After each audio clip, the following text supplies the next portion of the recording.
of the double PC build. So I'm going to be live streaming until I go to sleep. And let's see how far we can go on this build. So what I'm gonna start doing now is I want to measure. So I got this tape measure. Where is it? Right. So I'm gonna try to measure how much I need, how much space I need to see if I can fit the air cooler on the new case. It's not supposed to fit because of the fans sticking out, but I want to check that just in case to have that option. Otherwise, I'm going to consider having the cooler with the center fan, the original center fan, which can go deep down, so it would fit like that, and then use smaller fans for the front and the back.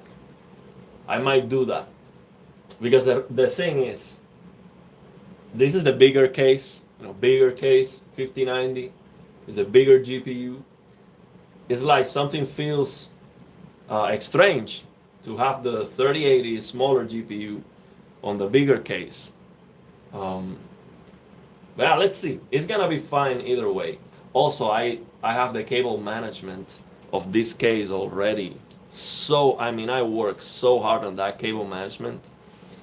And I had a lot of fun doing it, but I don't want to have to disassemble that, because if I have to move the 5090, I have to move the power supply. And I don't want to move the power supply because the cable management is just so well done. It's a work of art. What I did for the cable management, I spent like a week moving the cables carefully to get it perfect. So I don't want to have to change that, basically. So I just set the stream with no announcement, just suddenly went live because I'm using the YouTube app. So let me see how this looks. You can see me. Well, this looks sideways actually. Why is that? Let me check this. Why is this looking sideways like that? Let me see. If I do this, you see if it looks correct now.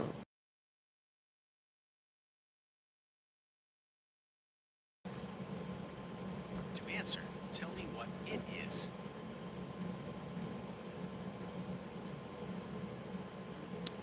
See if it works now.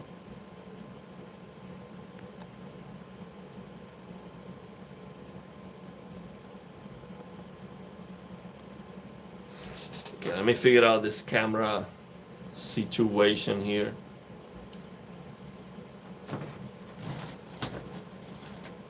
Okay, we got a question here. Yeah, I will answer that. Let me figure this out first. See what's going on with this stream. I'm using YouTube, so we got to roll the ad first.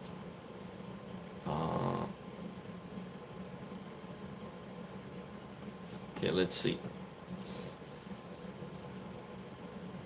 See if it fixed now.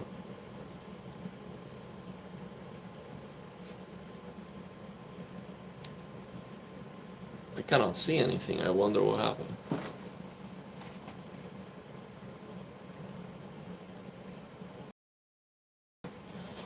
Okay, we should be back now. Yeah, so now it's not okay.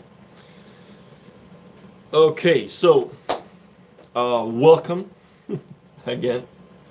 So again, we're gonna be building the PC. I'm gonna try to see if I can fit the air cooler on the smaller case. So I'm gonna start by opening the side panel and taking some measurements, because size definitely matters. Okay, and then we'll go from there. I will remove the the power supply and all the cables, and I will remove the 5090, remove the CPU cooler, and repaste. I need to repaste the 5800X3D anyway, so I have to remove that cooler regardless. So let's see what happens. I don't really have, I guess, a strict plan. I'm not in a hurry. I'm gonna enjoy this. I can do this this week and the next one. I can be building a PC until the end of the month. I am off work. Like I took vacations to build this PC. Okay, so this is gonna be just pure fun. So let me get to this question. So, meaning to ask, does Samsung Game Motion Plus feature exist on Samsung monitors? I cannot find much info at all on it. Want to use PS5 on monitor with better motion clarity? That's a good question. I don't think that's a good question. You know, I can ask Luke. Maybe if he stops by. So Luke has a Samsung monitor with the same Samsung TV settings and interface. It will be interesting if they do. So Z is saying that probably not. I'm gonna ask Luke. He has one. That's a good question. So you're doing second GPU to offload the frame generation. I'm gonna try that, but to try that, I'm going to need to get a Razer cable, because a second GPU, definitely not the 3080, it's not going to fit here, and it's probably not gonna fit here either, unless I remove the fans at the bottom, which I can do actually. But for that, I have to move the 59. I have to keep the 5090 here for that second GPU setup. Otherwise, I'm gonna get a Razer cable adapter, and I'm going to use the vertical mounting that comes with this case and put it outside the case. It's gonna be crazy, but I don't think it's going to be like a long term, this is my setup dual GPU, because I much rather have two PCs, one for streaming and also to test games in real time and all that stuff. So let's go. Well, thank you very much for stopping by.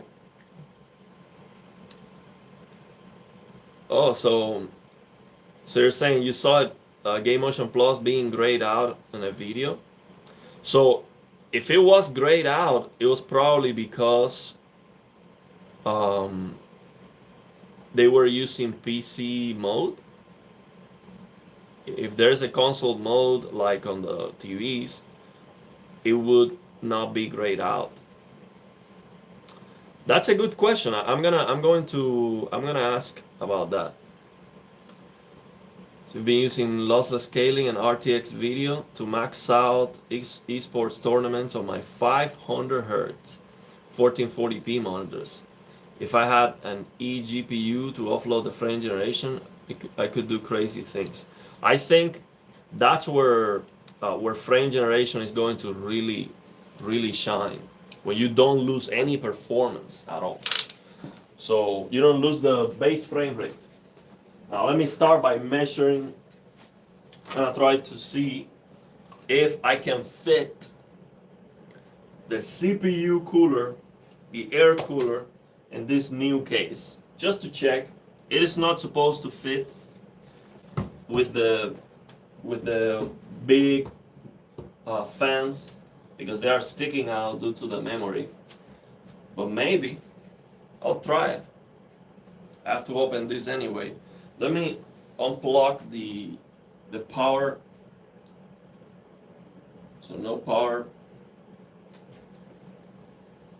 So I can open it and mess up with it.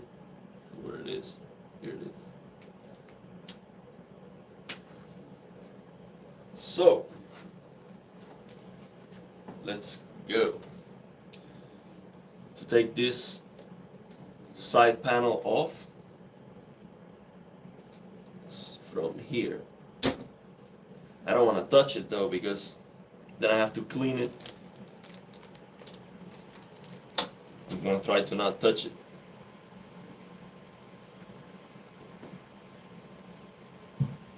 I love this glass, man. It is beautiful.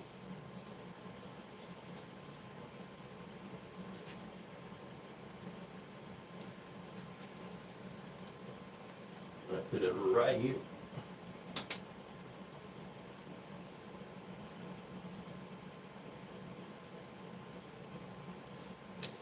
Now let me check. You see how I can check that very carefully so I don't touch the motherboard with this metal thing. Have to be careful. Should be like this big. That should be enough. So let me see where I should. Whoa.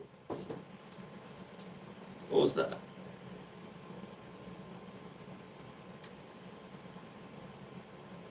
What was that? Oh, maybe the case was laying on top of a connector, and then when I moved it, it went down. Because there are some cables behind the case. But let me see where I can put this to measure. Or maybe I can just do it off the motherboard right here. Can maybe just do this here. Yeah, that should be fine. So from here to here. So we have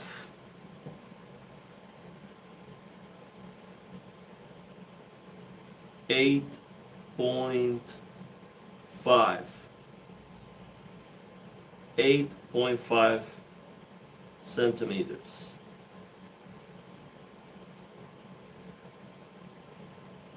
No, this is, what is this? This feet? Well, this is 8.5 here. Not sure where it is. So it's 8.5 here. So let me see.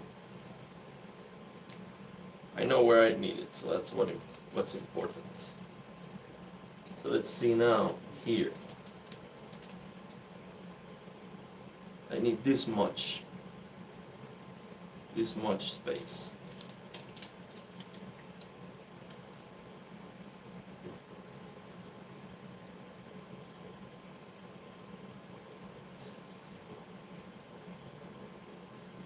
I don't want to touch anything here. Maybe I'll do it right here.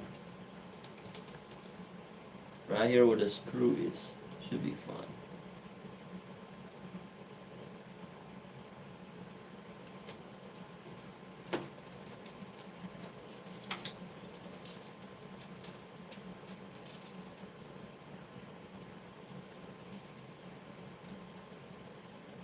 Yeah, not even close. Forget about it. Wow. Not even close, man. Like, there's no way. Not even close. Wow. It's a long way. I don't think it would. I don't think the CPU cooler would even fit without the fans, even. Let me see without the fans. How long would it be? If I just go off. So without the fans would be, make sure it's straight.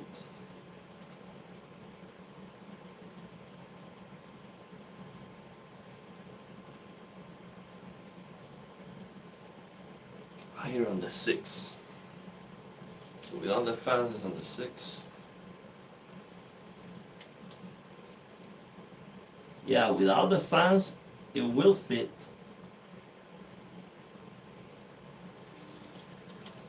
Man,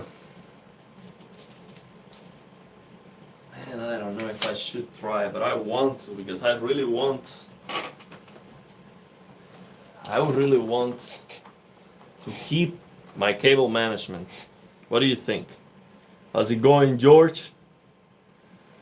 So we're gonna try to figure it out today. Take a decision.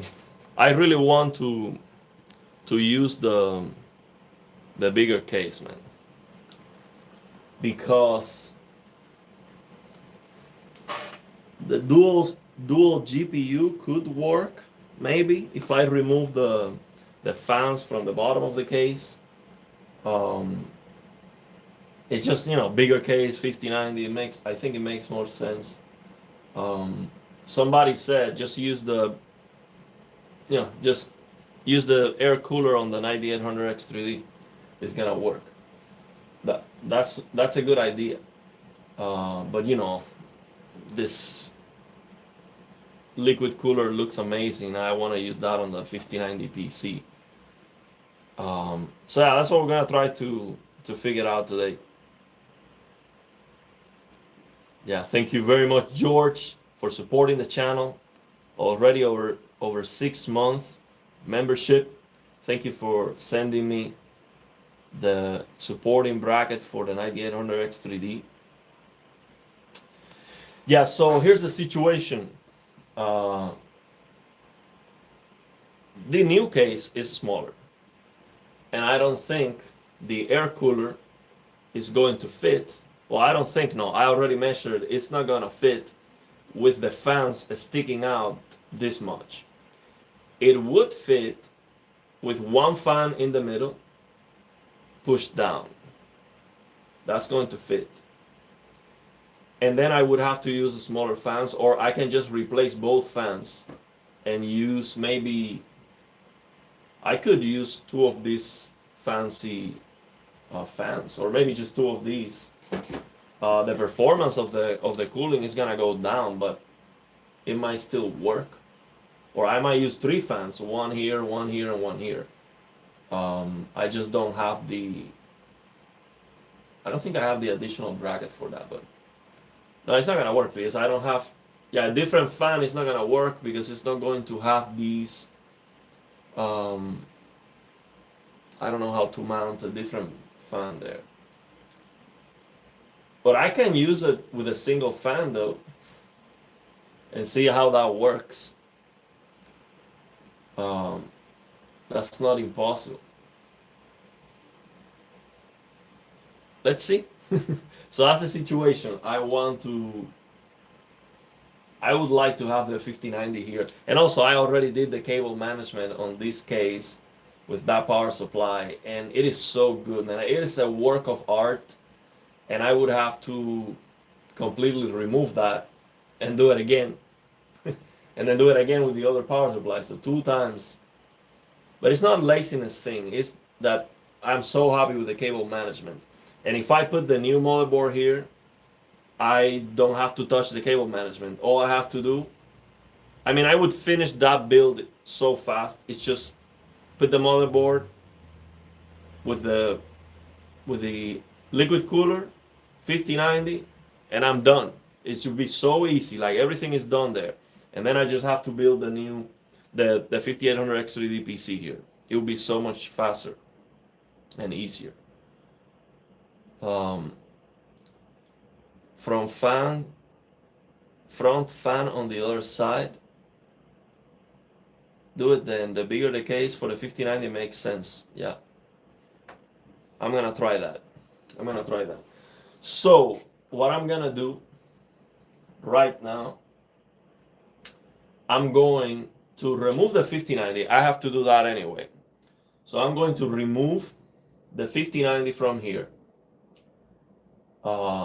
That's quite an operation, as you're gonna see, because this motherboard doesn't have the button here to release the GPU, so I have to use a screwdriver, which is very dangerous. I have time, so I have all the time. I am free right now until the end of the month. I have all the time in the world to do this, so I'm gonna do it See, if I try one thing, it doesn't work, I can go back. Not a big deal. So let me get this out of the way. I'm going to get this case out of the way too. I have all the space to maneuver here. Let me see where I can put this case. Man, this is looking good, and I love the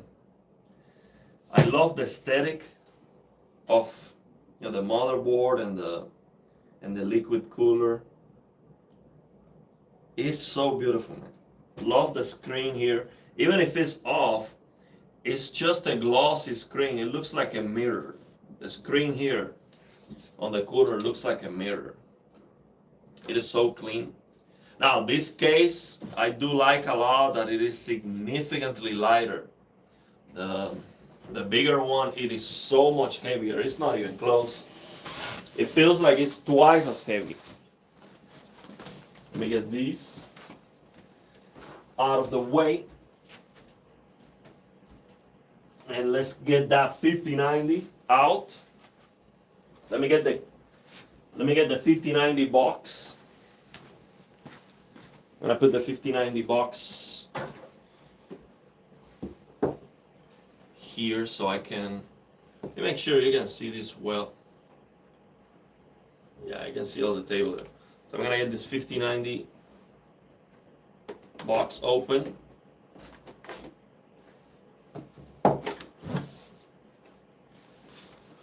So I can protect the GPU. Let me get all this clean. See, here's a proof that I save all the plastic. This is history right here. I will never get rid of it. Maybe I can save it here. Let me get all these out of the way for the 5090 to fit here like a glove. And then put it right here. Let me unplug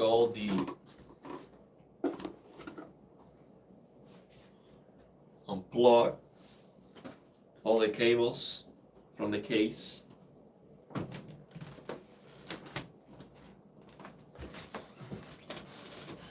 So the other thing I really like about the new case is that I can remove the front glass panel very easily. I cannot do that with this one. I can remove it, but you're not supposed to remove it back and forth. It's not that easy. Let me remove these.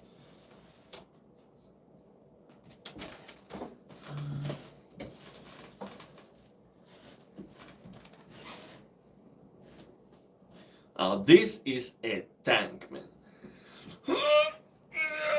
I am not exaggerating. I am not exaggerating. This is heavy, man.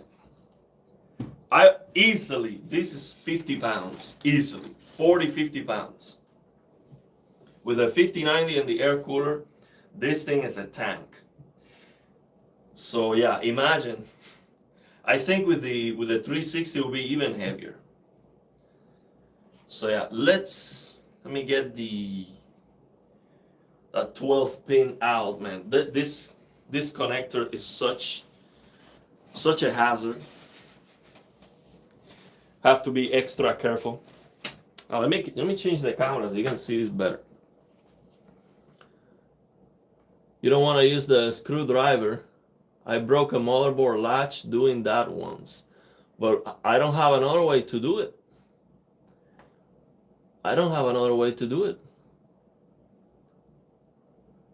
Looks sharp, runs even better, hopefully. What kind of case is the older one? So this one, no, this is not an old case. I got it before, but this is the MPG Pano 100L PZ. So the L of 100L is for large. So MSI puts an R for regular, So that's a smaller size, and an L for large. So this case is significantly wider. It has a lot more space. So basically from here to here where the power supply goes is a lot bigger. So you have a lot of room in the back for cable management. And I love this case, man. I like it more, of course. This is a more expensive case because this one comes without fans.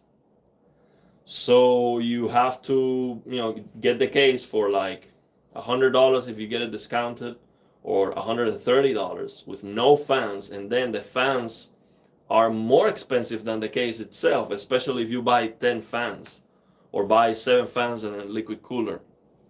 So this is a much more expensive setup. MSI sent me these addressable RGB fans, 7 of them. So that's gonna be amazing with a liquid cooler at the top. It's a much more expensive premium setup for sure.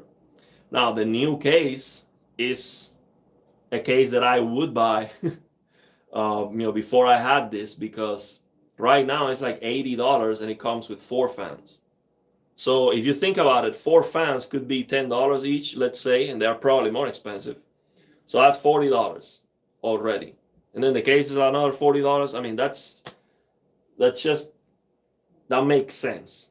This setup with this case plus the fans is so much more expensive. I wouldn't do it. But if I have it, of course I would like to use that more for the 5090. But let's see. Now let me get the camera closer so you can get a better angle here of what I'm gonna be doing. So I'm gonna lower this. Let's get that 5090 out, hopefully smoothly. This is a very crucial moment. A mistake here, and $3,000 go off the window. So I have potentially, I can make a $3,000 mistake right now. So let's be careful. Let's be very, very careful. I'm gonna use a method that is not definitely not recommended, but I don't have another way to do it because this gigantic CPU cooler doesn't give me access to the PCI Express latch so I can release the GPU. So yeah, I could try to remove the CPU first. That is not a crazy idea. I could try that. But now here is another danger that I have. The PC is cold right now, and the thermal paste of the CPU has not been replaced in like 3 years, okay? So I don't know if the CPU is going to come out when I try to release the cooler. I'm not sure if the CPU is gonna be soldered to the cooler, and that's a big problem. I actually broke my 2700 Ryzen 7 2700 CPU. I broke it, and it was like the 5th or 7th time that I had to remove it. So it's not like I didn't know how to do it. I did it successfully like 4 or 5 times before I broke it. But yeah, it's a risk. It's a risk. I'm not an expert. I don't do this every day. I can make a mistake and it would cost me a lot of money. So fingers crossed. Let me get the laptop here so I can see the chat. See if there's any warnings here before I do this. Oh, let's see. Use the back of a wooden spoon or something to remove the 5090. A screwdriver can break the plastic GPU latch. It happened to me. But the thing is, I don't have that. That's a good idea, but I don't have something better. A screwdriver can do much more damage than just break the PCIe latch. Be extremely careful. Yeah, I have to be very careful. I've done it already, but I have to be very, very careful. Arctic Cooling have good fans for the money if you don't care about RGB. Oh, thanks for sharing, man. I always do it as well when I have no choice. The NHD15 is known for this issue. A friend of mine ruined his motherboard because he wasn't careful with a screwdriver.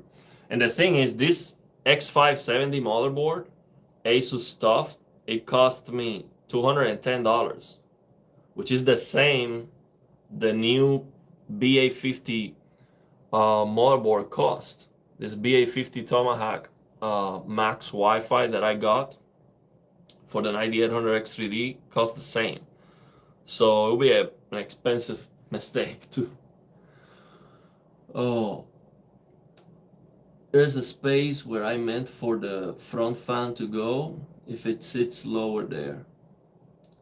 Do you believe in Jesus? Just wanted to share that he died for his sins of the world so we can all be saved and receive all the good things now and forever. Well, let me tell you, my best friend is the priest of a church here in the US. He's like my American dad.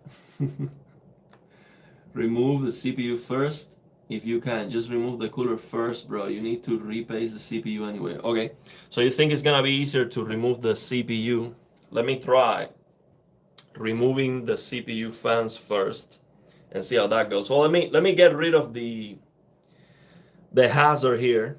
Let's try to remove this 12-pin cable. Let's see if we can accomplish that without breaking the 5090. Let's see.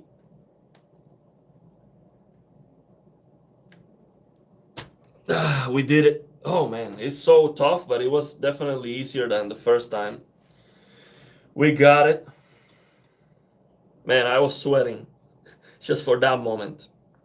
My hands are sweaty. Okay, so now I'm going to remove these. So for that, so I have the huge screwdriver. Let me get these. So I use this screwdriver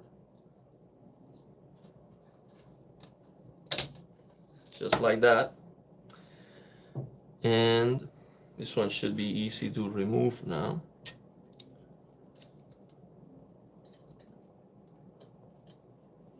I don't want to touch the 5090. Let me be careful. There you go. That went smoothly. And luckily I do have a lot of space here at the top. So one fan out. Let's get the other one out. I'll show you this from a better angle. Get these out.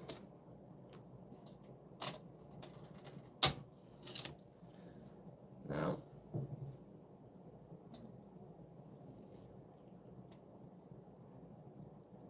I don't want to touch the 5090, so I have to be careful.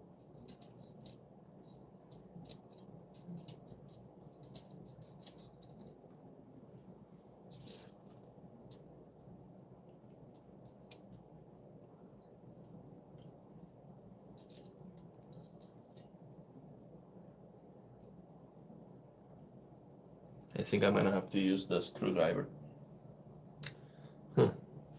Let me try this one. See, this is the one I bought just so I could get the GPU, get to that GPU release latch.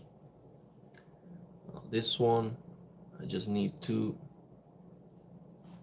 use precision here.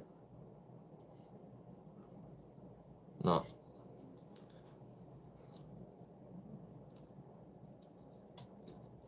Need try a little bit more so I don't have to use a screwdriver, man. Yeah, this is the problem with a huge cooler, man.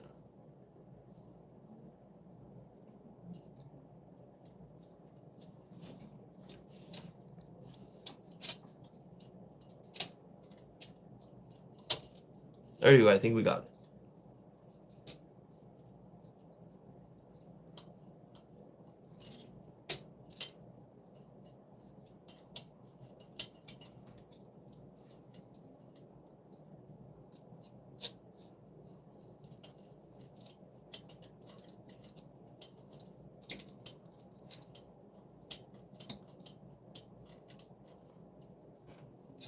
One is out.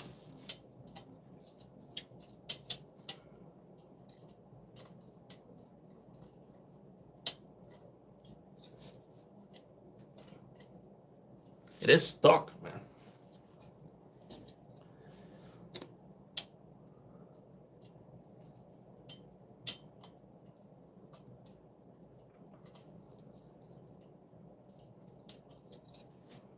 I don't know why. So, you know, this thing has two. One of them is out. The other one is stuck. So I'm trying to wiggle up and down and laterally remove this a little bit.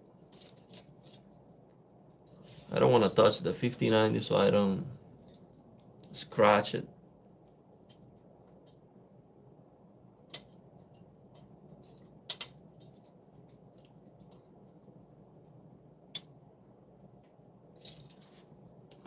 Let me see if I can slightly touch.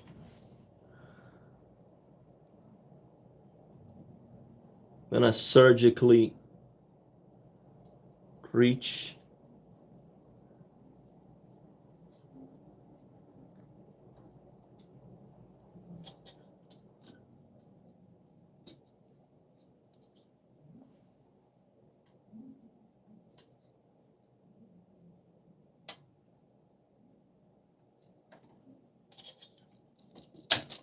There you go. Whew. Yeah. Not the smoothest system.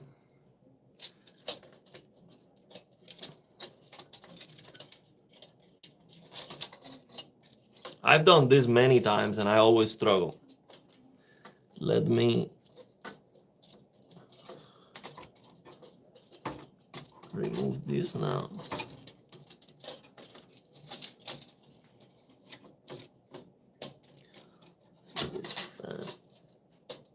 I have the cable management so tight. This cable is somewhere down on the back.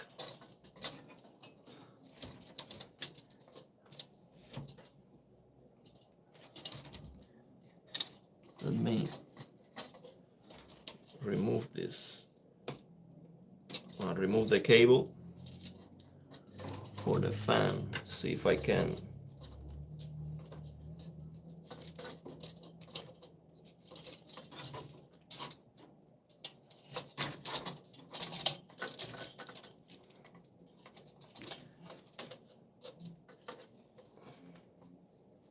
The thing is, I have the cables in the back super tight, and it doesn't want to give. So let me get this out. I might have to stand up the case to access the back to release this cable.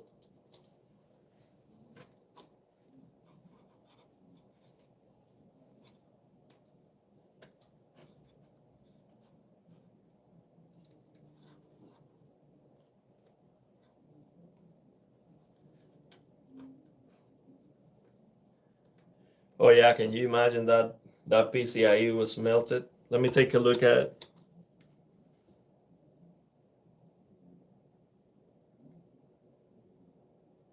It looks healthy.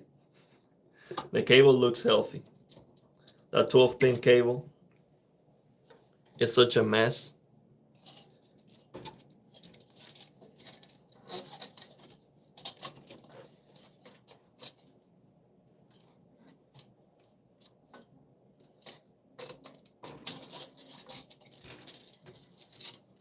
And I tightened this on the back so hard.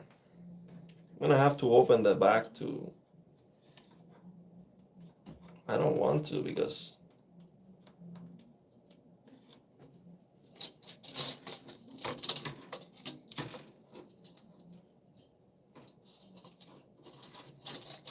I'm gonna have to open the back. Okay.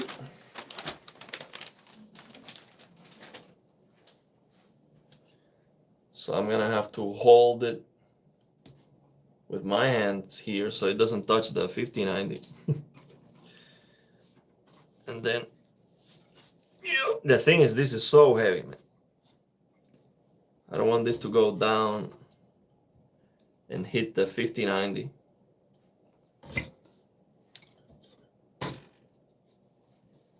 That was an oversight.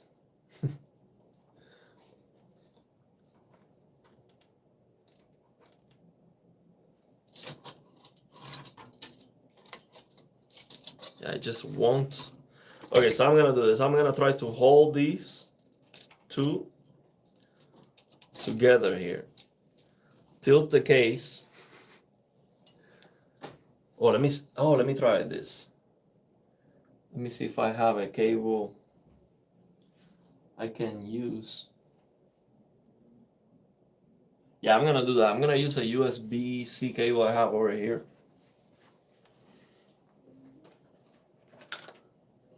I'm gonna do this. This is a technique developed in real time. I'm gonna have to patent this technique. So I'm gonna hold these fans here somewhere using this cable. So when I flip the case, it doesn't go and hit the 5090. Let me see if I can put it through some hole. No, this is not gonna go through any hole, but I can hold it with my hands at least. So I can do this. I'll flip it. This is super heavy.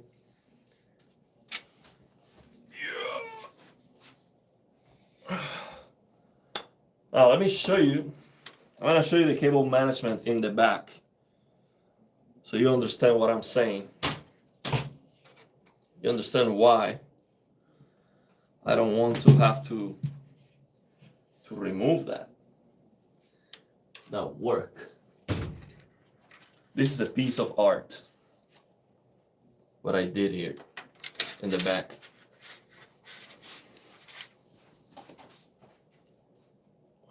Forget about J2Sense and all the experts. This is where it's at. With cable management, it doesn't get any better.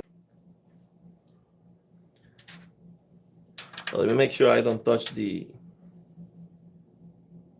off button. Let me move this.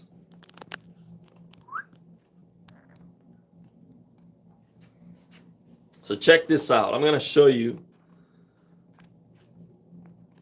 This is one of the things I love.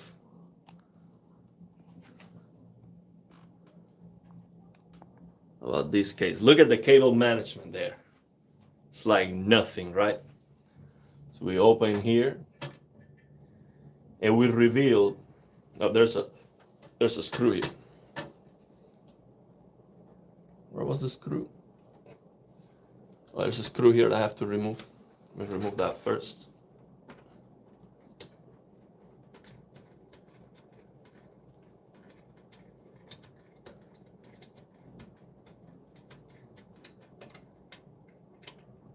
Okay.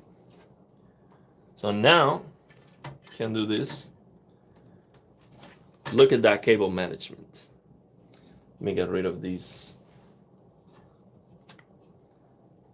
Check this out. Woo. Man, I'm so proud of that. I spent a solid week. Man. So I don't want to have to redo it. I think it's perfect. So if I keep the power supply here and just move the motherboard, this one is done. I would finish immediately. So I want to do that. Because this is too good. Too good to remove, man. It is so perfect. So now let me fix the situation. See, this is too tight here. So what I'm gonna do is I'm gonna loosen this.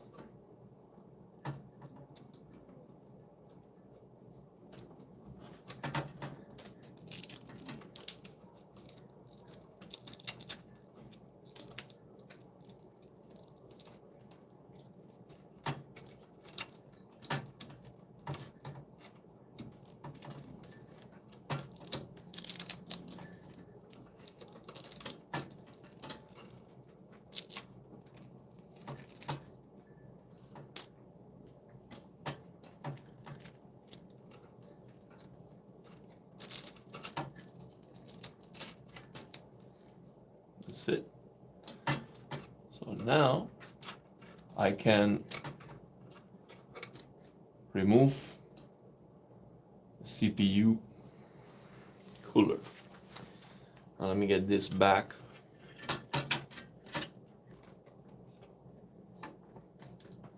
That is so neat.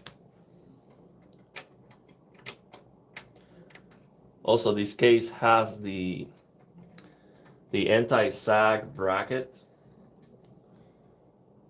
Let me see. No, I cannot see it with all the cables now. I'll show you later. So the anti-sag bracket for the 5090 it's amazing. But I can always use the included support from my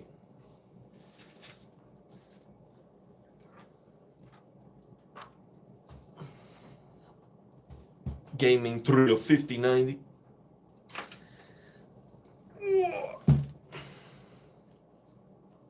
Okay, so now we can get this out.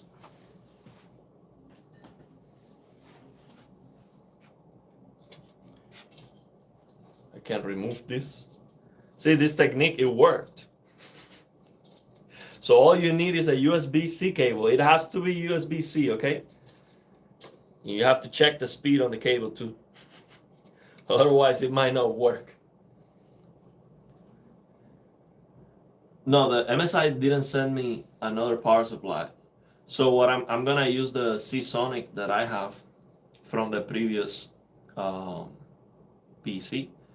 That Seasonic works perfectly with the 750 watts for the 5800 X3D and the 3080. It works perfectly.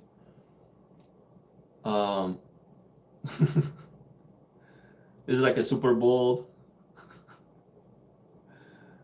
Man, that cable management, man, I love it. It's like I put love into it.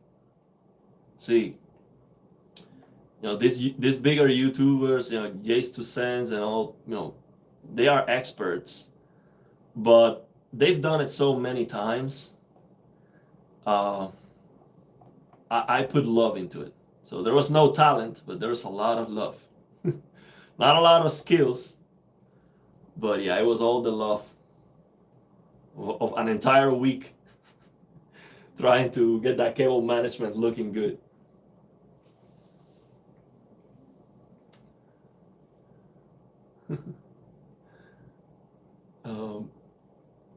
Good with GPU backplate here. Okay, let's go. Let me try now. Getting rid of these. Getting rid of these fans.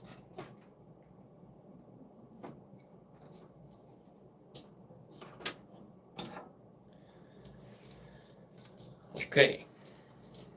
So now, worst case scenario, I am gonna use this fan with only the center fan from Noctua, and then I'm gonna use, the thing is, how can I use, so here's a question for you.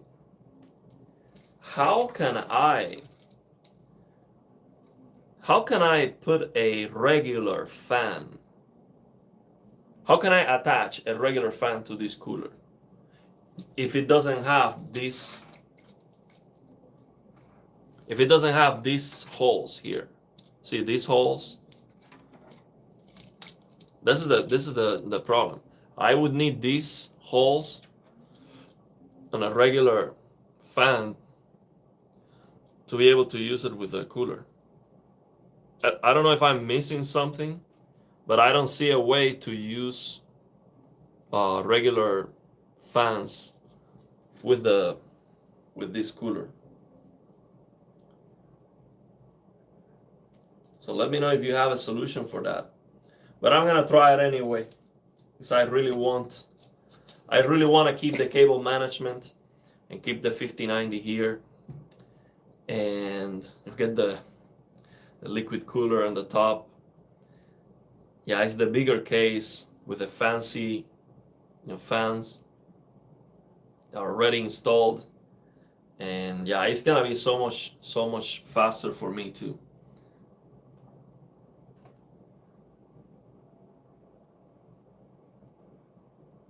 Everything is going good so far. So what is the first game I'm gonna play with the 9800X 3D? I'm gonna try, I'm playing Hell Is Us right now, so I'm gonna try that. I wanna try the games on the 360 hertz monitor to see all those frames.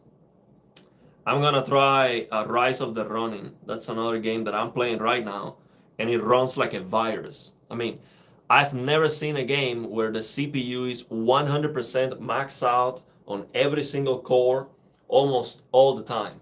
That game is so demanding for the CPU. So I'm gonna try that. I wanna try Zelda Tears of the Kingdom. In general, all the games that of course, I'm gonna try Cyberpunk, Ray Trace, with ultra performance at 1440p to see, path tracing with super low resolution to see how that runs. So I'll try all of the games. Okay, so now we have two screws. We're gonna remove the CPU cooler. Now, this is for me, the most nerve-wracking moment of the entire build. So everything I'm trying right now, the most dangerous thing for me is to remove this cooler, because I am afraid that the CPU is going to come out with the cooler and bend the pins. Why I am afraid of that happening? Because it already happened to me. And it already happened to me even when I have removed this cooler more than one time successfully. So do you have any tips? Is there any technique to make sure that that doesn't happen? Also, the PC is cold. That's a bad thing. Because when it's hot, when it is warm, the thermal paste is more liquid, and that is more hard to happen.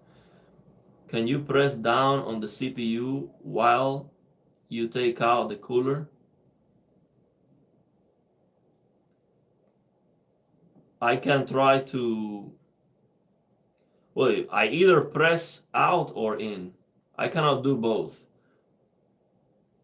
The other thing is to try to rotate the cooler first before I try to pull it out. Just keep it there and rotate it a little bit. But that could be problematic too. What is the exact model of the cooler? I will Google to find a solution. This is the Noctua NH15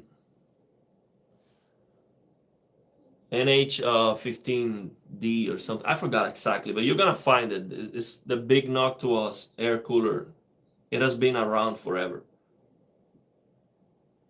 Did you change to play another Crab's Treasure? I started playing it recently and I'm really enjoying it so far.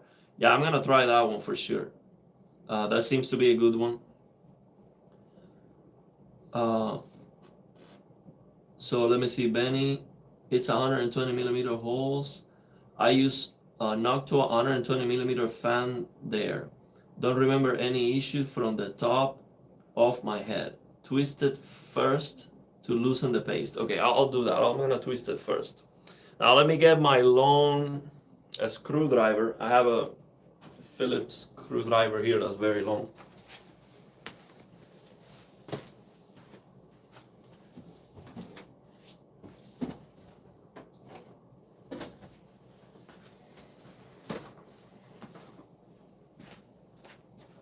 I got this 5090 length screwdriver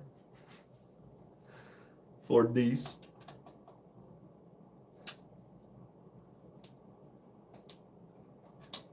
And I do it evenly.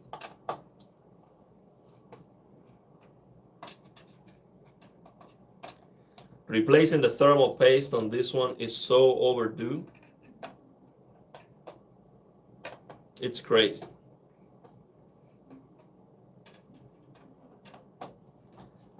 Now, let me ask you another question. Do you think it is a problem to use the same thermal paste? So this CPU cooler, of course, it came with thermal paste, but this, we're talking about 4 years ago. So that thermal paste, you know, I don't know, Gerinch, or I don't know how to say that in English, was open. So the thermal paste was open and closed, and it has been there for 4 years. Do you think that would be a problem?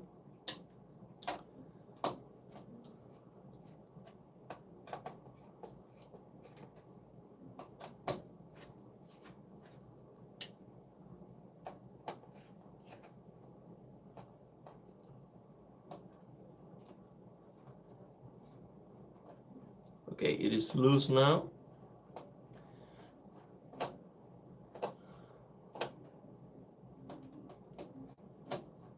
Okay, so CPU cooler is loose.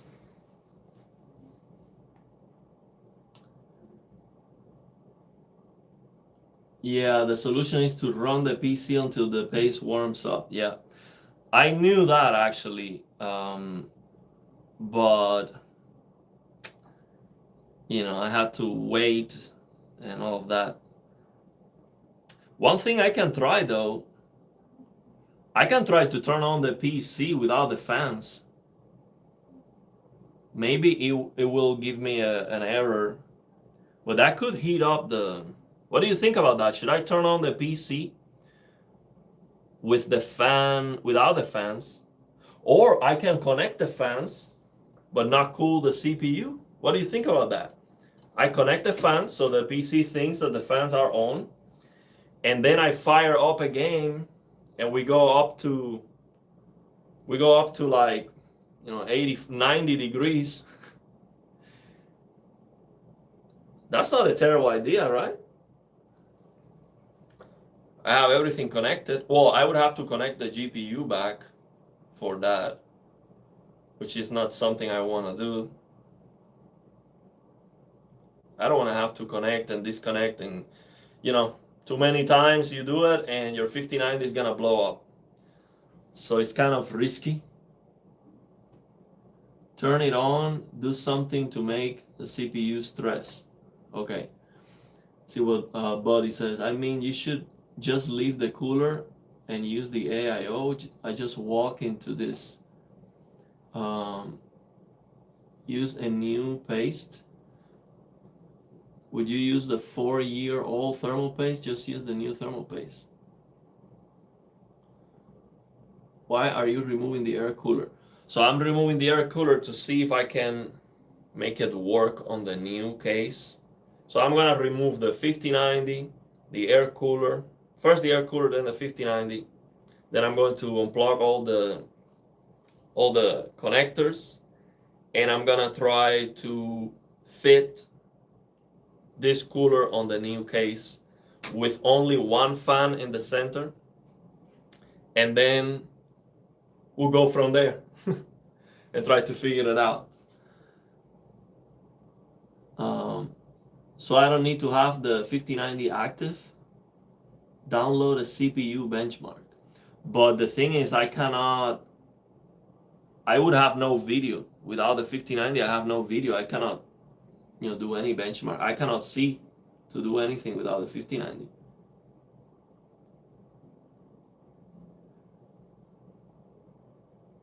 Yeah, but the thing is, I have to, so what you have to understand is that the power supply that I am using on this PC and all the cable management is more work. So I would have to remove the power supply from this PC to install it on the new case. And that's gonna be a lot more work than if I just keep all the cable management and the power supply, everything is done. All I have to do, if I remove this motherboard with a cooler and the 5090, I just install the new motherboard with the liquid cooler, the 5090 with all the cables, and I'm done. All the cable management in the back is set and ready to go. It will be super easy for me, a lot easier than having to remove the power supply with all the cable management and do it again. Plug in HDMI to motherboard. No, because the 5800X3D doesn't have video output. It doesn't work. It's not a GPU with video on board. Without a cooler, the CPU is gonna get hot really fast just booting into Windows. So I think what I can do is connect the fans so I don't get an error, so that the PC is gonna boot. So I connect the CPU fans, try to turn on the PC for a moment, let it run, and that should get the CPU hot. Now the question is, will it boot into Windows with no video, or do I have to connect the GPU? Because I don't want to have to connect the GPU again. Because the 12 pin in and out, I don't want to run that risk. So what do you think? Will the PC go boot into Windows, or maybe it won't, but I just need this to get hot, basically, so I can remove it easier. You are not going to use the new case? Yes, I am going to use the new case regardless, because I'm building two PCs. I'm gonna build the 5800X3D with a 3080 and the 9800X3D with a 5090. So the new case, I'm gonna use it regardless. Just try the twist method then. But be careful, I guess. Do you have an AGP? No, so no, the CPU doesn't have a video. Okay, so I'm gonna do this, man. I'm gonna connect this back to the 5090. I'm going to connect. This is such a risky thing, man. This is like the most risky thing is to just plug in this 12-pin power connector. Because it doesn't go in very easily. I heard it click, so I should be fine. Now I'm going to connect these fans, CPU fans right here. So I'm gonna connect it. And I'm gonna see if I can reach.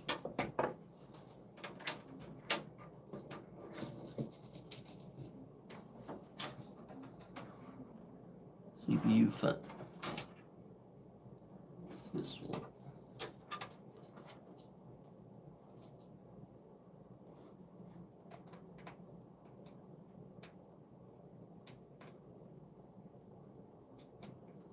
Yeah, so CPU fans are connected, but I'm not gonna have them in. And now I'm gonna screw this back so the CPU can contact the heatsink, because the goal here is to get the heatsink very hot.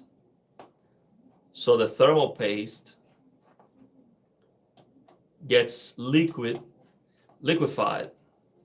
So when I remove this heatsink, the CPU is not glued to the heatsink because I already broke a CPU removing this thing. I broke the 2700. Actually, let me show you that. I have the CPU right here. I'm gonna show you what happened removing this CPU cooler.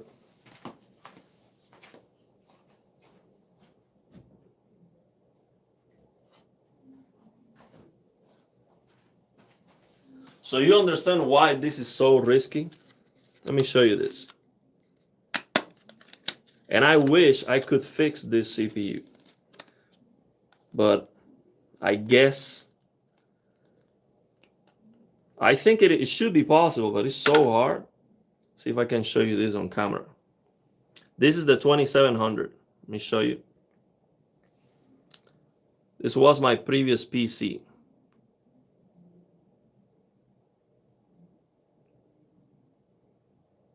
AMD Ryzen 7 2700. Good CPU, 8 cores, 16 threads. Now look at the damage. See if I can get it to focus.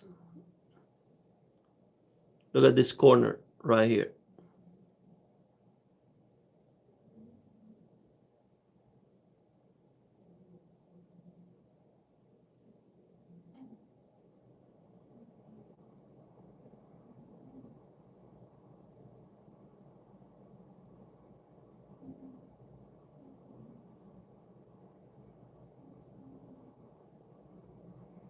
Let me see if there's more damage. Yeah, this corner also, all the corners are bent actually. All the corners are bent.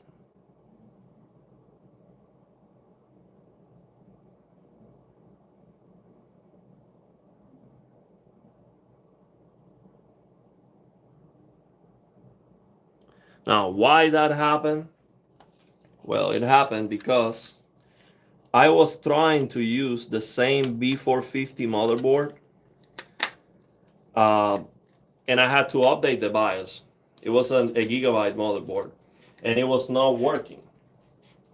And I had to remove the CPU cooler back and forth multiple times until I broke it.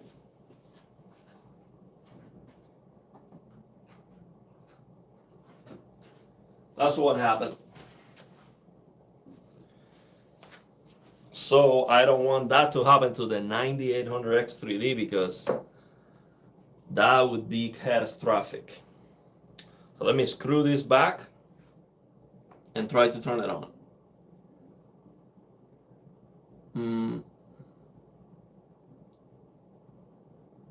You can smell my detonating in 3. Okay.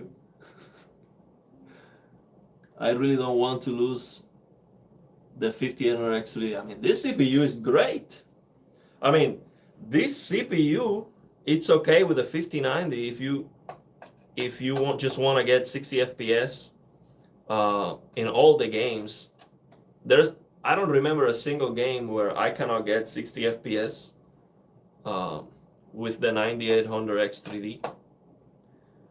So it is, and way more than that. I can get over 120 FPS in most of the games with the 9800X3D. Sometimes if I turn on ray tracing, there's a lot of NPCs or something like that. With low resolution, yeah, I can see the bottleneck. But it's a great CPU. I don't want to lose it. This CPU should make a great PC for the next 10 years. So I'm never gonna get rid of it. I hope it lasts forever.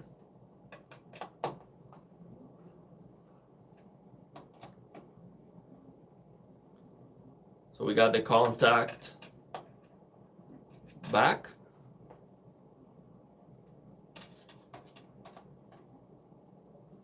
So now we're gonna turn on the PC. I'm gonna use I'm gonna turn on the PC and I'm gonna open Rise of the Ronin. And the CPU, I mean, I don't think the CPU can handle Rise of the Ronin without the cooler. It's gonna get so hot just on the main menu compiling the shaders. It's gonna get as hot as I need. But I wanna feel this hot to the touch before I try to remove it.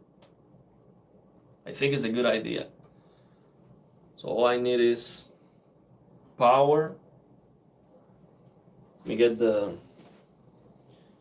HDMI cable from the TV.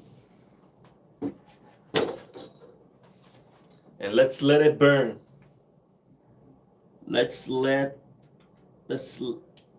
make the 5800X3D as hot as it gets. Let's see if I'm missing something. So the mouse and keyboard are wireless. It's connected already. What else do I need? I don't think I needed anything else. That's it. That's it. Let me get the mouse and keyboard here. And let me turn on the TV. See what's going on.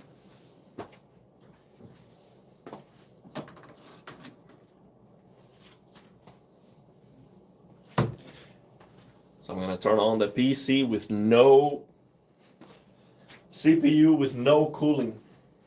And let's see how it goes.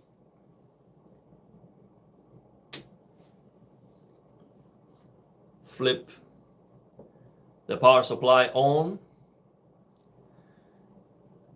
Let me make sure. Yeah, this should work. Let's turn it on.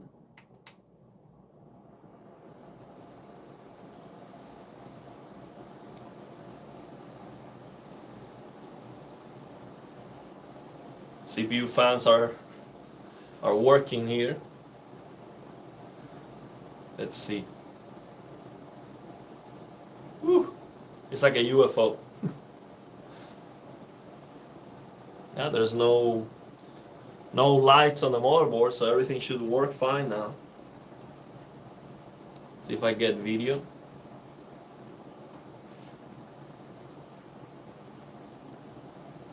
I'm not getting video on the TV yet.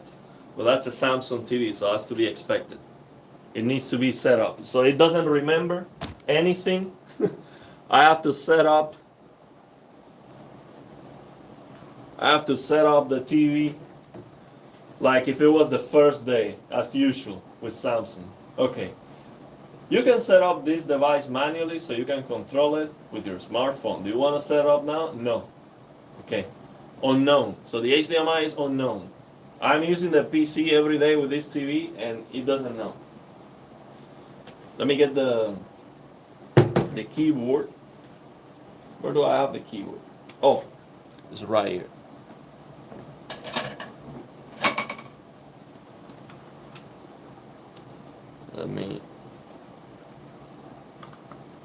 So I'm going to fire up Rise of the Ronin. Let's see how fast we get that CPU hot. Let me open MSI Afterburner.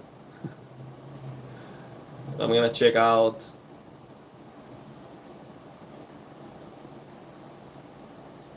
no FPS cap. Let's go. Rise of the Ronin. This game runs like a virus. Let's see how we do. So I'm gonna put my face here until I start to feel the heat. It should get hot pretty fast. See, the game is not even opening. Let me see.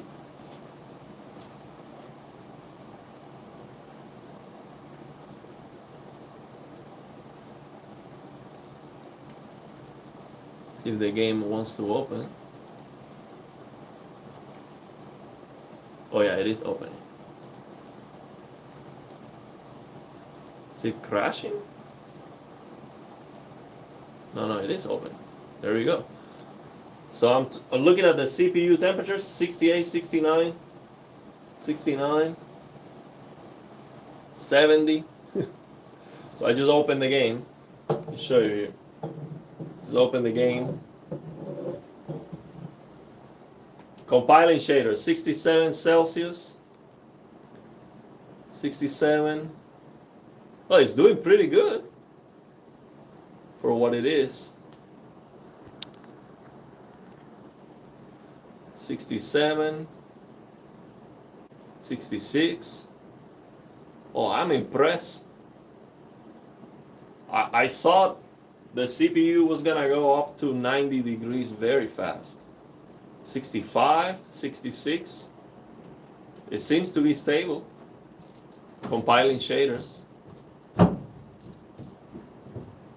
67. It's at 47% utilization. 68, it's going up. 67. 66. Oh, it's actually stable. Wow, that is very impressive. 68 Celsius at this point, compiling shaders. Wow. 67, 66. I cannot believe that. It's like the fans are not even necessary with that huge heatsink. That's unbelievable. Oh yeah, the case is open. Yeah, that definitely helps. The case is open, and also I have the.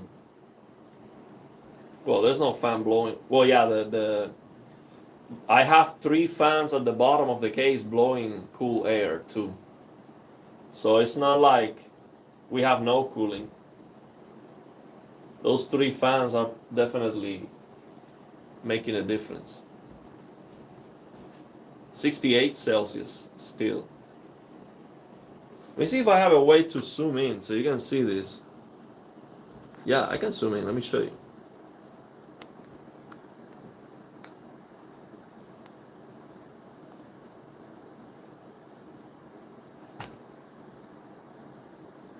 You can see there 67 Celsius. Doesn't let me go. 69. 70. 69. So it is getting hotter, but man, that is crazy. That is crazy because we have no fans right now. No fans. I'm gonna get into the game. 67 Celsius. Wow. 65. Okay, I'm gonna get into the game and unlock the frame rate. Because I usually play this game with a 60 FPS lock. Let me get the camera here. So if it explodes, you can see it in real time. Okay, so CPU is at 66 Celsius and it doesn't seem like it's going to be going higher unless I unlock the FPS, which I'm gonna do right now. Let me get into the menu. So this game, if it goes beyond 60 FPS, it is super unstable. So this is one of the first games that I want to try with the 9800 X3D. Okay, so we have FPS.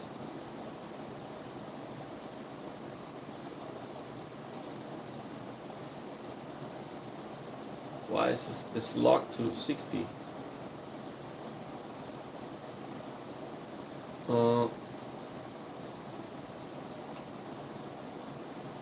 I'm trying to unlock the FPS, but it seems like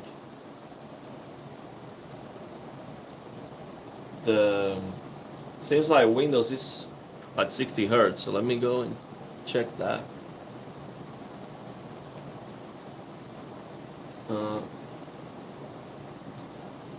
So I'm checking for the resolution to make sure it is 120 hertz.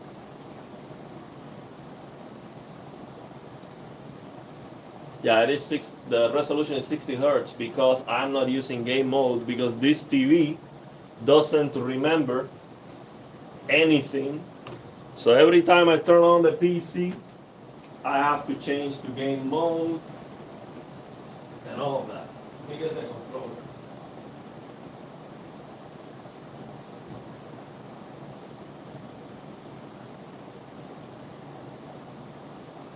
So yeah, this Samsung,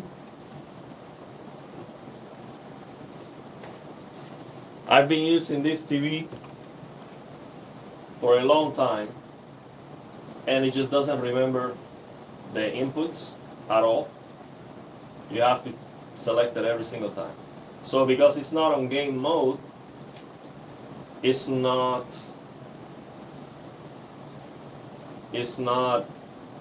going beyond 60 hertz. So it is, I have to change the PC mode, change into game mode on, and now hope that the game doesn't crash. 60 hertz.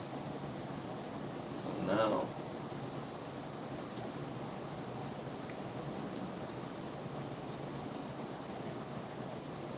I'm surprised the CPU is still at 65 Celsius.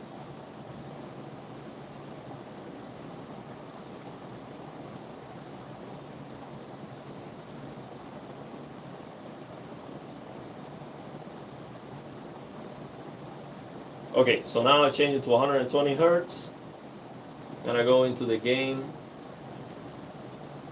and see if the game recognizes that. Yes, so now I can unlock the FPS.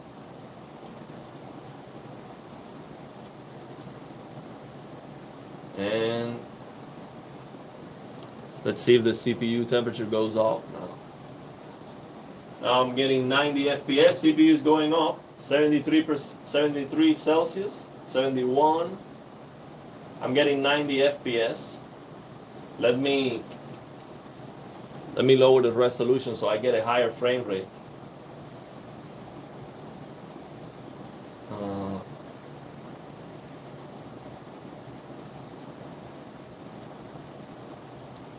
Yeah, I'm gonna show you this. I'm gonna move the camera. Let me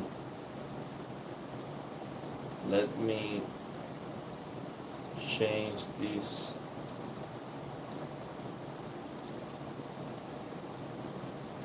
So dynamic resolution 120. Okay. So I have the game running as fast as possible. Let me show you. I'll show you this. I have a mess here with all the PC and the floor and all the boxes. So yeah, I have a PC right there, so I cannot get it close. I cannot get it too close. But I'll show you the temperature right here. So we get 72 Celsius right now. Let me see if I can get it a little bit closer.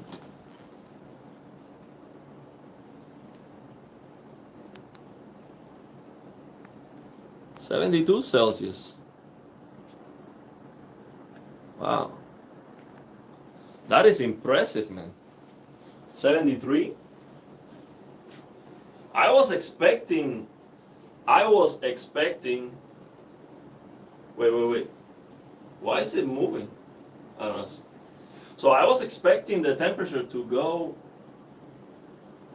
up significantly and super fast. Let me get this higher.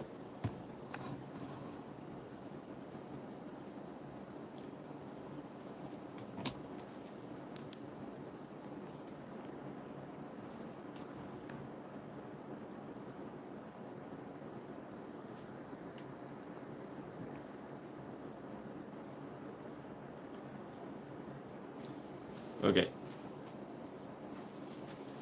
This is crazy. Let me read the chat. Might as well cook your dinner recipe.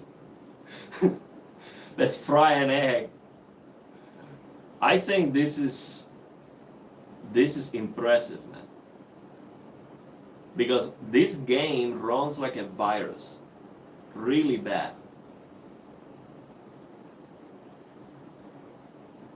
Let me see, maybe the camera went down. Yeah, now you should be able to see it.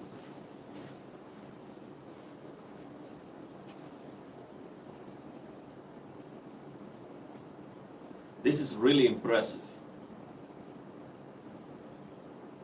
75 Celsius.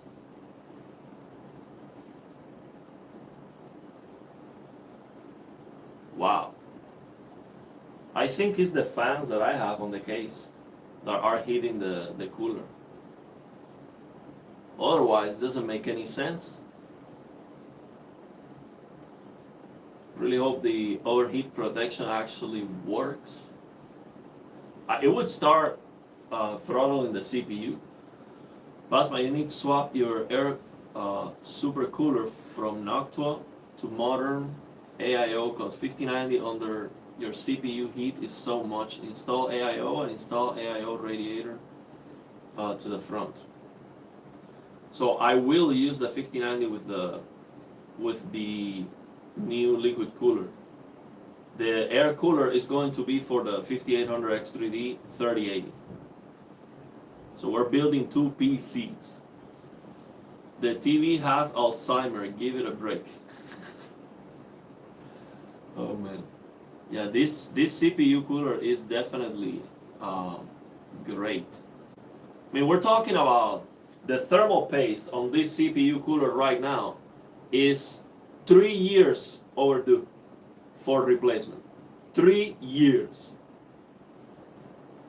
And it's still cooling well.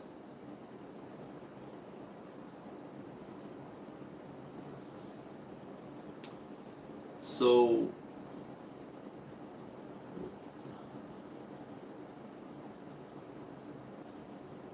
let's see. So the thermal paste shouldn't be a problem. So you think it's okay now if I just try to remove it? You see how it's doing? Think that's enough? Oh, 80 Celsius. It is 80 Celsius right now, 79, 80. So we're getting 120 FPS and rise of the running. So that's a big deal. I'm starting to smell. It is smelling hot. Oh, what happened? No, it's the game that, because it's borderless. If you don't play, you lose signal. 80 Celsius. This is amazing. 81. Oh. I'm gonna stop at 90.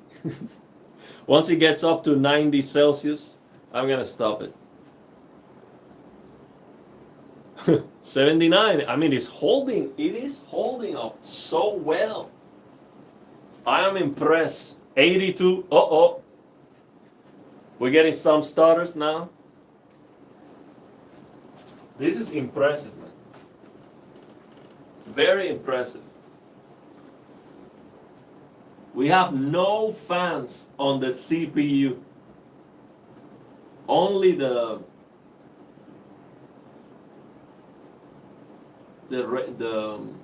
radiator, the heatsink. So heatsink only, no fans.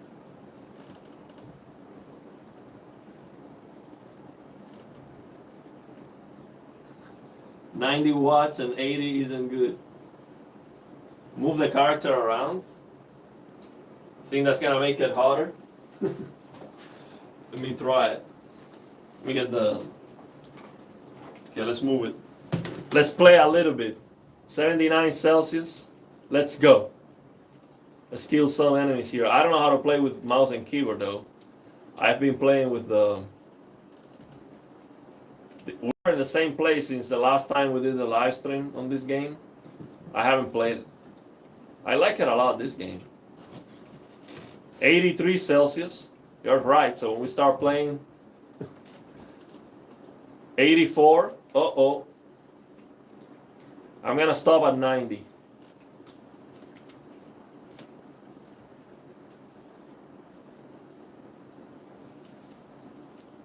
$83. We're still doing good.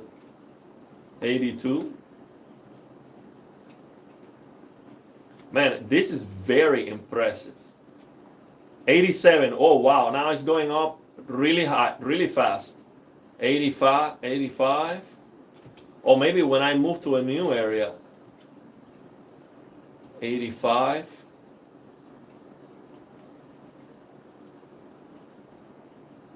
86. Woo. 87. Oh, wow. 88. Here we go. 89. So check the frequency of the CPU. It is still 4.3 megahertz. This is the 5800X 3D. So that is the right frequency. So we're not throttling yet. 4250. Now we're starting to throttle a little bit. 4350. But not too bad. 86. So I think 88. Okay. I think we are already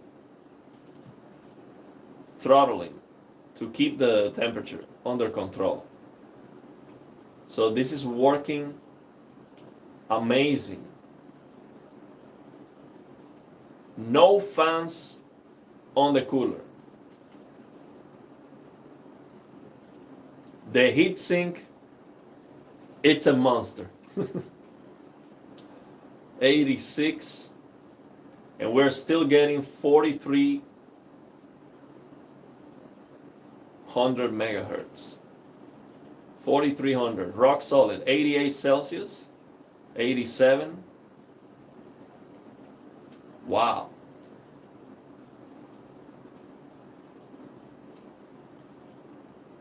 88. Very impressive, man. Oh no. I don't know how to fight with mouse and keyboard. So I think this is going to stay stable like that. I don't think it's gonna get worse. 87. It's going to stay below 90 Celsius because it's just gonna throttle the frequency. This is great. I think this is fantastic. Wow. And it doesn't get any worse than this game for the CPU. This is as bad as you're gonna ever see for CPU. Be careful with the legend. That is the 5800X. It will have collector's value in the future. Well, let me tell you, I am being careful. That's why I'm letting it run hot. So when I remove the cooler, I don't break it. That's why I'm doing this. I'm being careful by letting it warm up, so the thermal paste is more liquefied, so it doesn't go out with the huge cooler. So you think I'm good now? Soon it is going to be too hot to touch. Probably already is. Ariel, it's time to remove the cooler, man. Paste will cool very slow since there are no fans anyway. Okay, let's do that. Let's do that. I'm gonna. Wow, it is very hot. I put my face on it. It is very hot. I put my face close to the fan, and it is super hot, let me tell you. Right now, 89 Celsius. 89 Celsius. I can feel the heat. Woo! Let me turn it off, man. This game runs like a virus, so I am very, very, very impressed with the performance of this monstrosity tower. This air cooler is incredible. So let's go. PC's off. I'm gonna turn off the power, remove the HDMI, remove the 12-pin cable. It should be hot to the touch. It is very hot. It is very. I can fry an egg right now. Easily. I can easily fry an egg right now on this tower. But man, this is very impressive. We're talking about the worst case scenario. When it comes to gaming, I don't think there's any game that hits the CPU harder than Rise of the Ronin. And it did great.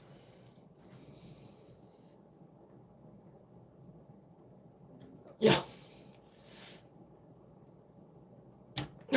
This 12-pin, man, is no joke. It's so hard to remove. Here we go. Let's try it now.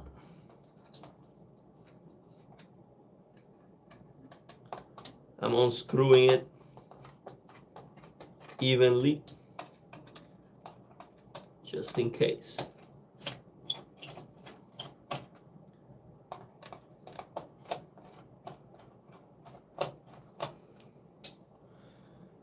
Let me see, where am I gonna put the cooler? Let me get one of these. This is gonna be good. It's gonna be a good place to put the cooler. Right here.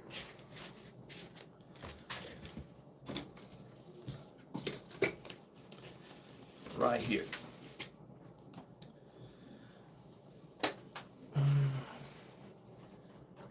Move this. Let's go. The moment of truth, man. Whew. It is soft, so it should be good.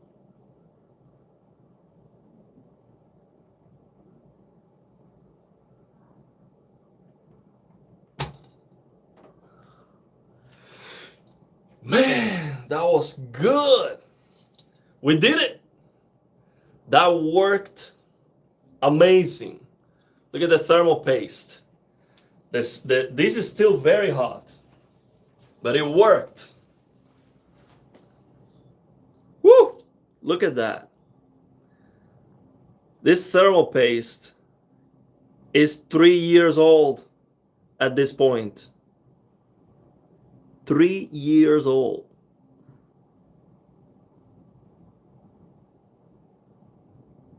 Amazing. Yeah, this CPU cooler is great. That's why I want to use it. I don't want to get rid of it. Just because I can, I don't want to not use it. And I don't like to sell things. I don't like to sell my stuff. I never do. So, that was great. Now, I'm not going to even remove the CPU. I just need to clean it up. So I'm gonna go for some of these white applicators to remove the thermal paste. Let me give you a close-up of the CPU. You can see this. We're gonna go in detail now. Removing the thermal paste. Let me give you some better lighting. Gonna get some good lighting here.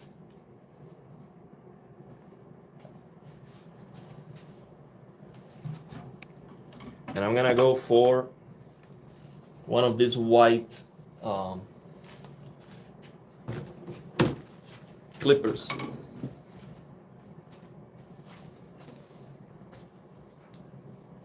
I'm gonna go and get some more light here.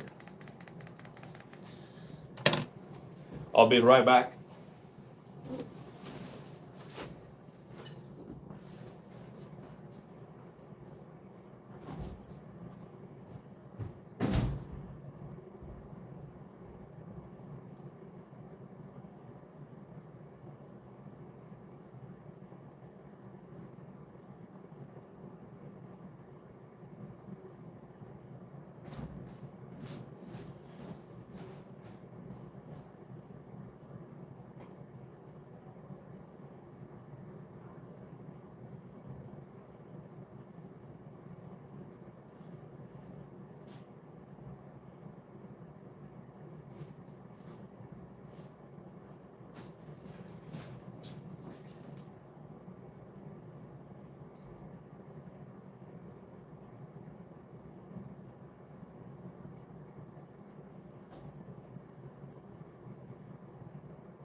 We're back. Woof. See, I dropped some of this.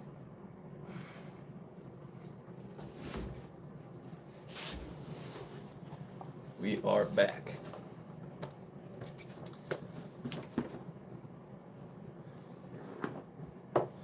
So now, I'm gonna try to find the thermal paste. We should be here somewhere.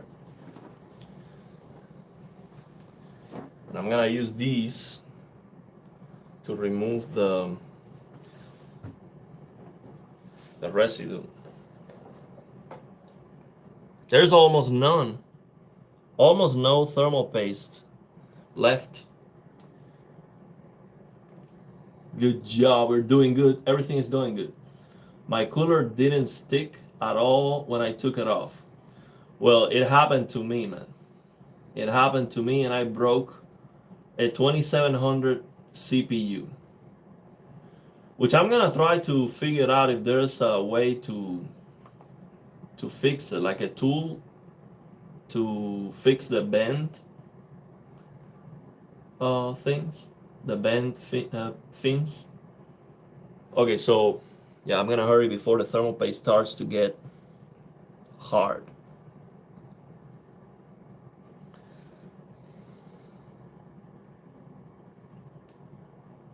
Yeah, it is soft now because it was hot, so that makes it easier to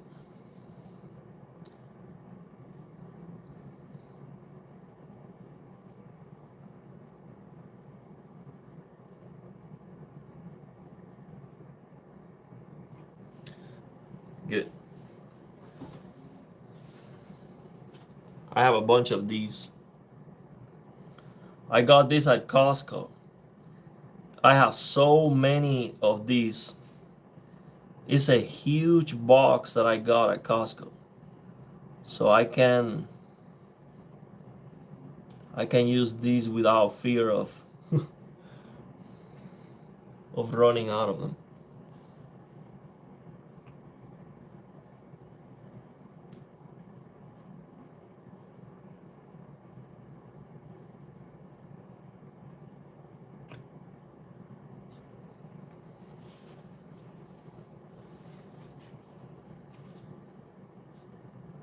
Let me go the corners.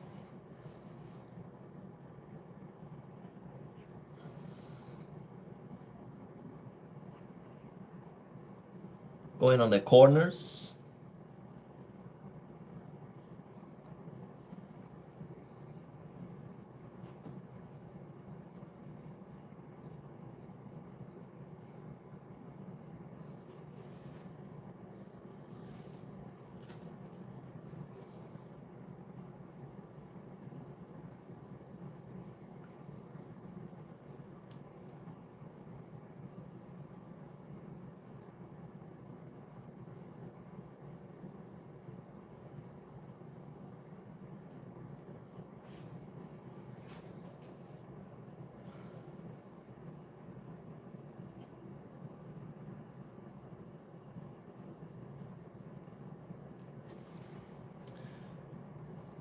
Does it have to be perfectly clean?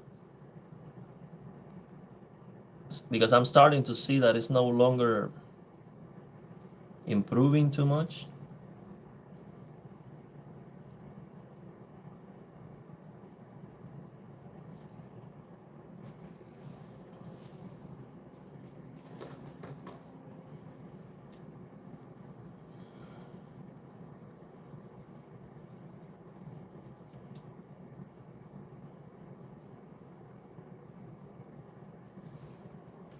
And I'm not gonna use alcohol or anything like that because I don't have like 100% alcohol. The one that I have has some water, so I don't want to get this rusty. I think that should be good enough, right? Doesn't have to be absolutely perfect.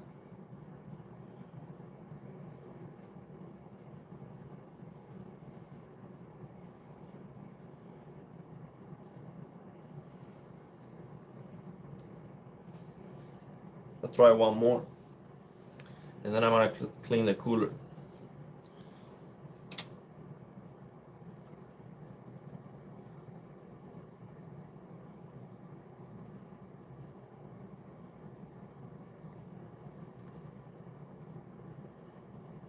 Yeah, I'm not making more progress, so that's as clean as I'm gonna get it with these. Now let me clean the CPU.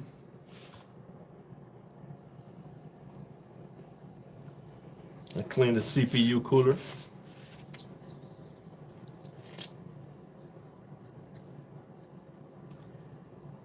Also, I'm gonna try to clean it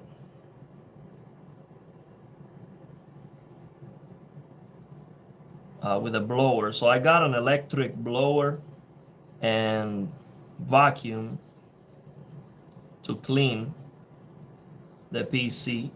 I got it at Costco. It was like $40. I'm not sure about the battery life yet. It died pretty fast, so I'm not gonna recommend it yet. But that's what I'm gonna use.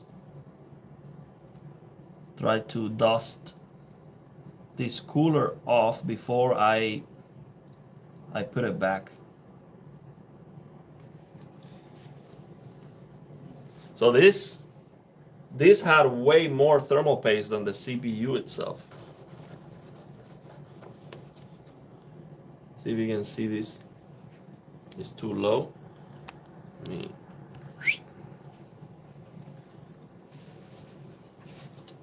me give you a close up.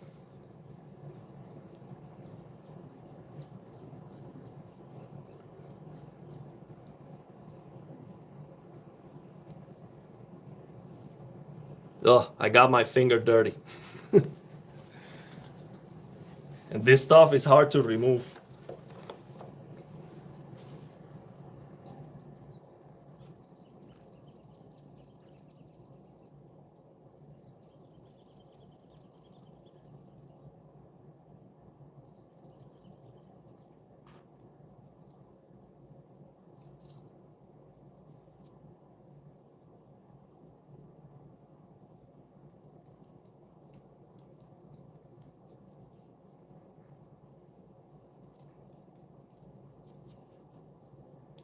The reflection looks like a rainbow.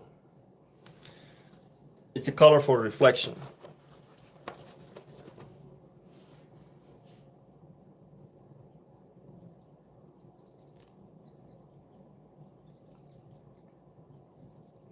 Is there a better way to do this?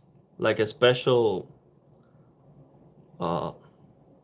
cleaning tool, or because I've seen the Gamers Nexus videos and he uses these white things.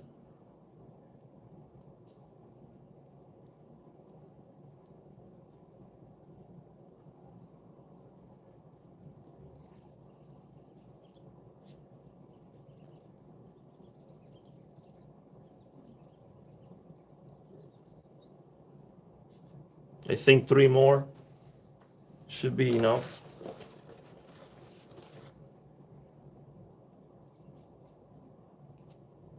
I'm gonna go back to it anyway before I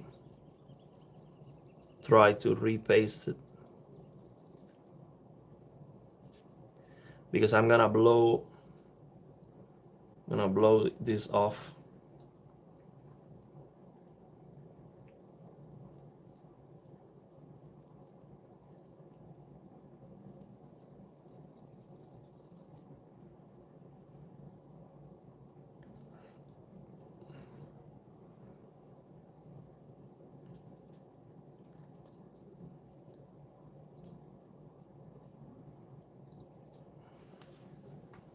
One more.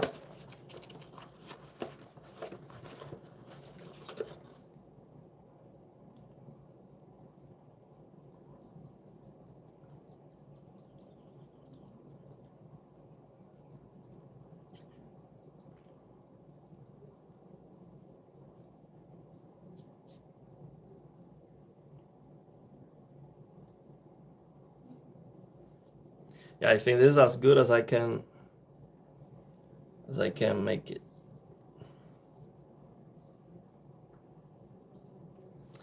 Now what I'm gonna try to do is I'm gonna try to blow off the dust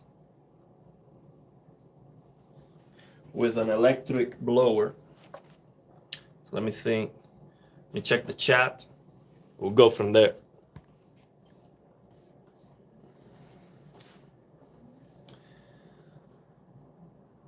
Bro is gonna make we're gonna make cotton 3 extinct.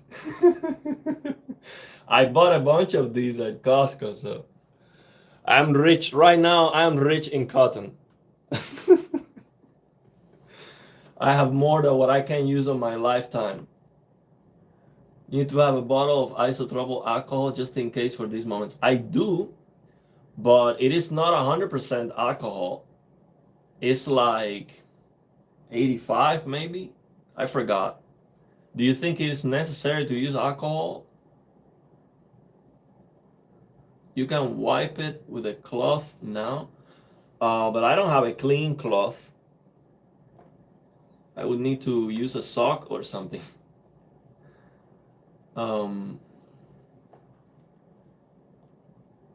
I do have some can of air. It helps. No,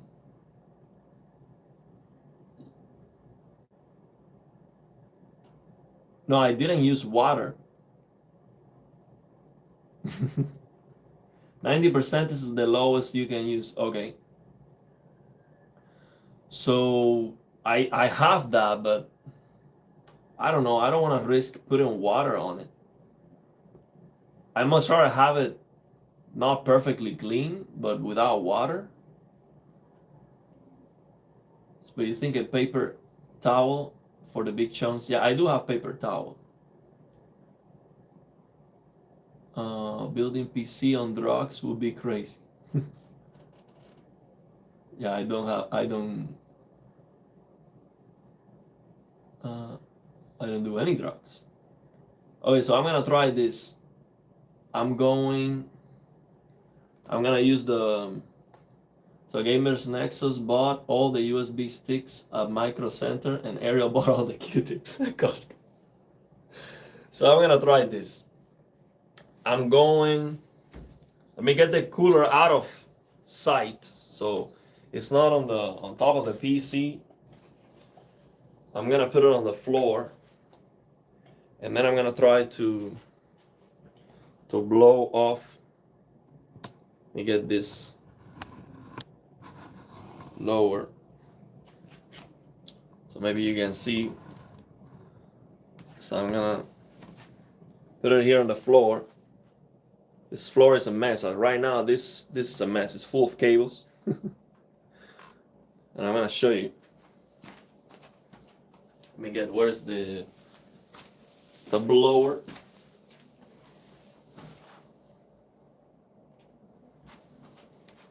And I get this blower.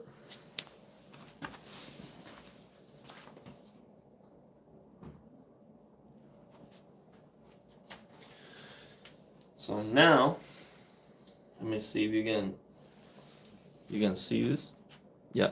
So what I'm gonna do is I'm gonna just try to dust this off before I put it back.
The other thing I can do is I can vacuum this.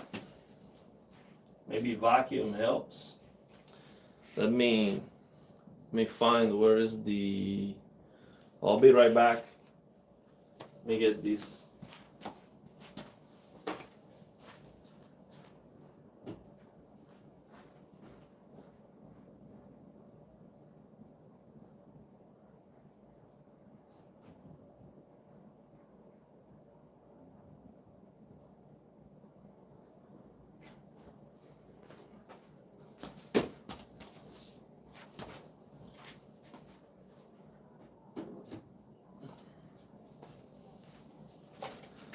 Now I'm gonna try.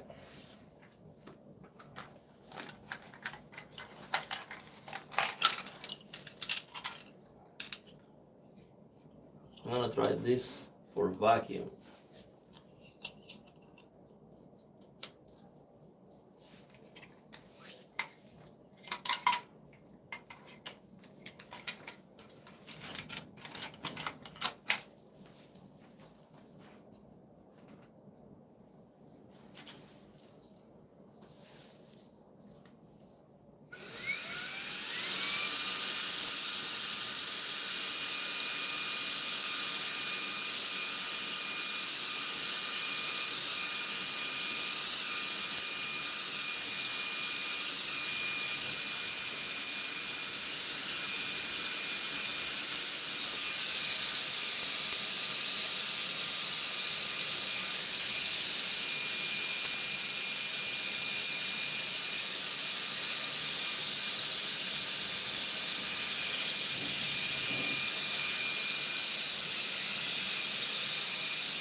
Yeah, I think that's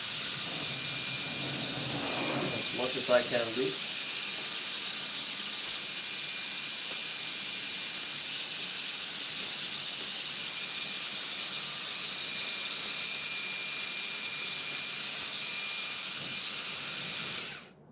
I wish there was a way to make it perfect, like a place you go and for $10 they just make it perfect, like brand new or something. But that's okay. It's gonna be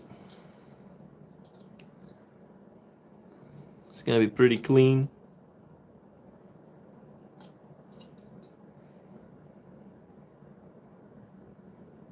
Pretty good.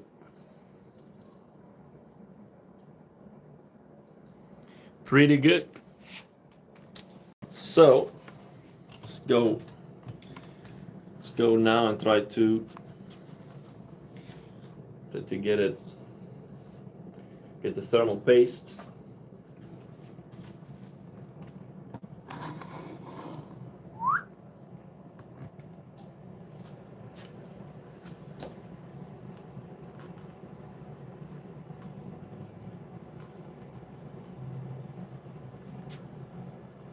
Let's go. Now, let me find the thermal paste on the box of this cooler.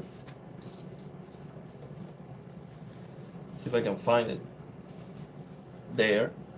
Or maybe it was in the motherboard's box. Let's see. Let's see what you think about that method. 9800X3 is always at 90C at 100%, whatever the cooler. Maybe the software you're using for reading it is the problem. Try to double check that is actually accurate.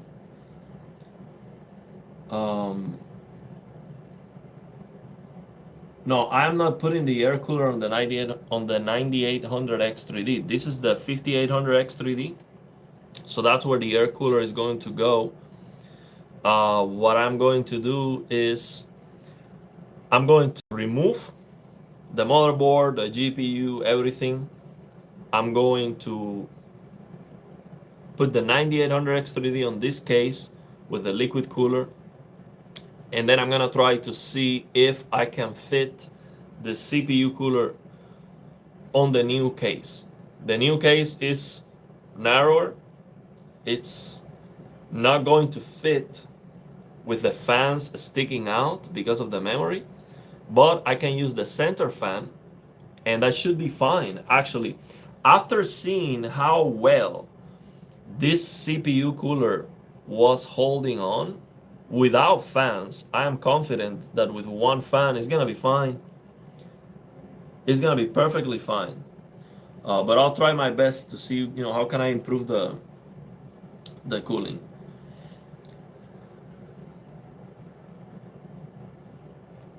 But that was not a terrible idea, let me tell you. 9800X3D with this cooler on this case, it would solve my problem, and I would use the liquid cooler on the smaller case for the 5800X3D. That's not a terrible idea either. But I want to use the liquid cooler because it looks amazing. And of course, it's gonna be great for the CPU. All right, I have to go to sleep. 2:30 a.m. there. Well, rest well, Daniel. Thank you very much for stopping by. Thank you very much for supporting the channel. Take care. I'm gonna be here when you wake up. We're still gonna be here, so don't worry. You can literally beat an entire game and have the stream on the other monitor. Yeah, we're gonna be here until next month at least. Remove the GPU and motherboard. Clean the old parts later, bro. Please. Okay. Yeah, the thing is, I'm gonna do it. So the reason why I'm cleaning is because once I put it back, I'm not gonna do more cleaning.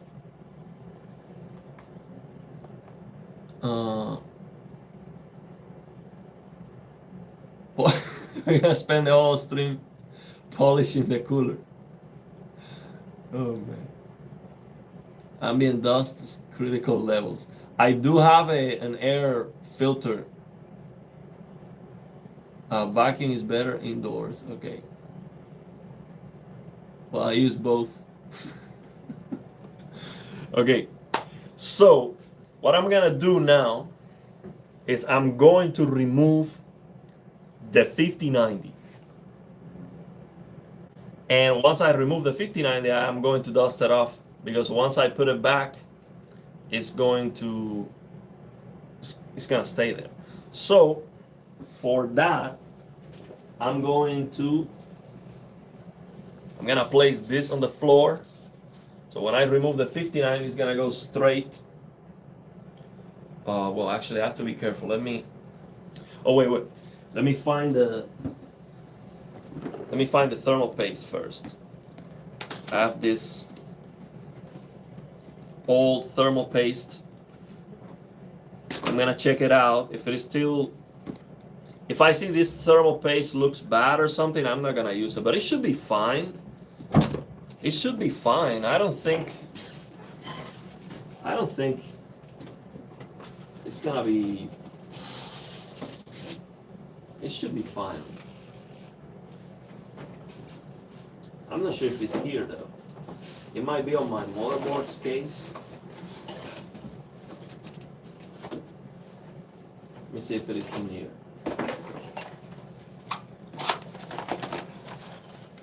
Yeah, it's in here. See, I have a lot of thermal paste here. So I'm gonna use it. This is great.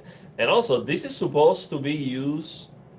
You see, if the CPU cooler is coming with this much thermal paste, it's because this is intended to be used on a very long time. Because let's say you replace a thermal paste once a year. How many years of thermal paste do you have here? At least 5, because there's a lot of thermal paste here. So I'm gonna use it. Why not? I'm gonna use this thermal paste, and I have these two for the application. So I'm gonna clean that up. I do have this, but I think this is empty already. I'm gonna check it out, but I think this one is empty. Oh, maybe this is brand new. Maybe, I'm not sure, because maybe I was using this. I don't remember. Maybe I used this until I ran out of it. Let's see. Well, here we have the thermal paste. No, I think I used that one time. I think I used that syringe of thermal paste one time at least. Let me see if there's something in here. Thermal grizzly. Whoops. Maybe there is something in here. I'm not sure though. I think this one is empty. So I don't want to run the risk of having to mix up thermal paste. Maybe this is not gonna be enough.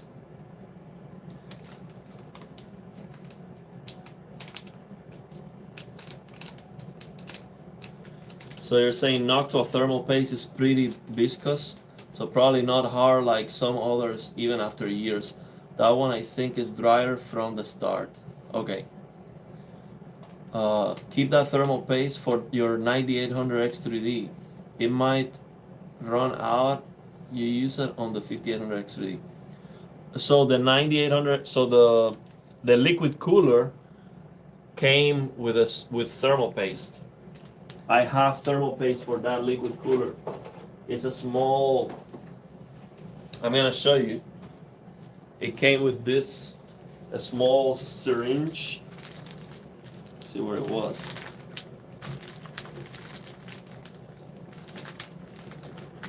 Oh, here it is. So this is the thermal paste from MSI. So this came with a liquid cooler. So I'm gonna use that for the liquid cooler. And I could use it for this one too. There should be enough there. Noctua paste will almost certainly be better for cooling the 9800 X3D. So do you think I should go with the old Noctua thermal paste over these brand new MSI? I mean, I'm sure MSI doesn't do thermal paste. They probably buy it from one of these bigger, brands like Thermal Grizzly or something. I don't know. I'm speculating. I have no idea. So yeah, let me remove the 5090, the moment of truth. Now to remove the 5090, let me show you. This case has the supporting bracket right here. I'm gonna show you that. See this supporting bracket right here. So this is pretty cool. So all I have to do is well, actually I shouldn't have to do anything, but maybe I should soften that.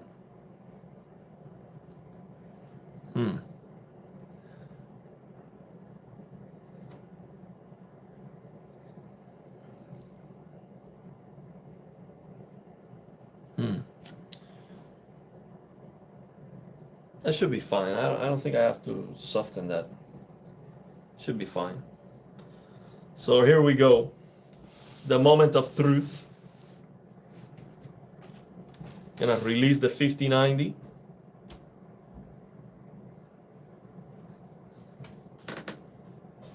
Now this thing is even hard to access without the CPU cooler. Oh, let me remove the screws. Wait. Let me remove the screws.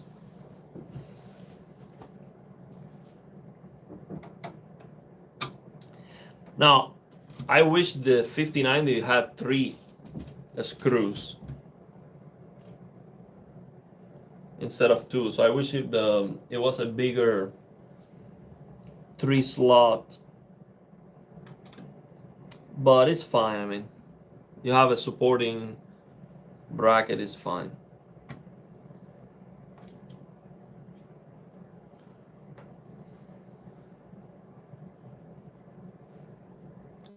I don't have to remove this one,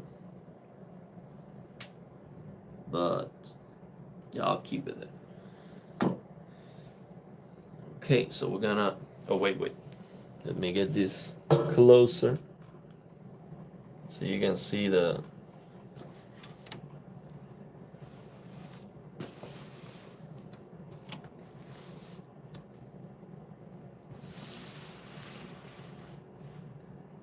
there you go. That's better.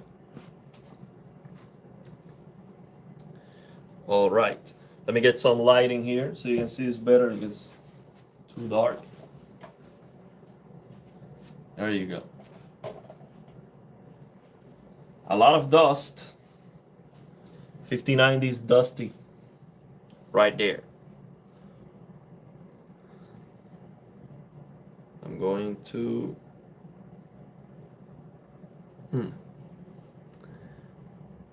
I think, you know what I'm thinking? I think it would be better to dust off the 5090. I think it's better to have the connector here so I don't get dust inside this connector, because this is where the 5090 blows. So I'm going to I'm gonna connect this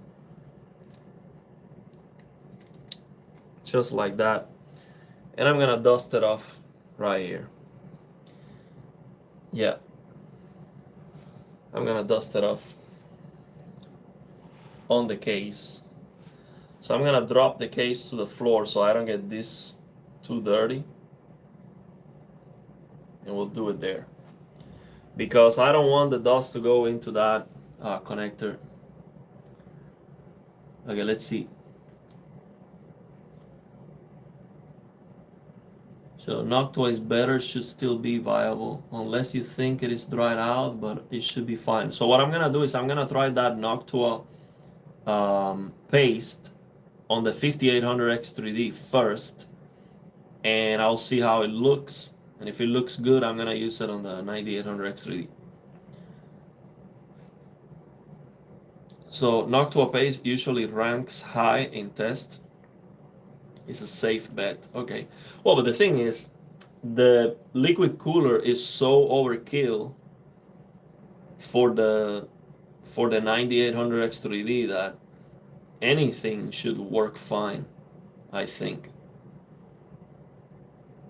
MSI paste, no idea, but probably only a couple of degrees anyway. Yeah. Noctua paste is actually not that great in test budget. Arctic's MX6 is just better.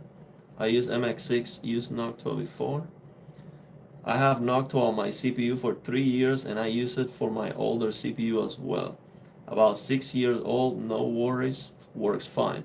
Well, yeah, this is over 3 years old and it was still working fine. As you saw, if you run out of thermal paste, you can use Majanize. Yes, 9800 X3 should be easy to cool, especially with the 360. Yeah. So anything is gonna work.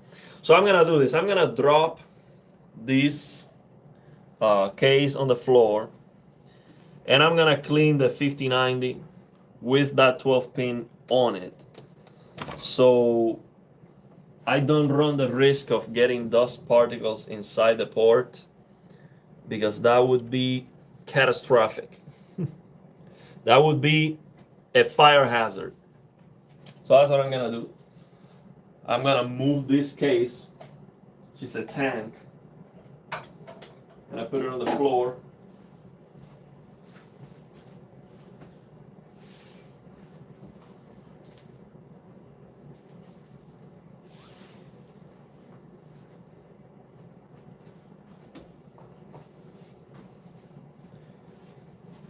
I'm gonna do that. So now, let me move these. I'm gonna do the same operation. Operation 5090 dust off. Gonna get it done. This case is so heavy. See, how can I grab this monstrosity? Yeah.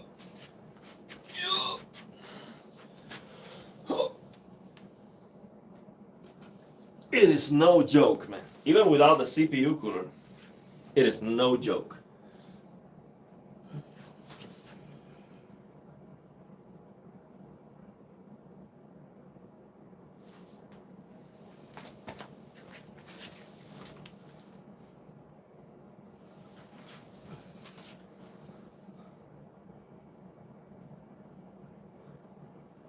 I wonder how I damaged this. Huh.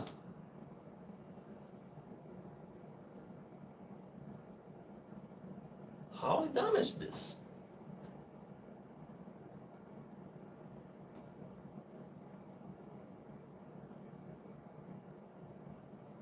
Huh. This is damage. The glass is damaged. I wonder how. Let me see the...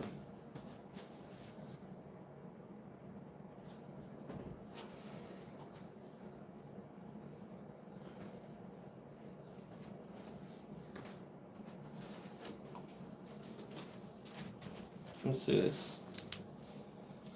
Let's see if you can see that.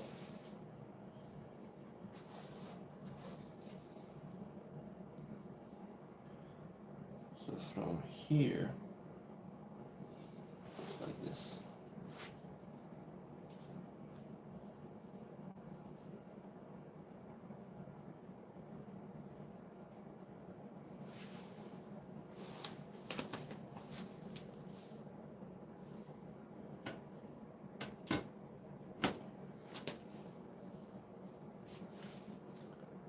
just want to see if this is visible when you put the case. Yeah, it will be visible.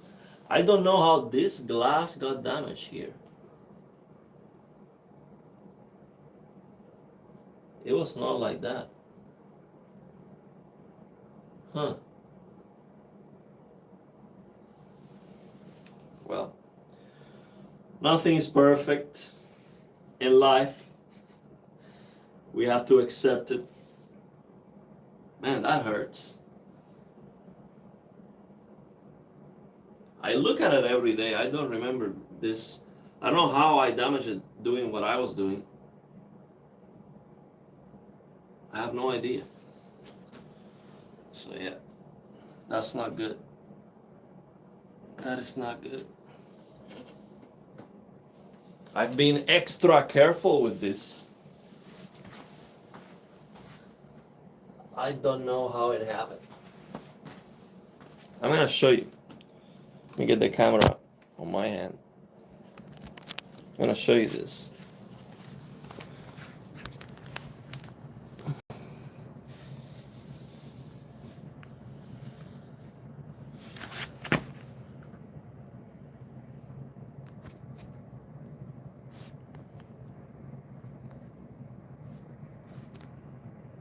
Try to get the camera to focus.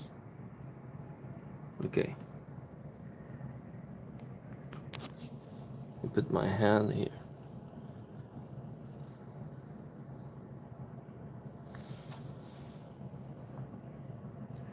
It is hard to get it to focus because I don't have control over the settings of the camera. Can you see it here, here, and here? I don't remember that.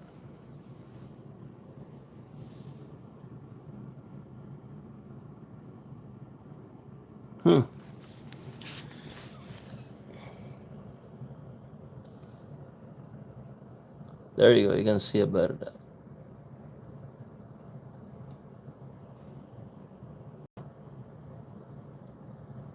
That's the damage.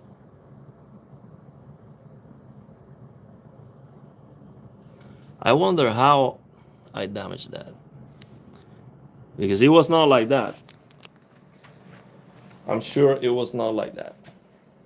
I damaged this myself probably today.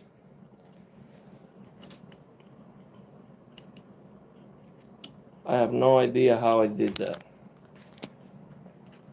Well, it is what it is. Nothing is perfect. I will accept it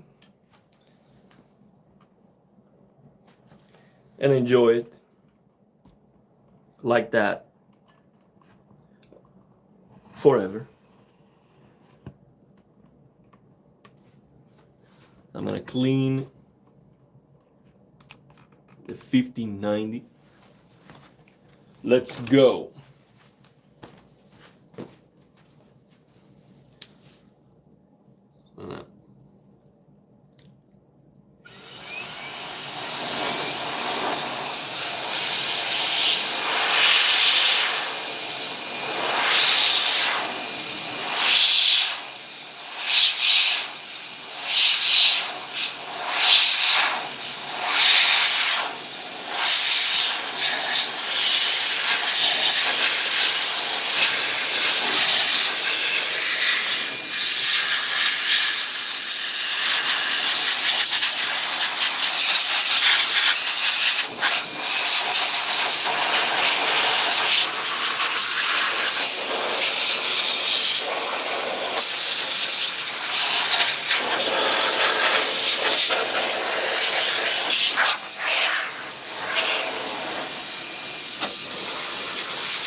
good enough. All right. So now, I'm gonna remove the 5090. I mean, I'm gonna remove it from here better, so I don't. So it has a shorter way to go down.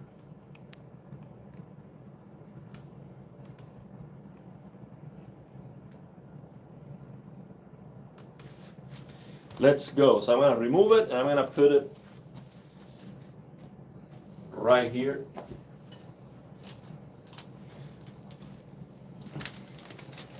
Before it goes into its original case.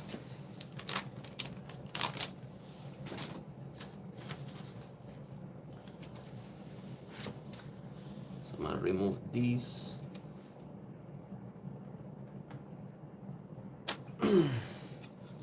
12 pin is out. Now I don't even have access to the not good access to this thing.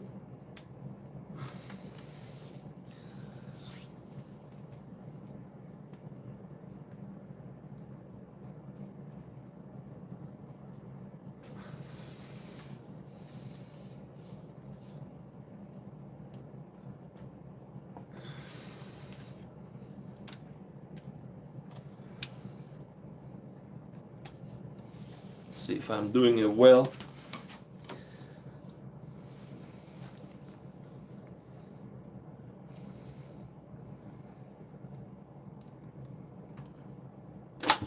Oops. We did it.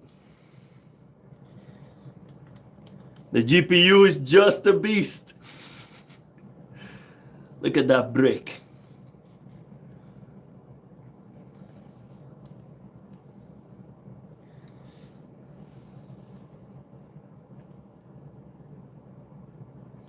Let me dust it up from the bottom a little bit.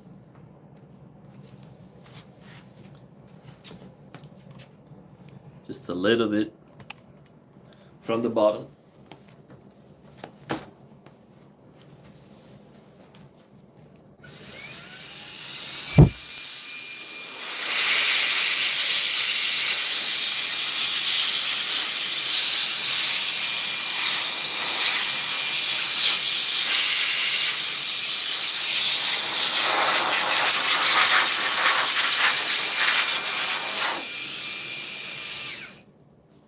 That's it.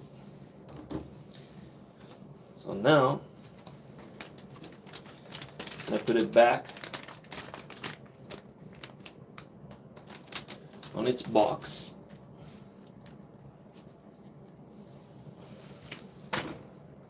Oh wait, there's a plastic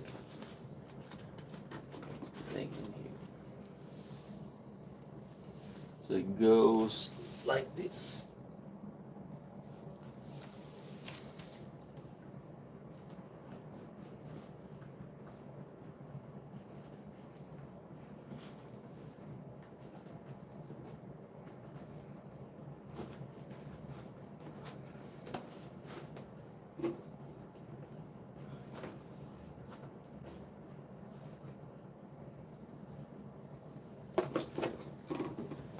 I put it on his box without the plastic back because it's just for a moment. So that's the box. And it fits very tight on that box. So I'm gonna close it so it doesn't get any dust. And the 59 is gonna be the last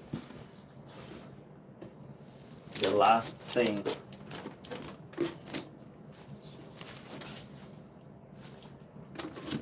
To install.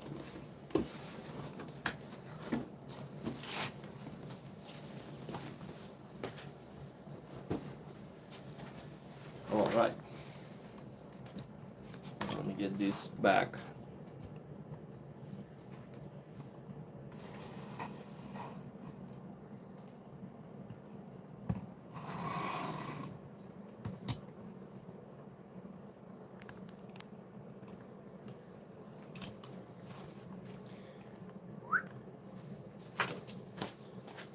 get this back on.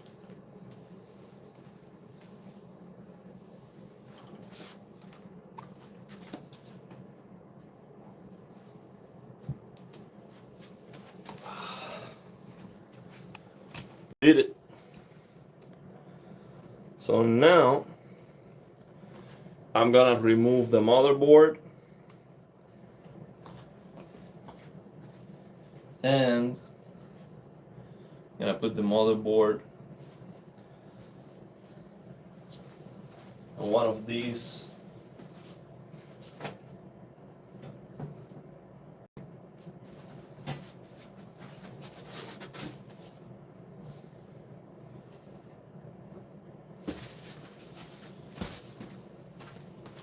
put the motherboard right here. This came with a case. So I'm gonna rest the motherboard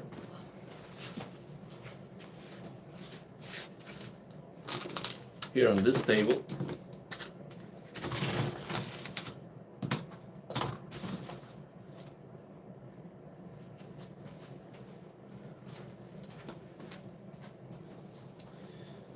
All right, so let me read some of the comments, see what we got. So this is becoming a cleaning channel. I just need to make sure it's clean. We went from building a new PC to cleaning the old PC. We need to do both because, you know, we're building both, so I'm not gonna have it dirty. Safekeeping the $3,000 beast. Yeah, I'm gonna keep the 5090 away until I need to put it back.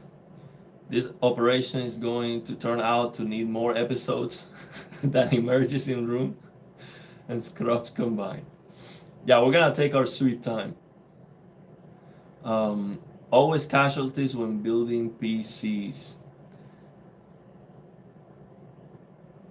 Yeah, so I thought about removing the GPU first, but I didn't want to get the 12 pin dirty, just in case. Maybe glass repair kit will work for that. How does that work? Glass repair kit? Will that like polish the glass? I'm not too worried about it. I mean, it's just a small detail. It's just a birthmark, bro. No PC build will be perfect. Don't let it bug you. Nah, it's not gonna bug me. It's very small. It's very small. But I was just wondering how did that happen?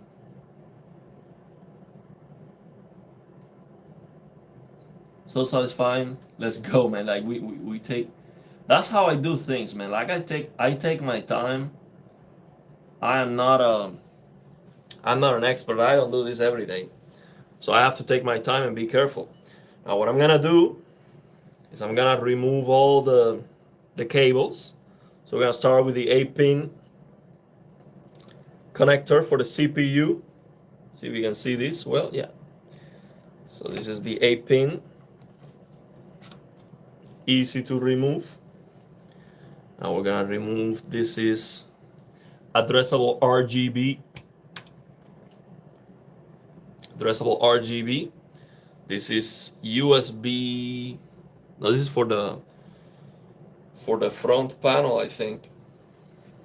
The USB cable, USB ports. Now this sometimes is a pain because they are so hard to remove and you can break them actually.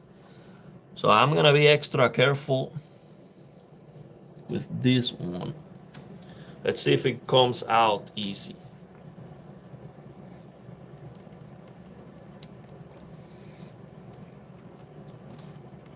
It is not coming out easy at all. Wow. Well, it did come out a little bit, so it should be good. I'm applying a lot of force, man. This is a tough cable. Very tough cable. I'll remove the drives. Look how many drives I have. 1, 2, 3, 4. These are all. So these drives are a 500 gigabytes SSD. No, 1 terabyte SSD. A 2 terabyte mechanical drive. 1 terabyte mechanical drive, which is very old. And 500 mechanical drive. So yeah, these blue cables are not even 6 gigabits per second. These are 3. So I'm gonna remove these suckers right here. This is for the front panel. Oh wait, I was gonna take a picture of that. That's okay, man. We'll figure it out like we did.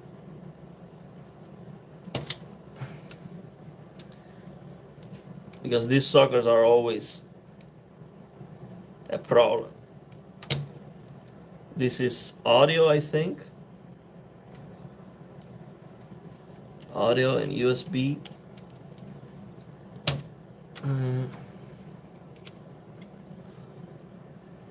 Or not, maybe this one is audio. This one right here. I'm gonna keep this. No, actually I have to remove it. I have to remove it from here.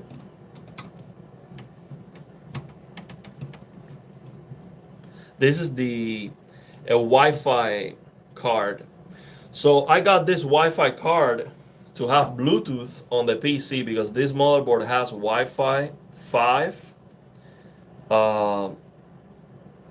This one is Wi-Fi 6 and Bluetooth.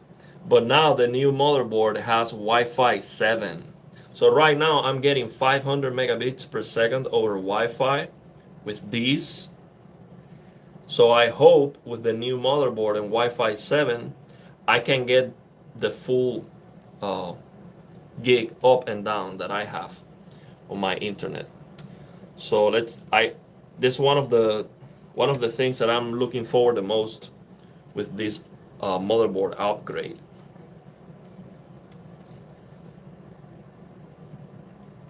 Getting all the speed I have on the internet. It's gonna be great. I also have to remove this. This is for the Bluetooth, I think. This is a very fragile connector. Very fragile, so I have to be careful with this one. I think this is for the Bluetooth card, because I'll show you this card, which I don't need on my new motherboard. It's better. My new motherboard is better than this. Although I'm not sure if the new motherboard also has Bluetooth. Yeah, it has Bluetooth, I think 5.2. This one had Wi-Fi, but didn't have Bluetooth. This is the Asus TUF X570. TUF Gaming X570 Plus Wi-Fi. And the new motherboard I'm getting for the 9800X3D is the B850 Tomahawk Max Wi-Fi. Man, this is such a tough connector. Let me try this. I'm gonna remove it. So I can have more. Well, let me remove the antennas. I forgot that. We have 2 antennas here on the back. Maybe I don't have to.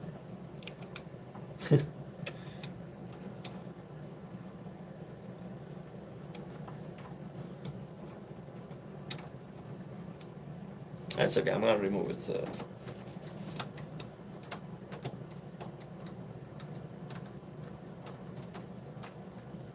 Now the new antennas for the new motherboard, they don't need to be screwed.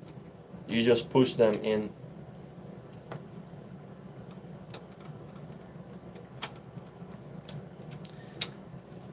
Now, so this is the AX3000, Intel AX3000 card. It has Bluetooth 5 and Wi-Fi 6. My new motherboard has Bluetooth 5.4 and Wi-Fi 7. It should be better than this.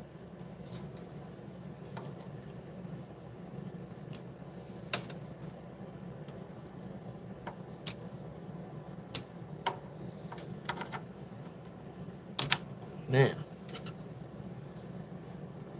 how hard to remove this thing.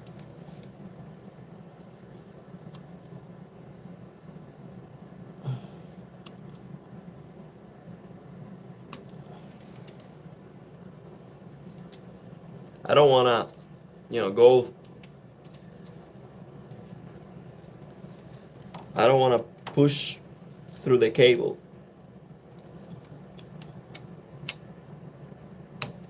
Yeah, I got it now. It's coming out.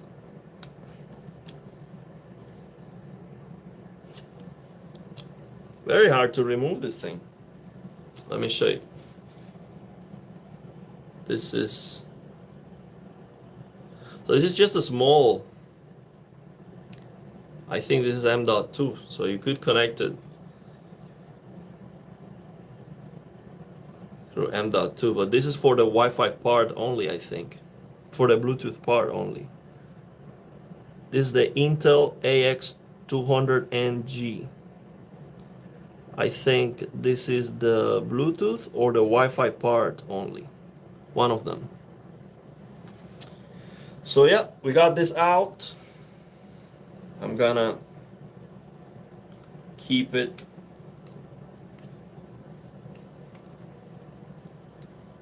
close.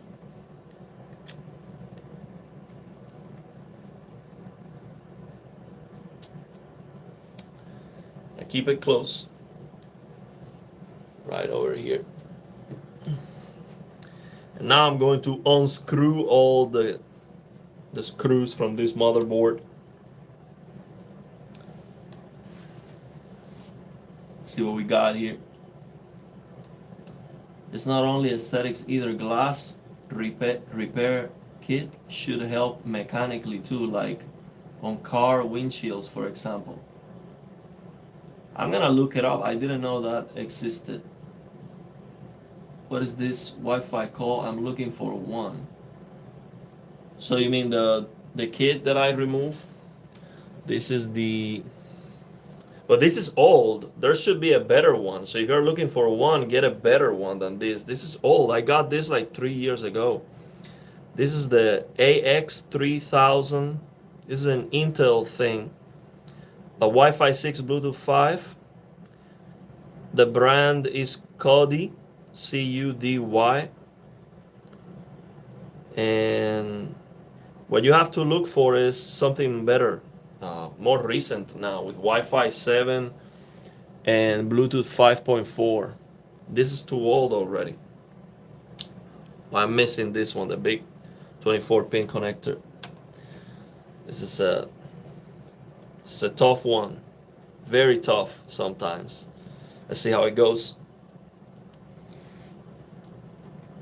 Not that bad, actually. No, it was very easy, actually. Good. This was easy. Very good. Very good. Yeah, Ethernet cable would be better, but I do have the PC on the basement, so the router is upstairs. So it would be, I would need to open a hole in the floor to have a cable directly here. I thought of glass repair kit is it fills the scratch with a clear substance so it looks much better. Okay, I'm gonna look it up. Why not?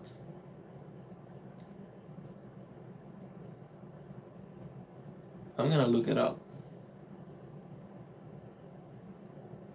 You know, I'm taking my sweet time and I'm enjoying the moment, enjoying the process. This is good stuff. This is more entertaining than anything else right now. There's nothing that I wish I was doing right now than this. This is just amazing. So now I'm going to unscrew all this. Should be give you a better. Now let me get the lighting here directly. Have more light. Get these. Perfect. Perfect. Maybe it's clipping a little bit. Right. So now I want to unscrew all these small. We have 11 screws for the motherboard. 1,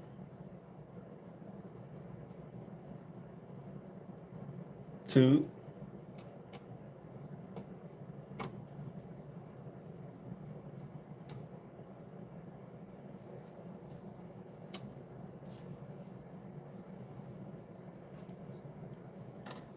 3 is over here. This is the toughest one. When I have the CPU cooler, this is a tough one.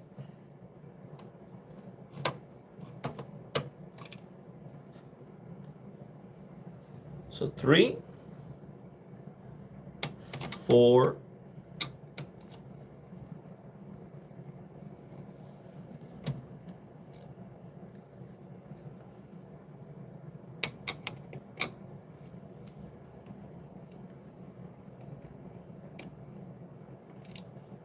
5,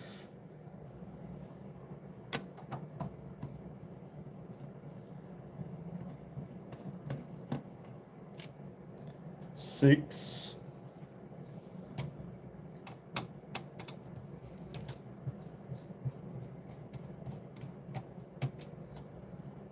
7. That's the audio capacitors.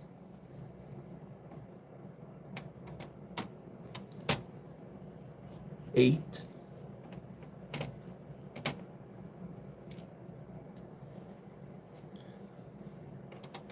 9. 2 more to go.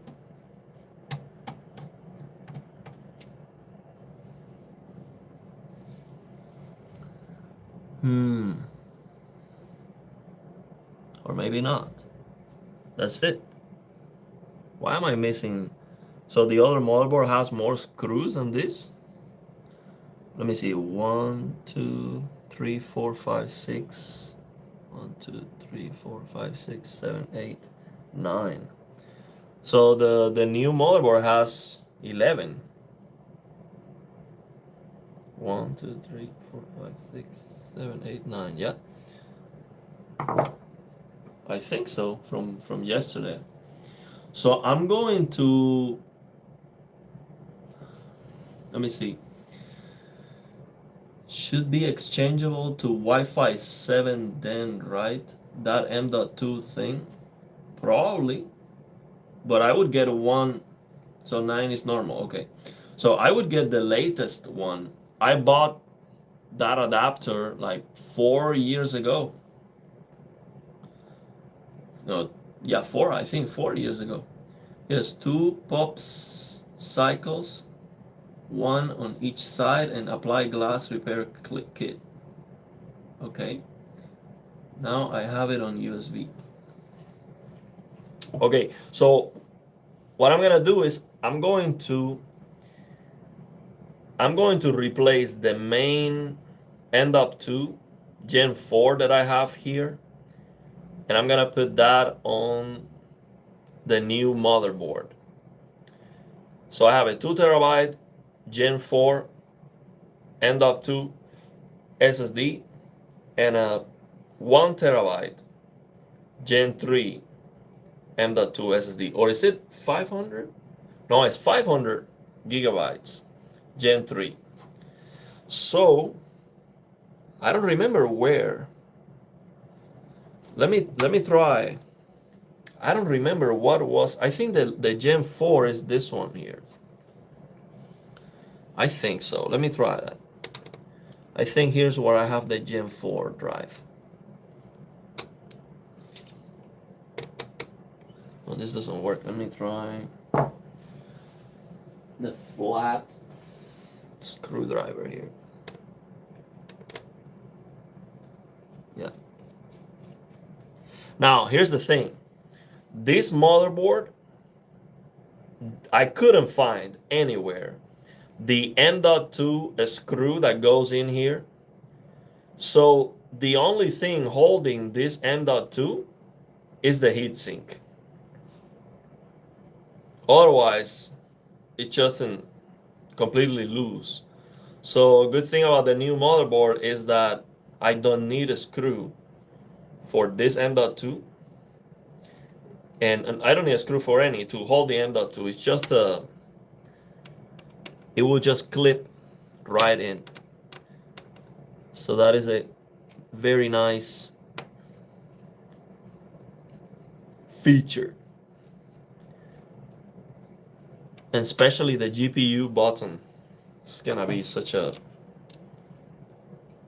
Okay, so now if I do this, the M.2 might come off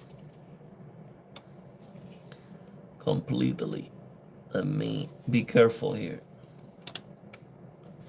Yeah, that's the thermal paste holding the M.2. Woo! It's a lot of dust here. Look at this thing. That's not good. That is not good. That is very dirty.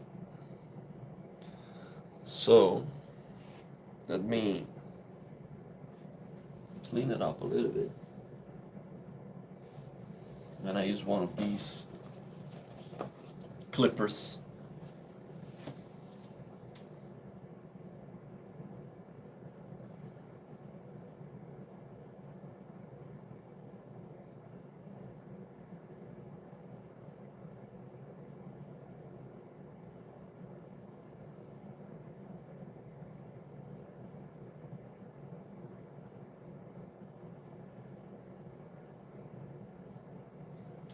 It is super dirty, man. It's not gonna be perfect.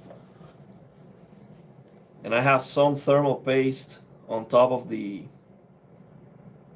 SSD.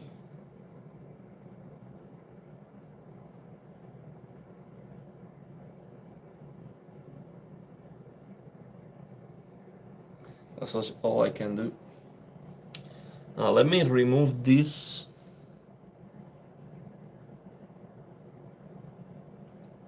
I'm gonna try to save it. Put it back on the... I'll try to put it back in here.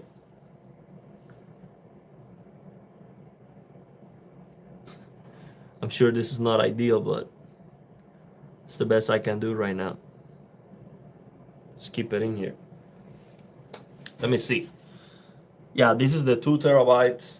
This is the latest M.2. So this will be the main drive for my new 9800X3D. Let me clean this off. So the new motherboard also has thermal paste. So I need to clean this up. So, and by the way, I don't remember, there was a video comparing the temperatures of the M.2 SSDs with the sticker and without the sticker. And I think the conclusion, if I remember correctly, was to not remove the sticker because the temperatures don't get better. Let me know if you remember that video. What's up with that? But I don't want to remove the sticker anyway.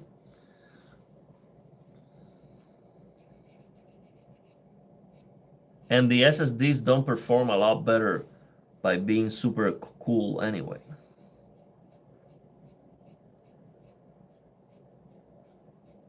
Like I think if you liquid cool the SSD, that doesn't improve anything.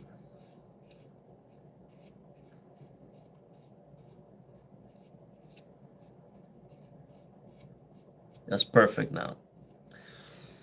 So let me remove it now. I wonder why is this not going up? Why is it glued to? I don't know what's going on here. If it is glue,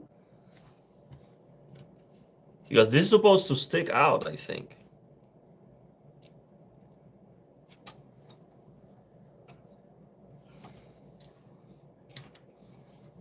How do I remove this thing? See, the screw is not doing anything. This is a screw I got somewhere else. It's not a screw for...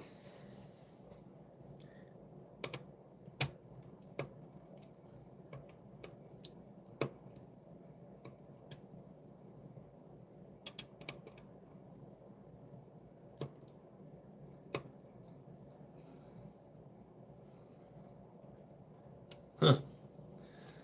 Let's see. If this is a gaming PC, absolutely. The 5800X 3D with the 3080.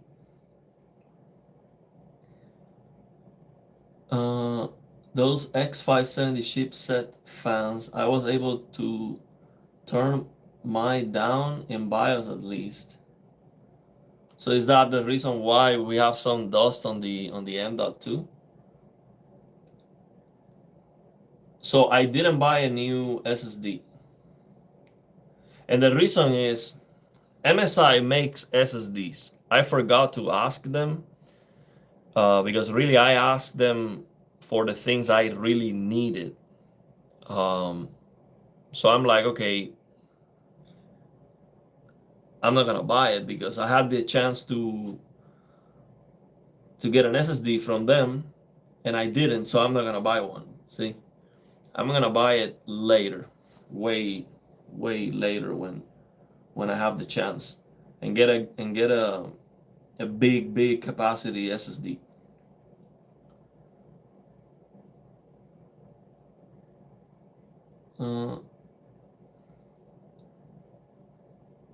Also, don't forget it's required to check for the M.2 slots in your motherboard guide.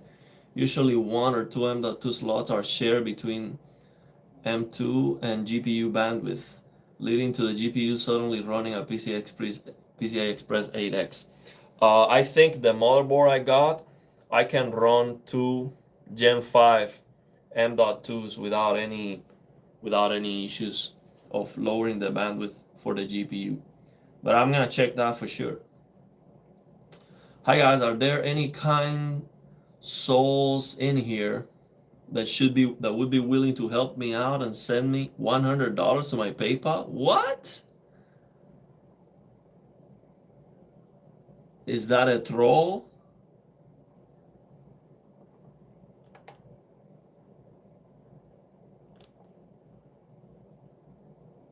Okay. Is this okay? Let's see what else we have.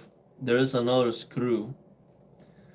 There's one for the heatsink and one for the SSD. Are you keeping the second PC for recording? Yes. For recording, live streaming, and to analyze the performance of the games without losing performance.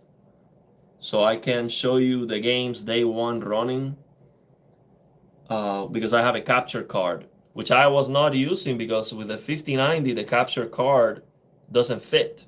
The 5090 was going over all the PCIe ports. How's it going, Compu Semble? Thanks for stopping by. I have tested Gen 5 SSDs and they aren't worth it over Gen 4 or even Gen 3 SSDs in gaming. Okay. I'll get a big Gen 4 then. Gotta be trolling. MSI motherboard shares lanes with the fast USB-C. Okay. Okay, so this SSD, I don't remember how. Like usually these SSDs, they go diagonally and then go in, but this one is not going up. And I don't have room for my fingers here to remove them. That's why these features that the new motherboard has are so nice. Like all this struggle that I'm having right now, it's not gonna happen with the new motherboard. It's gonna be a piece of cake to do this. So I'm running the risk of breaking this thing because I just don't know. I don't remember how I got this in here and why it's not coming out. That screw is below the SSD. I remember that's not the original screw. That's a screw I found somewhere else and I put in there to make it work, to get some height for it. But it was not supposed to, like I couldn't find the right screw for them. So this is not original parts. Maybe that's why I'm struggling, but let me see if I can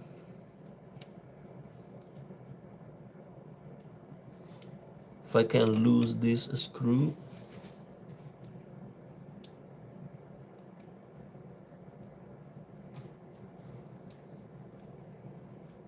No, the screw. I have to get a different head. Let me do that.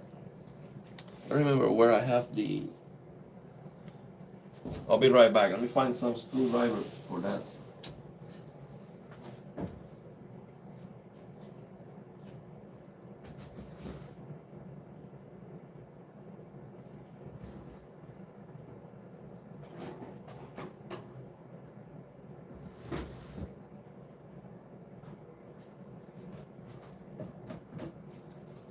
Okay, so I got this small screwdriver. Let's see which one.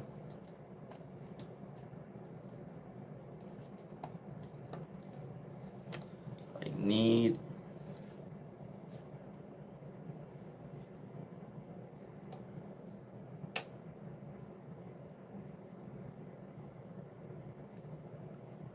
Maybe I'm gonna try this.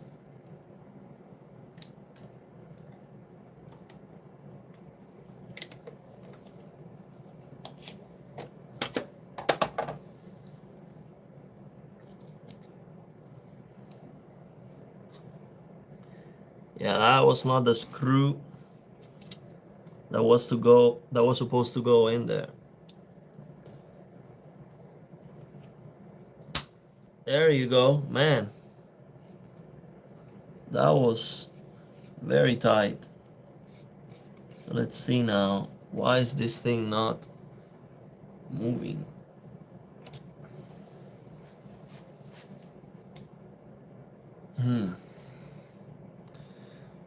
I think probably the reason why I tight this so much is because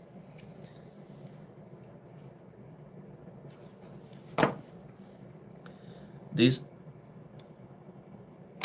no, that was not good at all. That was terrible. I hope I didn't break. It looks good.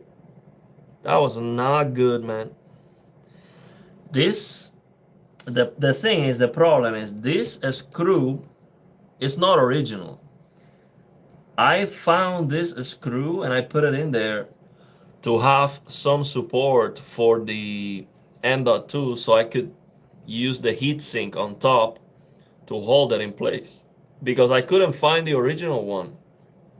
It was definitely not on the motherboard's box. It's like, or maybe I lost it, I don't know. But that was not good. I hope it still works. That was not smooth. I'm gonna remove the motherboard now, yeah. Be gentle with the M.2 slot. Yeah, it's It is very delicate. I try my best. um, I try my best. I was not very. Oops. That was not very smooth.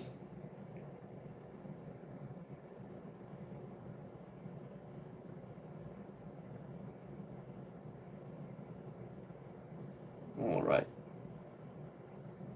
So now I'm just cleaning a little bit of thermal paste waste that I saw in here.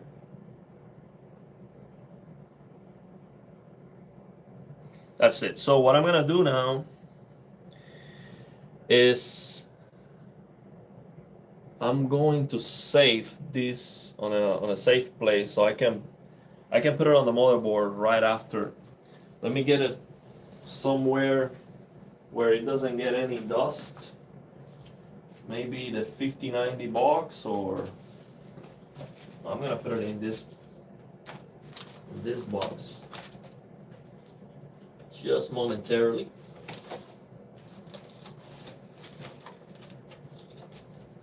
I'm gonna put it in here. I have the original box of the M.2s also. I don't throw away anything. I have all the boxes. It's always useful to keep everything.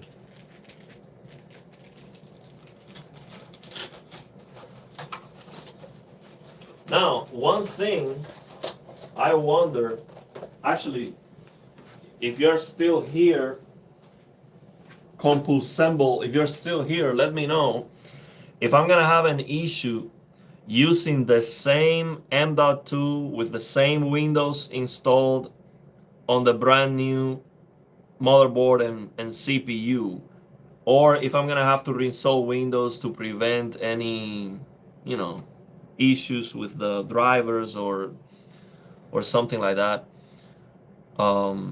Let me know, because I didn't want to have to reinstall Windows. So what I'm doing is I'm gonna use the same M.2 with Windows that I had on this PC, 5800X3D PC with this Asus X570 motherboard. Use the same M.2 on the new. You think I have to do a fresh install? Oh man. The thing is, every time I do that, I lose something. Best to install Windows again, man. New motherboard and CPU. Okay. That's going to be a mess. It will work, but best practice is downloading new, because it will be a lot of bloatware. So I think what I'm gonna do is try to turn it on to see if it works. Then I will try to save all the stuff that I have there, and then try to reinstall Windows. So I hope it works, but it should work, right? I should be able to go into, boot into Windows and then have the chance to save what I need to save. The existing OS should work out of the box. Just give it a try. Windows 10 and 11 usually works. I think I'm on the same install since Windows 7. Just do it. You don't want to bloated old Windows install, slowing down the. No, it's not very old actually. I installed Windows like 3 months ago. It's not an old one. And you can just reuse it, but go to Windows settings to reinstall Windows, but keep your files. Okay. I recommend you buy a new SSD and do a fresh install. But the thing is, I didn't want to. Again, what happened is I didn't ask MSI to send me an SSD. I missed it. Also, I asked them for what I needed. So I didn't think I needed an SSD because I have one. But then I was like, okay, I missed that opportunity. I'm not gonna, go and now spend the money. I'll wait, and later I will buy the SSD. That was my thought process. No need for SSD. Yes, why not try and see if it works? Okay, I'll try. Okay, so the motherboard is ready. to be out. I'm gonna remove it. I'm gonna put it in a safe place, and then I'm gonna try to put the new motherboard in here. But before I do that, I have to actually remove it because the new motherboard with the liquid cooler it's in the new case already. So I'm gonna have to undo that. Now this motherboard snaps out of the shield, I think, if I remember. Is if I'm missing something? I am missing something because this is hard. Why is it hard? I unscrew 9 screws. So why is this hard?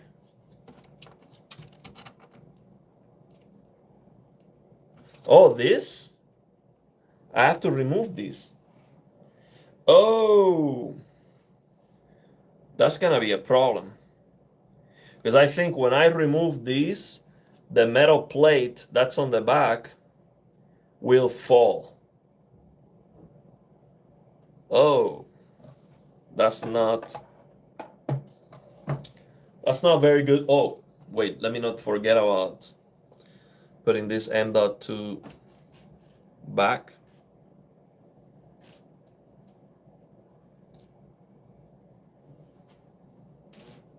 Let me put this back.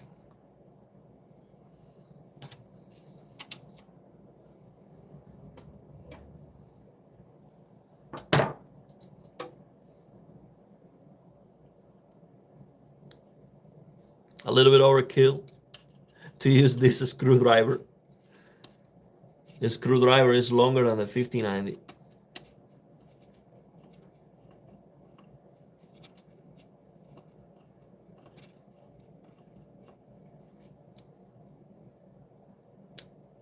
Okay.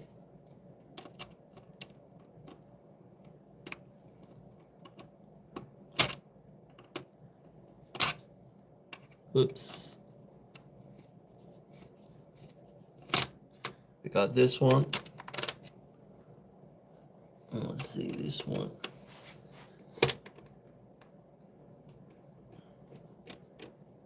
Good.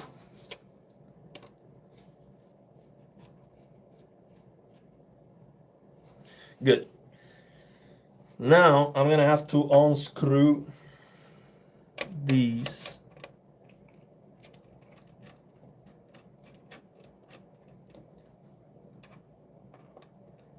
That's gonna complicate. I remember this was the most difficult part about installing the CPU cooler, because when you unscrew all these 4 screws, the metal plate that's on the back of the motherboard falls. So I think this is a two-man job, because it's difficult to put the case vertically and then have to hold the back plate and screw this at the same time. Not easy, from what I remember. I struggle with this one a lot. So it should be good.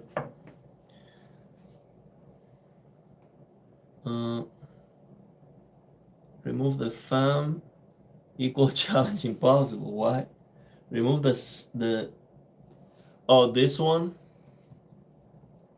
But why would this one be on the way?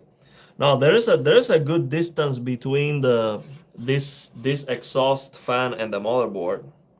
The other one was a little bit more tight, but this one is actually ready for a taller heat sink. So I do have plenty of space here. I don't think I need to remove that fan. It needs a great tool set for building PCs.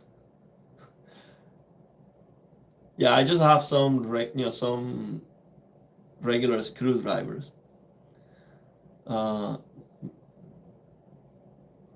the most frustrating part of building was this part. Yeah. I have the look at the size of the screwdriver I'm using. It's almost as tall as the case. I got this screwdriver very cheap. It was like $2 or $1.50, something like that. In one of these cheap stores. I woke up and choose legendary difficulty. Well, this is a tough part, that's for sure. This part, well, I still have. See, the thing is, it is hard to remove this screw because the back is loose now. We got it. We got it one way. I'm gonna put this in here. Let's do this too.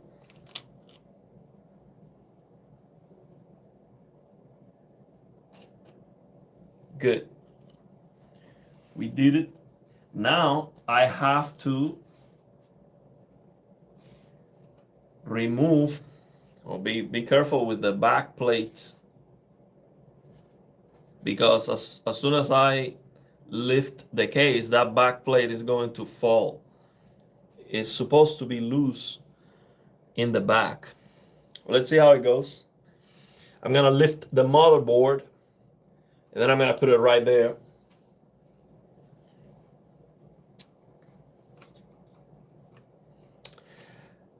Now, yeah, I'm gonna remove this exhaust fan because the new motherboard does have a taller heatsink. So this might be on the way. And it's just 4 screws. So I think it's worth it. Removing these 4 screws.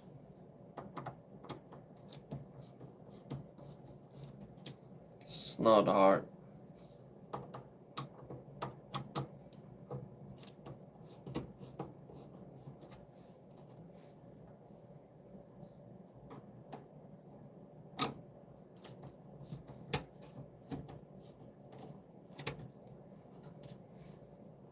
Good. Oh, this is magnetic. I love these fans, man, but these fans are so expensive. Honestly, I would not buy these fans with my money. I got them for free. I'm very happy. I love them. But this is one of these things that I would not. I mean, it's $120 for 3 fans. They are incredible. They are magnetic. You can daisy chain like 9 of them. So you only have a cable at the beginning and at the end. So because they have this magnetic hub that transfers the power and the addressable RGB information. So they are great. But man, $120 for 3 fans. That's more money than the entire case. You can get this case right now with no fans for $100. And 3 of these fans are $120. Wow. It's no joke. So if you get this case with no fans and you want to have all the fans populated, that's gonna be way more than the entire case. Double. Triple, actually. So yeah, think about that. Now I'm gonna remove these. Should be easy now. Let's see. Well, it is not easy. What's going on?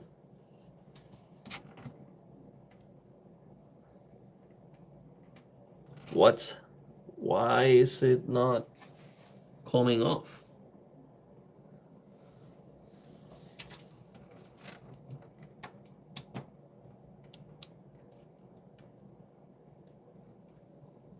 What am I missing here?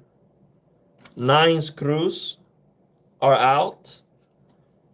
These 4 are out.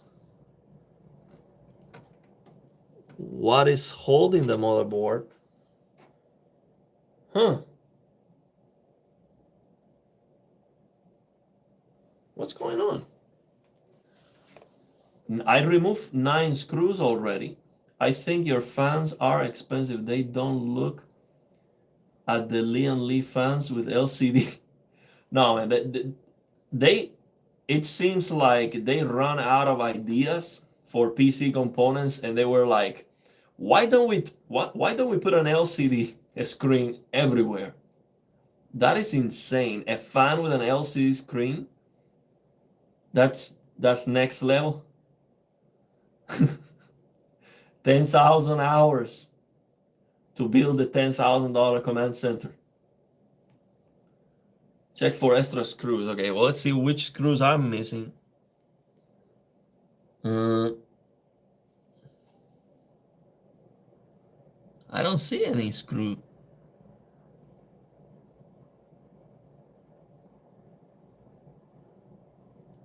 I think I got all of them.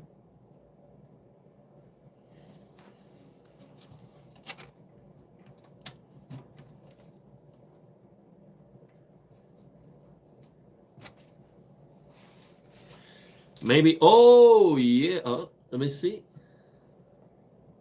No.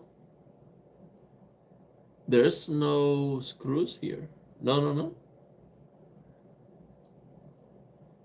I thought this was a screw, no. I don't see any reason why this is not coming off easy right now.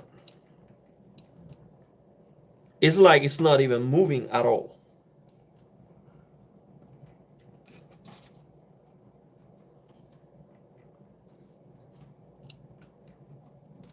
I'm gonna have to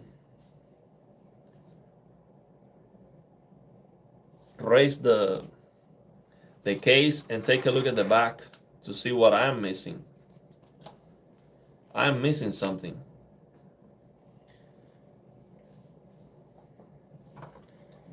Let me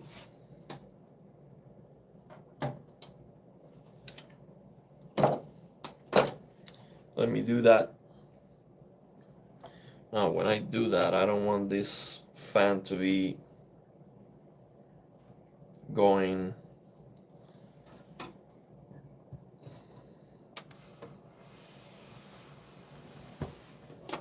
and I have to be careful with the motherboard because I have no screws.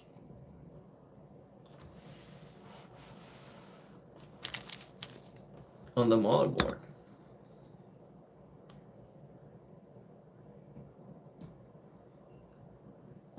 So now,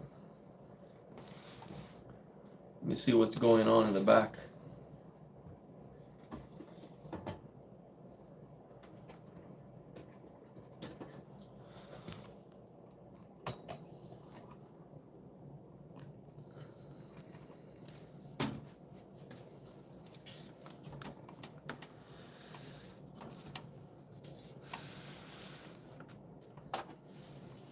See what's going on here, because the motherboard doesn't even want to move at all.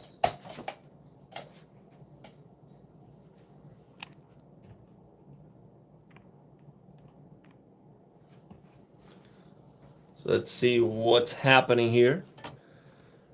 And that's fine. I always love to look at the back at my cable management. This is a work of art. Took me a week. Now let me get this out of the way. The CPU cooler out of the way.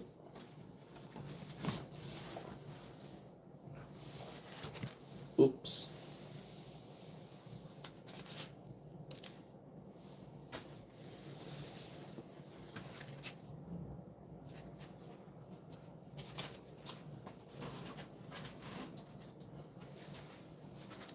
Okay. See what's going on.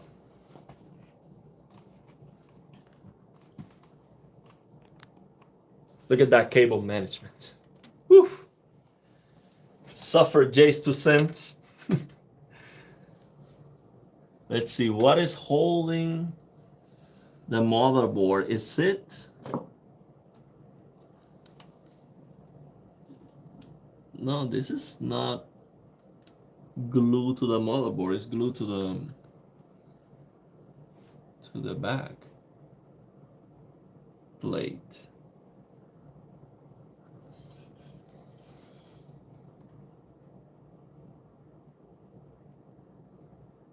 I have no idea what is holding the motherboard.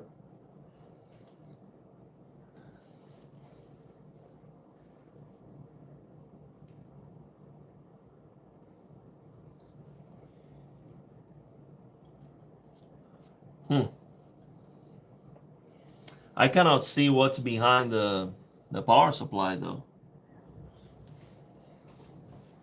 Do you have any idea? Okay, I'm gonna read the chat. Check for screws in the middle of the motherboard, not UST the sides. You have center screw. So I put out 9 screws. Check middle area. Looks like it is stuck in the middle. Okay. I don't see any.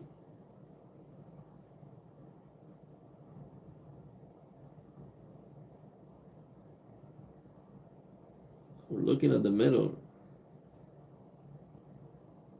The middle screw I removed already. Huh.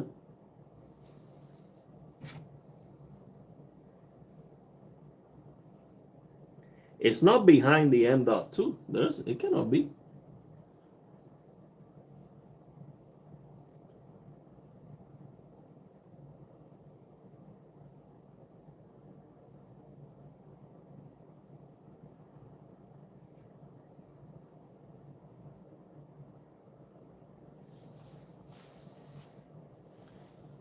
There are 2 middle screws. Okay, well, let me see where's the second. Got 1. So in the middle, there are 3 screws horizontally from my perspective right now. So I have 3 and 3, that's 6, and 3, 9. So it is 9 screws in total. Looks like you have to bring out the cutter. Is that a joke or are you for real? Like the cutter, like to cut something? I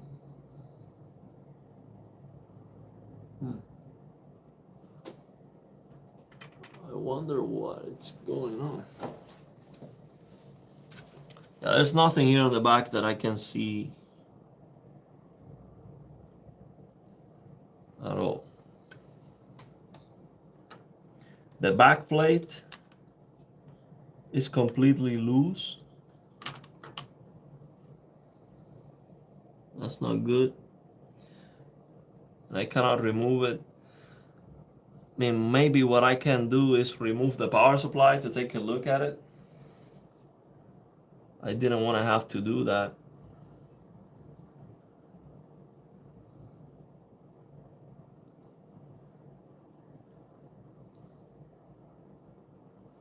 Okay, let me try it again.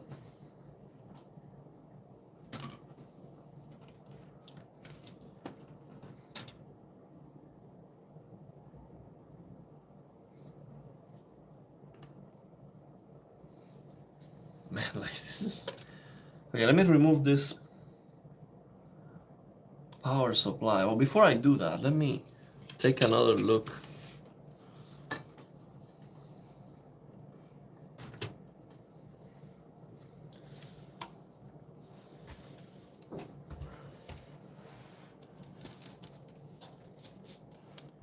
This is crazy. I have no idea.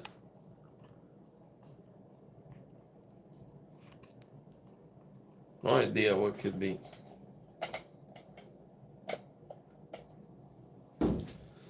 So the back plate is soft on the back, but that's not the problem.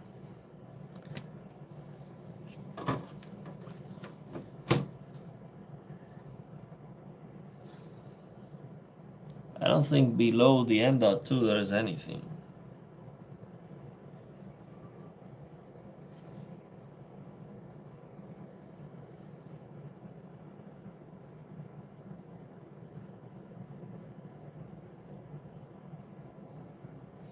When I try to remove it,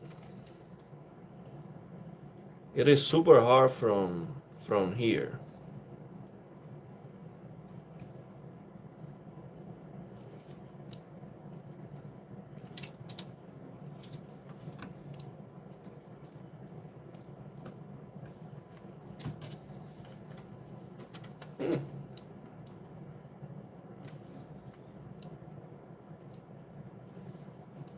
It's like super hard. Like there's a very important screw that I have not removed, but I cannot see it.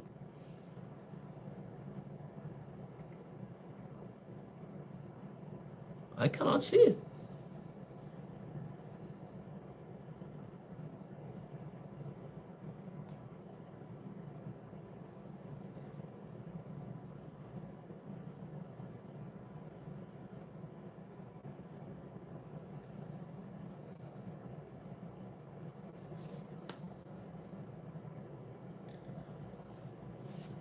There's nothing below the M.2.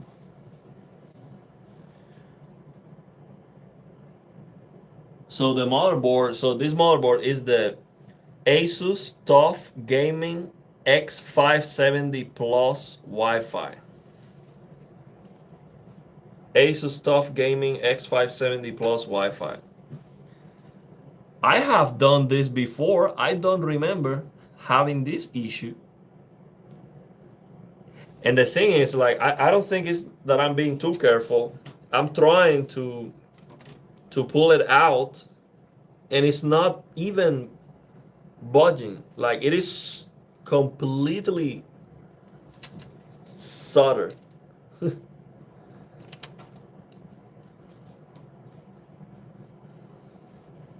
So the only thing I have remaining to do to try is remove the power supply to take a look at the back. It's the only thing I can imagine right now. Yeah, I already removed the. So you think it's just the AIO shield? Let me try to push that out.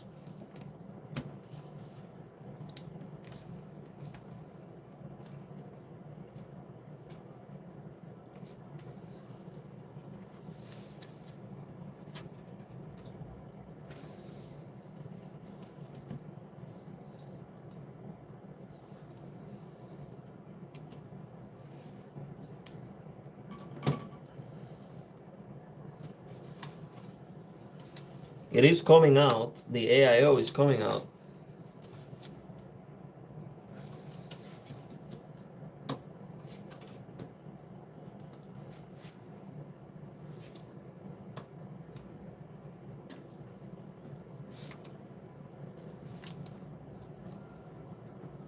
Let's see now.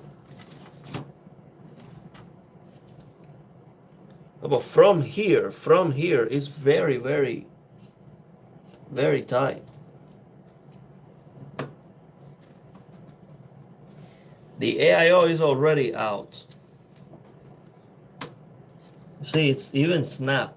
See, it's out. Completely from the AIO is out.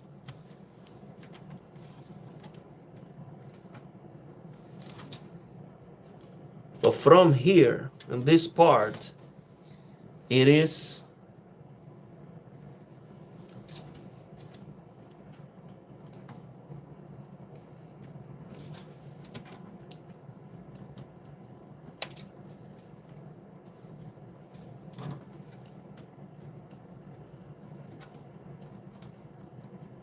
see, this is going out, but here it doesn't want to go out. It is screw in for sure. You will have a screw. There could be a screw on the right of the M.2. Yeah, maybe.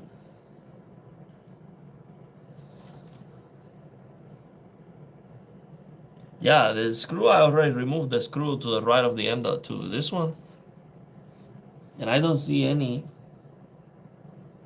screw underneath. Okay, let me remove that M.2 heatsink and take a pic.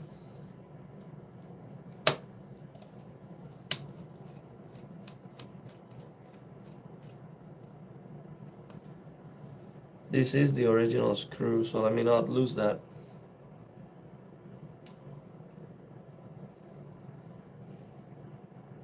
There's nothing here. Oh, by the way, the the the whole label came out of the M.2. The whole thing came out. That's not good. Let me clean this a little bit. Let me get the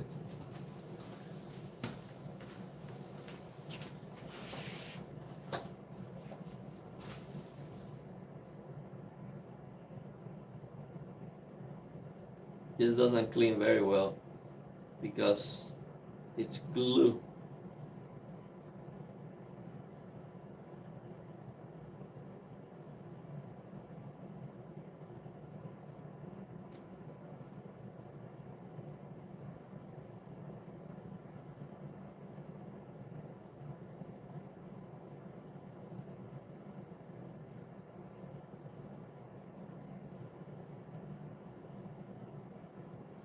Yeah, this doesn't clean at all. That's okay. Yeah, there's nothing underneath that. And I'm still gonna try it because we are here already. See, this is how the M.2 is supposed to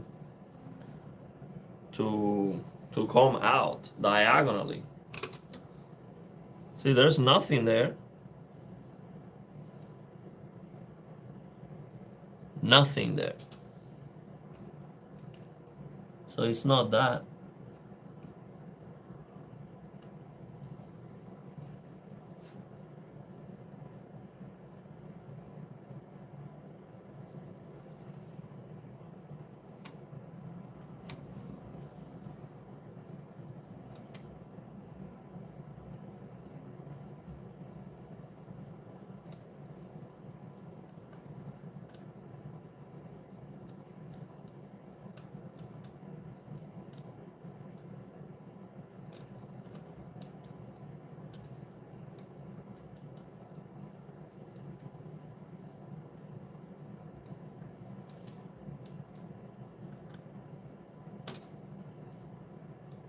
Such a small screw.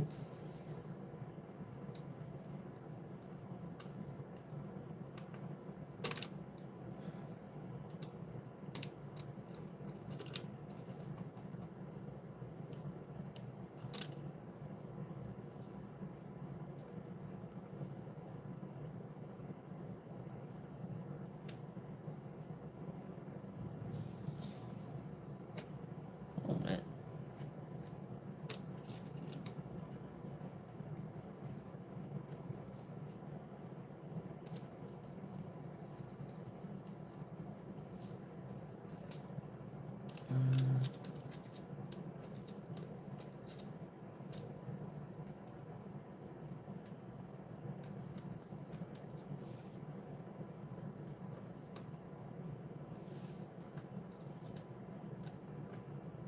This is a tough one, man. I don't remember struggling that much. Maybe a better, more fitting screwdriver head. I'm using a flat head instead of a Phillips. Let me try that. I'm not using the right tool. You try this one.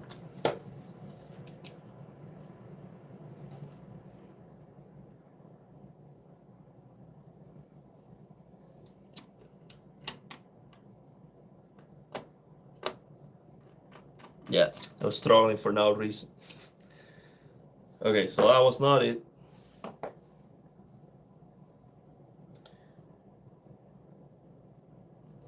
Get this bag all dusty like that. I'm sure this is not improving performance at all at this point. I think it goes like this.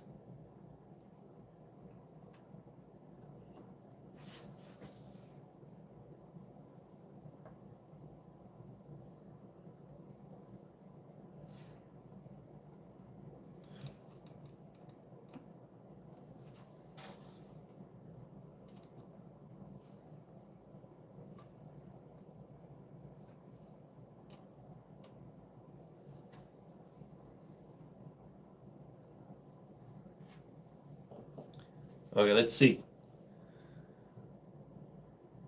The stream is devolving. Must be something stuck behind, maybe the heatsink CPU. I'm gonna remove the power supply and take a look at it. Under the chip, backside from the motherboard. Yeah, I'm gonna look at the back. I'm gonna look at the back. There has to be something there. But that is so weird. I don't remember screwing anything on the back. Okay, we're gonna check it out. Let's see. See what we got.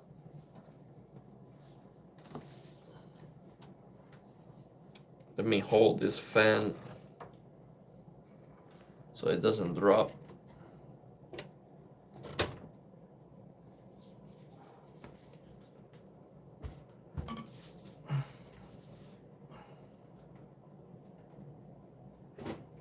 Oops. Is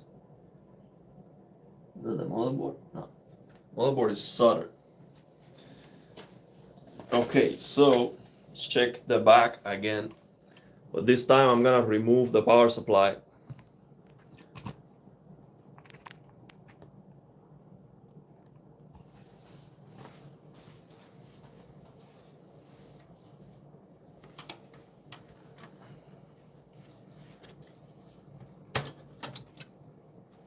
And I remove the power supply, which I didn't want to because it is a work of art when it comes to cable management. A week of work, every single day polishing the placement of each cable, blending them together in harmony to get to this point. What a beauty. Let me erase this.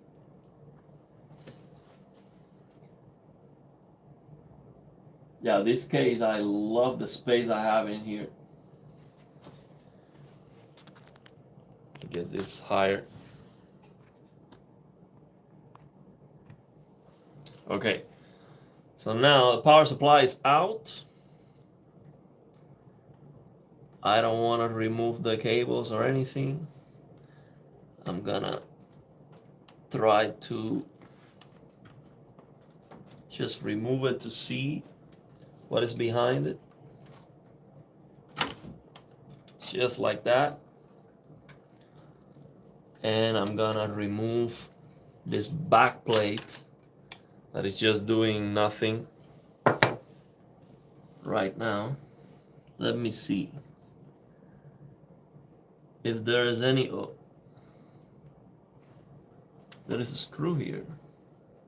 Oh yes, there is a screw here.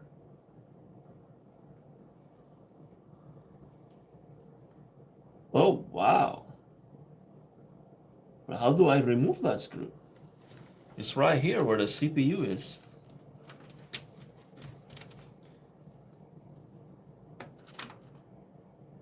There is a screw here.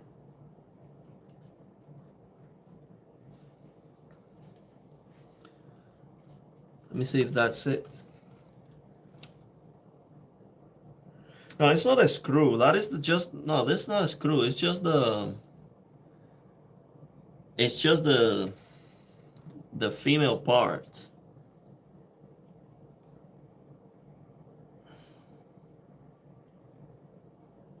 Don't see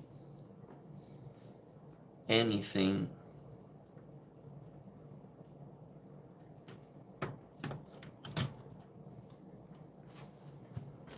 I don't see anything.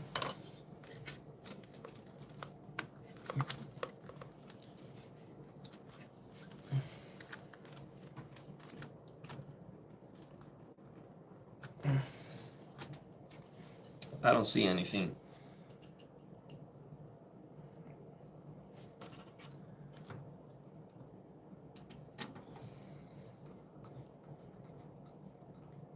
Gonna have to ask ChatGPT. Man, I have no idea what else to do. What else to try? Other than try force, which is never a good idea. If I try to force it, I'm gonna break it. And that's not good.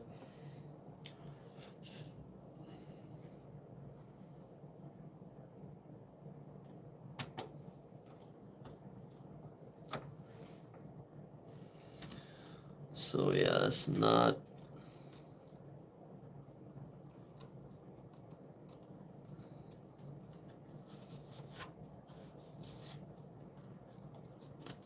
Oh no, this cable.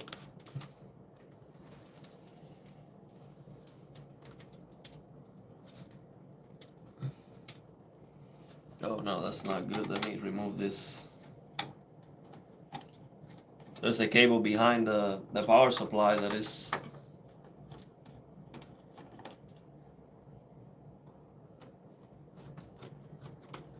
being squashed right now.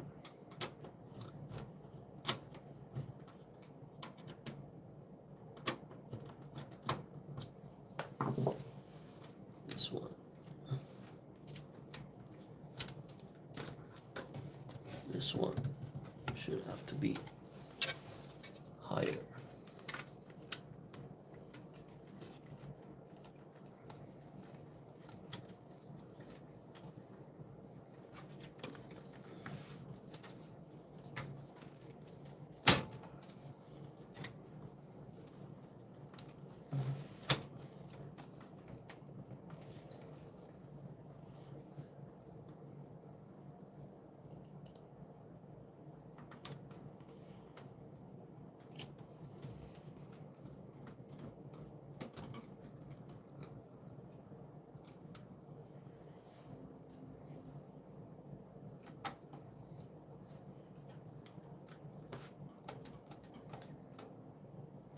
Okay, I'm gonna read for ideas because I have no clue what I'm gonna do next. Like I run out of ideas.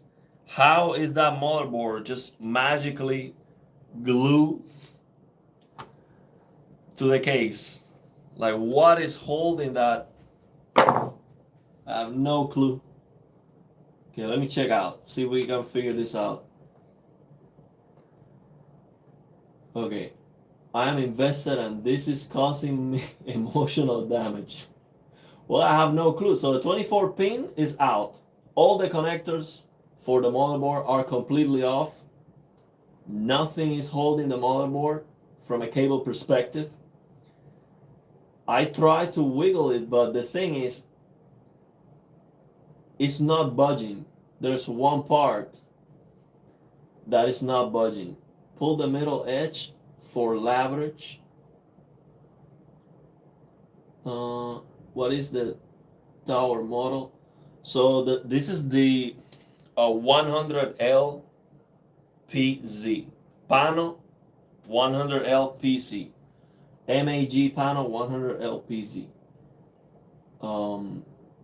It's gonna be a standoff, a screw hiding. I'm gonna wiggle it, but the thing is, it's not budging at all. I'll show you. I don't see it budging even a little bit. So let me get this back plate this motherboard backplate out of the way so I don't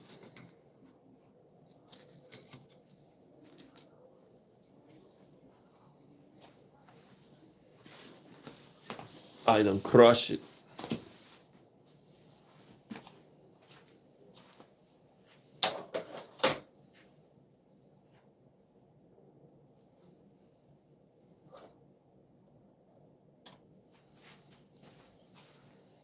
Okay, let's see. I'm gonna try the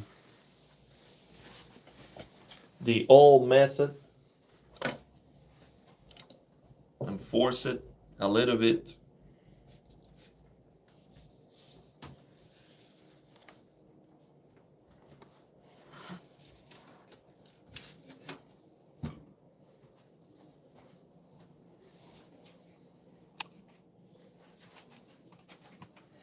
Let me connect this to power just in case.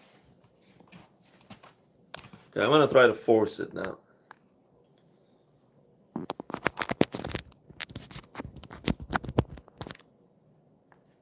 Just force it, cross the fingers. I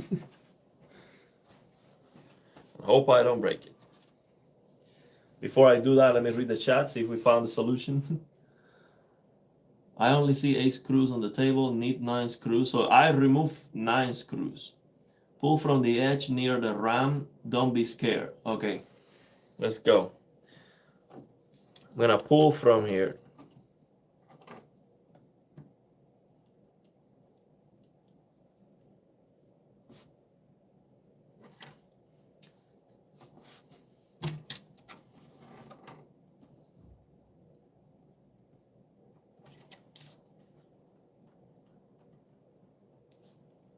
Just so from here is lifting from this part a little bit.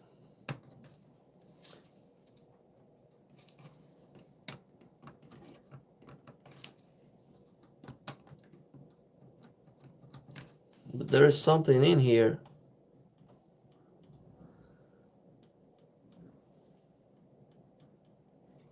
There's something in here that's very hard.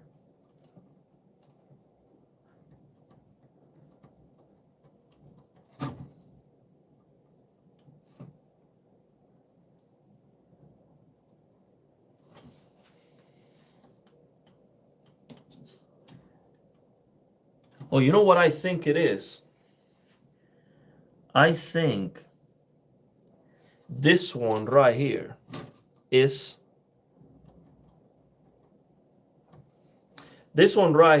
kind of open, and it is like a snug. This thing right here is like in it. This one is out. This is the one. See, here's the problem. Yeah, that was the problem. There you go. That was it. Not very smooth. Now I have to be careful with it. That's what it was. Man, I'm going to examine that real quick. That's what it was.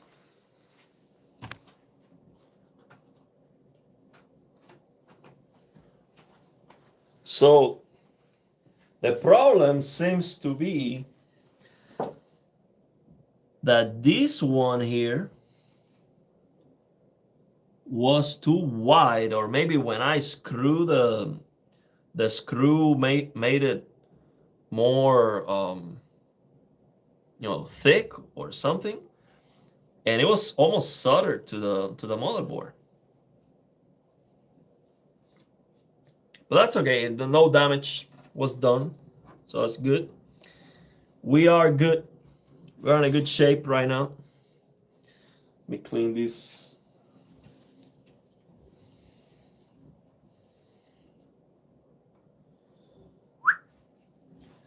That's good. So now I'm going to rest this case somewhere. I'm gonna bring the new case and I'm gonna remove the AIO of the new case and the motherboard, which basically the work from yesterday, it's going I'm gonna have to undone that. Oh man. Yeah, I mean that's what happens. You think you have a plan when building a PC, everything goes down the toilet. Oh man. Check back in 3 days. No, I'm not too much into cleaning, let me tell you. The only thing that I am into cleaning is the PC. That's normal. It is the line up, the motherboard. You just didn't wiggle it enough. But it was hard, man. It was very hard. Like I tried to I didn't want to force it more. Impose your will on it. Show it who is the boss. Oh man. Take a picture. I'll take a picture. The thing is, I'm using the phone for the stream, so I cannot take a picture. So I'm gonna get this out of the table, and I'm gonna put the new one, the one we built yesterday. Is going off. I'm going to undone everything I did yesterday. Make some space here.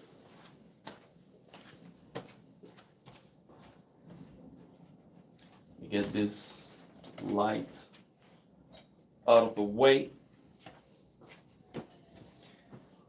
This case is still heavy.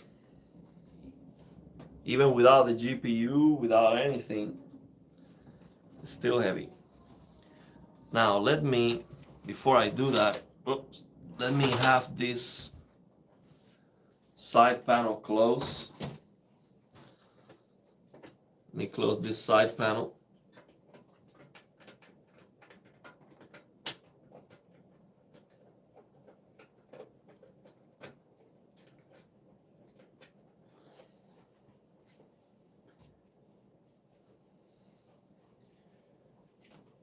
So I can rest this on the floor, not get it dirty. Got it.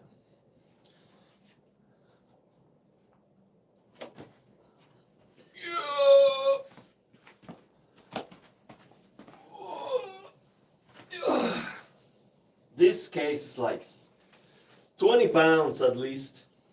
Let's go with the new one. The new one is so much lighter, man. So much lighter.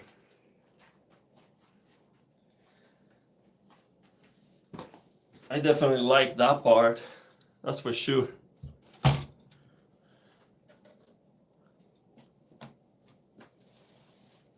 So now I'm starting to wonder, where are these screws? I'm starting to lose count of the screws. I'm finding some screws surprising on my table right now. These are the motherboard screws, these are the exhaust fan screws, but these three right here, I don't even remember. Oh, that was for the, that's probably for the GPU. The GPU, two for the GPU and one for the other Wi-Fi card. That's what it was. So this is what we did yesterday. And all that hard work has to be undone. Now, man, this is looking already. I mean, I love this, the blackness, how dark it is, this motherboard, and also the green, green yellowish branding here looks beautiful. We have to remove it. So let me start with the cooler. I'll remove the cooler first. This is a beauty cover, magnetic beauty cover. Now, where am I going to put the cooler? Let me have that set up so I have a place to rest the cooler. I'm gonna do one of these. Yeah, this is the one for the cooler. I'll rest that in here.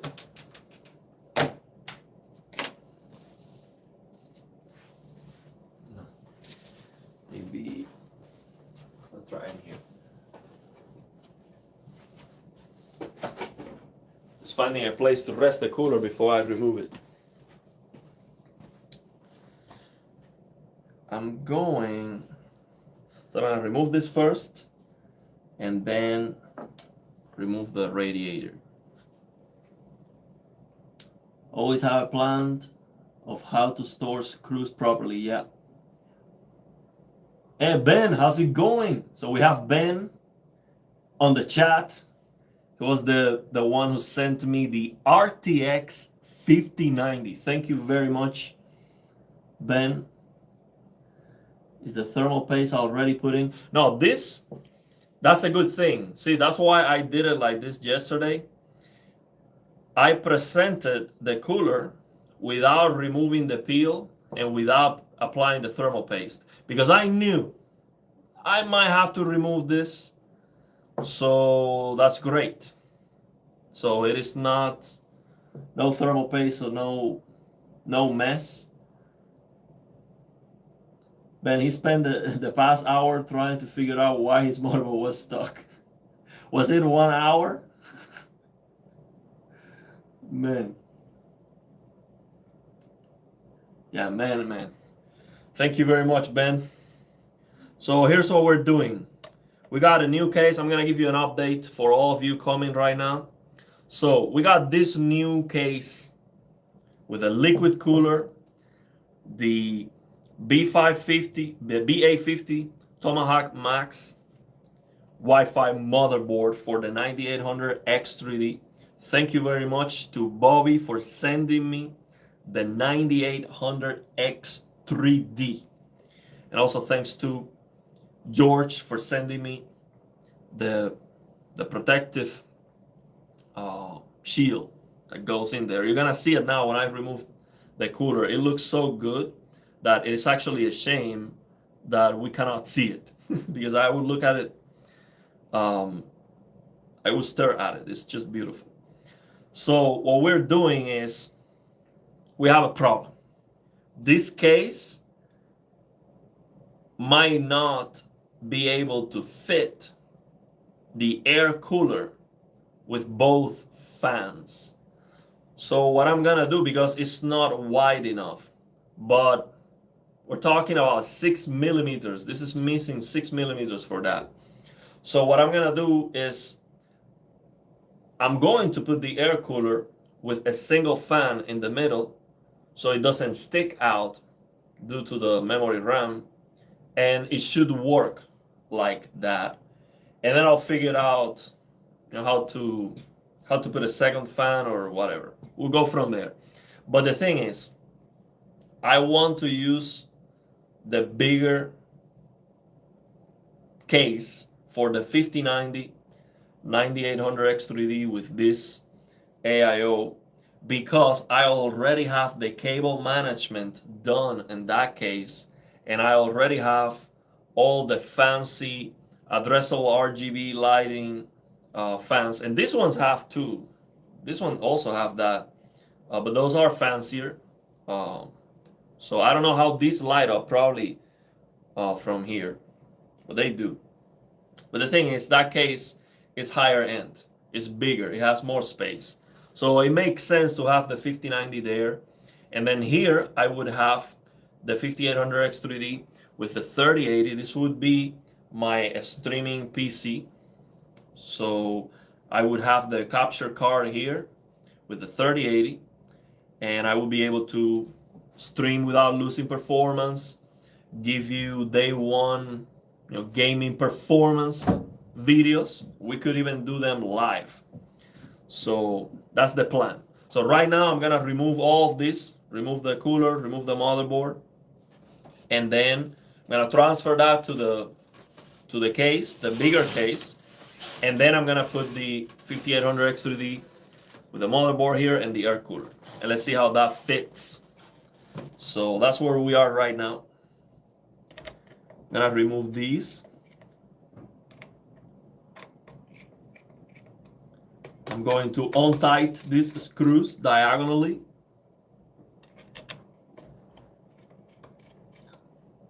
Like I did yesterday. And the reason why I installed this was just to check it out, see how it was, to be ready to have a practice before we do it for real with a thermal paste. And that was the right call because now I need to remove it actually. So let me get my magnetic screwdriver to remove these. Oh, that was not good. Got it. 1, 2.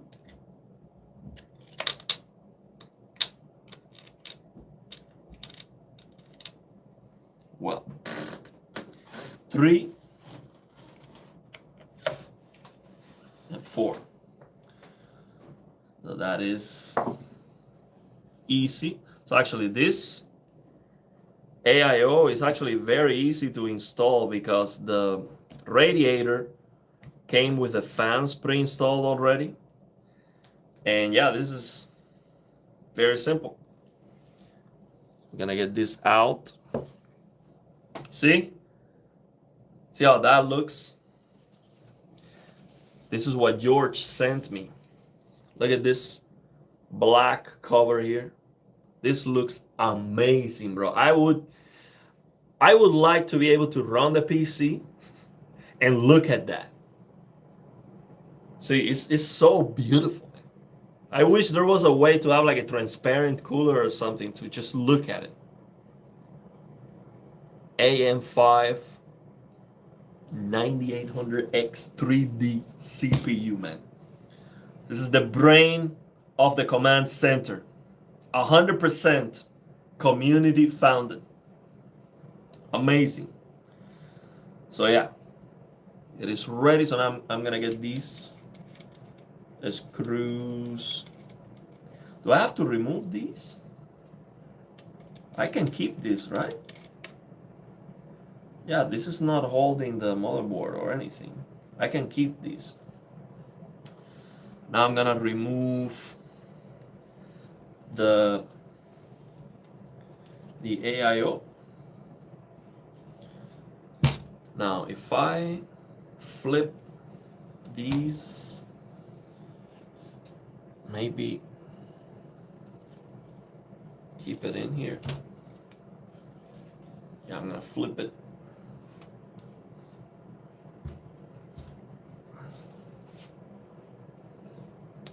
No, actually, no, I don't wanna flip it at all. I'm gonna remove it from here. I'll remove the screws from here.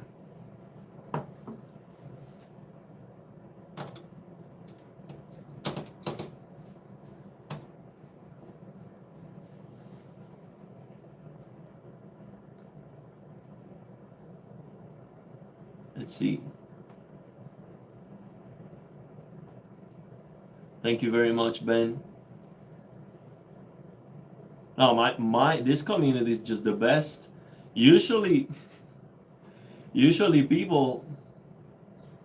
So did I get the 95 S95F? Right now, Ben, let me tell you, I am 85% right now on getting the S95F on Black Friday. We will get it. It's just a matter of time. I am already checking for an S95F open box deal. And I just needed to go down in price a little bit. It's still very high. But right now, again, I am 85%, 90% positive we are going to get the S95F. So it is gonna happen. It's just a matter of time. So hopefully it goes down in price on Black Friday. And that's gonna be a lot of content for the channel. It's gonna be great.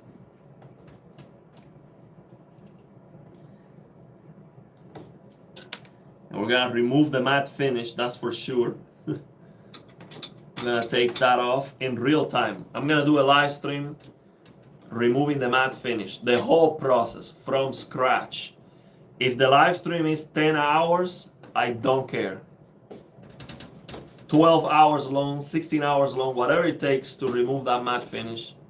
I'm gonna do it in real time so people see what it takes and if it's worth it. But of course, before doing that, I'm going to make a bunch of videos showing the matte finish and just giving you my 100% honest take.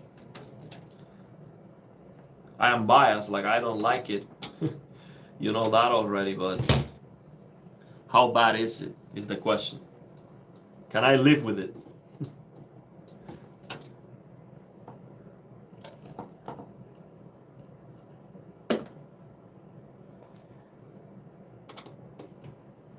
And of course, we're gonna go to the service menu and unleash 4,000 nits. Oh, I dropped a screw. Let me find it. Where is it?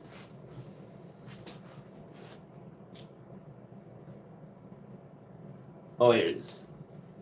Woo. Good thing I found it fast. That was gonna be a half an hour looking for the screw. So yeah, that's where we are with that. Now we'll remove these. I have a safe place for it. I'm going to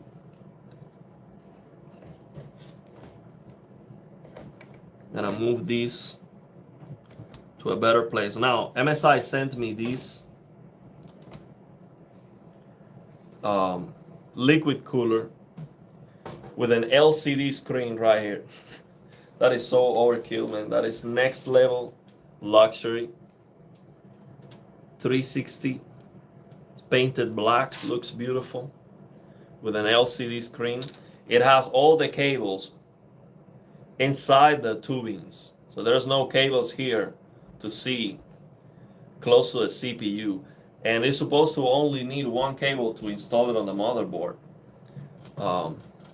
If you have an MSI motherboard, you can just install it with one cable, but I have to figure that out. I don't know how to do that yet. We'll figure it out. So this is out. Now we're going to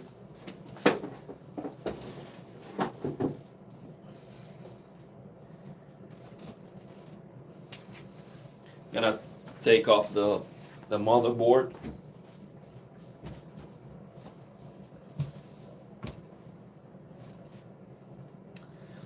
Well, this one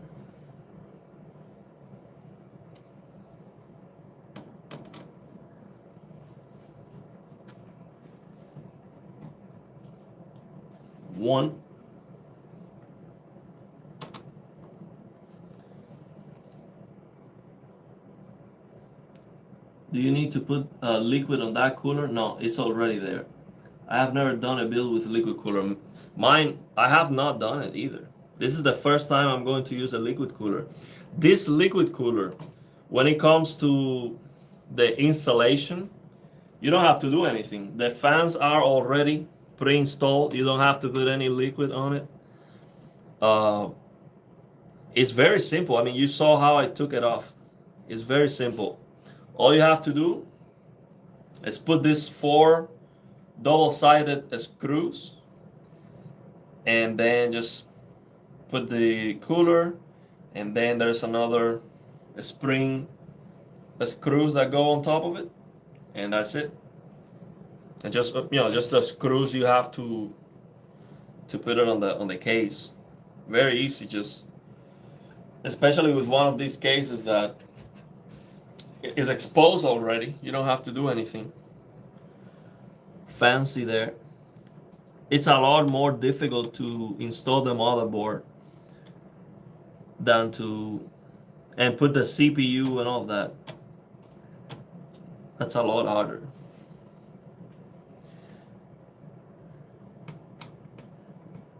Now there is some liquid cooling setups like the ones I've seen on Jay's 2 cents.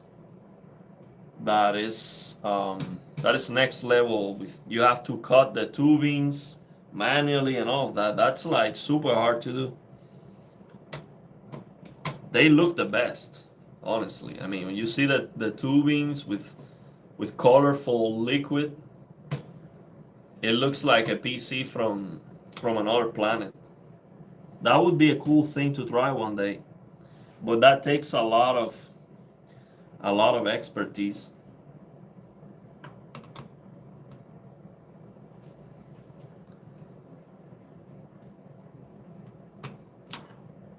I'll give it a try one day if I have the chance.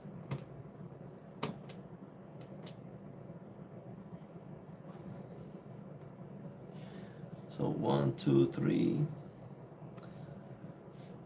I'm missing this one.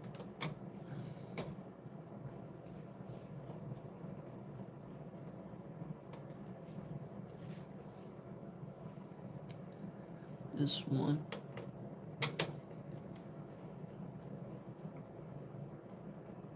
And I'm gonna remove the exhaust fan too.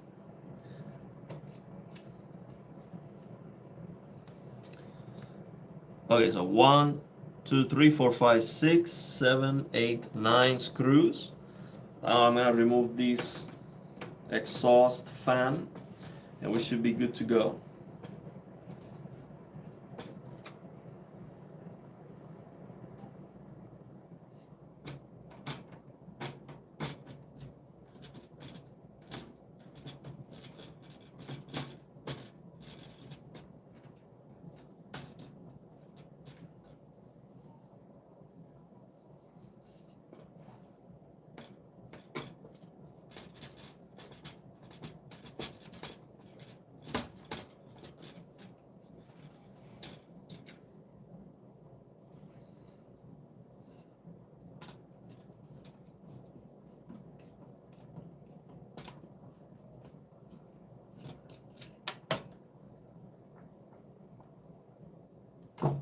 Now,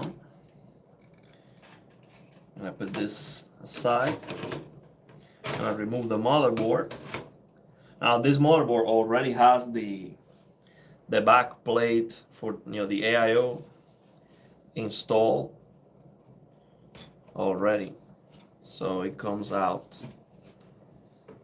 without clicking on here, so it doesn't click. Now, where am I gonna put these? Let me see if I made before I remove it. So it's gonna go straight to the new case.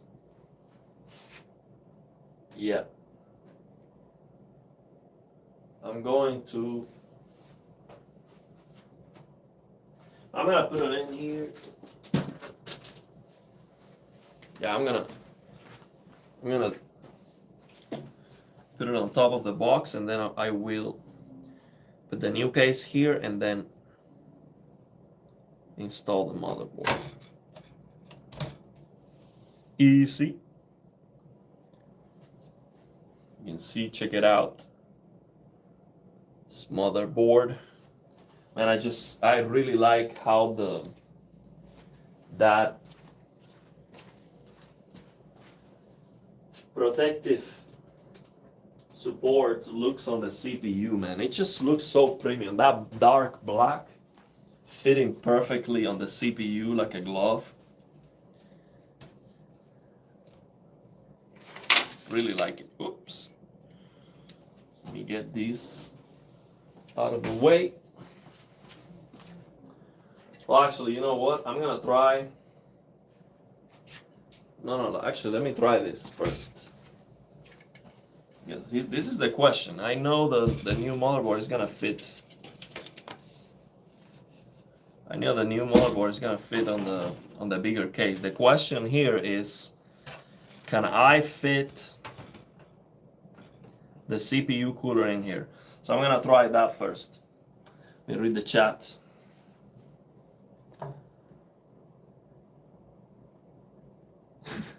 You wanna build a new PC now? It's more fun than even playing a game, bro.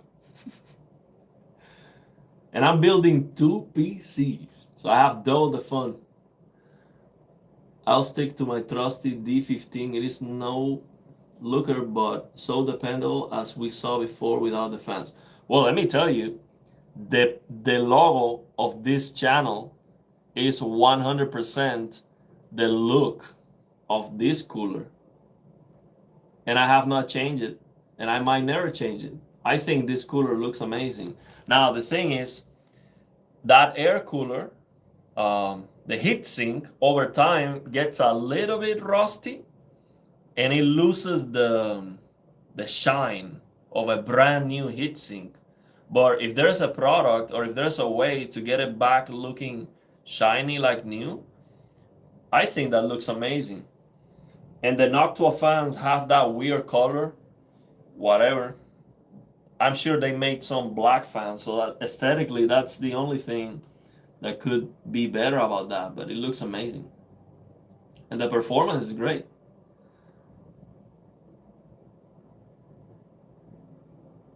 Oh, so you're saying, why name yourself Liquid Sunshine? Say, let's try this. I'm gonna try the X570 motherboard on this case, and let's see how it goes. So I have the motherboard right here. Should be pretty easy. This motherboard doesn't have the AIO backplate pre-installed, so I have to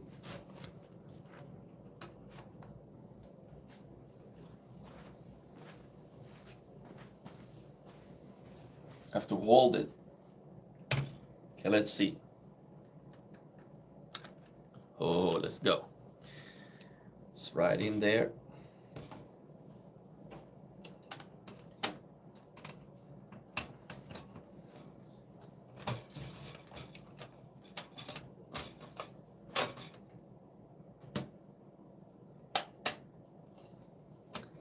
Now let me see if it is lining up.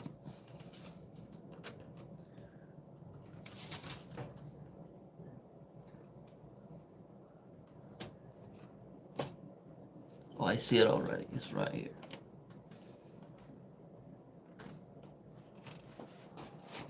It's this.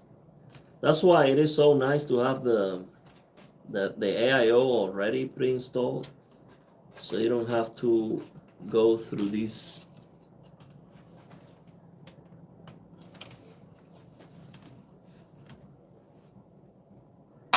There you go. Now it is. I think I should have installed that first and then put the motherboard. I did it wrong. I should first make sure this goes in and then put the motherboard.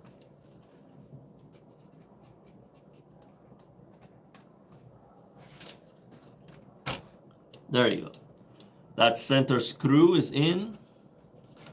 We try these. Make sure all the holes are aligning. Oh no, I made a mistake, big time. Huh. Let me see, do I have a hole? No, I do have a space in the back for that. No, I was thinking the back plate for the CPU, I have to install it. Like I had to remove it when I took off the cooler, but it's okay because I have a hole in the back of the case for that, so we're good. Just have to make sure all the holes are aligning.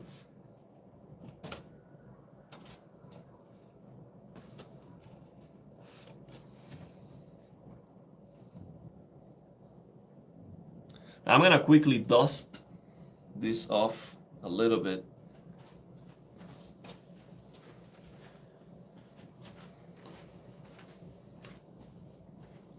And I get some noise here.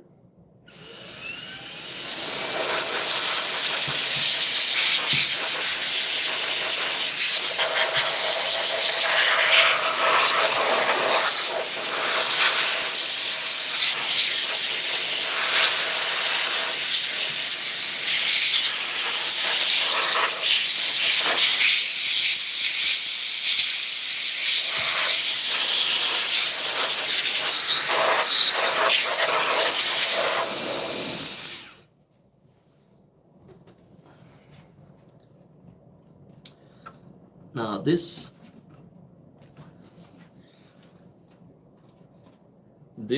back is looking good from the outside. From here, from the inside, this is looking kind of separated. Like it's not fitting perfect.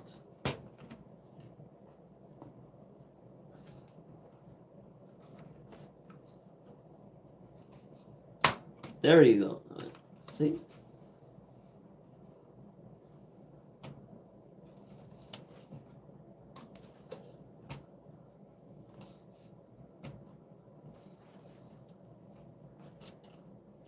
Yeah, everything is lining up.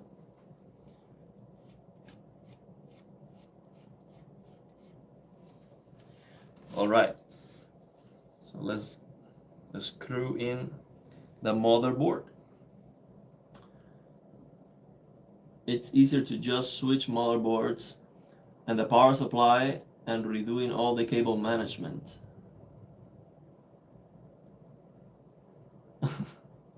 Well, if I do it this way, I only have to do cable management for this new case, because the other case, the cable management is done already. Maybe it wasn't the PC build, but the holes we align along the way. But my temps stay solid. I'm gonna see ASMR. That's what we're doing here. So more room. No, we have room here for fans at the bottom, for exhaust, and for the. So the question here is, am I gonna have room for the CPU cooler? That's the question. So let me put this motherboard screws, and now we're gonna try to see if the CPU cooler will fit without the fans and then with the fans. That's what we're gonna find out. It's not supposed to fit based on the specs. But let's see, maybe I get lucky and it will fit. Maybe it will fit if I change the airflow configuration, maybe. I'm not sure if this is lower than this, but if I have the fan maybe here and in the center, maybe it will fit better than if I have it here and in the center. I don't know. We're gonna find out. I'm gonna try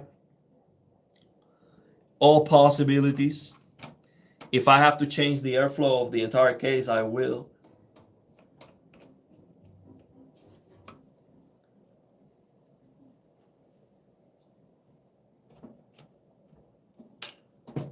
Oops.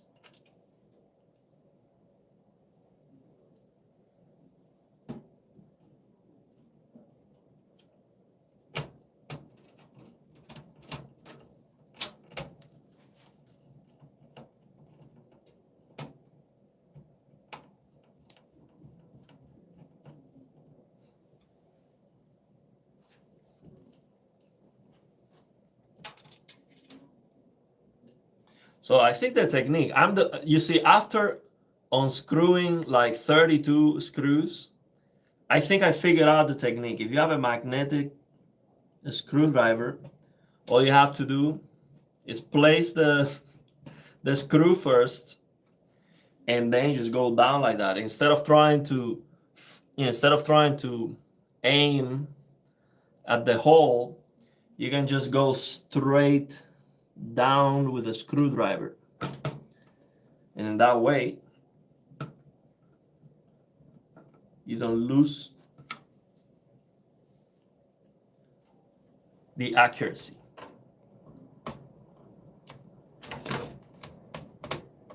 Well, this is not good. This is not a good one.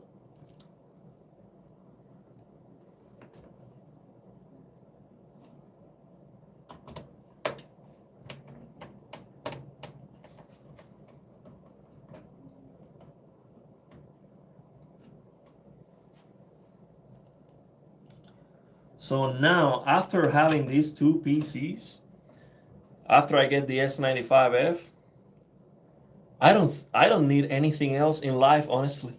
All my goals are accomplished. Now the next thing would be a VR headset, a very high-end VR headset. Before I go there, I have to figure out the settings and all of that. I haven't tried the Quest 2 that I have with the 5090. I will. So after I figure out the mods and all of that, I'll get a VR headset. Then after that, I'm gonna need a laptop for, for example, something like this. I'm taking apart my PCs. If I had a laptop that was better than this laptop is too old. I could use OBS for the stream and it would be much better. And I need a laptop that I can. This is the tank and it's very slow. So that will be the next thing. But yeah, aside from that, I don't need anything else. So we got all the screws. Now I'm gonna try. I'm gonna now put the CPU bracket here, and I'm gonna try to see if the air cooler fits.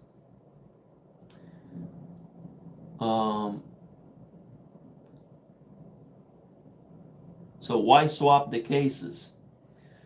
So I'm swapping the cases because the other one is bigger and the 5090 is bigger than the 3080. So aesthetically, it makes more sense. I like the other case more, honestly. The other case is, it's like triple the price of this because the other case comes without fans, and MSI sent me those super fancy addressable RGB fans. These ones have RGB and everything, but the other fans are more fancy. They have the lighting over here and all of that. So it's just a higher end build for the 5090. It makes more sense. But this case is fine. It has all the features. Well, the other thing is the other case has the GPU anti-sag support. So that's an additional feature for the 5090. This case doesn't have that, I believe. So that makes a difference for me too. So I don't have to use the pillar that comes with my 5090. So those are the reasons. But I would be happy either way. If this doesn't work out, I would just swap it again. No problem. Yes, the big round CPU fan will be a problem. Have the same nut to a heatsink like you. Yeah, the fan is huge. He just took the motherboard from his old PC, put it into the new case. Then we'll put the new motherboard in the old case. Yeah, so the power supply, I think it is 1200 watts. Or 1200 watts, I think it is. But yeah, 1000 work too. Have you tried doing the Apollo and Artemis setup yet? It lets you stream your 5090 PC to your phone or laptop with its performance. I had no idea. Apollo and Artemis setup. Stream my 5090 PC to my phone. Oh wow. I'm gonna try that, man. I have no idea about that. Is that like a paid service or something, or is that a program that I can just download and use? That sounds very interesting because I'm thinking on a big tablet or laptop. It's free on GitHub. Oh wow, I'm gonna try that. Holy, that'll be amazing. So if you get a laptop or tablet or something, you can just do that. and use a controller maybe. That would be amazing. Okay, so I'm gonna put the back plate. It should be easy, aside from having to hold this fan here. This should be easy. See, this case is so much lighter. It's not even close. Of course, I removed all the glass, which makes it a lot lighter.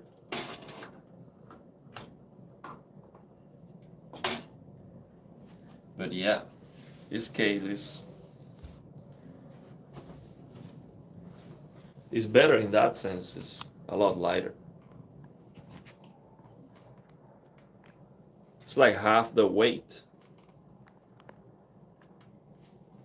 So now I'm gonna put this back plate. Let's see where I have here it is. So this is what I need. This is the back plate. These.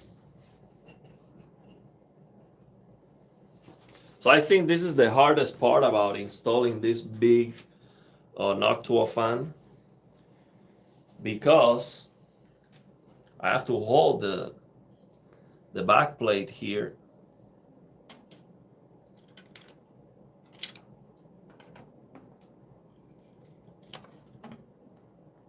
It's not that hard. I mean, if it doesn't move, I'll be fine.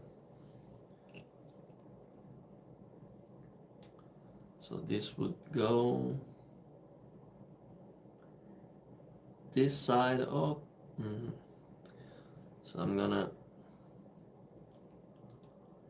so this is how it goes here. So I'm going to try to present cruise. Oh, you know what I can do? Let me try this.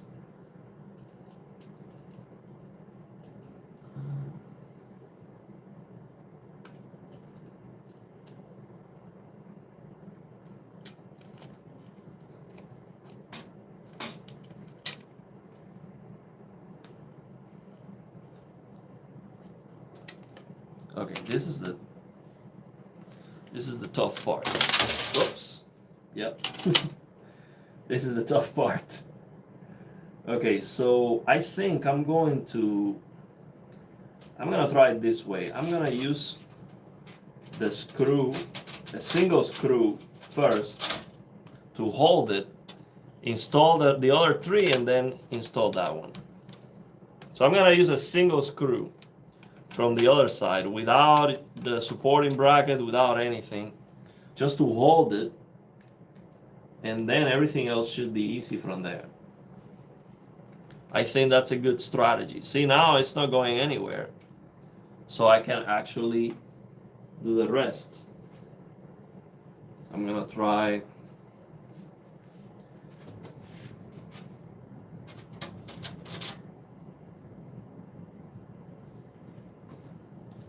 this one.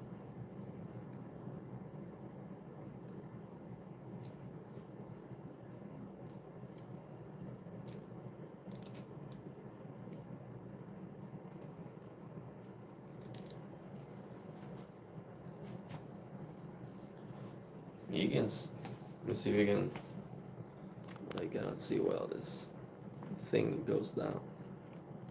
You see what I did? I basically used one of these screws without anything to hold it in place. Then I'm going to install this one with everything. And then I lose that screw and then go and install the other one. That should work.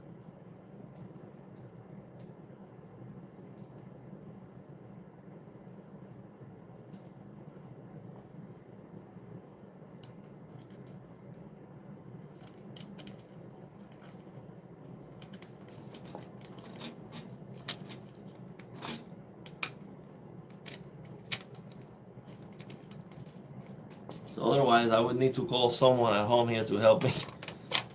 That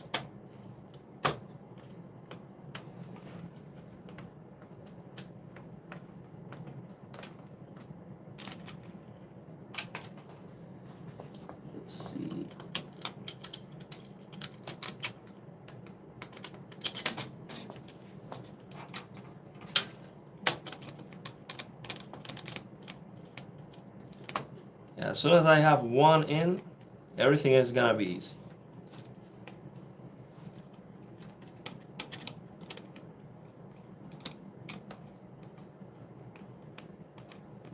Yeah, we got one in. It should be a piece of cake from here.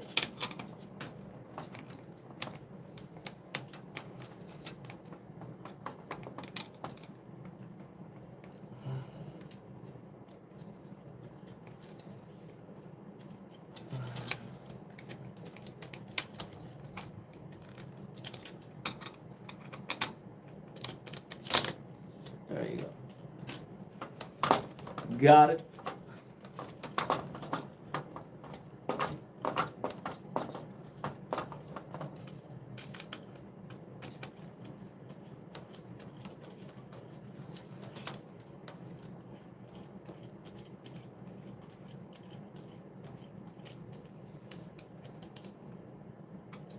Yeah, this is definitely the hardest thing to do. I mean, if you compare, so someone was saying, I have never installed a liquid cooler. This is so much harder than installing the liquid cooler. It's not even close. I mean, this is way harder, especially if you are building the PC by yourself with no help. This part right here is infinitely harder than installing the liquid cooler. You'll see. You will see once we install that liquid cooler, there's almost no struggle in comparison.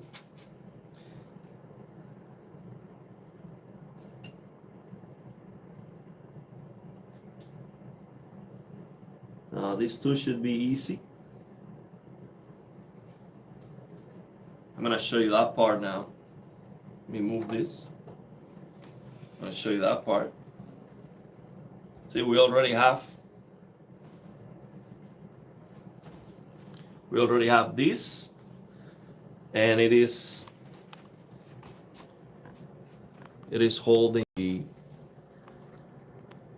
plate, the back plate.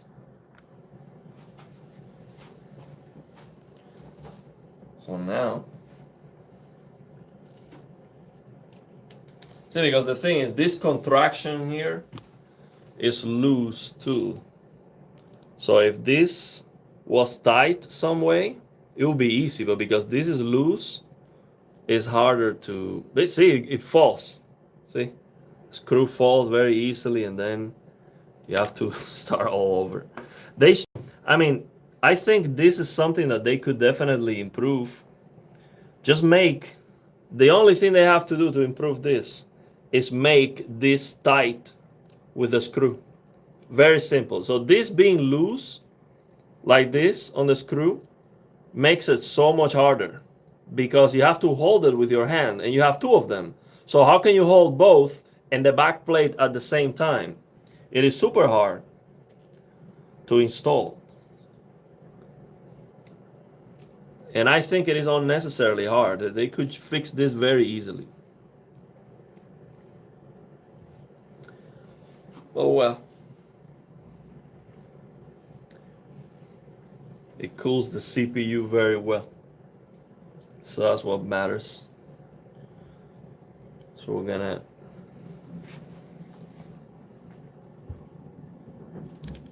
try to do it from here.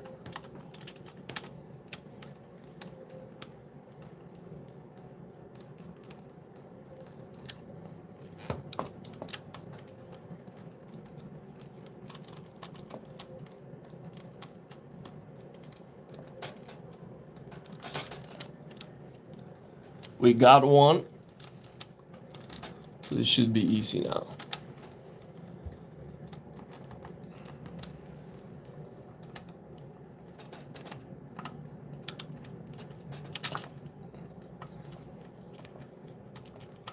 Sometimes the hardest part is to put it through the hole. We got it. I just need to make it tight now. Let me rest it on the floor. Rest it on the table. to make it tight. Ah, that was not good. I forgot about that. Well, good thing is that this supporting bracket was protecting the CPU, so it didn't take that hit.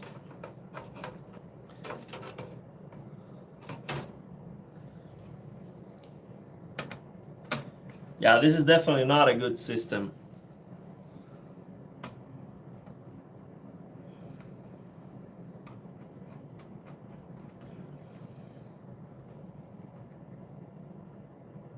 Not going to make it too tight so the motherboard doesn't suffer.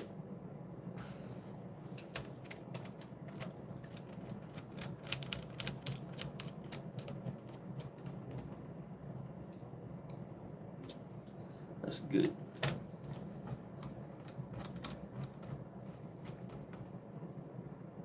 That's good. We're doing good. Now the moment of truth. That's what she said. I think Sight, yeah, I've seen that brand, does that with their standoff, like rubber inside. They make a really good coolers. Yeah, I mean I think they dropped the ball with that design there.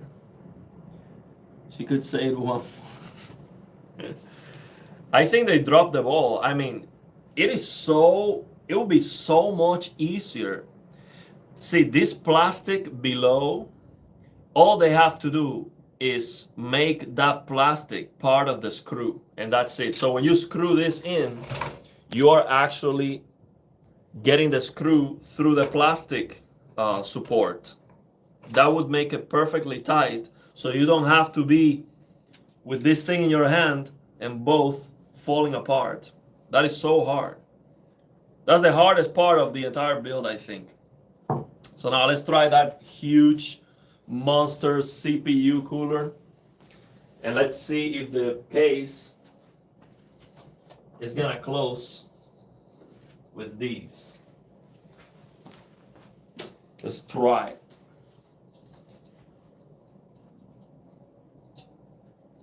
Let's try this.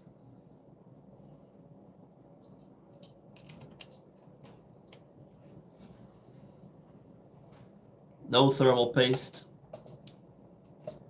Now, what do you think would be better?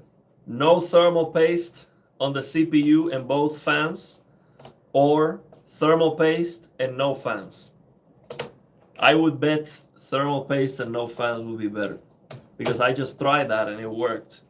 I think if I don't use any thermal paste, the CPU is gonna go hot very fast.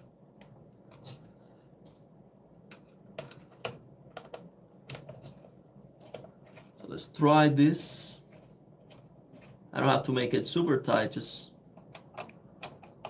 want to make it go in.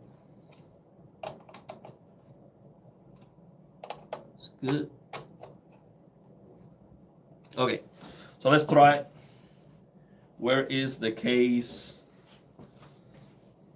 Now looking at it, yeah, this is gonna fit for sure. I don't even need to try that. Let me put the fan. See if that's gonna fit.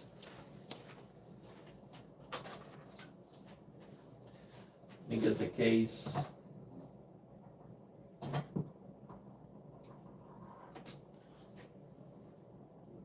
This is the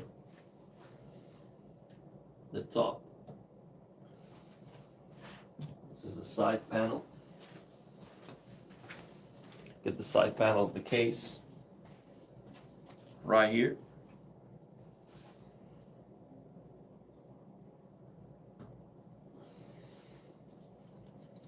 So now I'm going to try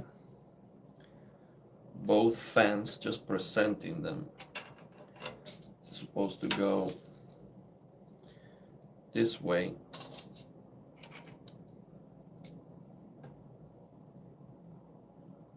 So this will go this way.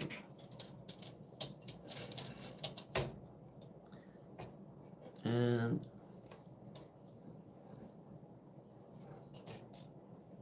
this way.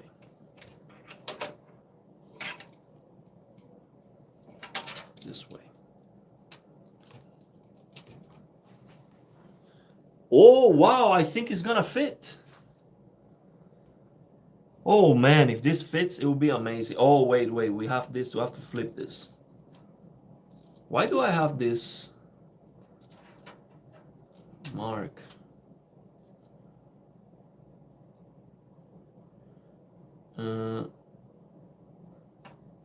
Yeah, you're not supposed to see that part. It's going this way.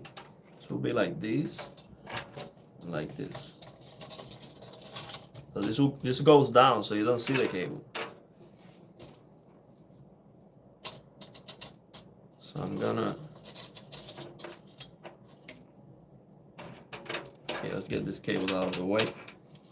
I think it's gonna fit, man. Let's see. Maybe the cable is on the way. Ah, no, wait. Yeah, like this and like this. Okay, let's see. I'm gonna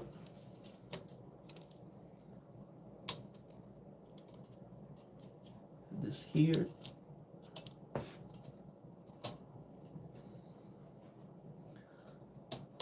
Oh man, if this fits, it's gonna be amazing. Oh man, I'm gonna be beyond happy if this fits. I was not expecting this to work at all. It can still be lower. I think it's gonna work. I think this is going to work. It is still crooked.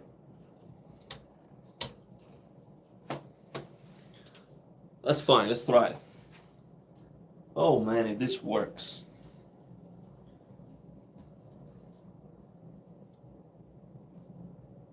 No, it's this way, I think. Is it this way or two? Oh, this go to the top.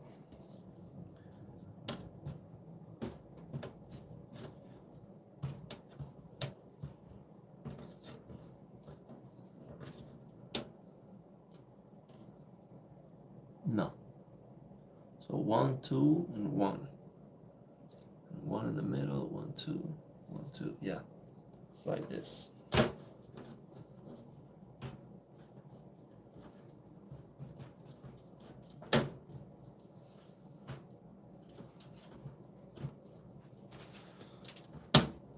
Woo! Let's go! It fits, man. Oh man, just perfect. Just perfect. Oh man. It fits like a glove, like if it was made for it. Look at this thing. Oh man. It is just, I mean, when they designed this, they were like, man, we are in a budget. We're in a tight budget here for the materials. We have to make sure that that huge knock to a cooler fits. But I mean, it's just right there. I mean, it's touching. It is touching the glass. Oh my goodness, look at this thing. Like there is not a millimeter. I mean, the fan is still crooked though. The fan is crooked, so I think if I fix it, yeah, it is crooked. I have some room here to make it perfect actually. Let me lower this. Yeah, if I do that, let me see. I should be able to make it, or maybe, let me try this.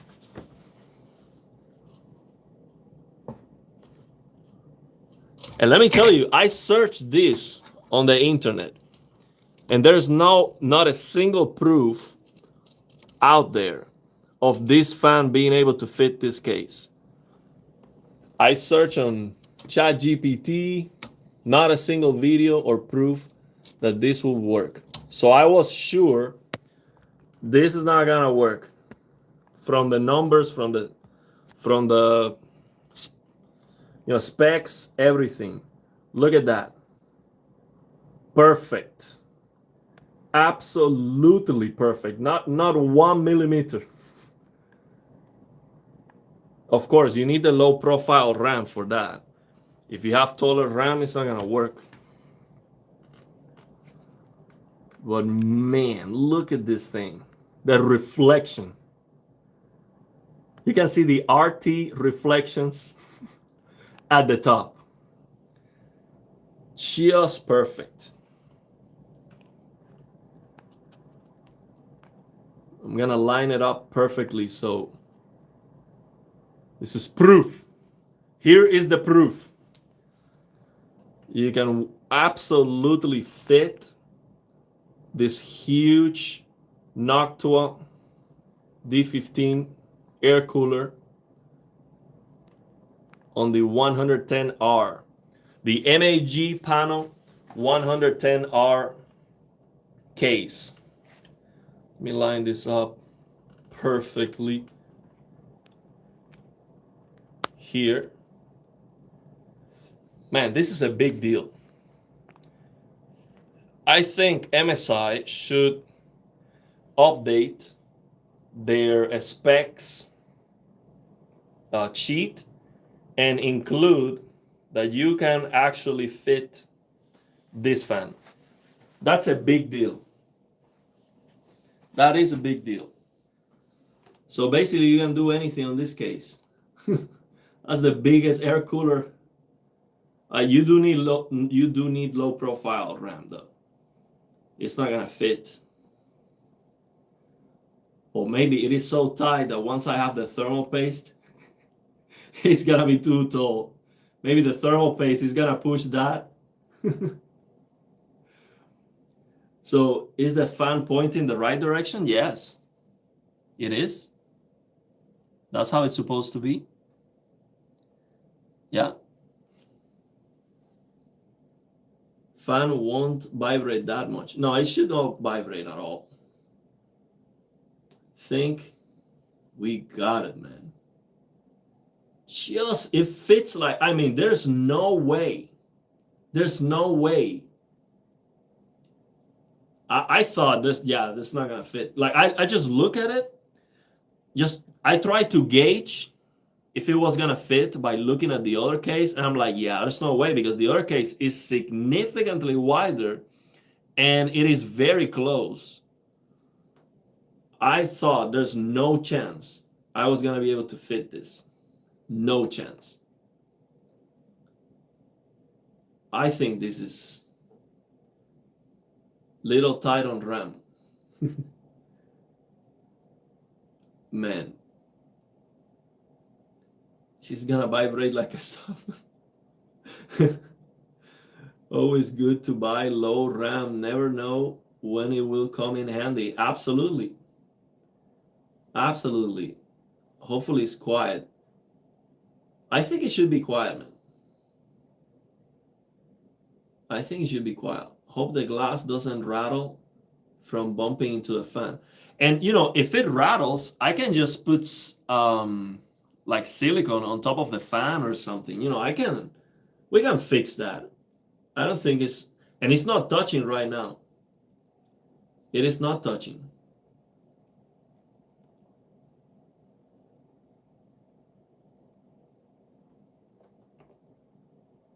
Did I miss a $2 super chat? Because I see on the stream it was saying $2, but I don't see a super chat here. Oh, here it is. Yeah. Buddy's super chat said there is a screw in the right side in the middle. Oh, this was a while ago. I didn't see this one. Thank you, Buddy, man. Thank you for the super chat. I missed this. Man, this is huge.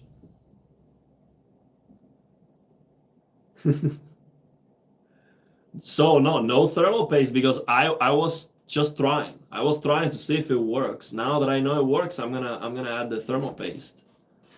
Now we're going all in. The D15 is so well known. They probably had it in mind when they designed it. Well, let me tell you, man.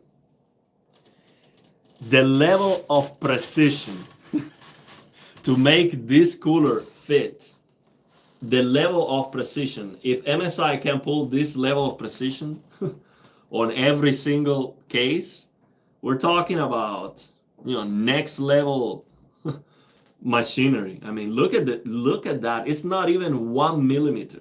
Okay, it's right there. I mean, this is just insane. And based on the spec, it's not supposed to fit. It is not supposed to fit. That super chat would have helped. Yeah, man. Well, thank you very much, man. Okay, so we know it works. I'm gonna put the thermal paste. No, wait. I'm going to install all the cables first. So I'm gonna remove the cooler. I'm gonna have the power supply installed, and I'm going to install all the cables before, because then this huge cooler is gonna make it harder to install all the cables. So that's what I'm gonna do. I'm gonna remove the cooler, get the power supply out, and start installing all the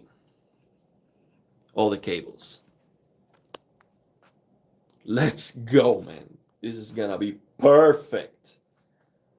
I'll be honest, man. Yesterday, I went to bed just thinking about it. Will it fit? That's all I had on my mind. I was hoping, man, this to fit. But I was like, nah, no way. It's not supposed to. That is so... I mean, let me tell you, that raises my review for this case just went up dramatically. Because now, look at it this way. If you can fit this monster's, you know, air cooler here, you can use AIO, you can fit the biggest GPU. Actually, this case, you can fit a longer GPU than in the other case. And you see the 5090 has still this much more to go on the other case. So why would you get a bigger, heavier case? For the looks, that's it. But functionality wise, you can do it all here. It just raises this value proposition of this case. Is $80 and comes with the fans. The other case is $100 right now, and it comes with no fans. So you have to buy all the fans. It's gonna cost double. It is nicer though. It is nicer in every way. There's no question about that. And it does have more. It has the anti-sag bracket, which I don't see that here. And it has the more space in the back and all of that. But yeah, it's a lot more money. Yeah, this is great, man. Love it. So I'm gonna remove this. I remove this now. Man, I'm so happy this worked. So happy. I thought I was gonna end with the side panel off. Like I suffered for so long with the other case, with the side panel off and the case resting on the floor. I thought I was gonna end like that. But no, it fits like a glove. Absolutely perfect fit. Let me get this cooler off. Let's go.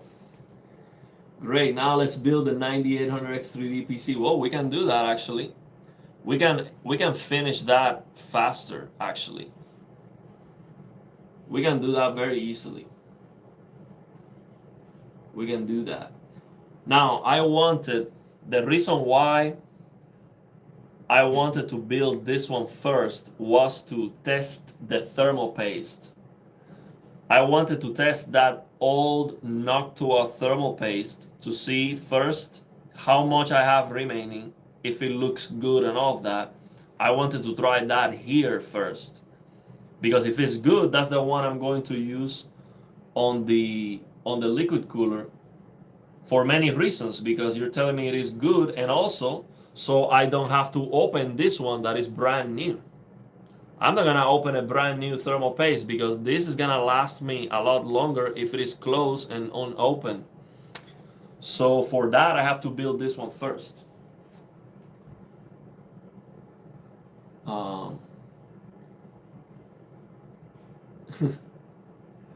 Well, thank you very much, Modi. Thermal paste gonna make the cooler sit slightly higher. No, George, don't tell me that. So you think after applying the thermal paste, it's not going to fit? I don't think it is that tight. Okay, we're talking about, no. Don't tell me that. No way. No way. After applying the thermal paste, it doesn't fit? No way. That would be like just insane. No, there's no way. It has to fit.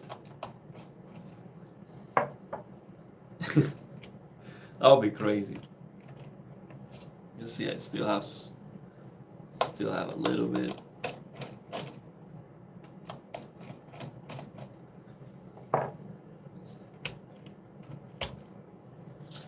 So man, again, this just make this case, for me, this case is next level on my review, just because it can fit this cooler, which a lot of people have. This is a legendary cooler that you can use forever. This cooler will cool almost anything, unless you want to do heavy overclocking and all that stuff.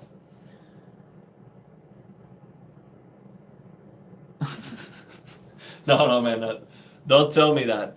That's not something I wanna. That's not something I wanna go through. After the thermal paste, the cooler doesn't fit. No. So now, I'm going to install the power supply here. Get all the cables. I'm going to get the drives too later. And that's it. That is it. And then finally the 3080. Slap that in. I have the 3080 waiting on the box, waiting to be awakened once again. The 3080 was a great GPU. I never had an issue with it. Never had a single issue until Nvidia started messing up the drivers and getting the crashes and all that stuff. So now here on this case, the power supply goes at the bottom. Let me go for my power supply. See where I have it. I have it on a plastic bag right here, waiting. This power supply has been waiting for this. Here it is. It's right here.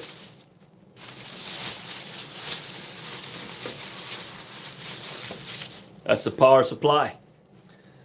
And I'm gonna use for the old PC.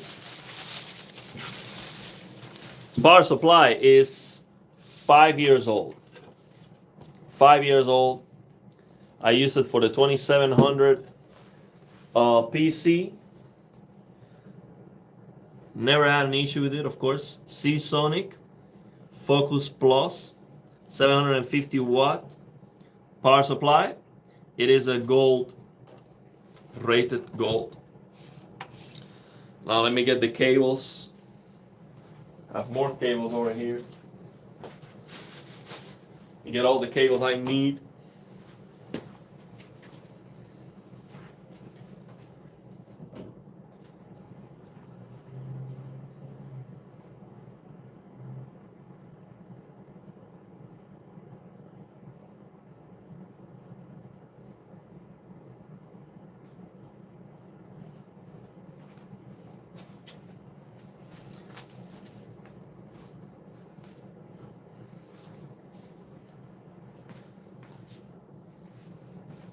These are all the cables. Now these cables are a little bit dusty, so I'm gonna have to let me do a little bit of cleaning. Just a moment, okay? I'll finish real quick. Let me see the comments here.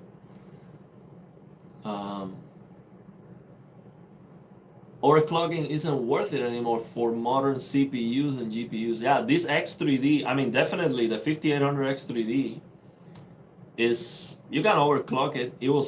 There's a way to do it, but it's not worth it. For reference, I flashed the Galax 666 watt BIOS on my 4090 and tested it out, but it was just extra heat and fan noise. That's like a very advanced overclocking.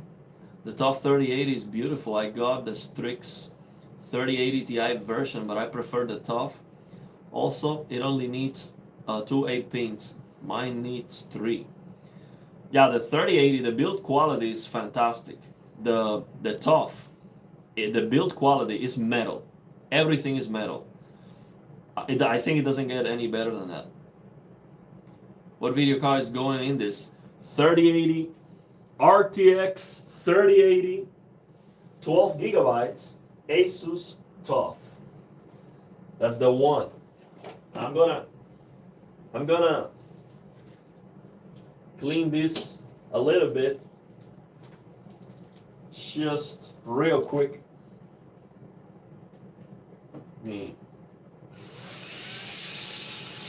Real quick.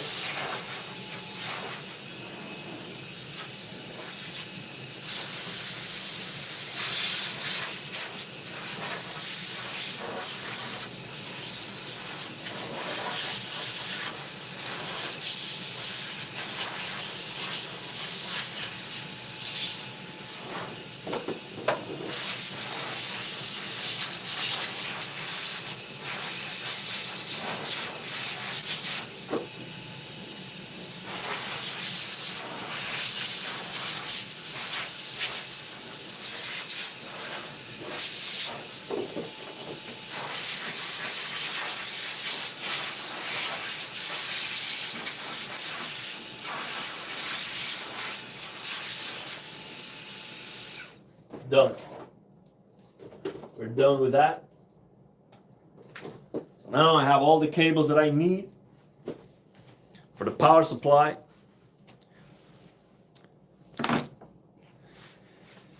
Now, how should I begin here? This power supply goes this way. I'm gonna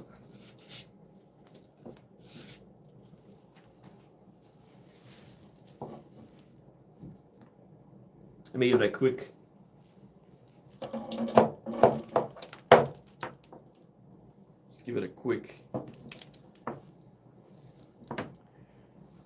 air pressure to the ports. So I'm gonna just get a quick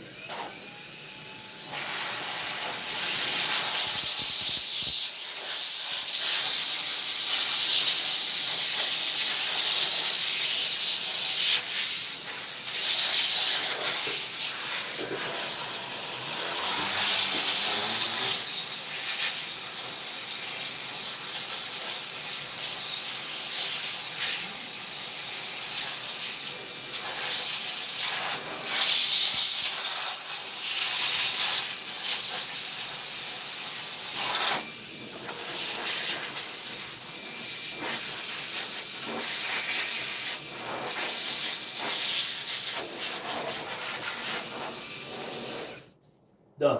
Let me take some water here.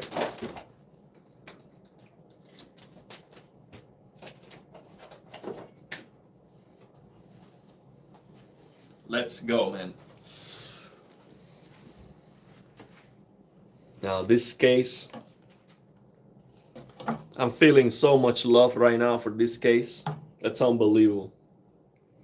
Now the fan needs to go down. That's where the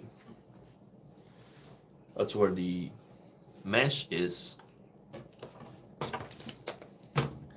It's gonna go. Now let me see what I'm going to need. Let me connect everything I'm gonna need before we go there. I'm going to need most of these cables because I'm going to install a bunch of drivers, a bunch of mechanical drives. So these.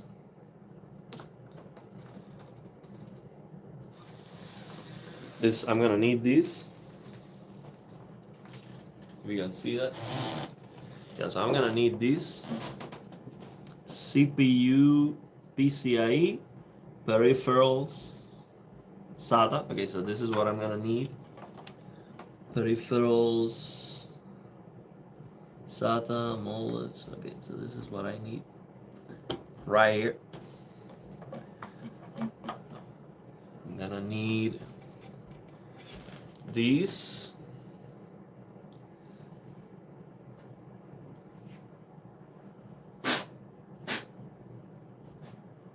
This is a CPU 8-pin connector. So this one goes here.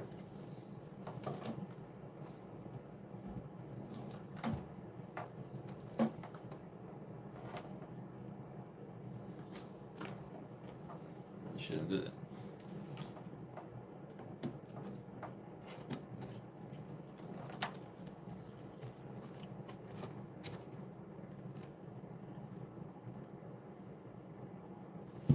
Got this. We need another of these.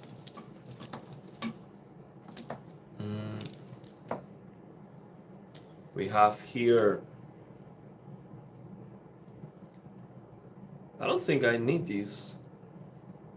I don't remember what are these for? Are these for the old I don't remember what is this for. Can you see it? This thing? This connector. I don't remember what I was using this for. These are more drives. I'm probably gonna be good with one of them. I'm gonna put two just in case. Right here.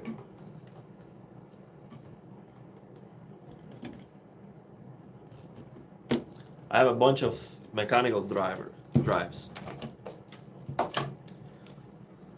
This is the PCIe Express, so I have one, which is enough. I can just use one, but you know, just to improve, just in case, I'm gonna use both.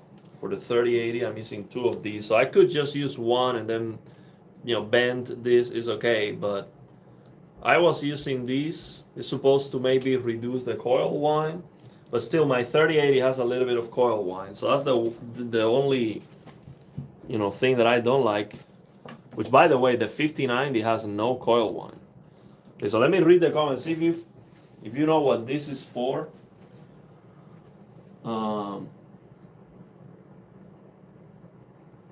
Let's see. Molex. So what is that for? I forgot. I was using it, I think, but I don't remember.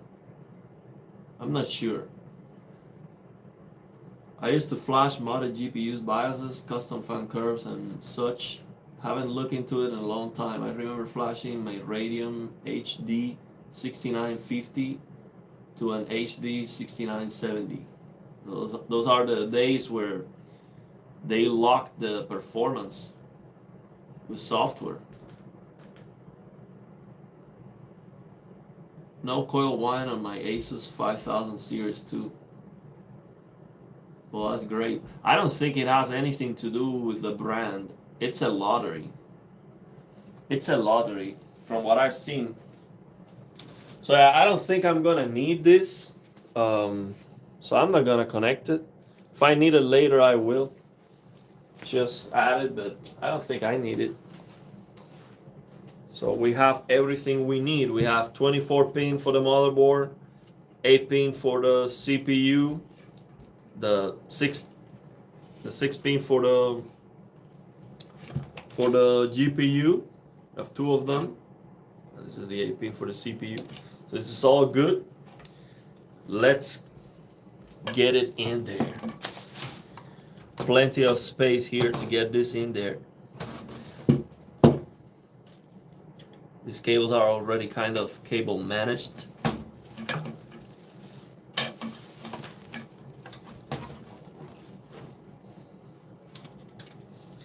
What is this? These cables are already cable managed. It's going. Maybe I should check the cables that they install first to see what is. Okay, this is all of these are for the front panel, similar to the other case.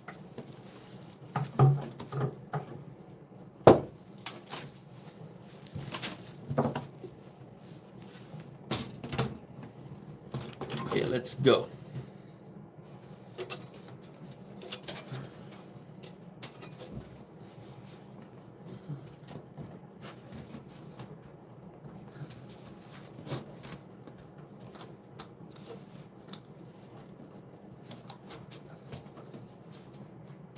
Uh-oh, my hand.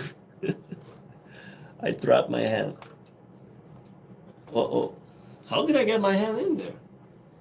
It is trapped now. Okay, let me see. Let's see.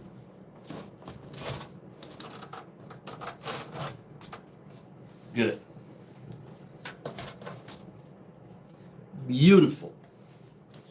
Now, so this was for the exhaust fan on the previous case. This is for the exhaust fan on this case. Now, I need to get this from the bag. I need to get this from the bag that the case came with. So this is the bag of the liquid cooler. Where is the bag of, oh, here it is. This is the bag of screws from this case, and they are labeled, so that is a good thing. PSU, here it is. PSU screws, 4 of them. That is perfect. Everything was labeled. So now, as you know, I like to save all the plastic bags, so I'm just gonna be very careful with the opening so I can save it in a good state. Just in case I need to get the screws back into the bag one day. I don't know, maybe I'm moving and I'm gonna be very careful and labeling all the screws so I can, you know, get these back on the original packaging. So once I'm building a PC, I know exactly which screw I'm talking about. We got this. Where's my screwdriver? Just 4 screws to the back of the power supply.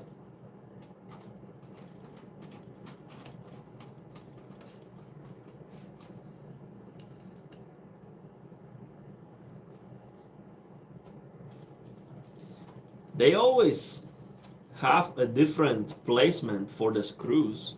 I know, actually, the placement has to be the same because it's standardized for these power supplies. But the thing is, they are not. They have a weird placement, I would say. It's definitely a weird placement. They are not like a rectangular. They don't have a rectangular layout. I don't know why. So that is done. I like it. Now I'm going to figure out this contraption right here. Where do I need to connect those first? Have to figure that out. So there was one. This cable, I'm not gonna be able to connect this to my motherboard. I guess the new motherboard has this connector. It has to have this connector. I don't know where would this connector. That's probably the USB-C 20 gigabits port. That is in the front of the case. That's probably what that is for. But let me know if you know.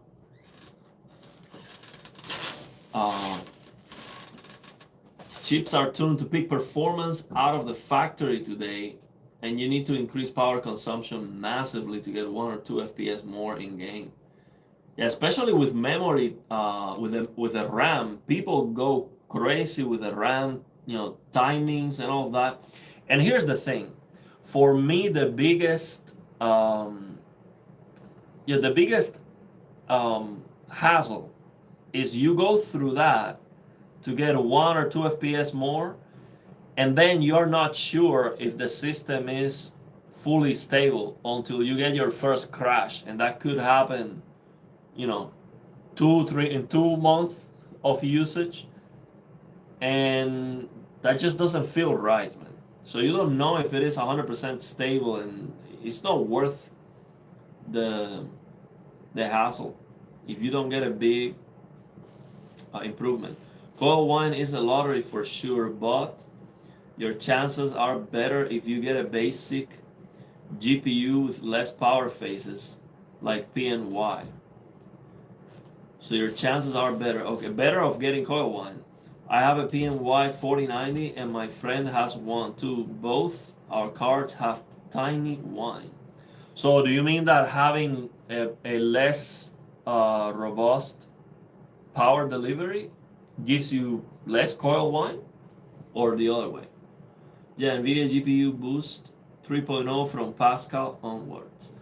Nice, you're going AIO cooler on this build. Yes, we're gonna use the AIO cooler on the other case though. This one is gonna go with the air cooler. Yeah, USB-C connector cable. You can use an adapter if the connector isn't on the old motherboard. But where do I get that adapter? I don't even know the name of that. Just set XMP or Expo and forget it for now. Yeah, this new RAM that I got for the B850 motherboard, it has both XMP 3.0 and Expo.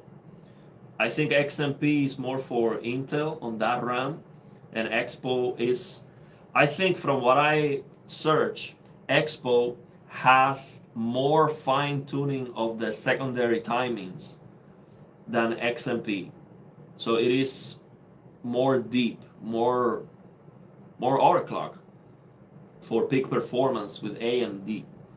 Yes, it gives you less coil wine. Okay, well that's interesting. You would think it would be the other way. So let me figure out this contraction here first. Let's see this. Get this out of the way. So let's see, we have some cable management done here already for these. I wonder if I should keep, no, if I keep this here, I cannot even connect it to the board. Can I? Am I supposed to remove this? Or is this considered to be like good cable management already? I cannot even use it, so I think I have to get rid of it. I cannot connect the cables to the motherboard with that thing. So let me get a a scissor so I don't run the risk of damaging a cable there.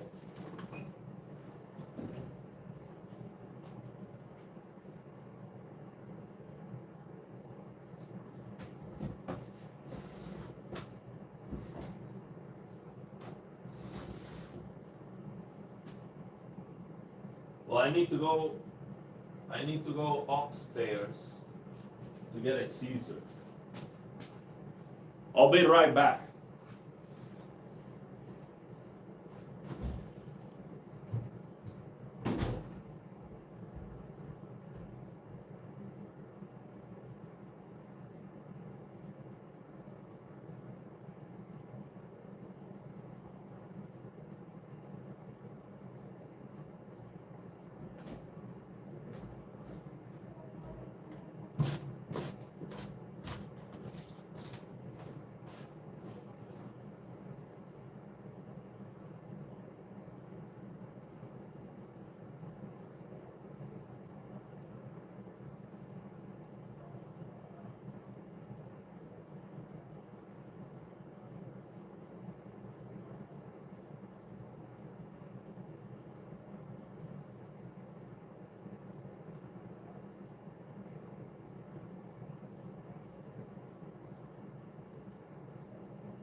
We are back with a scissor.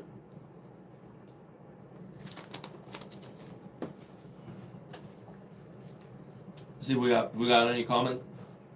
You only have one USB 3 connector on the motherboard. I don't know if the adapter can split it, or you lose both USB 3s from the USB-C. Some boards have two, though. I have to check. But this case has the USB-C 20 gigabits in the front, so I guess that's what this is for. If there's a way to maybe, but right now I don't need that at all. Like I don't have anything that's USB-C that needs that bandwidth at all. So I'm gonna use this scissor. I mean, this is so tight. I have to be very careful so I don't cut a cable here, because this is very tight. Let's make sure that I'm cutting the right cable.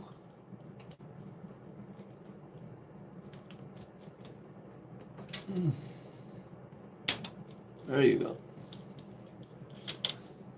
It seems like they do this for chipping, but you're not supposed to. You're supposed to cut it. So now, let's see what we're gonna do with all of these. So this is front panel. Oh, I remember I never found what to do with these connector. Never found. If you know, but previously I tried to find a place for this connector and I couldn't find it at all. Let me show you this. This is coming from the front panel of the case. I have no idea what this is for. No idea. No idea. This one, yeah. This one we know. This is common cable. So we have that, we have audio. This is for the headphone jack in the front. This is USB. This is USB, so we know where that is. And this is the super fast USB-C, which I don't have this connector on my motherboard, on the X570 motherboard. I don't have that. So this one is probably gonna stay here for now, and I'm gonna connect the rest. So I'm gonna start connecting everything to the motherboard. It's a CPU. So this one,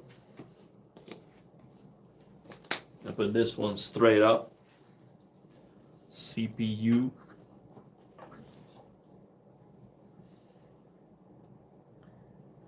So the CPU is gonna go. We have a bunch of. This is addressable RGB.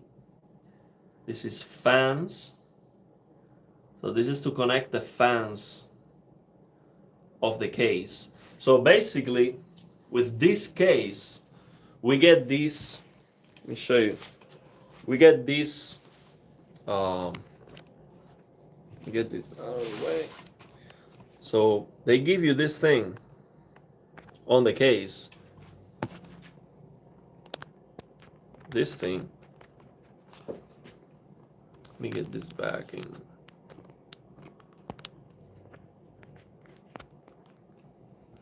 Wait, let me fix this for a moment. Give me a second here.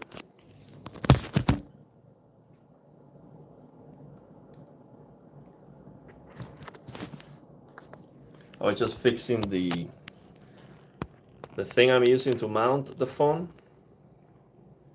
That's it. So now, let me show you this thing. So this case comes with this contraction right here. This controller, it controls 4 fans. So these are the 4 fans that we have on the case. So all of that is now reduced. So you don't need to have each fan connected to the motherboard.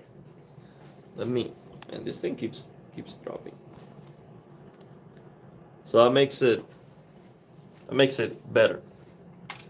So now all those 4 fans connected to this controller only need, let me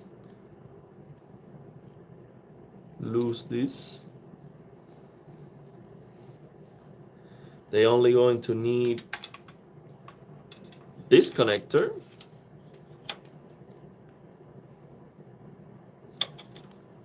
This connector right here.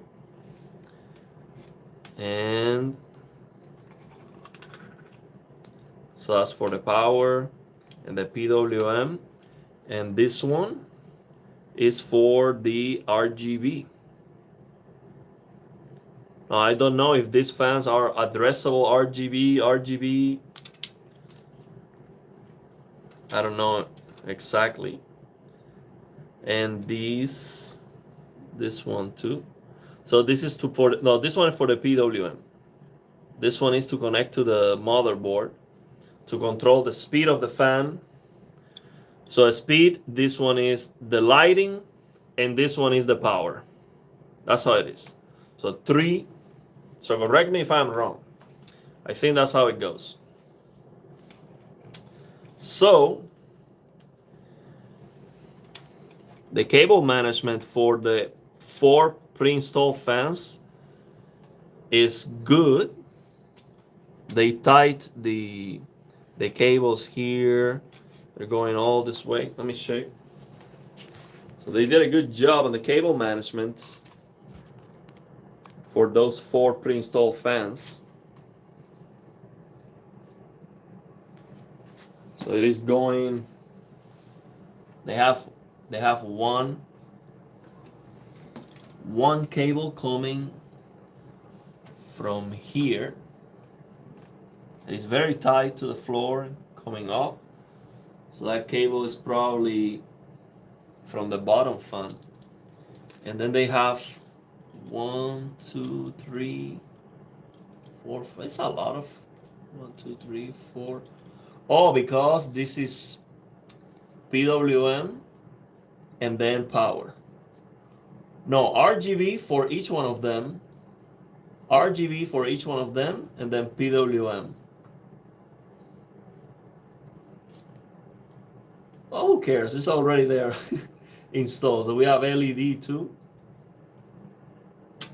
Okay. It's gonna work. I just need to connect these 3 things. So basically, this is a good thing to have this controller here. Now, I think this is a mess. I want it cleaner than this. So I'm going to remove these zip ties from here, and I'm gonna do it myself so it is prettier. I need beauty on my PC. I need more beauty on my PC.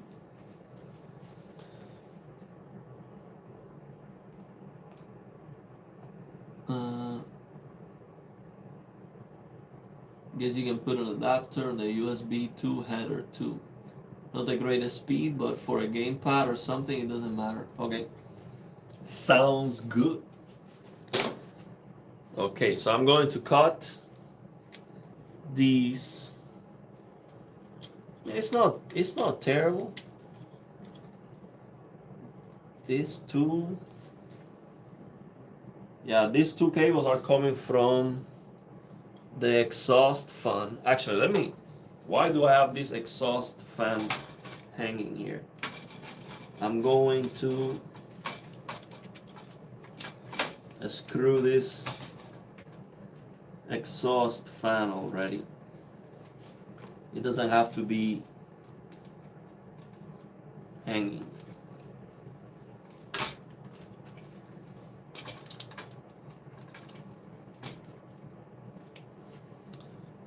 Okay, so I'm gonna screw this as low as possible. No, because I'm not gonna put the AIO here, so I'm gonna screw it as high as possible. See? It doesn't matter. Do it as low as possible. So we're gonna put these 4 screws for the exhaust fan.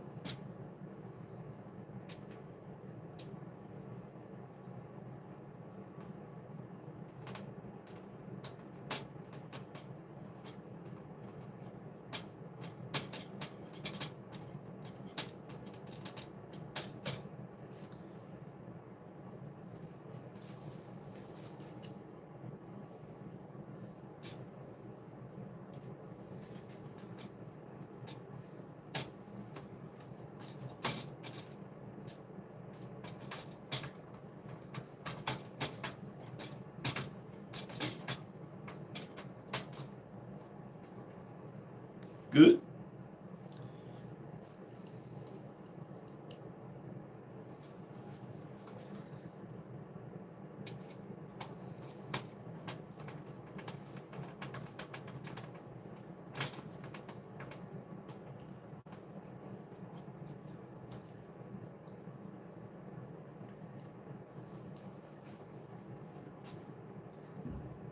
Should I have the fan as low as possible?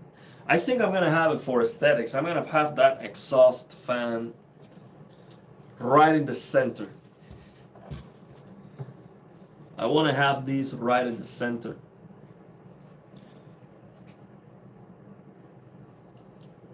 Rather than all the way down. I think it makes more sense aesthetically.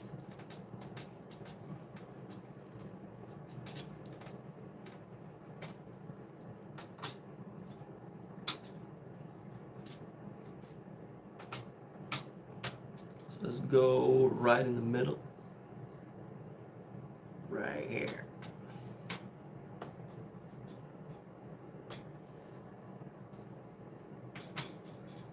That's it.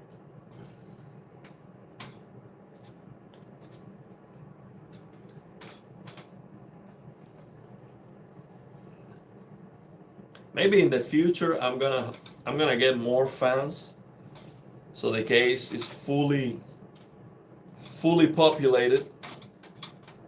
Right now it's gonna have 4 fans, but we can have 6 more.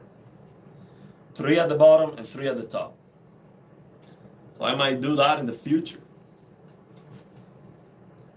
That looks great. Right in the middle. I like it. Well, now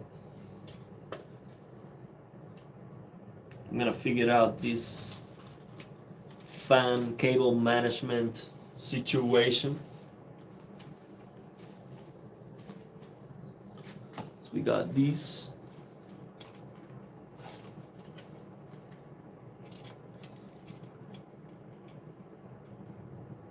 I want it to be close here. So maybe I'm gonna use this one zip tie to hold it here. That makes sense. So one here. I'm gonna. This one here is not bad at all. I can keep it. I can keep it.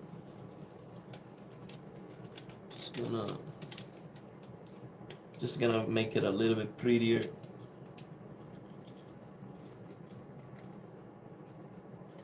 It's not sticking out. Yeah, just gonna make it prettier.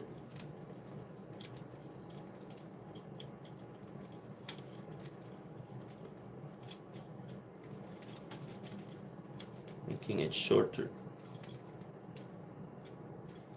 That's it.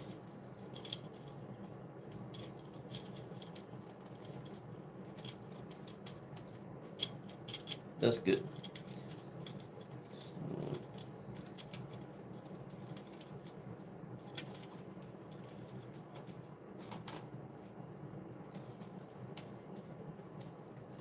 That's fine.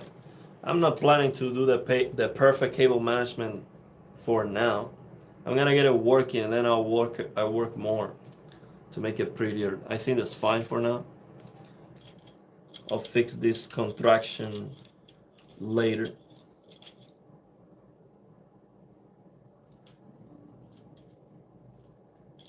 The thing is, I'm so into the details. That's what I do, just about the details. That's why I like to play the guitar, because the guitar is all about the detail. The ultimate detail-oriented task. Just to play the guitar and classical music. So that's what I do. That's why cable management here is such an important thing. It's not gonna give me more performance.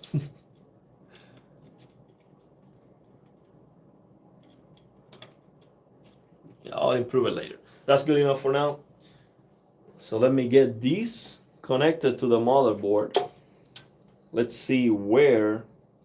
This is not a very long cable. Let's see where this goes on the motherboard. Let me look at it.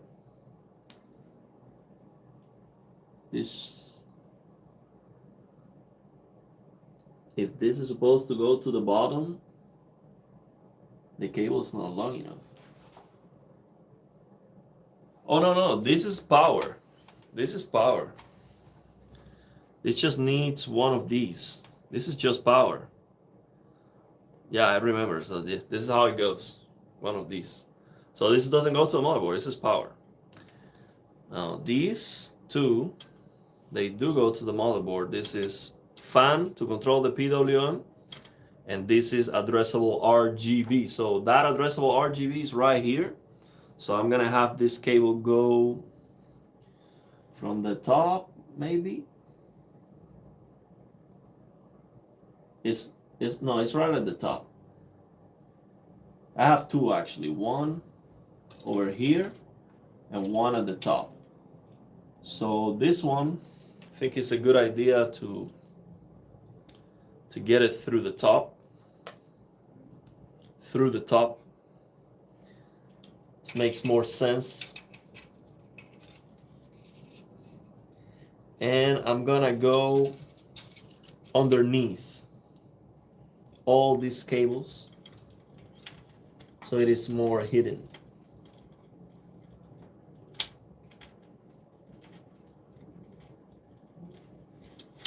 And it's also holding better there. That's perfect. So now this one, I'm gonna have this one over here too. We have 1, 2. We need this for the CPU.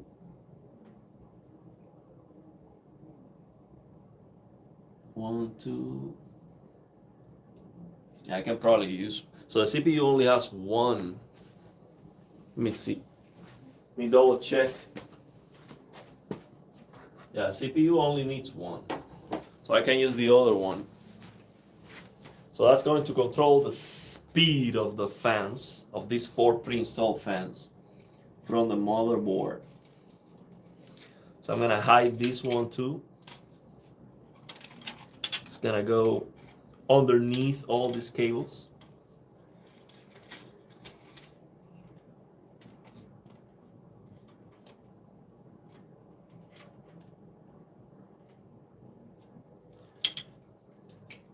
Beautiful.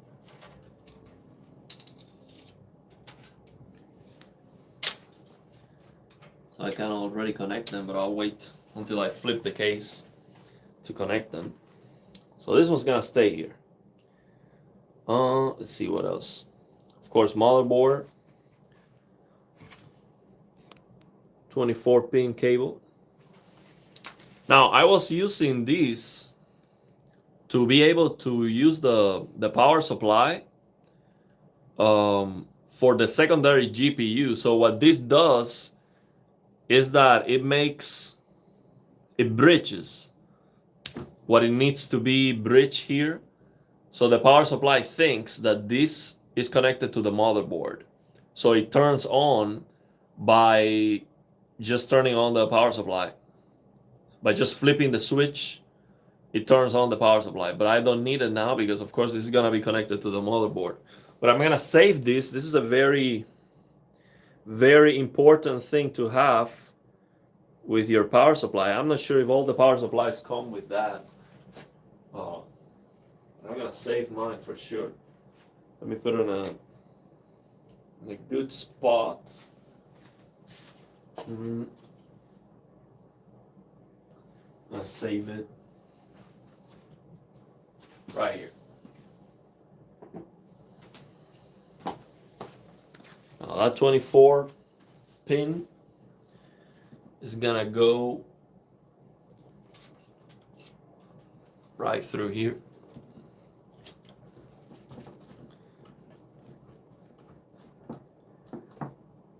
It's gonna go through these, maybe. Yeah, put it through these.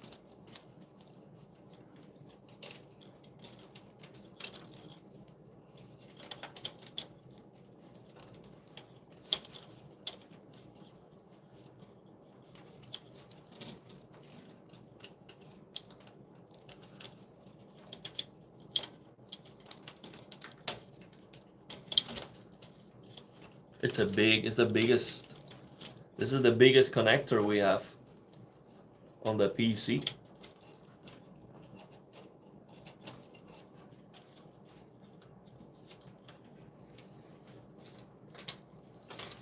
And it has been here forever.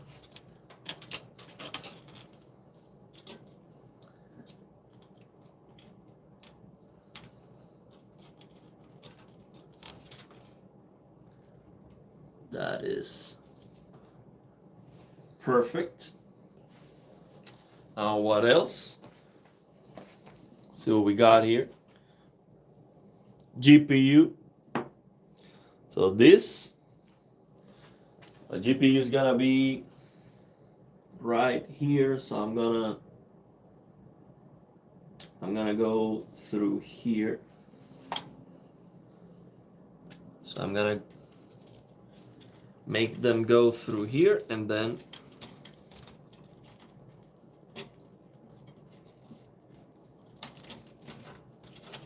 after that, maybe I will go high. No, because maybe I'm not sure if it's gonna reach as easy or not. Maybe I should.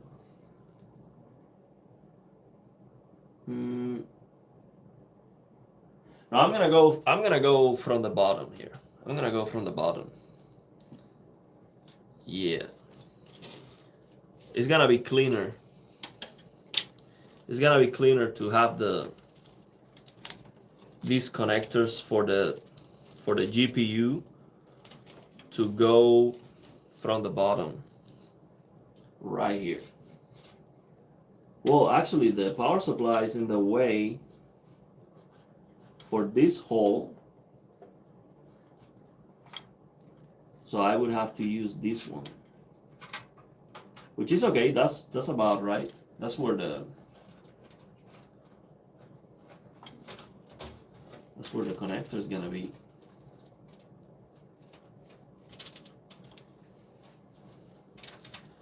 But yeah, I think that's an oversight actually from the design, because the power supply here is blocking one of the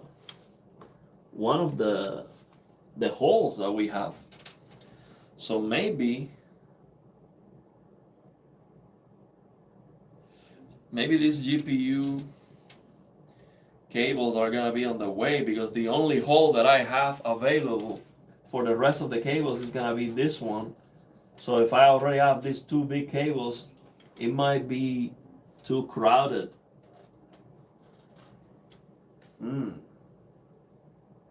Yeah, I think I'm gonna go the other way, because this is the only hole that I have available for the rest of the cables.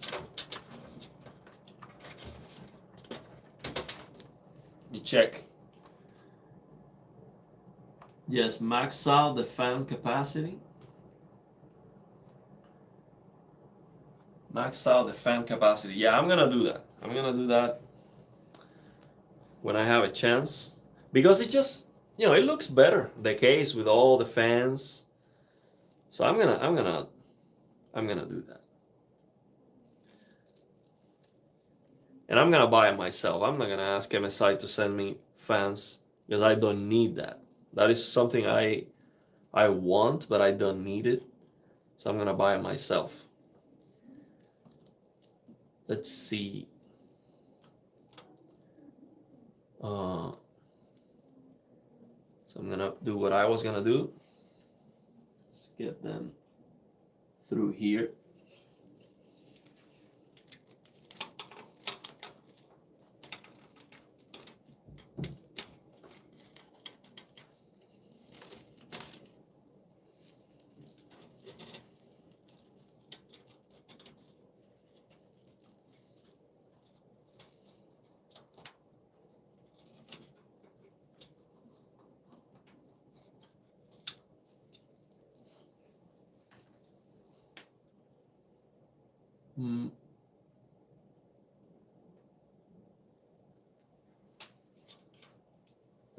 Now here I'm gonna have all the drives though. Here's where all the drives cables are gonna come. So this part here is also gonna be full actually. Hmm.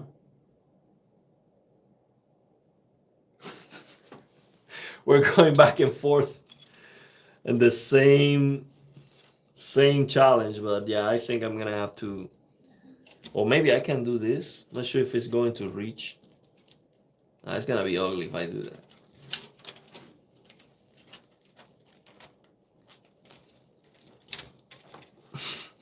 That's why building the PC takes me, it takes me some days, okay? I take my time to, you know, make the right decision. And at the end it pays off because I get that cable management the way I want.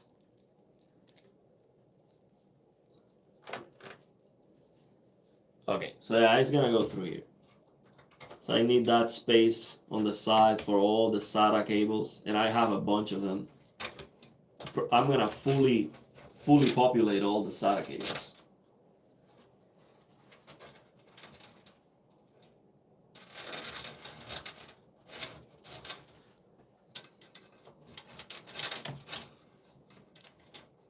Okay. Now, these cables coming straight out of the power supply are actually too long. I don't need these cables to be this long here. So I need to give them a turn. Maybe.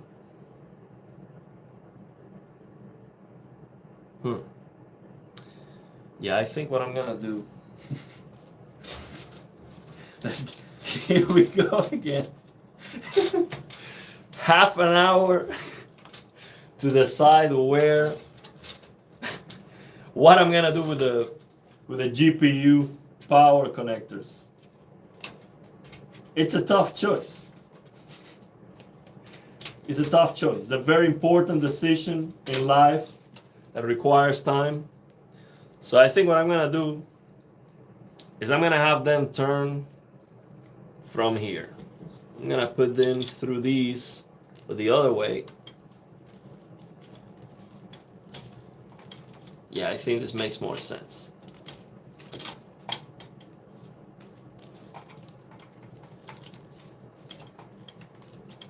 But it looks very ugly. Looks very ugly here. Oh, maybe not. Maybe once I make this tight, it's gonna be fine. It's just gonna be sideways. Let's see. For now, I think that's fine. Still might be too long, maybe. Or maybe not. No, I don't have to do this. I don't have to do this. What I'm gonna, yeah, I know what I'm gonna do. So I'm gonna keep them as much as I can. I will keep them close to the power supply, and then I'm just going to stick out what I need, basically. That's it. So I'm just gonna stick out a little bit, and then I'm just going to use as much as I need, and then the rest I'll figure out what to do with it afterwards. So for now, it's okay to have this cable sticking out like this. I'll figure it out later. So this is okay. I can manage this and put it underneath the power supply. That's fine. So now CPU 8-pin connector. This is gonna go through here for sure.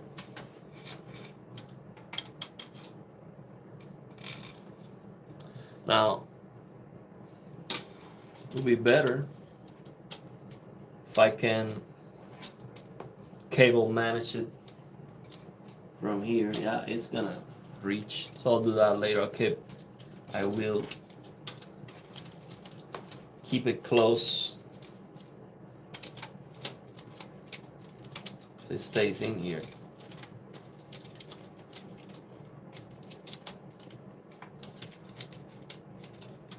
I'll do that later. So that's where it's gonna go. Let's see what else we have. This is for the drives. Power for all the drives. So I need that. And this is USB. This is for all the USB ports on the back of the motherboard. No, this is for the front panel. This is the front panel. So now this goes on the side here.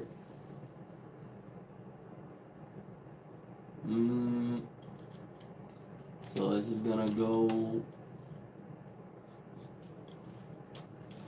It's gonna go underneath the motherboard, the 24 pin. So gonna get it through here, underneath the motherboard.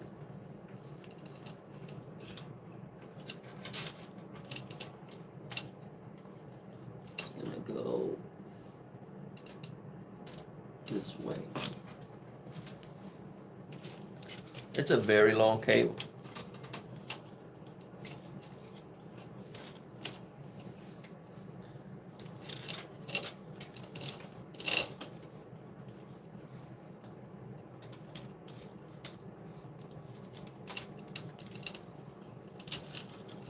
There you go. That's perfect. Now, this is for the front panel LED lights, maybe, or so what else we have remaining. So this is audio. So this should be for the LEDs, maybe.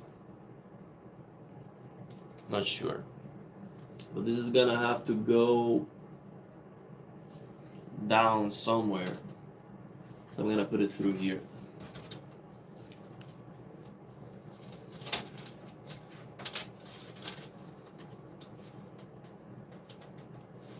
I'm gonna put it below all the big cables, underneath all the big cables so it doesn't stick out.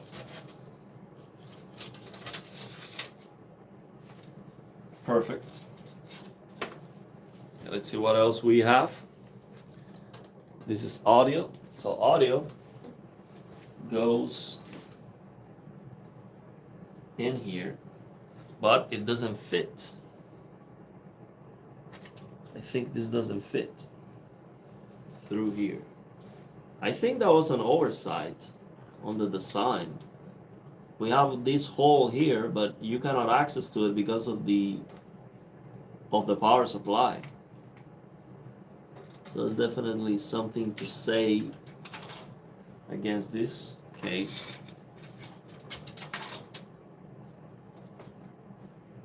We're gonna have to run it through here a long way. I'm gonna have this one underneath all the big cables too.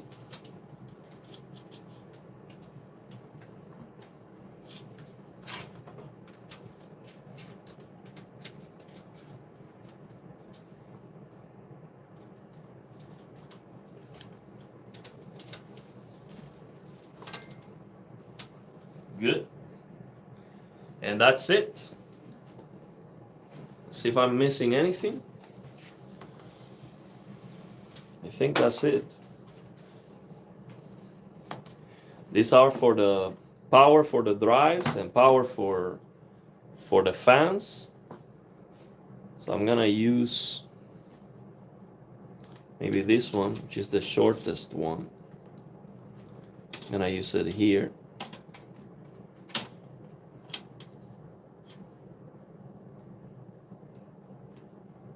That's it. Now I just need to get all the drives that I'm gonna use installed.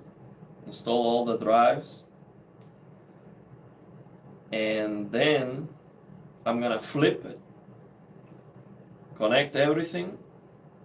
Install the CPU cooler, the GPU, the Bluetooth Wi-Fi card, and also the 4K 60 Pro capture card.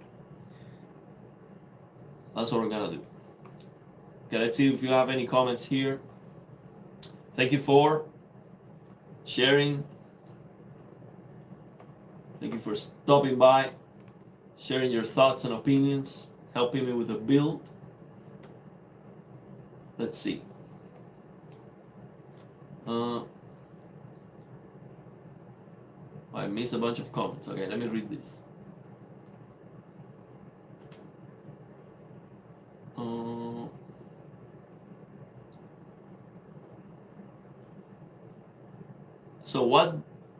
So what all did MSI send you? MSI sent me the case, the new case. They sent me the motherboard for the 9800X 3D CPU. Wait, I dropped some screws here. So they sent me the B850 Tomahawk, the MAG B850 Tomahawk Max Wi-Fi motherboard, and they sent me the air cooler. But previously, MSI sent me the case that I have right now with the fancy fans and what else? The power supply for the 5090. So yeah, they have sent me a bunch of things to complete the build. I did buy the 5090 myself though. So the 9800X 3D was sent to me by a community member, Bobby. It was a gift for the channel. George sent me the bracket for the CPU. Ben sent me the 5090. I paid for it, but he sent it to me when it was impossible to buy. Instead of reselling it and making a lot of money, he sent it to me. You will finally understand that cable management sucks. No, I actually enjoy it, man. It's part of the enjoyment, because once you spend the time and it looks good, it's very satisfying. How's it going, Manuel? Building a PC is not as fun as it used to be before cable management and water cooling and RGBs. Used to take me like 30 minutes to build a PC back in the days. Well, actually, the first PC that I built in Cuba, I spent a long time with the cable management, a very long time too. And it was so incredible. Actually, when I was here in the US, the PC had to be serviced, and my people in Cuba hired a technician to go and take a look at the PC. When that guy opened the PC that I built, he said, I have never seen in my entire life working in this PC space. I have never seen this level of detail on the cable management. This is absurd. I spend a long time. It's not that I am good at all. Like, I have no clue what I'm doing, but I just spend a lot of time to get it looking the way I want. It's art. I feel like we were moving away from 120 to 140 for a while there, but the popular cases now seem to go more in the compact direction, and we're back to 120 again. Well, actually, this case supports at the top 3 120 or 2 140, same for the side and same for the bottom. Now this exhaust, this exhaust has to be 120, but yeah, for the top you can do that.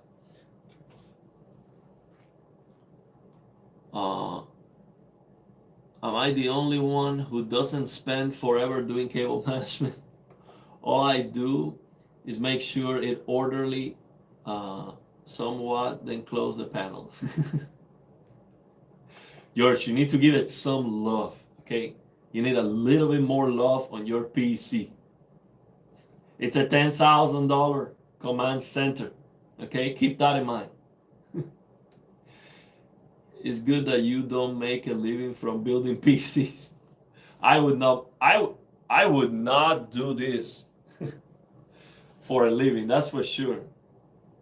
Can you imagine how much I would need to charge for this level of involvement on the cable management? It would be crazy. I would charge $500 an hour to build a PC. You could literally call Jay's 2 Cents or Gamers Nexus for less money. And of course, they'll do it better than me, but you get the idea. I cram the cables in there and lean my body weight on the side of the panel to be able to put the screws in. Oh man. I cable manage the part that can be seen and don't bother with the other side. No, but for me it is important. Even if you cannot see it, I know it's there. It's like, sometimes you want beauty even on the parts that people cannot see, right? You know where the beauty is. So you know where the beauty is, that's good enough. You don't want everyone to see it. You know there's beauty in there. You don't want to show that to the world. It's late for me. Good night, everyone. Hope the PC boots after all this work.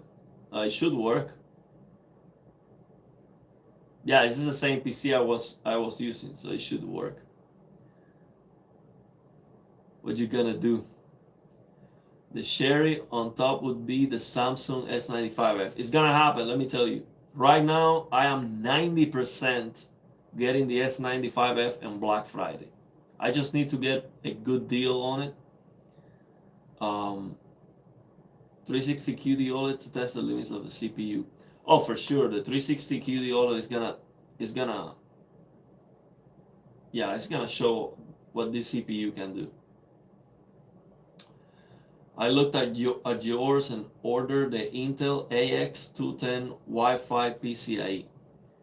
So that's a different one, more advanced. Noctua worked on their new 140 for 8 years or something crazy, and now no one wants it. Build both PCs, then cable manage later. Just send cables so they don't tangle. Only cable manage when you know all the components are working and you don't need to open the PC a long time. Yeah, you're right. So I'm not doing the cable management right now. I was just, deciding where I'm gonna have the cables going through. That's it. That is it. So we are all set here. I'm going to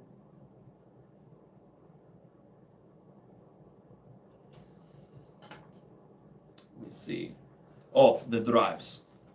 Let me get the drives from the other PC. So I make sure that I have all the cables that I need for the drives. So what I'm gonna do now is I'm gonna lay this on the floor somewhere, and then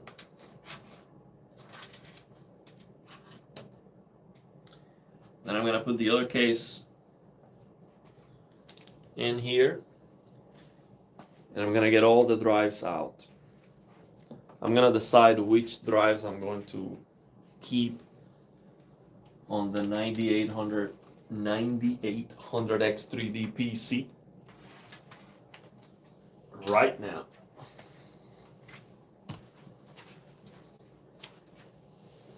So I already took out the main M.2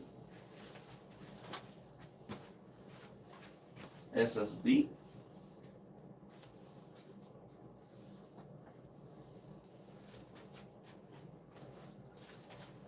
This case is so much more heavy. It's not even close, man. It's way more than double the weight. Way more than double.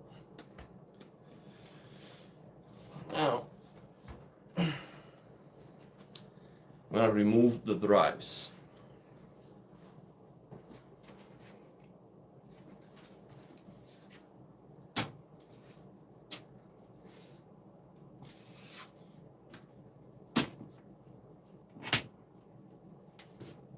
Got this.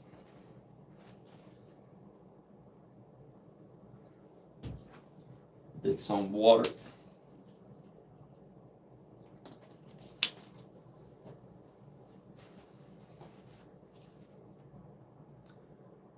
I wish all PC cases had the mesh back panel. Yeah, this one has the mesh back panel. This one has the mesh. You can remove the mesh for cleaning.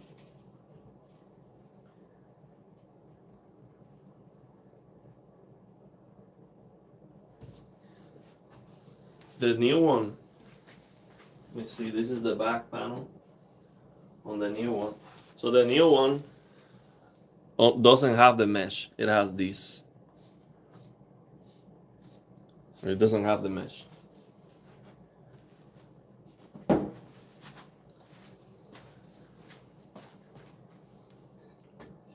Yeah, this is clearly a superior case. There's no question about that. That's why I want to use this for the 5090.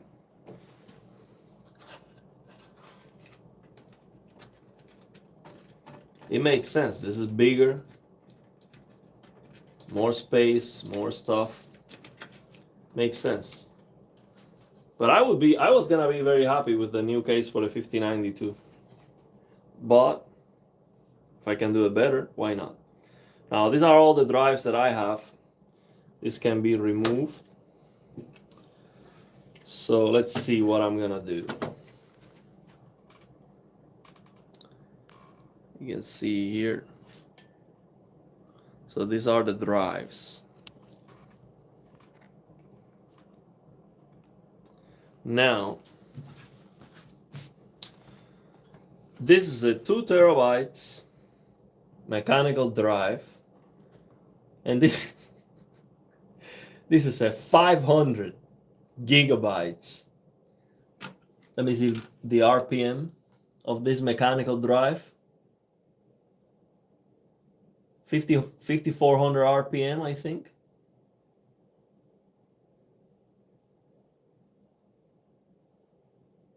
$5,000. I think this is a 5400 RPM. This is a very old mechanical drive. So yeah, let's get this out of here. Yep, this is not. Yeah, I'm gonna get this out of the 5090. This is slowing me down. Now the 2 terabytes, I think I'm gonna keep that. Yeah, I'm gonna keep this one here. It's okay. 2 terabytes. It's okay. I'll keep it. Let me remove these.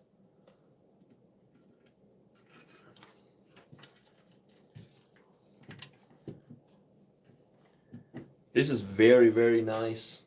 Each screw has a rubber on the back to reduce vibrations and noise.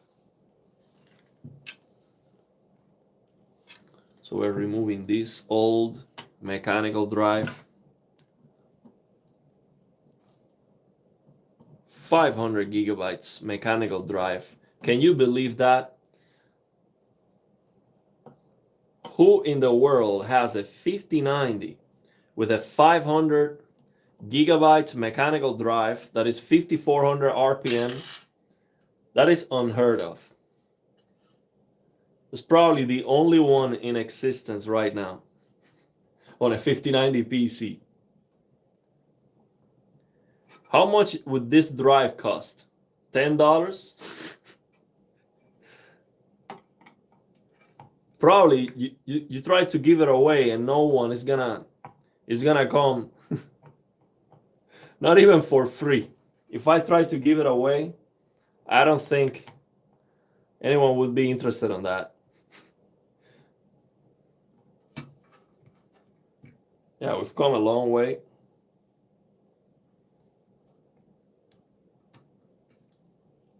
But yeah, the reason why I have this old drive is because it's coming from Cuba.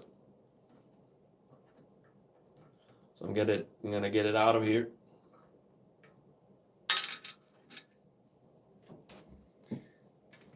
That's it. So this drive is going to the 50. I'm not sure if I should even have this on the. I might keep it out, honestly. I might not. I might use this. The thing is, I have some information there. I'll figure it out later, but I think I'm not gonna even put it in. It's gonna slow down the PC. What do you think? Do you think that would slow down the PC to have one of those old drives?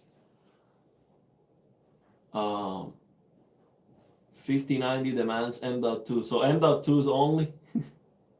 I wouldn't accept it even if you give it to me for free. That's a godsend. I remember those things rattling and vibrating. You had to kick the case to make it shut up. Yeah, that's the other thing. It's just noise. When you turn on the PC, it's just noise. But yeah, this one is 2 terabytes. So I'm going to keep the 2 terabytes. Why not? It's not that bad. Now, this one I have over here. This is a Toshiba. Toshiba. You see how much is this drive? 1 terabyte.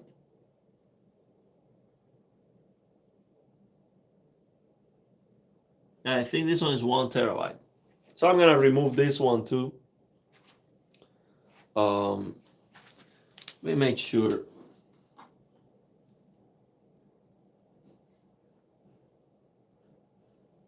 From 7, so the date is 17 May of 2012. 5400 RPM, 1 terabyte. What do you think? Should I keep this on my 5090 PC? 5400 RPM. That is top speed. I think I'm gonna remove this. That's okay, man. I'm gonna remove this. I will keep it as a storage, like external. You know what I use for this? What I'm gonna use for these drives? I'm gonna show you. See, I have this thing. I brought this from Cuba. Let me show you. This is what I'm gonna use for these drives. This was coming inside one of these external drives, and it works. So I just connected the drive here, and that's it. Connected to power. So we have power, and we have USB, and that's it. I think that's what I'm gonna do. I'm gonna use these drives with these. But I'm gonna get them out of the PCs because I think they are too slow. Maybe they're gonna be noisy too. So let me unscrew these.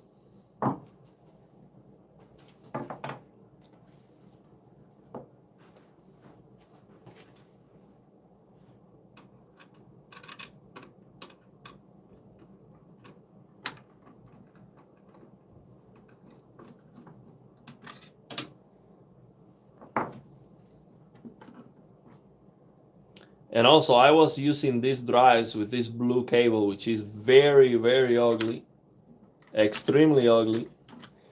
And these blue cables are 3 gigabits per second instead of 6.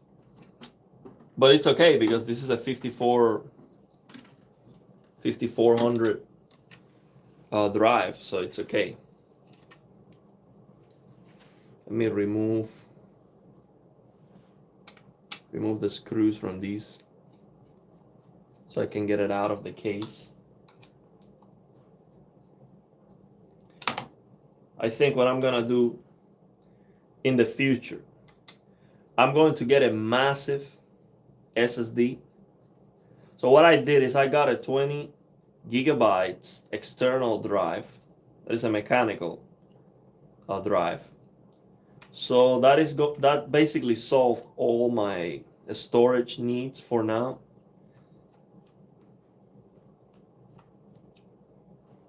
So then I just need speed for the PC. So I'm gonna, in the future, get a very big SSD, like a 3.5 SSD, or maybe M.2 only. The thing is, the M.2s are a lot more expensive. So yeah, this is going out.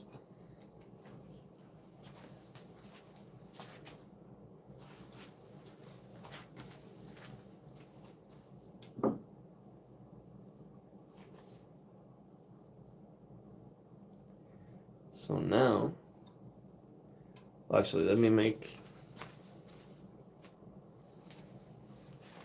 keep these small screws in here so I don't lose them.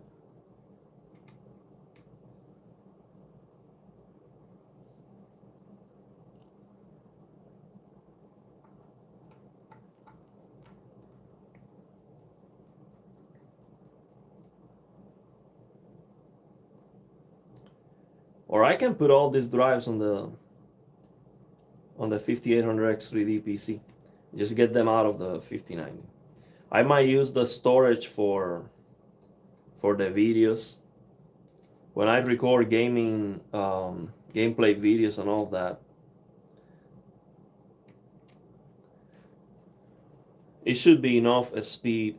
Like if I try to record gameplay directly to one of these drives, do you think that's gonna be too slow for that? Or will it be fine? Because the gameplay videos are huge.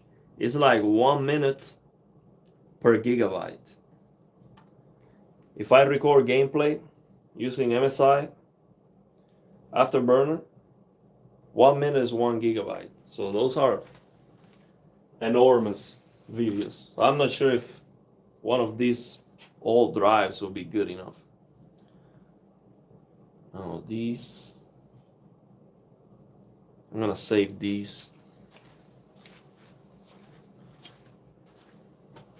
Let me see where. I'm gonna put this here.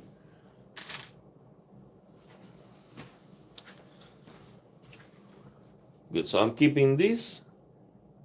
And this is a 1 terabyte SSD. And that's it.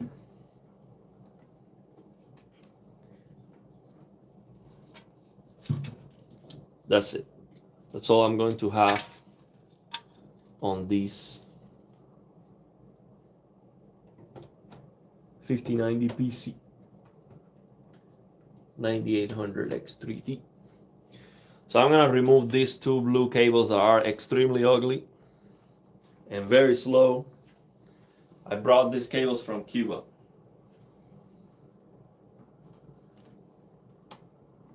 So they're going out.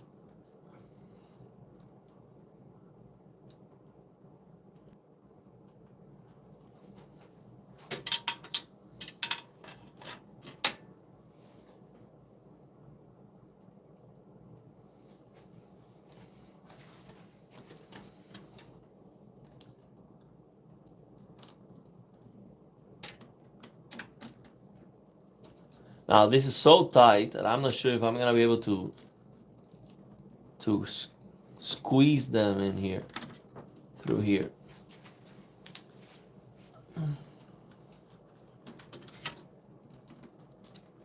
I'm gonna have to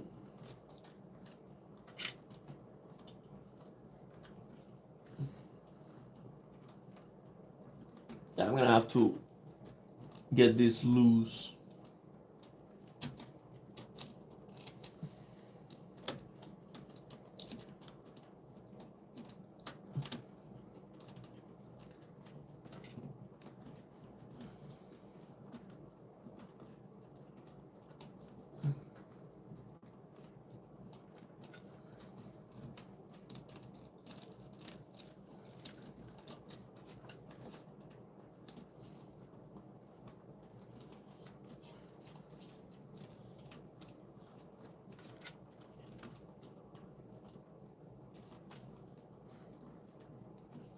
Yeah. I made this very, very, very tight. There you go.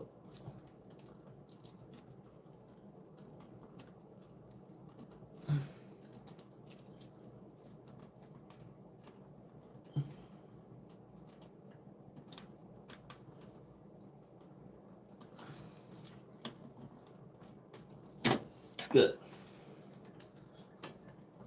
Got one out, two out. This one.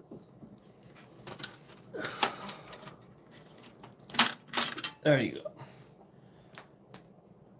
We got it.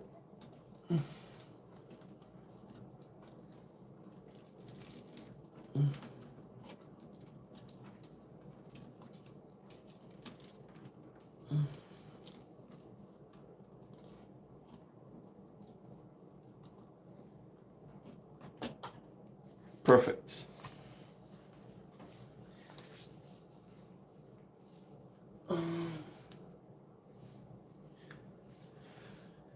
Okay.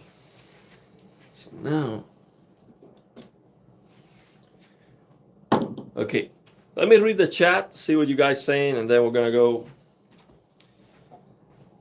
and install these drives on the new case.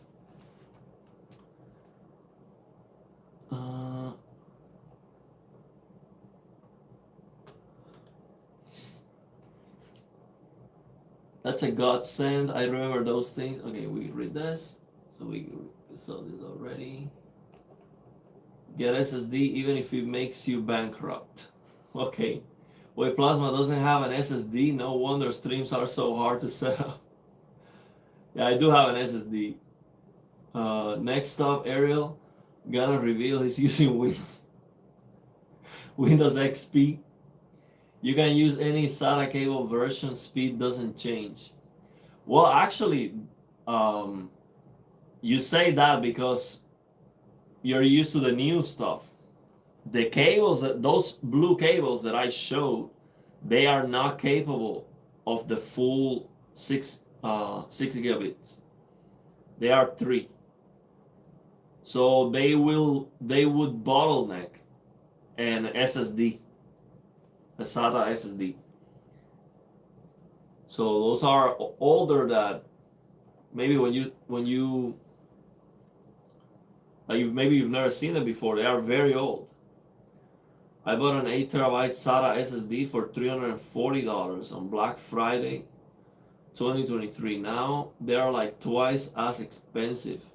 8 terabytes NVMe felt too expensive. They are crazy expensive. I got a 20 terabytes for $220, I think. Something like that. So 20 terabytes, that's not bad. An external drive I got. So now, I'm just gonna close these. This is ready. So we have so here's the good thing about this. All the cable management for this is done. The only thing extra that I'm going to need here is probably the 6-pin connector for, let me see if I have it here somewhere. There's a 6-pin connector for the new motherboard for the GPU that I can use. So this is CPU 1, 2. Oh, CPU and PCI Express. So I do have the PCIe connector here somewhere, actually. See this? Yeah, that connector is hidden somewhere here. I have to figure out where it is. So let me.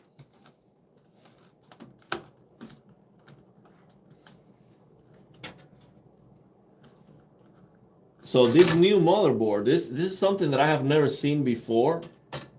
This new motherboard comes with power for the GPU, a 6-pin connector that goes to the bottom of the motherboard for GPU power. I didn't know that was a thing.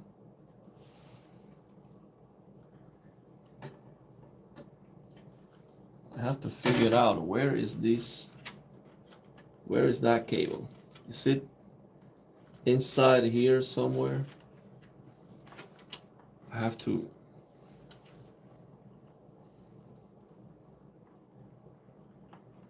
It has to be one of these because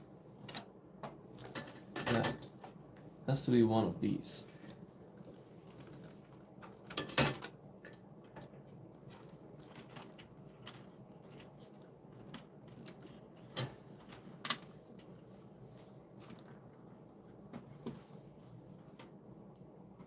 I'm trying to find the 6-pin connector. I think I have.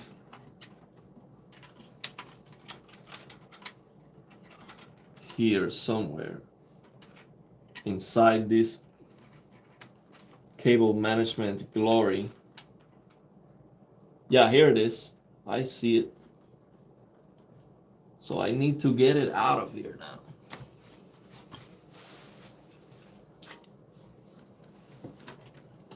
Because I'm gonna use it for the motherboard, for the new motherboard. So I want to have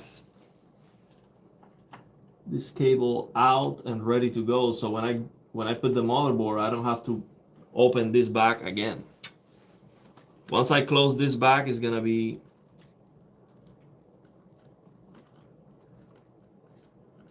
over. Like I don't have to come here again.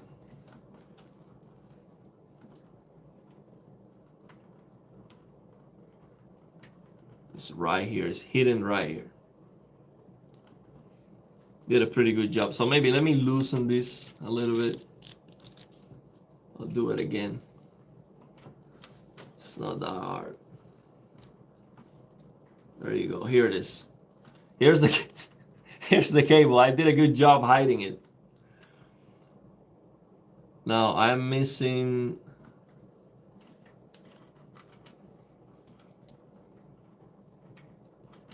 two pins. Where are they? I'm missing 2 pins. These are 4.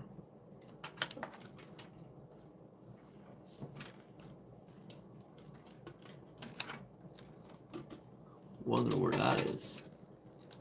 Then I'm gonna have to remove this thing, man. I hope that doesn't. Hope it doesn't mess up my cable management.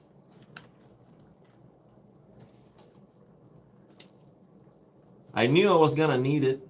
So I kept it in there. Okay, so here.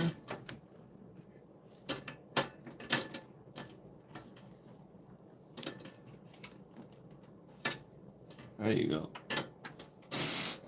So you see how I did this? If you were wondering how was this done? I just put all the cables like it's like a haircut. You know, one of these haircuts. I don't know how to say that in English, where people put the hair like one and the other. Una trenza. There we go. I was still have more curves to go. Another one. Let's see what else. It's a very long cable. I'm gonna need it now. There you go. That's where the other part is.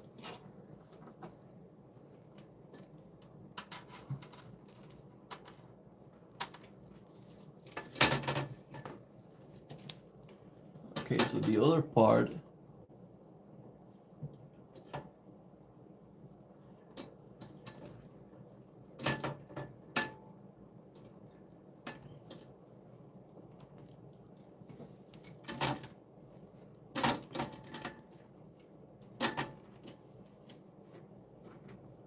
Oh, here it is. So this is Oh no, was this for the CPU? Let me check. Let me check this.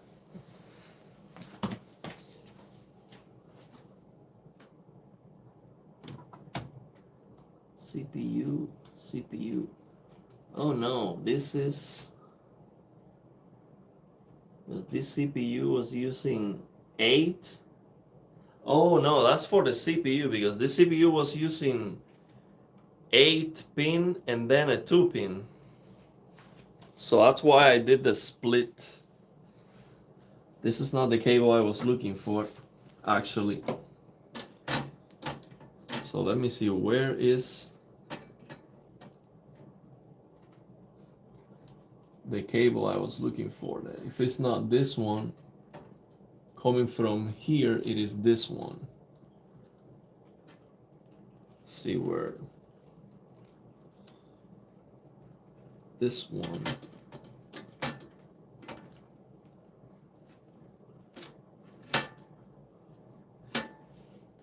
Oh, this is the other one. Oh, no, actually, wow, I messed it up for no reason. The cable I'm looking for is inside the power supply case. I messed this up for no reason. Okay, well, let's try to fix it.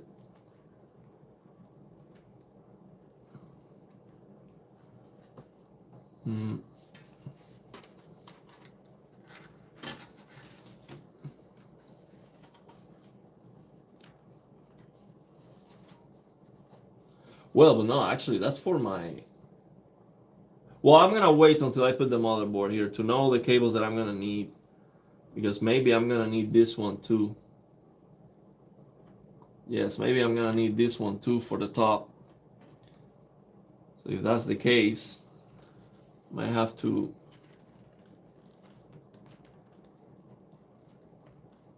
put it through the same hole.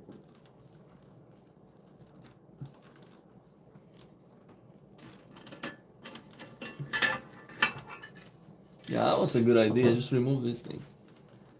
I don't know why I'm struggling with that. Okay. So now, let's go through here.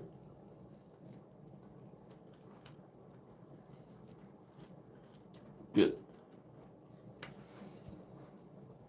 Then go through here. So I'm expecting to need this for the new motherboard. So that's good. I didn't mess it up. I think I'm gonna need it anyway. So the PCIe 6-pin connector that I'm looking for is most likely inside the power supply box. So I'm gonna try to find it now.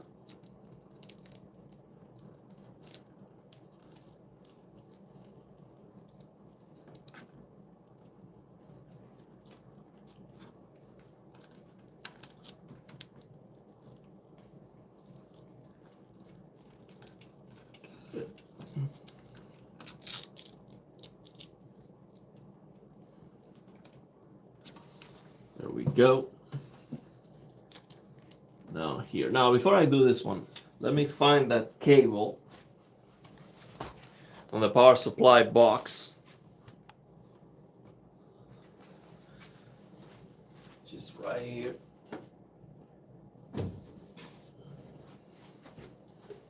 It's the power supply box. This is the power supply I have here. The MPG 81250. So it's 1250 watts GS. Now the only issue I have with this power supply is that the plastic power connector is a little bit loose because I damaged it by hitting the power cable. The PC is heavy, so it didn't move, hit the cable, and it's a little bit loose. Not a big deal. I mean, it's fine, but that's the only thing. aside from that, I wish this power supply had at least 2 PCI Express 6-pin cables instead of just one. But the reason this power supply only has one is because it is probably that one is for a motherboard like the one I got, the B850 motherboard. It's not designed to use with older GPUs. It is designed to be used with a 12-pin power connector GPUs. So that's why it only has one. But I told MSI, you are including two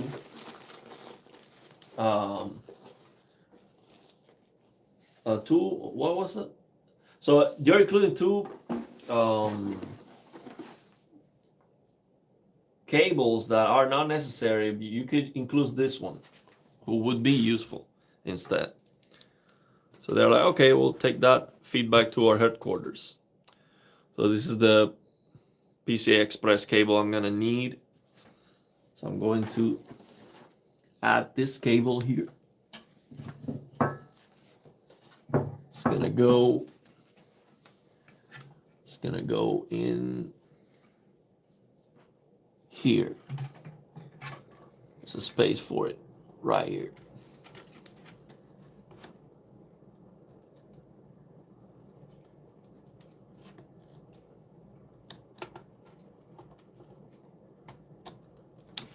There you go. But aside from that, I mean, these cables they look amazing. I love the cables and the modularity and everything. The looks of the power supply is great. I just wish everything nowadays was more robust and made to last forever, but that's not the case anymore. So now this, I'm gonna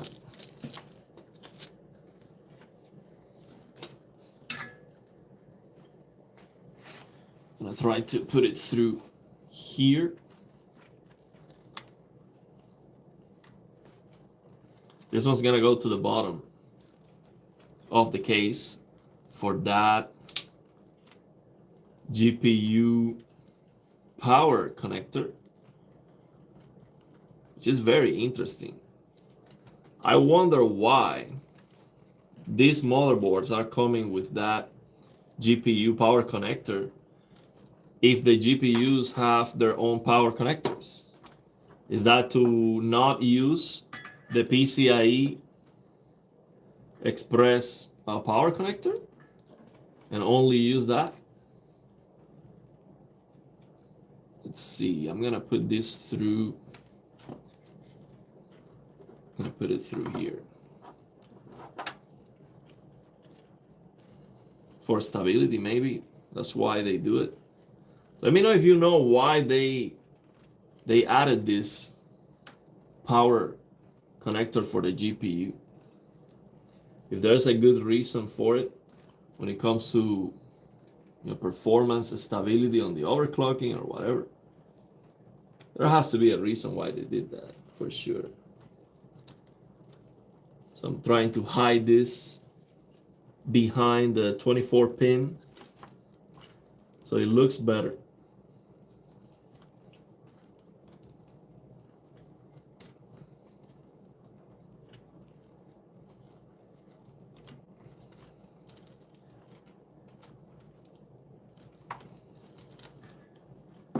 We got it.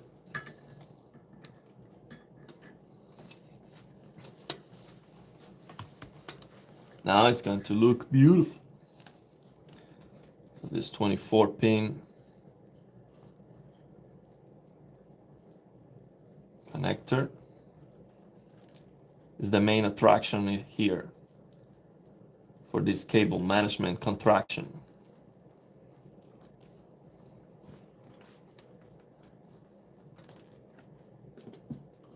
I love it.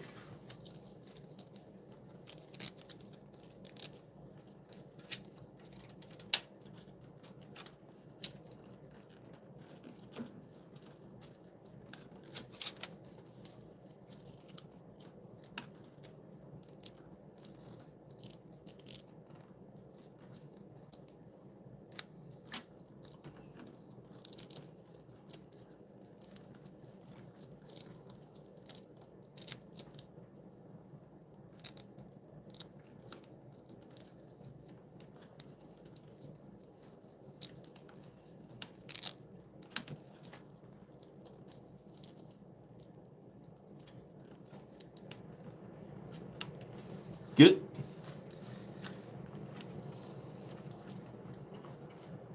More to go. Now I think I should see. No, I cannot hide these.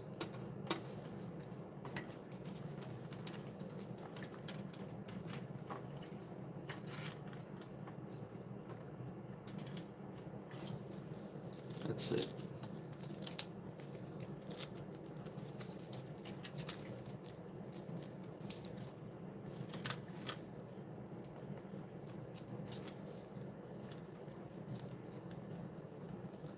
This one here at the bottom is the final touch.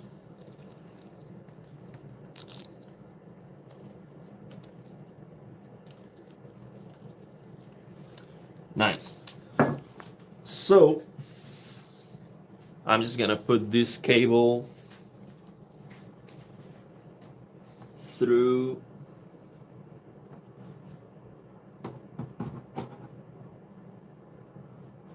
here. I'm gonna need it through here.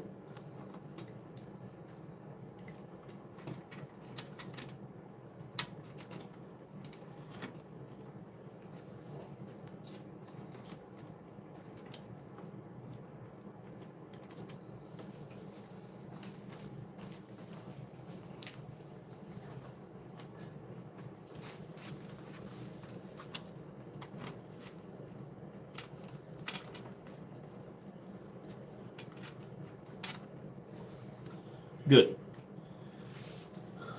That is perfect. Beautiful cable management. So I'm gonna close it. Well, let me put this back.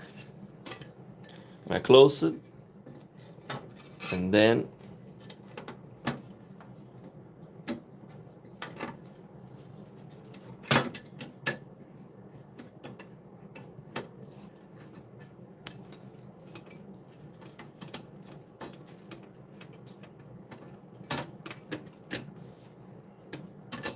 see, I don't have to put the weight of my weight to close this.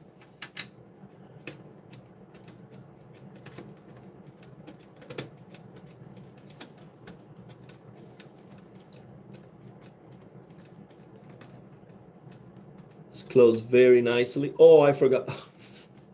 I forgot one thing. Forgot one thing. Real quick. Forgot this. Let's put this back.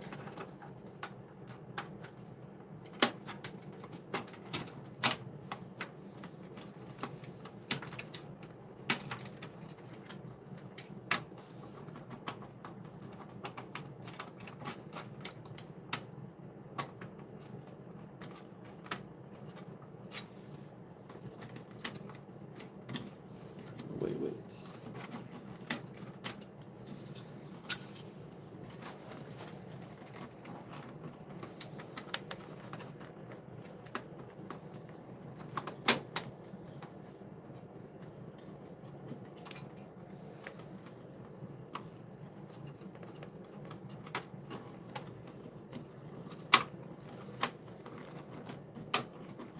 Got it. Got it in here.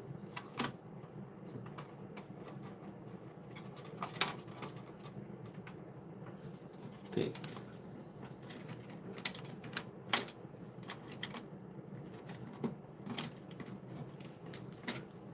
Perfect. So just the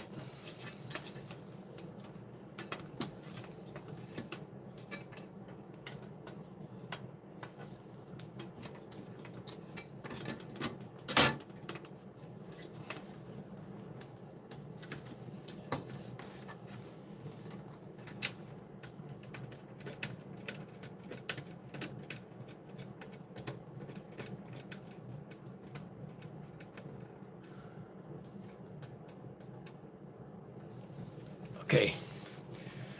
Woo. I'm gonna put the back panel, and this is gonna be ready for the new motherboard.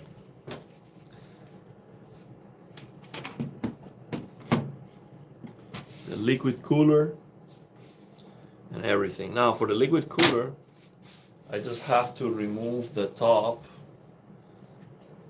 So I'm gonna remove the top now. Let me read the comments. Okay, it's been a long time. We still have 18 on the chat. Thank you very much. 20. Let me read the comments, okay, before we keep going.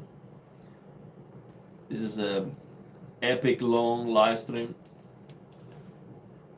I think I might finish today. Let's see.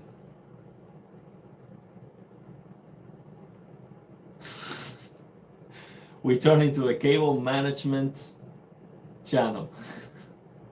Jay's 2 cents is gonna be popping on the chat to learn some cable management here.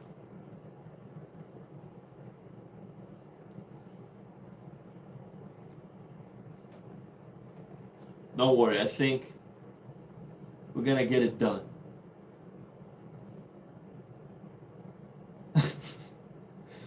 So Fat is coming 3 hours later. I think we've done.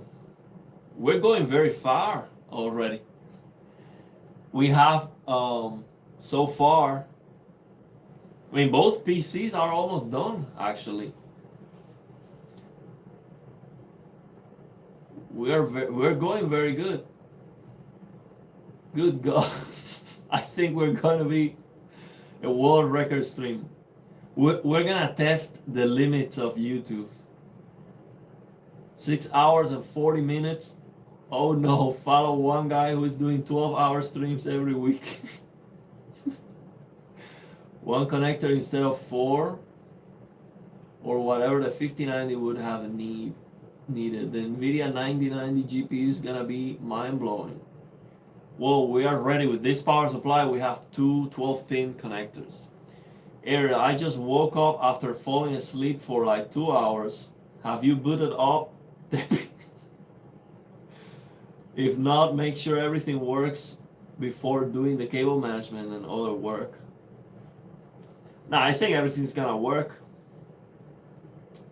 It's gonna be wallet blowing and require a generator, I fear.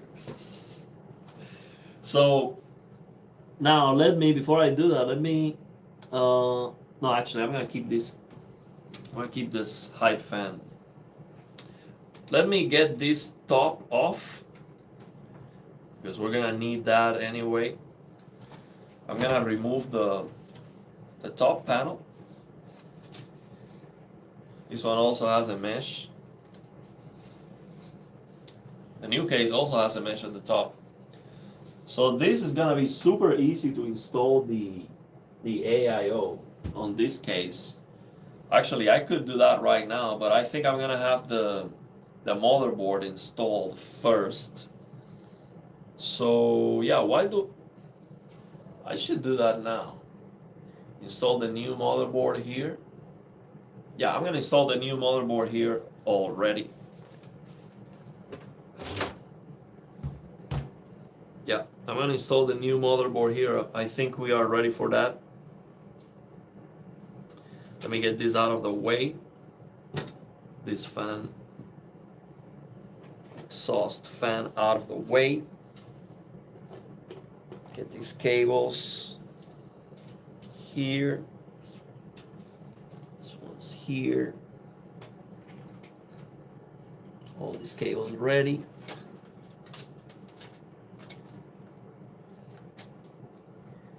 Get all these cables ready to rock. So everything is ready for the motherboard to be installed here. So let me give you a good shot of that. Let's go and install the new motherboard. In this case,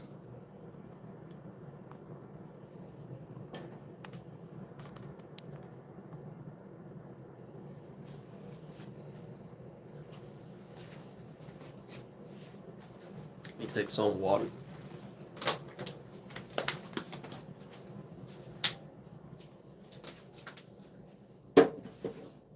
let's go with a new motherboard. See what I need. I have all the clearance. Yeah, these cables are on the way a little bit. Let me try to get them out of the way.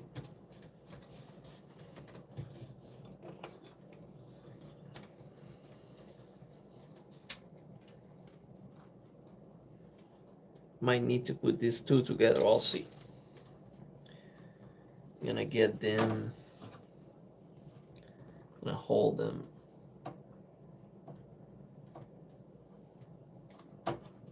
This way. Okay. So now let's get the new motherboard in here. We're getting close to turning it on.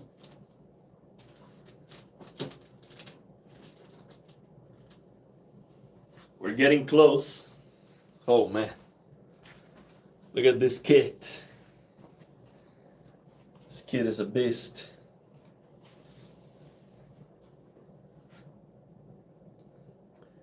So I'm gonna go this way to push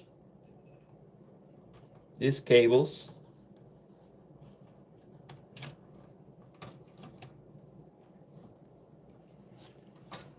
It's fine. Let me make sure there's no cables below the motherboard. We're good.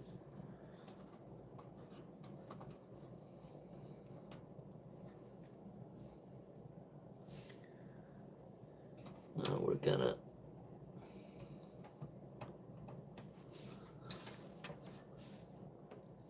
I think we did good.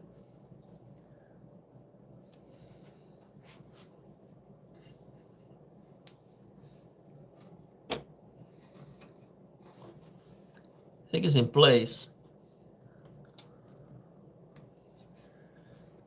I think this is not supposed to snap, but I'll try it. It doesn't snap. When the AIO is pre-installed, it seems like it doesn't snap.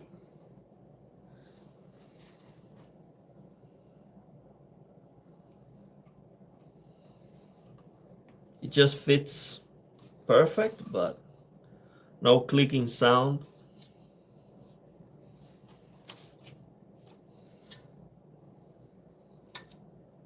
Everything looks like it is in place.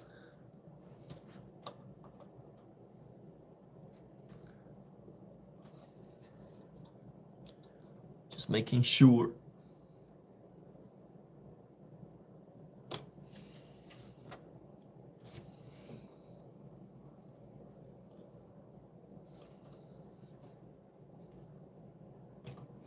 Before I screw everything, just making sure it is in place. Think it's looking good? What do you think? Looks good.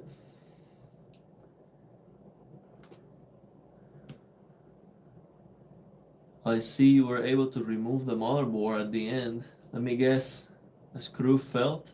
So the problem with the motherboard was that this, specifically this screw hole, so the screw was removed, but this was going into the screw hole. So, you know, the protuberance that's coming out of the case was tight on the hole, on the motherboard hole. It was super tight. So when I make pressure here, it did pa, and it snapped out.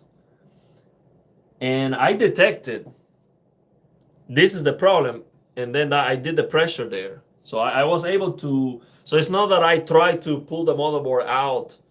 It was not this motherboard, it was the X570 motherboard on the new case. Wipe the tears, it's beautiful.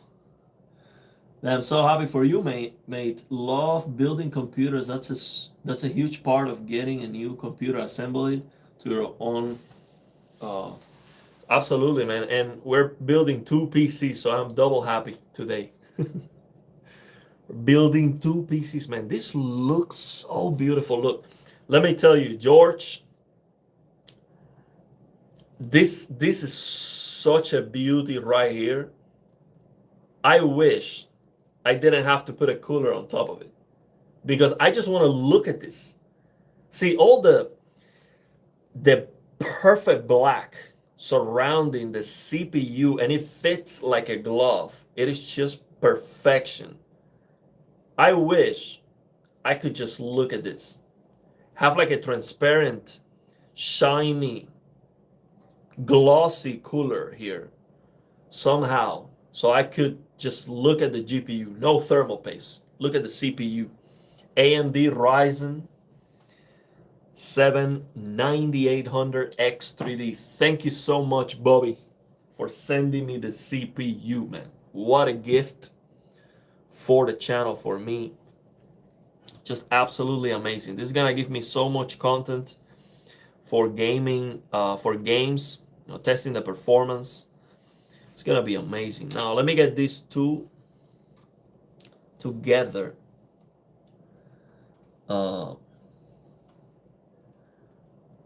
Let me see how I supposed to get these two together.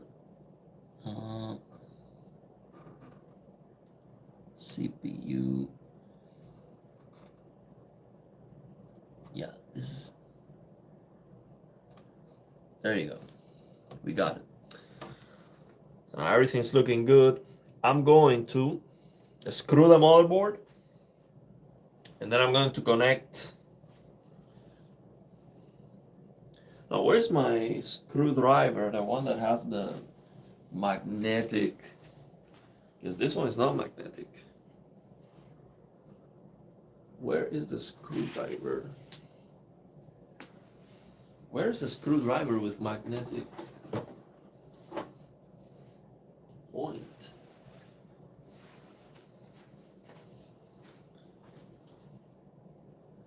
Is it below the case?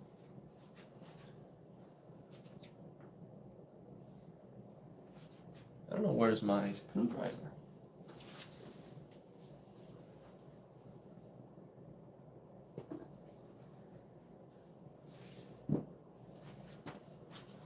Huh.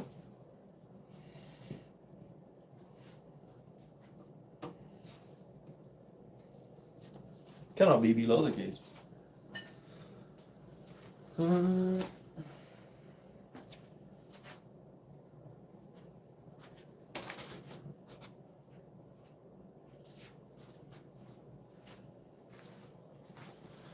Oh, it's this one. I got it. Found it. We are ready. Let's get this. I learned a technique. So you first have to put the screw on the screwdriver. So you do this because it's magnetic, it's gonna stay there. And then you go and screw that in.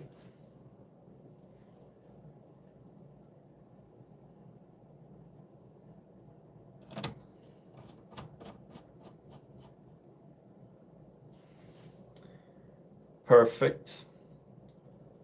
So we have 9 screws.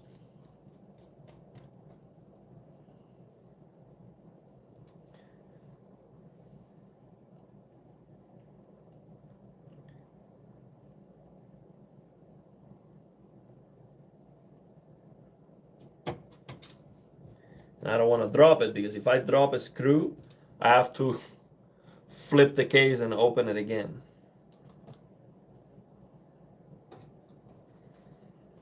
This is the toughest one, especially if you have a fan.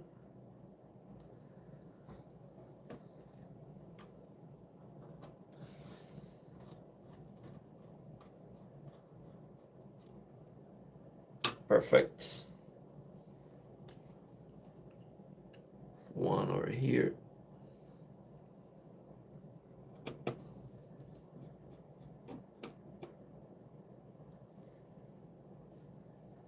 Oh man, just looking.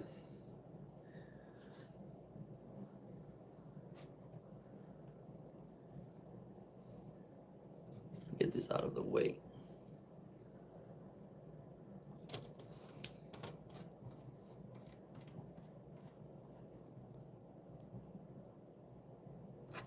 There we go. So now I'm gonna connect all the cables.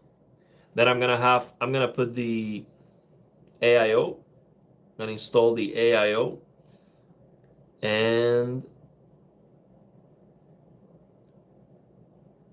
I'm gonna work on the other PC before I go. Before I put the thermal paste.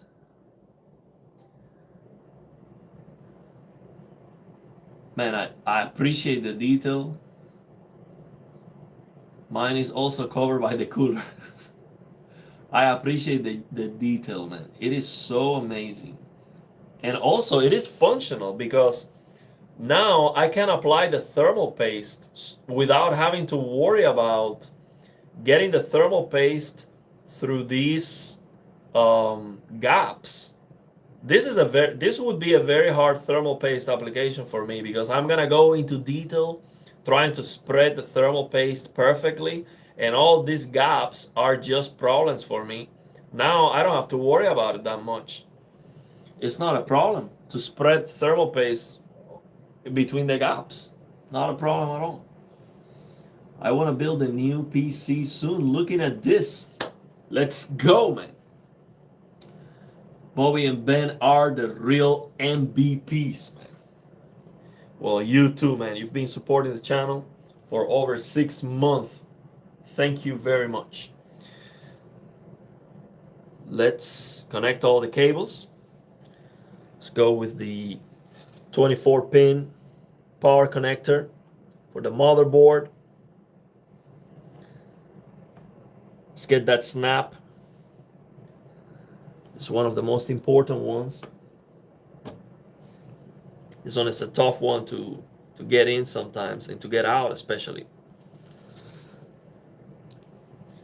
I want to hear the click. I heard the click. It was not ASMR level, but it's in there. It wasn't that hard. Just make sure.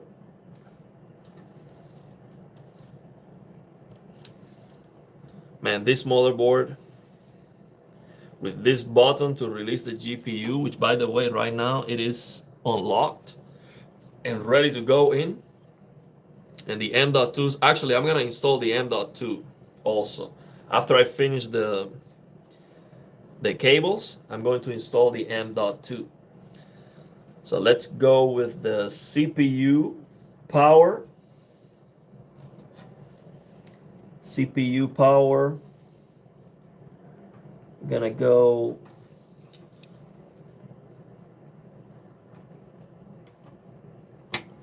there you go. That's one.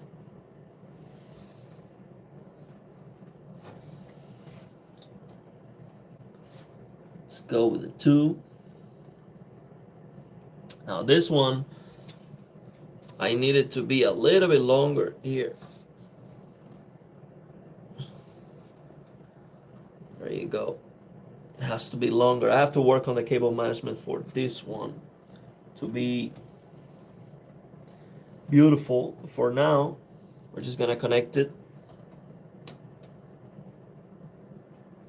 Before I connect the 360 cooler, I'm going to work on the, oh, it's the other way.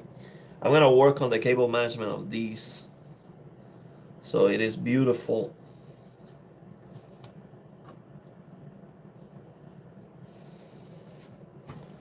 So I'll bend it this way for now.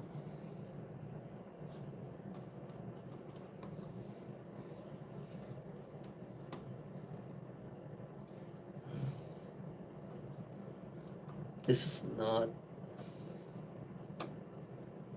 very nice. I'll work on it later.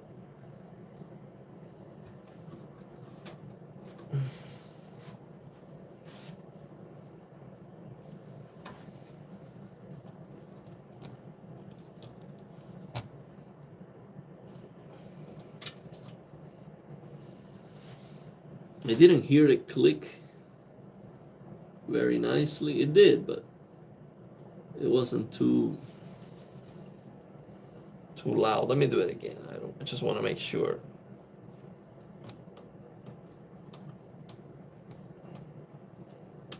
I did. It did click. So this good thing is these connectors, because it's MSI motherboard, MSI power supply, I feel like the connectors are going into the motherboard softly. It's not like super hard to get them in. It was made by the same company, so it makes sense that the tolerances and it's just better calibrated. So this is addressable RGB. Let's see where that goes. Addressable RGB. System fan, pump, CPU fan, system fan. Oh, here it is. Here is the addressable RGB connector. It's right here. This white. These are very, very thin and fragile. So I have to be careful with this. That was good. That was nice. Addressable RGB. Now here, the drives. Now I'm not sure about the speed of these. They should all be as fast as I need them. It's just a 2 terabyte mechanical drive and an SSD. Now for aesthetics, I'm gonna use both rather than one below each other. I think it looks better, cleaner. Now this one, this big one, this is USB for the front panel. This one doesn't go in here. Where is this connector? Huh. Oh, I see. This is the USB-C for sure. So I'm gonna have to, actually, I need to find that cable in the back. I missed it. I'm gonna have to open the back again to get that cable. But where is the connector for these?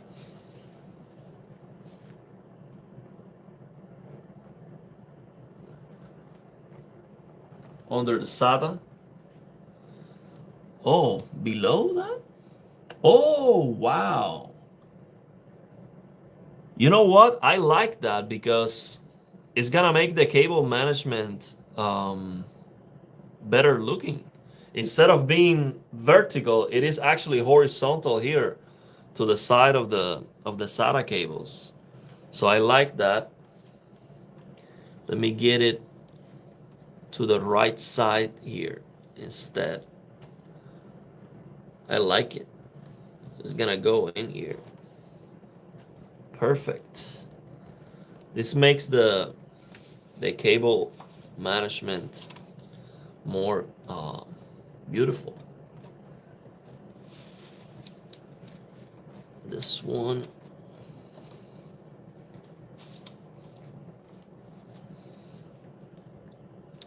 It's gonna go in here like this. There's a protuberance on this cable that goes to the top.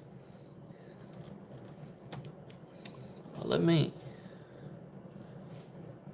do this. Let me try this.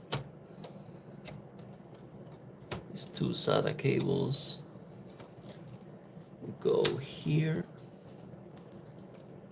This one. Yeah. That's it. Here. Here. This one goes here.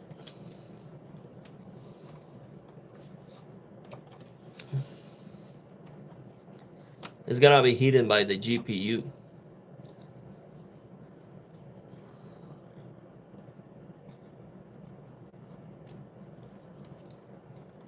It's gonna be hidden by the GPU.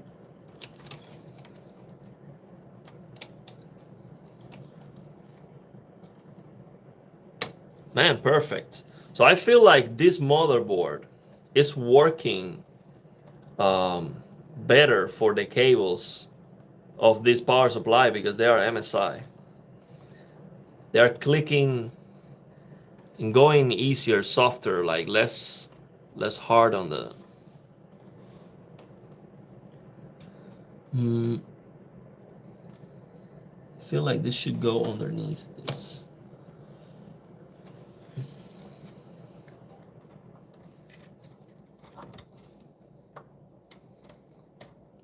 Get this. Yeah. Great. Now this is for the GPU.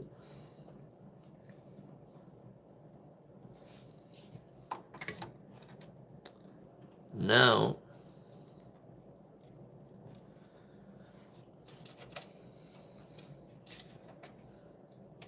it should be on the same place as the other motherboard. Let me see. This is JFP1. It looks like this goes in here.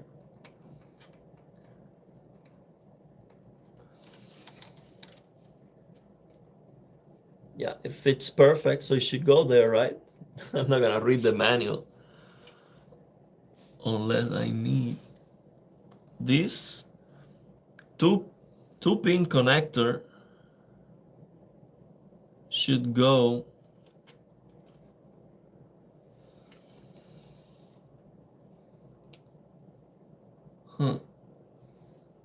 There's a 2-pin connector here.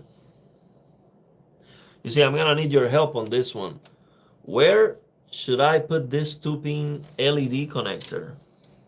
Let me see if I see LED somewhere. 2-pin LED connector.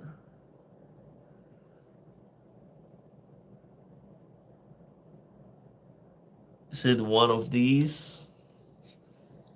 Or is it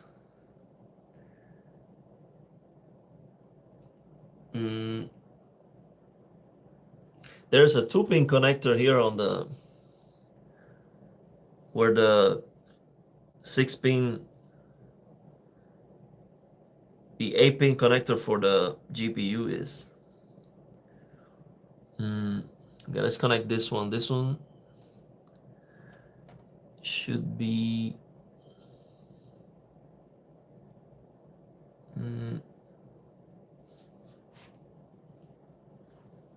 so this is missing one corner.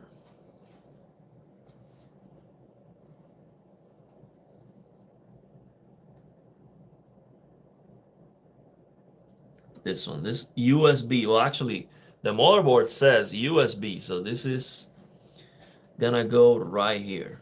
I noticed that. So it's gonna go right here. USB.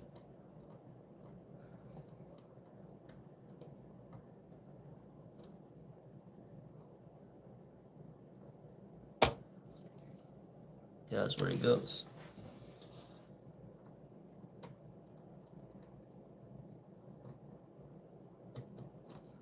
Yeah, it worked perfect. USB. Now I'm only missing this 2-pin connector. Under the SATA 2, under the 2 SATA reset switch, any 2 pins label RS, you can use the LED button on the case as a reset switch. Oh, so that's what is this for. That's what this is for. So, under the SATA,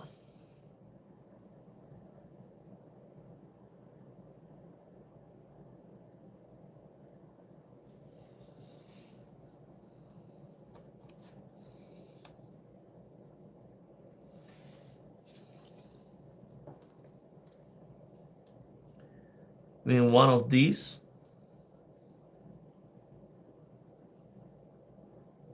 I have four pins sticking out right here.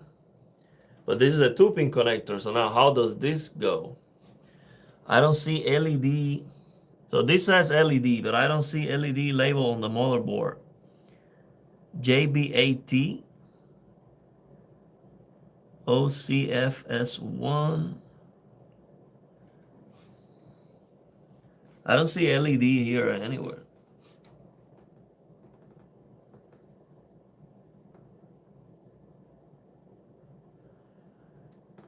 JC11, JDP1.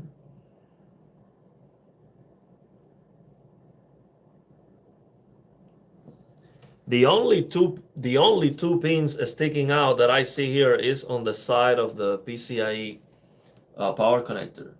Under the SATA was earlier for the USB, sorry. Okay. So where is this LED going then?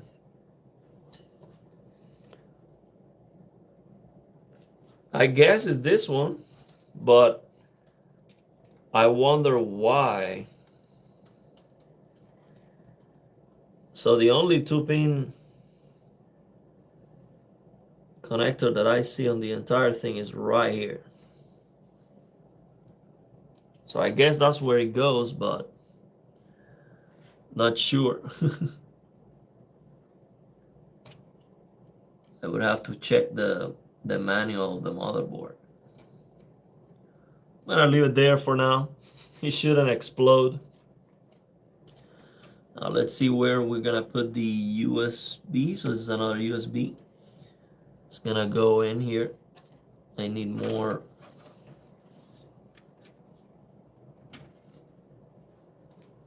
So let me know if that was right where I put it.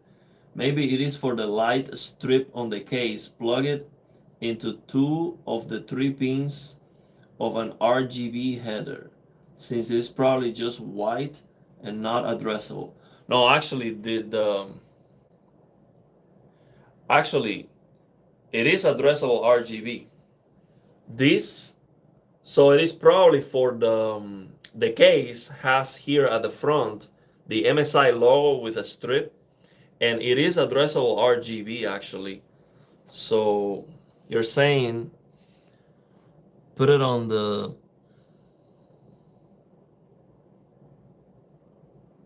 so the white 2 of the 3 pins of the RGB is probably just white and not addressable. So the white connector is the addressable RGB connector, and it does have 2 pins, then an empty pin, and then a single one sticking out. So you're saying this maybe goes in here like 2. Let's see if it goes in. No, it doesn't go in, and it's also a white connector. If it feels odd, I'm gonna go with my guts and I'm gonna keep it here. Then I might check the manual before turning on the PC if I remember. It should work. Let's try this. USB. This is another USB connector.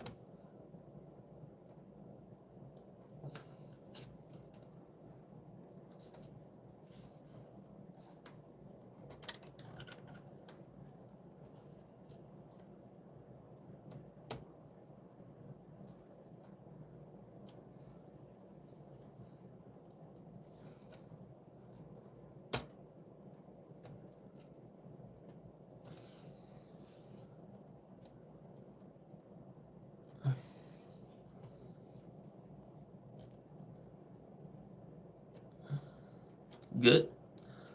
USB connectors are in.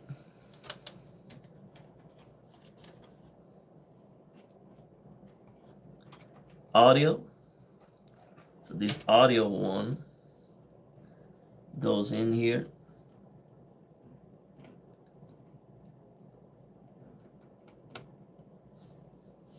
And the difference between the audio connector and the USB is that the missing pin is in a different location, so you cannot mix them up. You cannot make that mistake.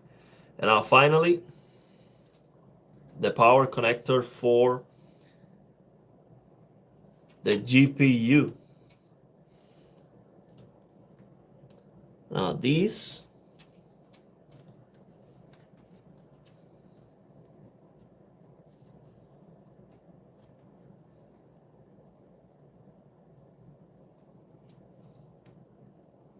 this goes, I have to make sure I get this right. They have a contraction here.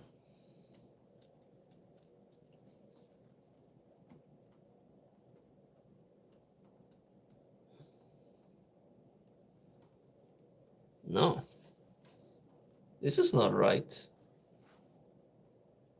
Oh, it goes like this. Oh, that's good. Got it. So it has like a contraction. So you put one to the side of the other. Now let's get it in there. You get this to hold it better.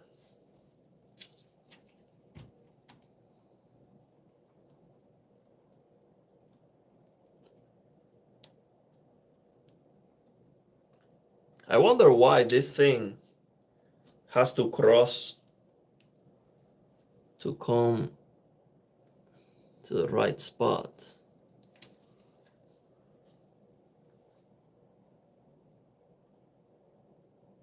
Not like this.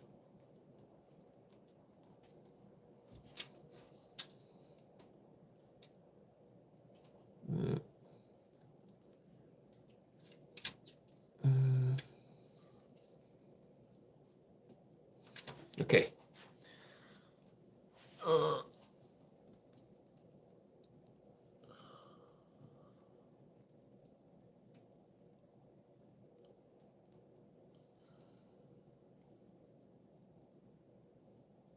Oh, I see. I see now. It's like this. It's like this. So now this goes like this.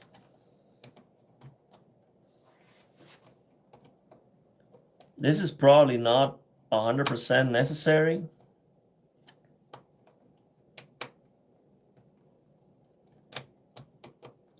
Oh no. So will this be?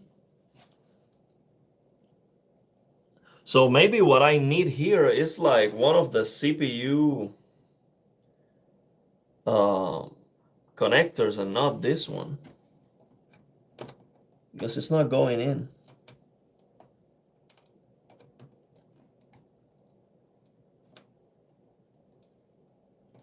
Huh. Interesting, or maybe. Let me see. The shape. Square. No, this is the right one. I'm looking at the shape of the connector. This is the right shape. It should go in here. Yeah.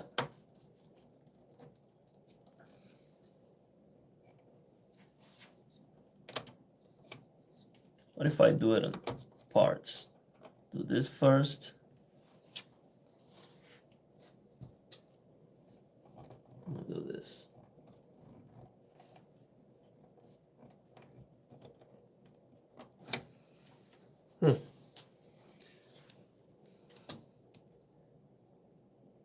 Goes like this.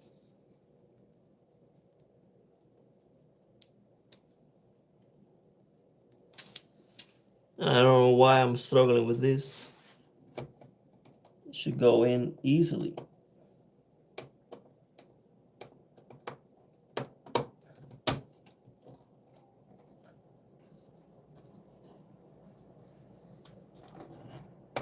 There you go. Well, that was a lot of struggle. I don't know why. That's the right cable for the GPU.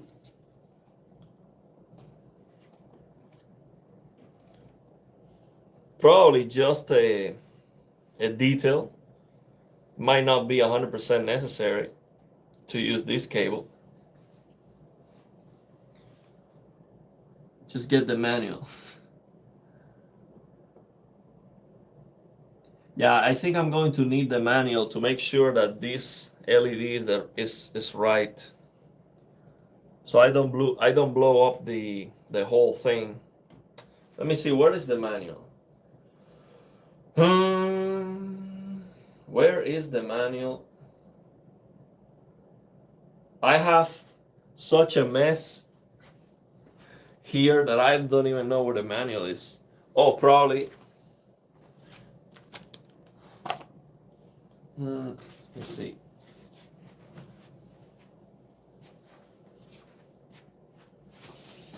Let me open the box. Yeah, here it is. No, these are regulatory notices. Quick installation guide.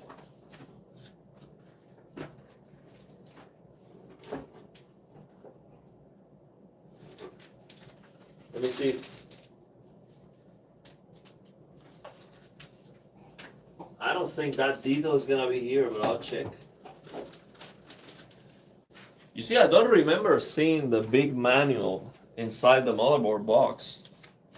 Maybe it's just this quick. No, this is for the CPU cooler.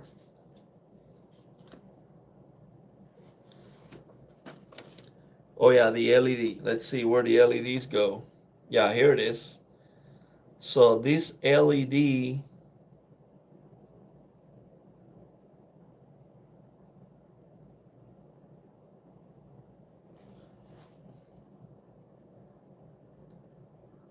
power LED, HDD LED, power reset. So that's the reset. SW, power SW, HDD. Now this is power LED. So this goes power LED. So we have, let's see, where is this thing?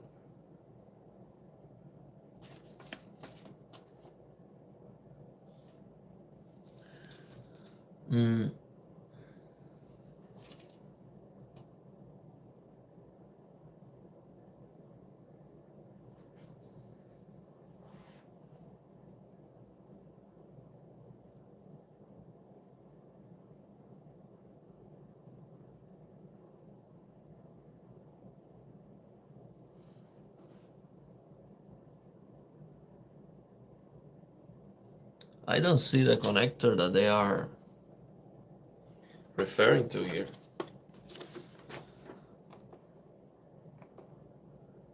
Yes, for these little cables, manual is kind of needed. Normally that LED cable is to light up an LED in the front of the case if the PC is on or not. Okay. Well, the thing is, the manual, it has a picture JFP1. Okay, let me search for JSP1.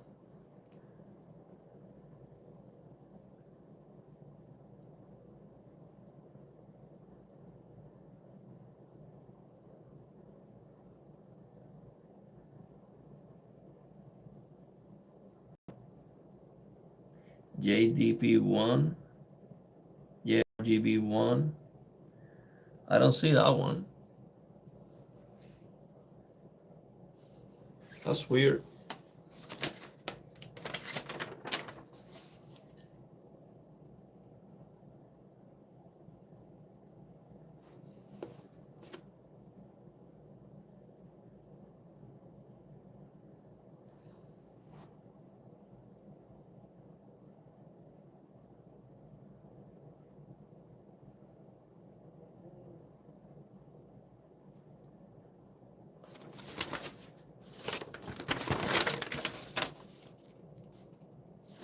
See, the only thing that I see here is this picture.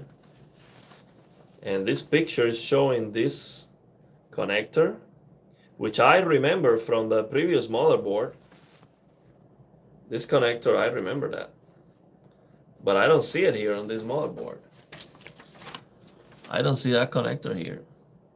It is called JFP1.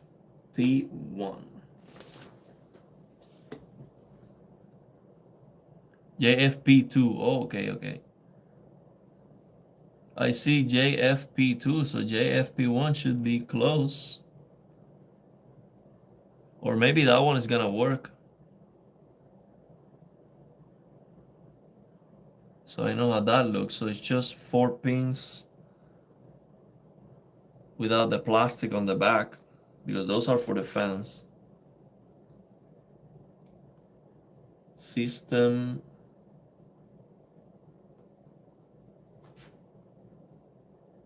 JDP1. This JFP2 should work. I don't know where the one is.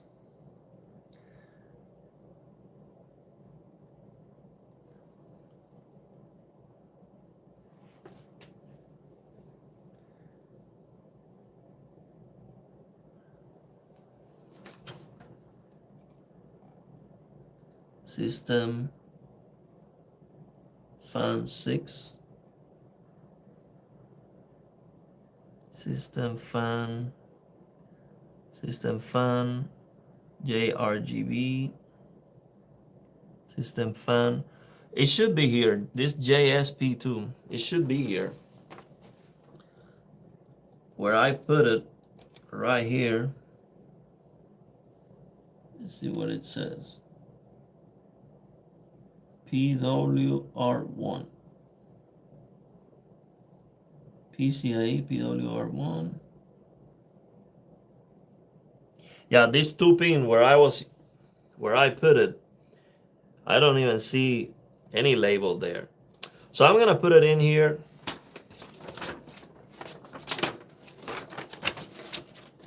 See if it works.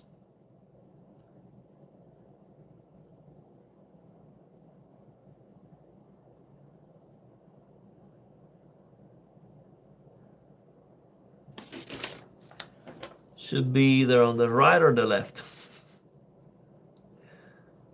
Oh man. So we have to guess.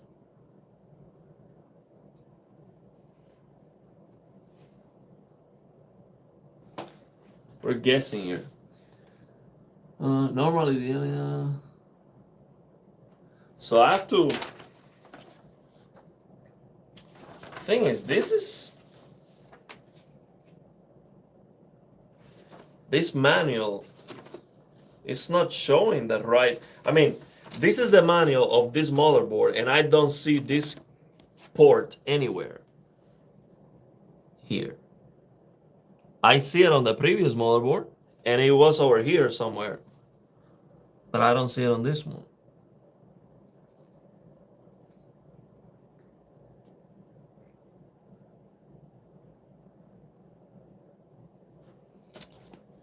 Yeah. Let me see if I can find the manual for these. This is the European Union Regulatory Services. This is nothing. There's no manual here on this motherboard.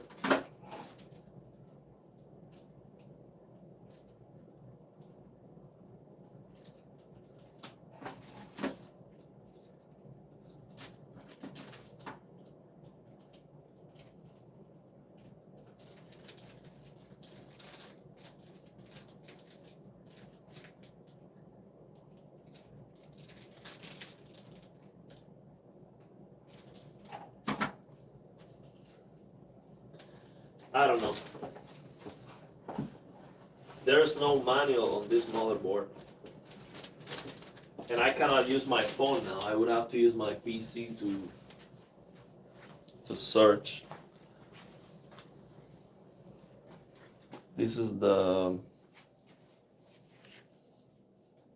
manual for the case. Let's see if I can figure it out with a case manual.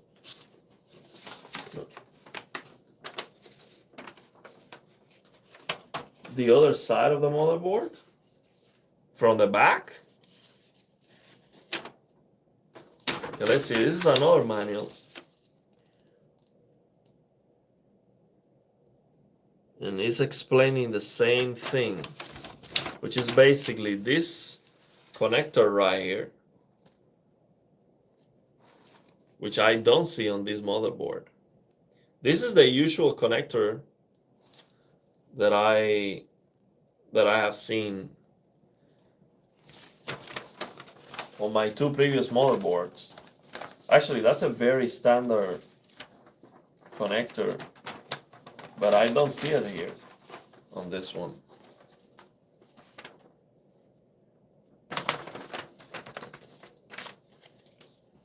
That's fine. We'll figure it out. We'll figure it out later. If it doesn't work, I mean, it cannot be any of these. This is fan, addressable RGB. Well, maybe. No, it's not gonna go on the addressable RGB one. FP2. Let's see, what is this?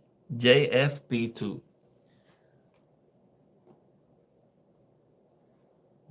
That's the new thing. Manual only in PDF. Yeah, it seems like I don't like that, honestly. Manual only on PDF. Why? Like, I want to see the whole thing, the book. But I guess that saves cost. So, you know, if you have a PC, but then the thing is, if you're building a PC, you don't have a PC yet to read the manual. So if you're trying to build a PC, you see the problem? But of course, everyone has a phone, so I guess that's what they are expecting. So let me find here B850 Tomahawk Max Wi-Fi.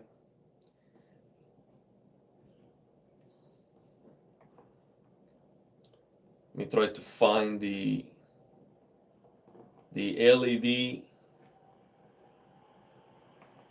Or find the manual.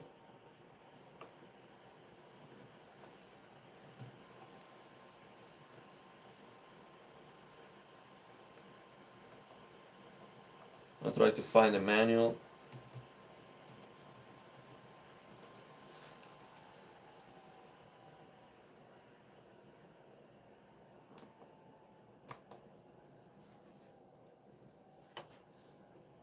Manual and documents. I'm downloading the manual just to see where that cable goes. Okay, so we got the manual in English here from the MSI. Okay, so here's the manual. We go to the index. This is the components. Okay, so chassis instruction connector JC1. So let me go to page 42. Page 42.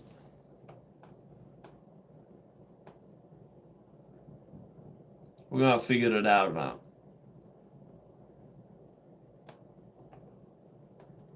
Okay. Connector JC1. Connector to the chassis instruction switch sensor on the chassis. Close the chassis cover. Go to BIOS security chassis instruction. To enable. Press F10 and save. Resetting the chassis instruction warning. So I was doing it right. I think it's this one. The one I was using that was just the 2-pin. So basically this connector that goes to the side of the power, with the GPU power connector. Actually, let me get some lights in here so you can see this better. It's very small. It's very hard to see, but so this very small connector to the side of the 8-pin GPU power connector. It has only two pins. So it makes perfect sense just by looking at it physically that you would connect it there. And that is, it's called JCI1 Chassis Instruction Connector. So that makes sense.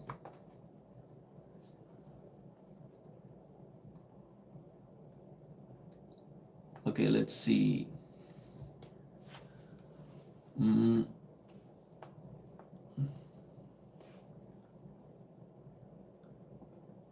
JTPM1.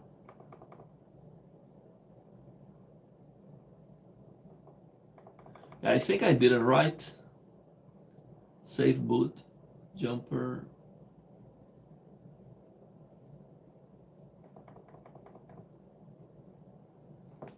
I think I did it right. That should be there. Should be going there. So let me.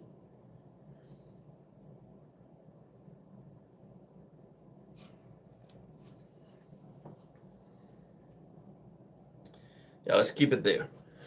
For now, let's see if it works. You let me know if you find out better. So that's the new thing. Manual only video. Was it no? Those close. No, those close to the RAM. That's through catch 22. Maybe it's an MSI thing, addressable RGB or whatever. Not like old cases.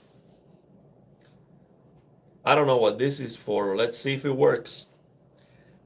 I don't think I'm gonna break anything if that was not the right spot. Should be fine.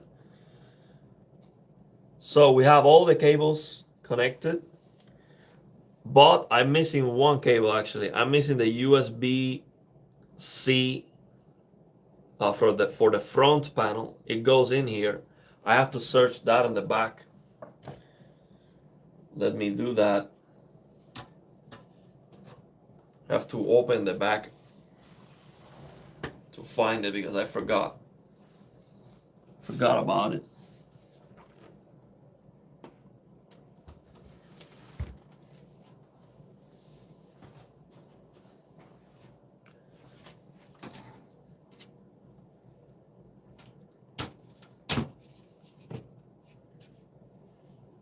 Good thing it's not that hard to open this case.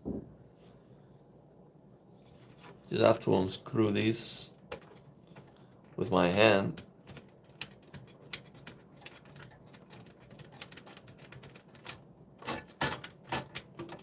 That's it. I need to find that cable. I put it somewhere.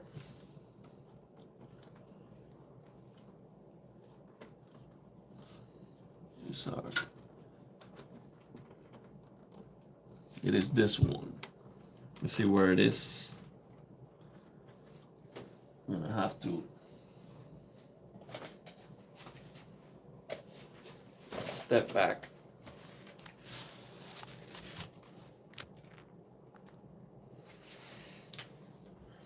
We find that USB-C super high speed. Actually, this USB-C port is supposed to be faster than the USB-Cs from the back of the motherboard. Now I'm missing this connector. I don't know what is this connector, but I'm missing it. Let me try to. What is this connector? Is this? Don't know where this is coming from. Where is this coming from?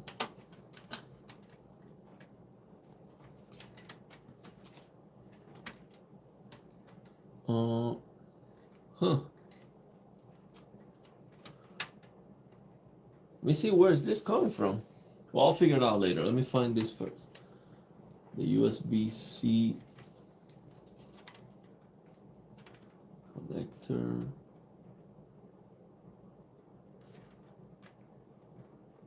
this one.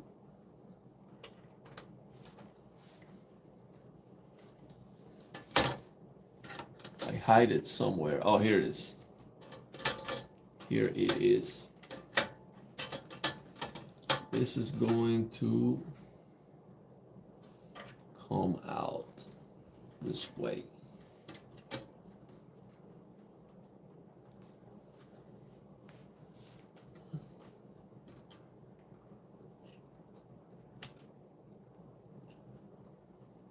Okay, so now this.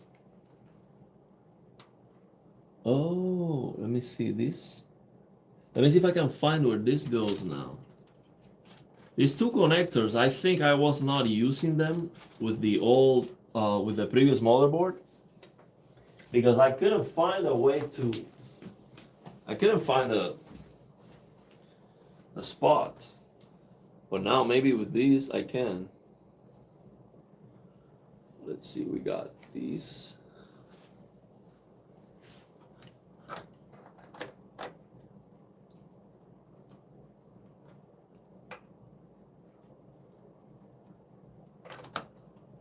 Okay, so this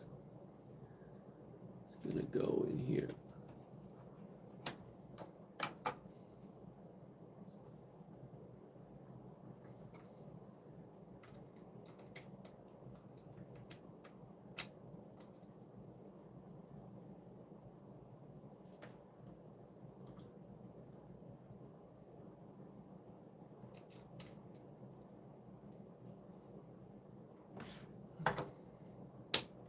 Connected the USB-C.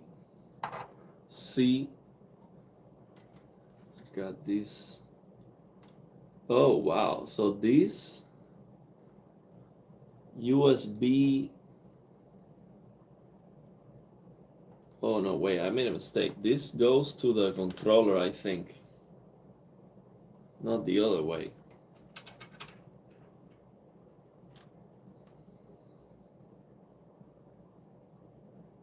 This one I have to figure out where it goes. Yeah, so this connector, I think this goes to this controller here. It probably was unplugged by accident.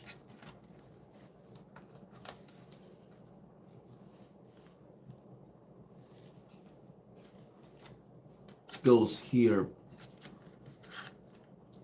on the side probably.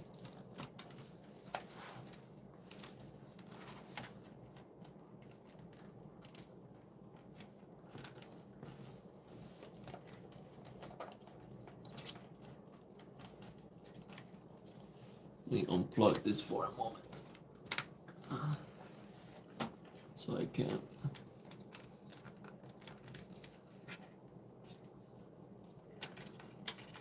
Yeah, this white connector, I think it goes into the fan hub.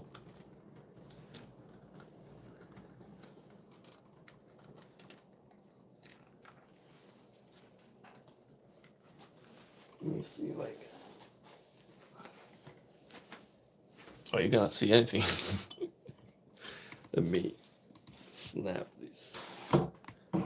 I'm trying to figure it out.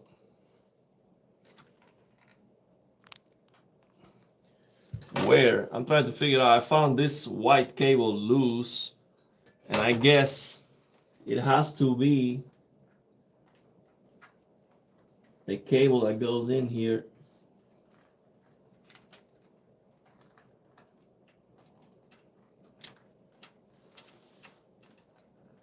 I need light. Cannot see that. Let me move the light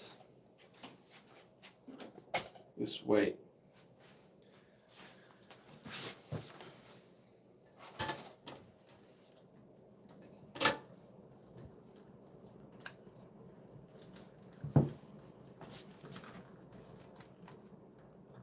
No, that's a small. That's not that doesn't go there.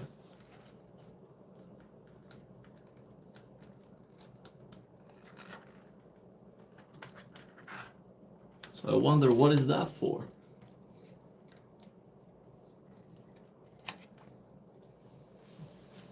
Where is this coming from then? This white cable. It's a USB cable to the motherboard, but where is this needed?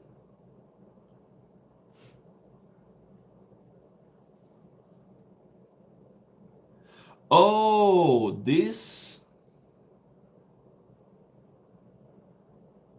is maybe for the Wi-Fi card, or maybe for the Elgato? I don't know.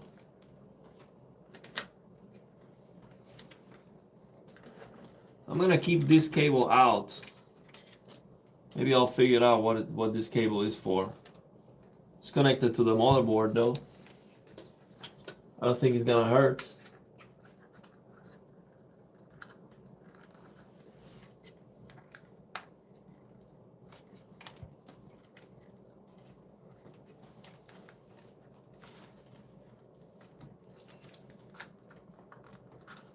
This controller is glued to the case, and not very strongly.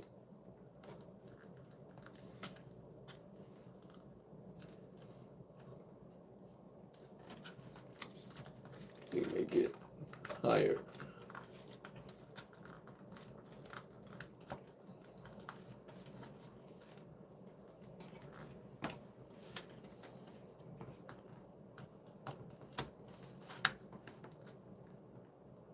That's fine.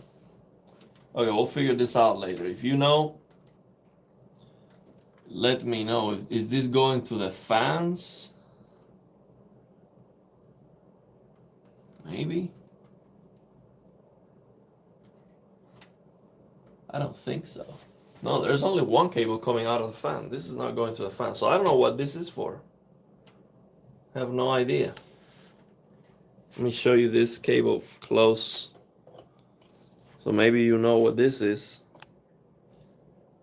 Let me get the lights back. It's too much light. Let me show you this cable closely. See, this is a USB cable that goes into the motherboard.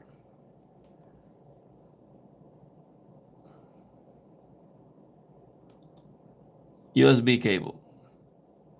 Where is that USB cable supposed to? I don't know where this is coming from.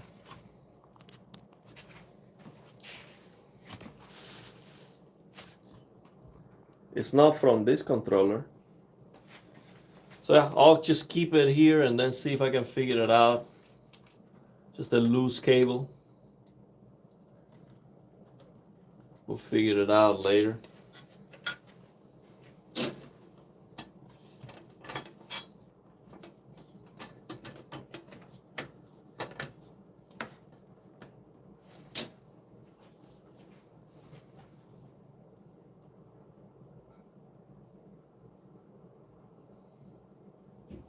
Yeah. Oh, before I close it, let me figure out this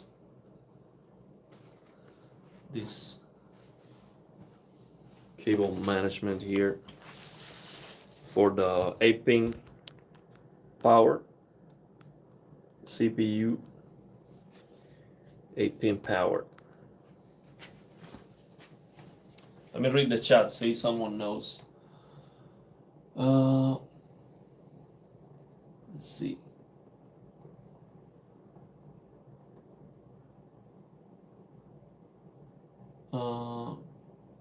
That's through catch 22. Maybe it's an MSI thing, addressable RGB or whatever, not like all cases.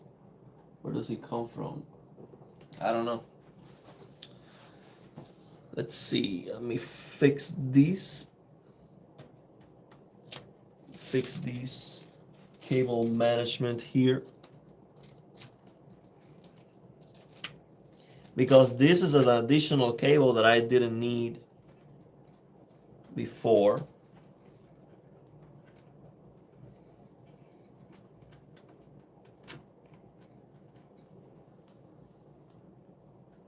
Me remove this cable for a moment to fix the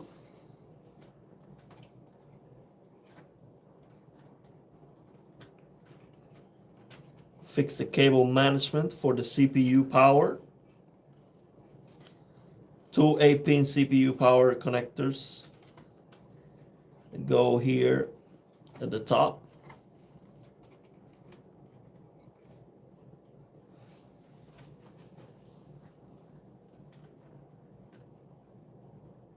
Now, where is the... There's supposed to be a beauty... There's supposed to be a beauty thing for this cable. Where is it?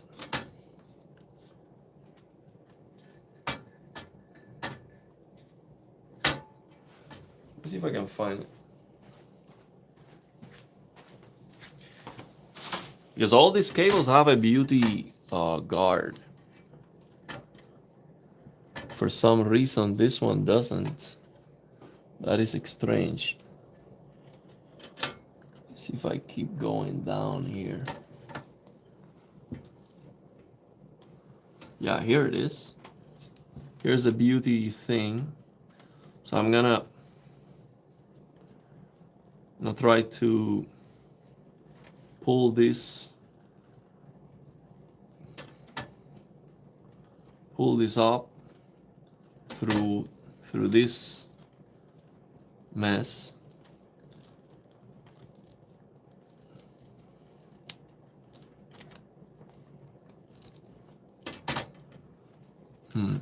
Let me get this loose here. Remove this thing. I'm gonna lose this to do it right.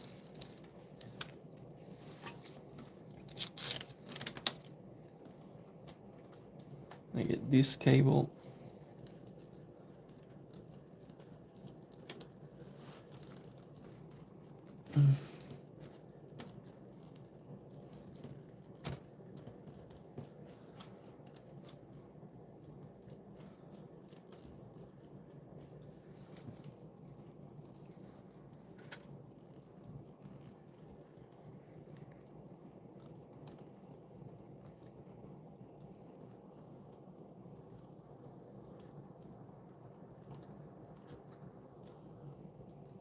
I think at this point I have put more hours on this case than the MSI engineers.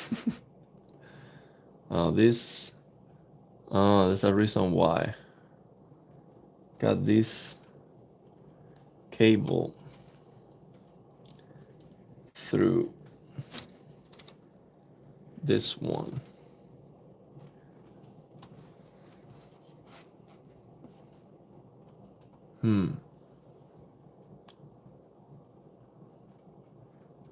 Yeah, I'm gonna remove that one too so I can fix that. They are going, one is going through the others. That's why it's kind of a mess. Gotta fix that.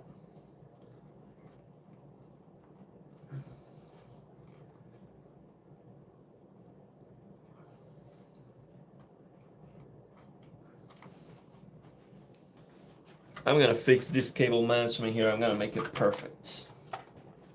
Absolutely perfect.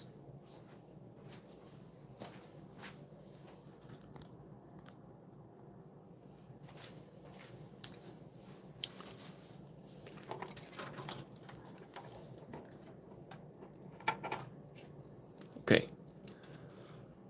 So we got these two cables. They are going through each other.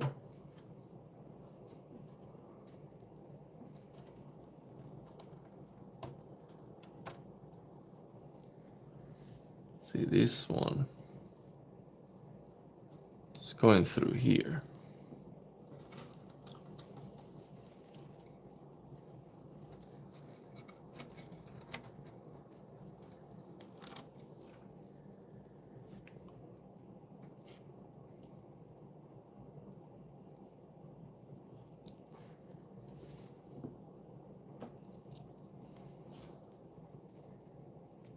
Why is this cable? Okay, we got it.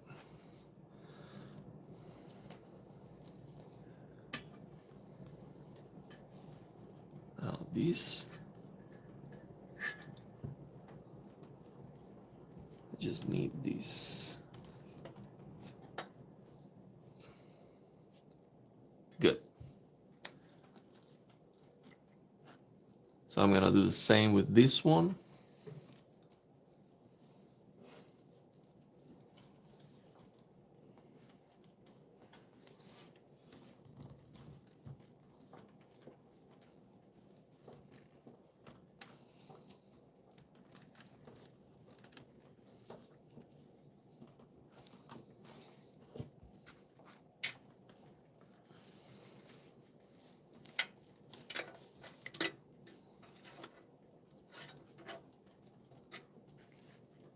Great.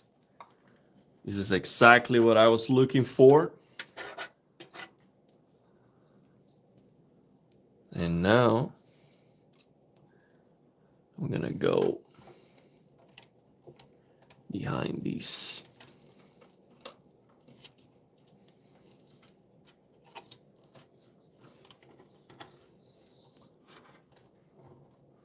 Now for some reason this one has two.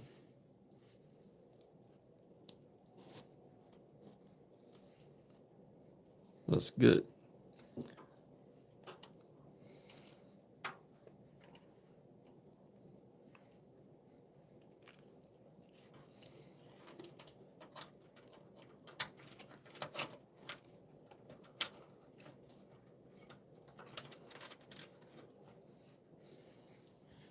Great.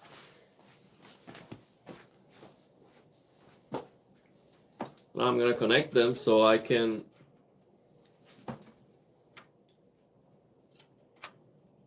know exactly how much I need to give.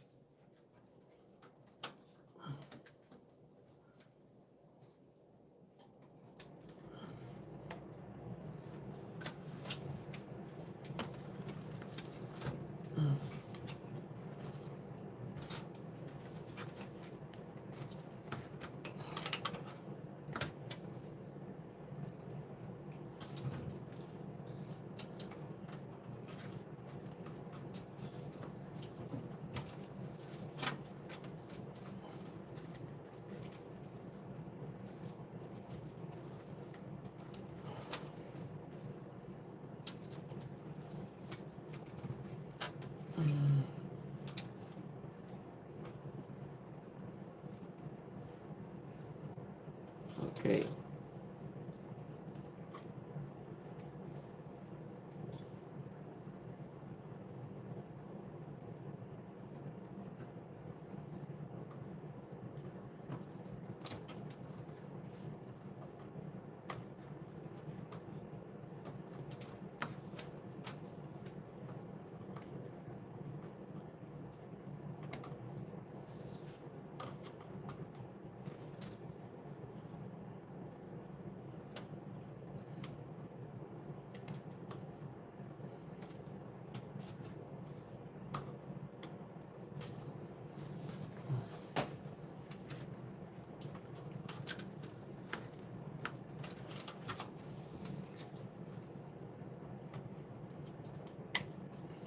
Got one.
Perfect.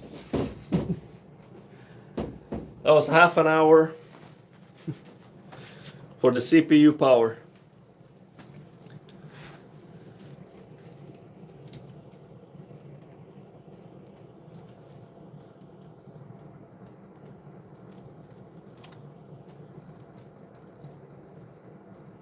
It looks very nice.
Yeah, I think this is the last time I'm gonna have to open the back unless I figured out where that white cable goes.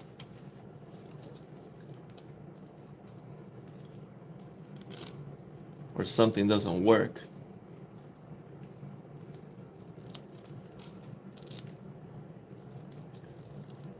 So let me know if you figured out what is that cable, what is that USB cable? Where do you think that USB cable is supposed to go? I have no idea.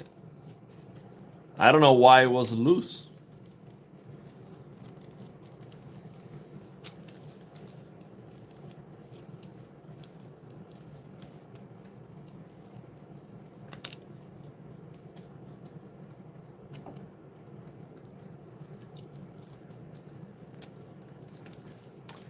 Perfect.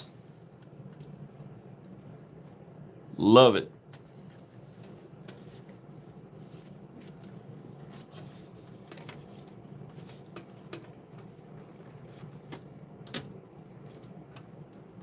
Oh wait, I have to install the door.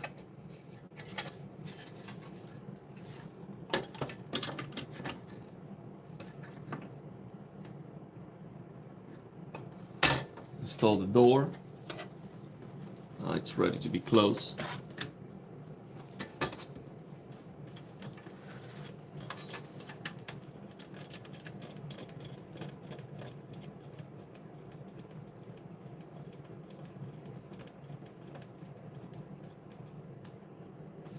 Perfect. Okay. Now I'm just missing to hold this. For the love of all things holy, do the detailed cable management when PC is built and confirmed to be working. You know, I'm expecting it to work flawlessly. First try.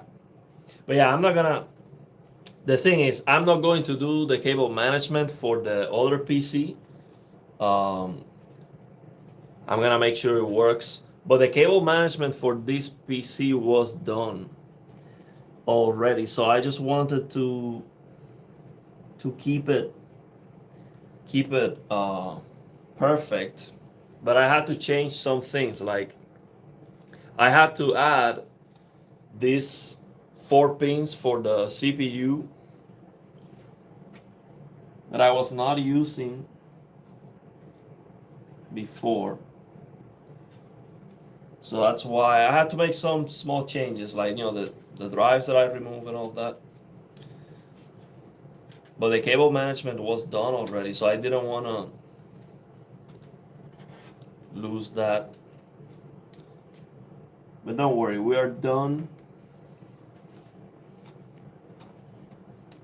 We're done with that.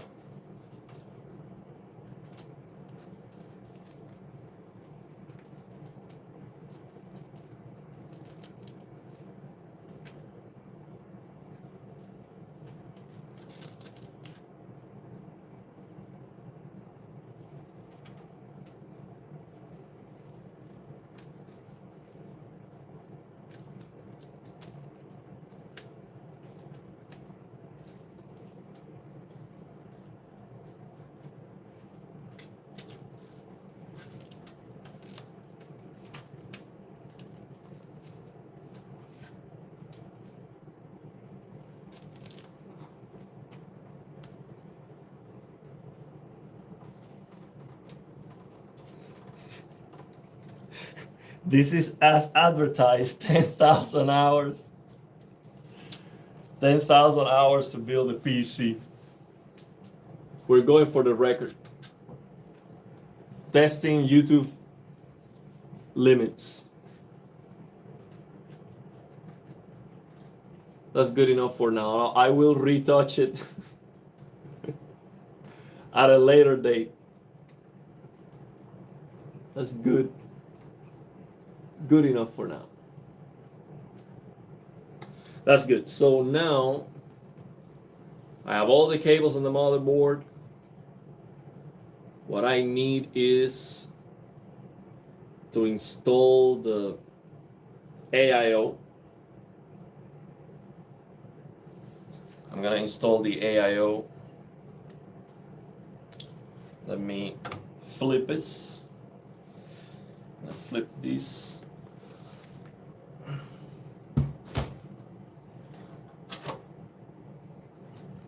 Should be very easy to install the AIO. Let me get this, keep this fan. Well, actually, the good thing about this fan is I can, without using the screws, I can magnetically just keep it here. Well, this has to go this way.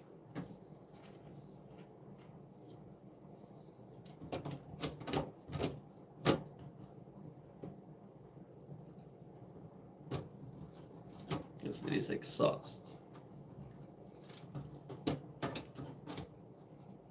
Yeah, it's gonna go this way. So now I'm going to install the AIO. Install the AIO.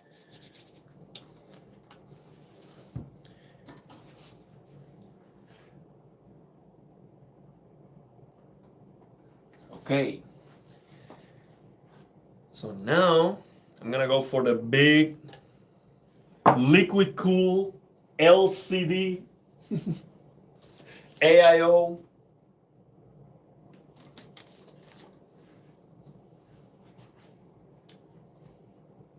Let me go for that. It should be very easy to install.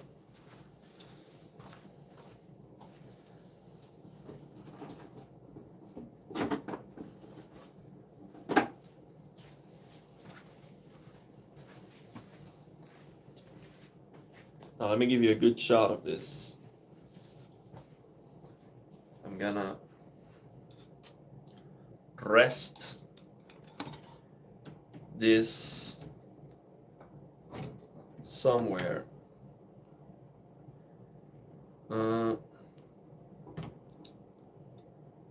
me.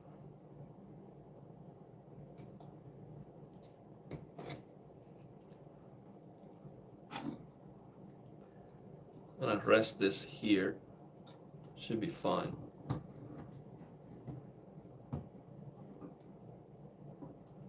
Now, even with the exhaust fan, I have plenty of space here to install this.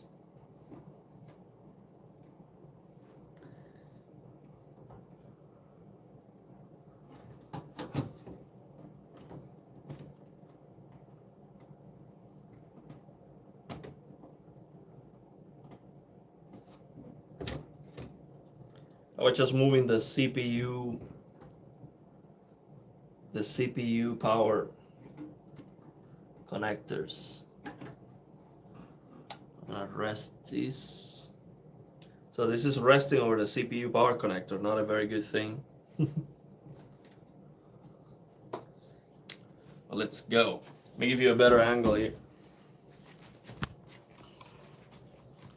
This is the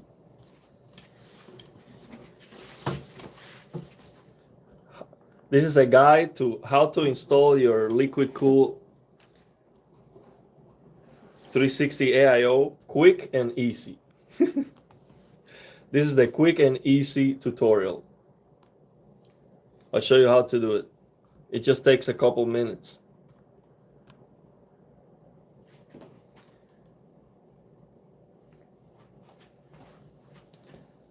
Let's go. Let's see, where are the screws for this? Right here. So I'm gonna start with the screws on this side.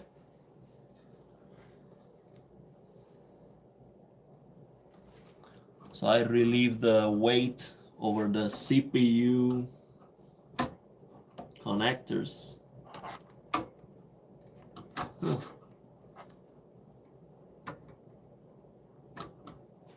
Actually, I think I'm gonna have these two cables sticking out more.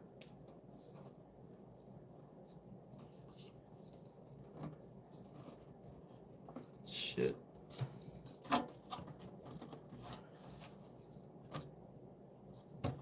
Because these two cables are, I don't want them to be so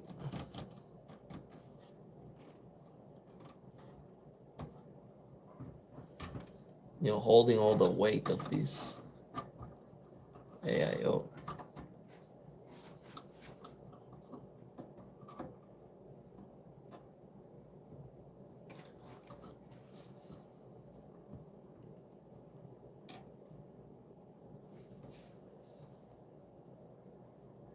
Yeah, I should. I'm gonna move this actually. Let me move this here. I have plenty of space. I'm gonna move this here. Let me see.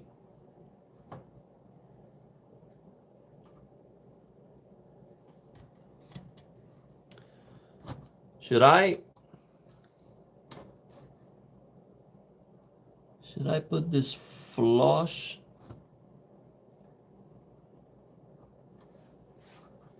Even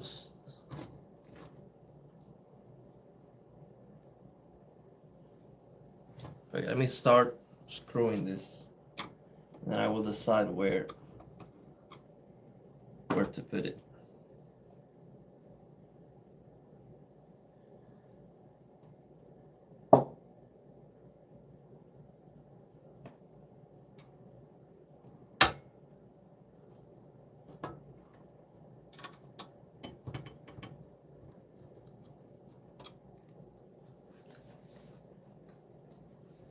I'm not sure if I should, yeah, for aesthetics, I want to have it in center then.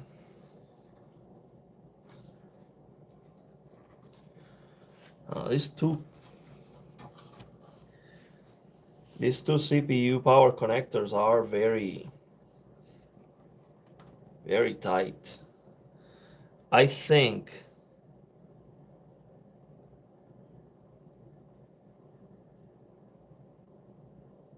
yeah, the problem is these plastics are not letting these cables bend well enough. So I'm going to retract. I'm gonna retract that. That's what I'm gonna do. So they can bend more sharp.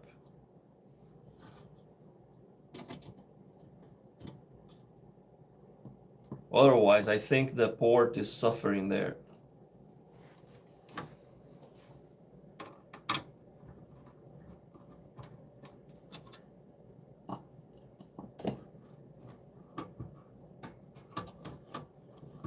So I'm gonna retract this.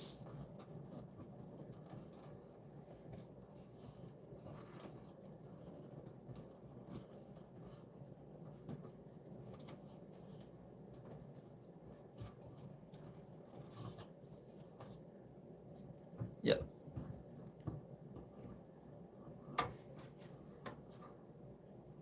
Yeah, it's gonna be better.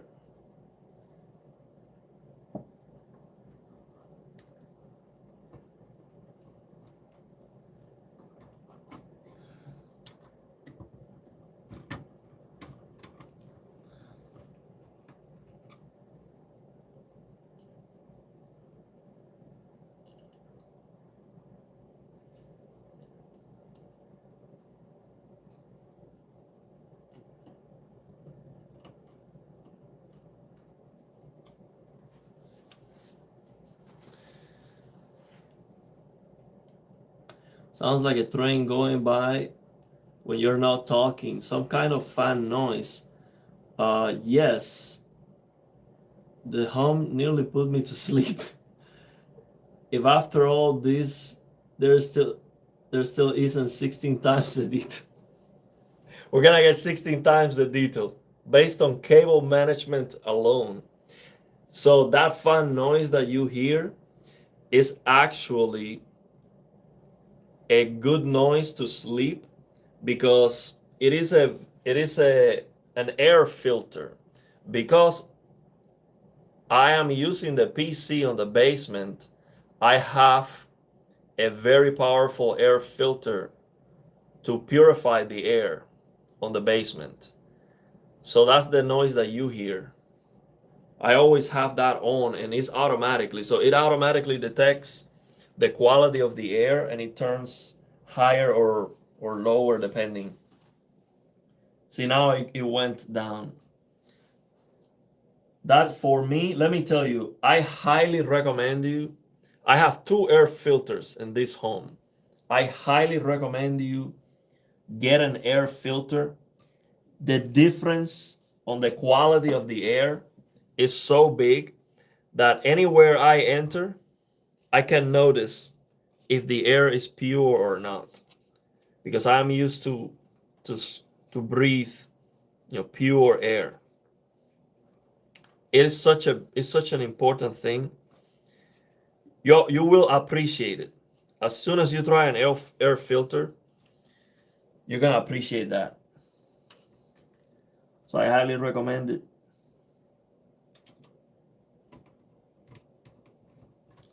Also, let's say you're cooking at home, it's gonna clean all the cooking smell very fast. I don't cook almost anything. I just do some beans and sweet potatoes and all that stuff.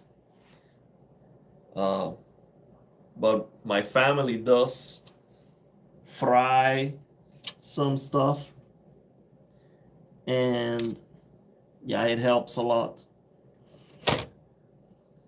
Oh, whoa, this is not good. Keep it.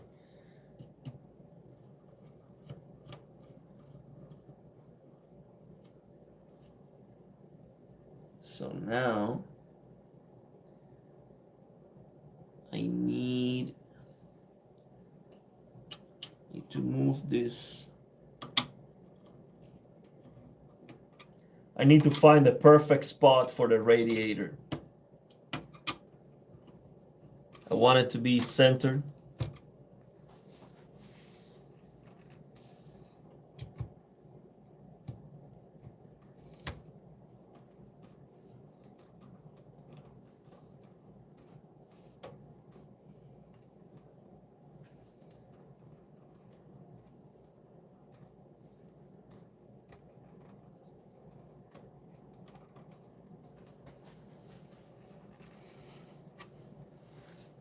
So I'm gonna move it.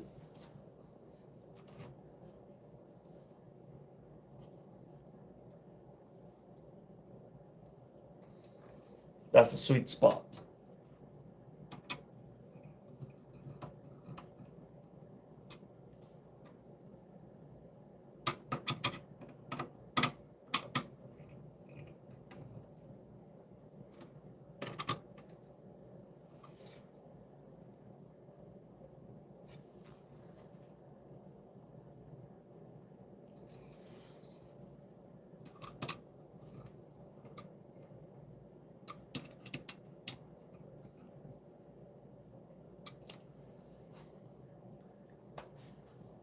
It's not hard. The thing is, I'm looking at it. I try to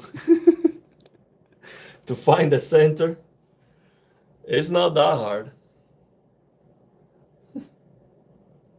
I'm just into the detail. Everything has to be 16 times the detail. That's just how I do things. It works well for guitar playing, but this approach for PC building, it makes it forever. Makes it last forever. Man, I am already looking at it.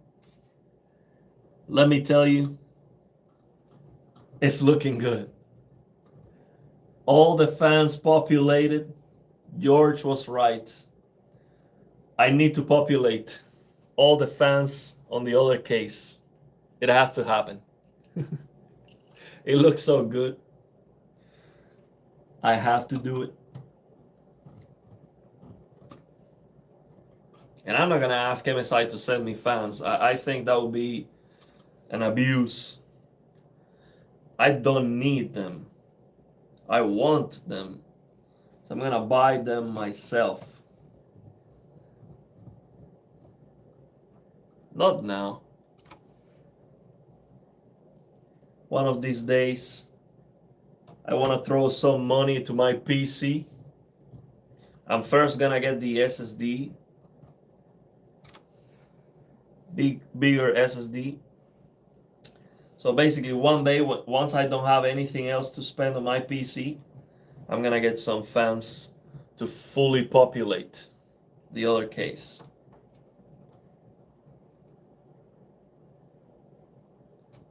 Beautiful. Absolutely beautiful, man. It is right in the center. Now I'm going to connect this one.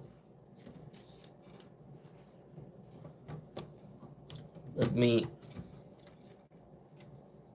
screw this one in. Right in the center too.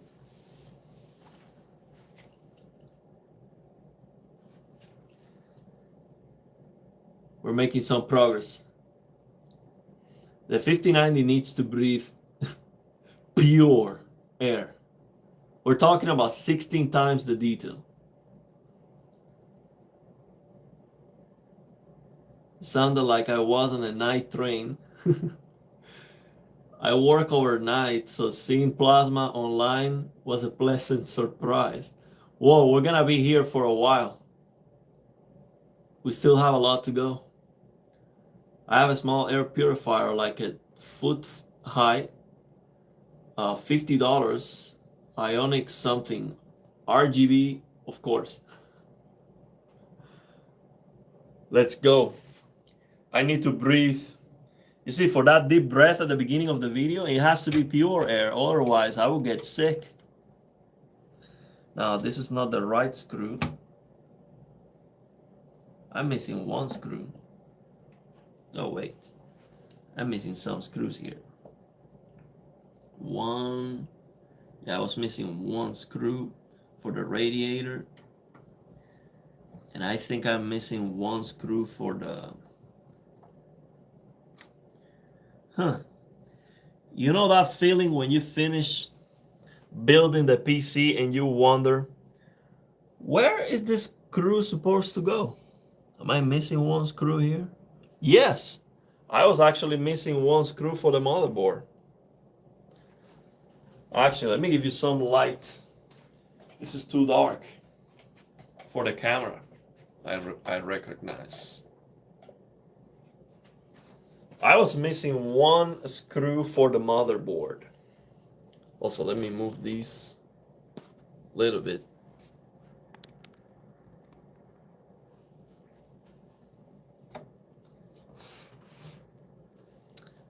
Yeah, I was missing this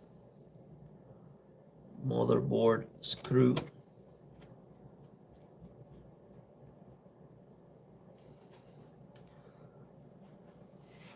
And I am missing one. Oh, I got it. I found it.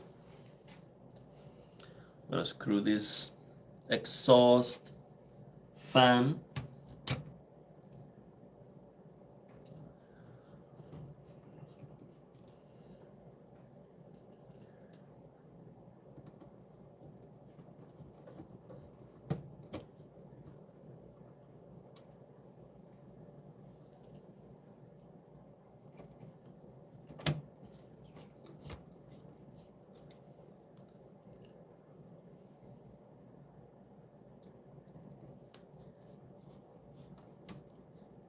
Now let me find the center, the perfect center for this fan. Loosen it a little bit.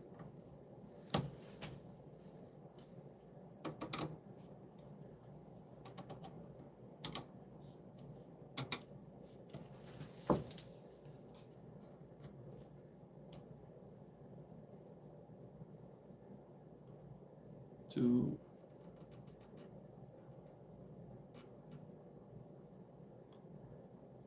That's the perfect center. I got it. Everything needs to be perfect. Perfect center.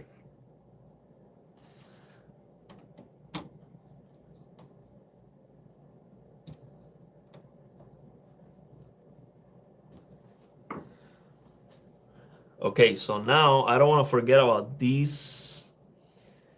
Where is this supposed to go? I wasn't able to connect this with the other motherboard because I didn't find a place for it, but I should be able to find where this goes because this is an MSI motherboard with an MSI case. This is 3 pins. So I'm looking for a connector that has 3 pins and is missing 1 pin at the end. So in this case, it would be 2 female connector and then 1 male at the end. I don't see that anywhere on the motherboard. So maybe it doesn't go on the motherboard. It goes somewhere else. I don't know. Is this connector right here? This one? I have no idea where it goes. But I was not using it before, so I guess it doesn't matter. Maybe it doesn't go in the motherboard at all.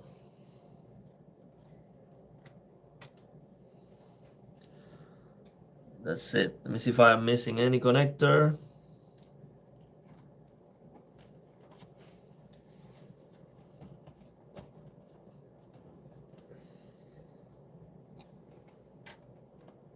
Nope.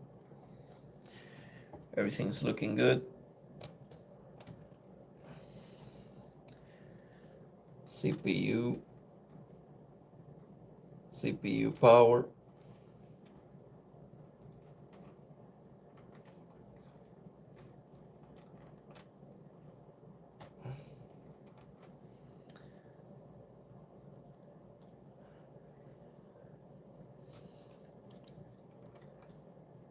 Now, how do I connect the AIO?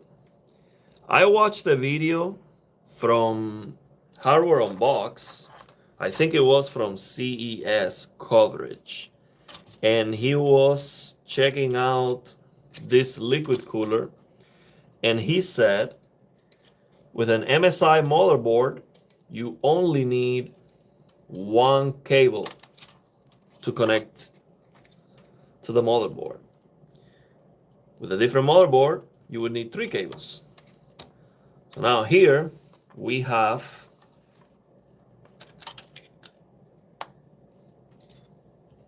one, two, 3 cables. So how do I connect this AIO to the motherboard using a single cable?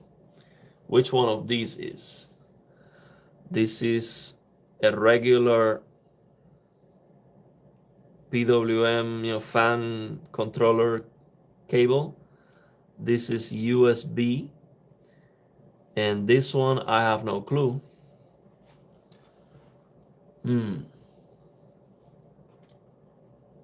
So I'm going to search that in the manual, actually, just to make sure, because I have never installed an AIO. So if you know, let me know. I'm gonna search that on the manual.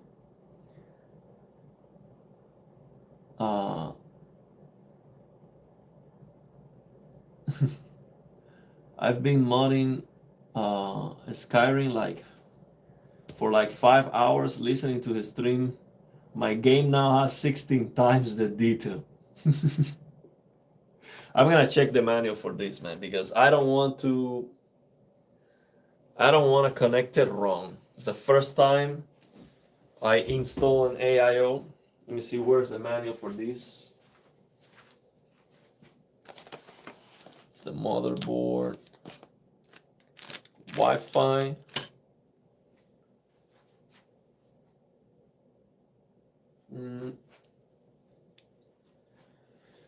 I'm gonna check the manual.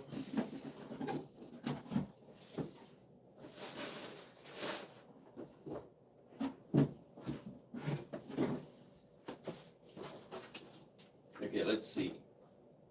Well, this is not the manual. This is regulatory notices for the European Union. There's so much crap in the European Union. I don't know why. The regulations, all that crap. Why they want to regulate everything? The brightness of my TV here in America is suffering the European regulations. It should stop with the nonsense. So this is the manual for the case. Where is the manual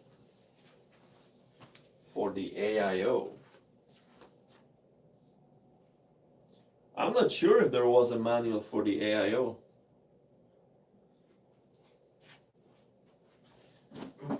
Maybe online?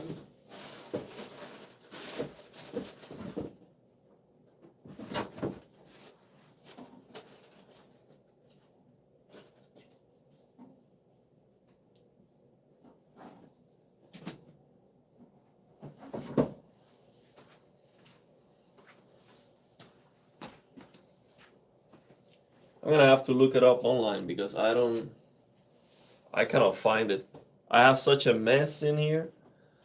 I don't even know where it is. One CPU cooler, one PWM pump, and one USB. Yes, but my question is, I saw that this hardware unbox video about this cooler saying that you only needed one cable to connect to the motherboard if you had an MSI motherboard. There's one connector here that says Easy Connect. It's probably that one. And I might need an adapter for that to work. And there was an adapter on the box of the cooler. I just don't know where that is now. I remember an adapter, very fancy adapter.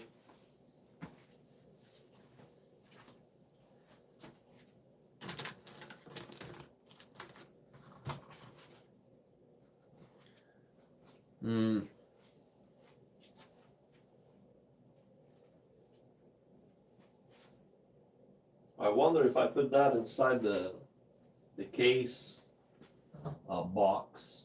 I don't think so.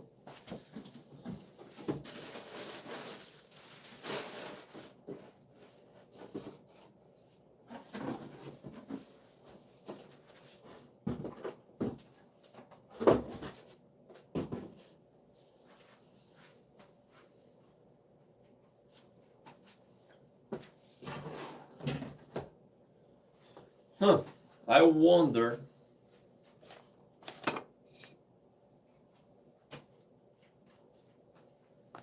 Oh, here it is.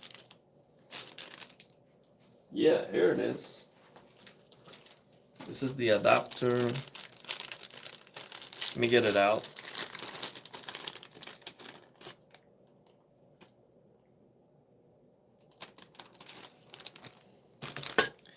Let me show you the adapter that came with the. This is the adapter that came with these. This is addressable RGB CPU. This is fan, PWM fan, and this one is like a proprietary thing that's probably going to the motherboard. Or I don't know. No, this go to the motherboard. I have no idea what this is for. Let me check the manual. I'm gonna check the manual.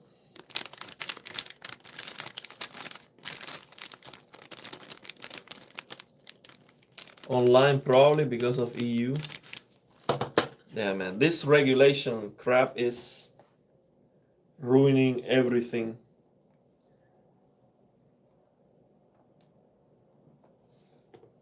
Okay, so I'm gonna check the manual for the cooler. This is the MPG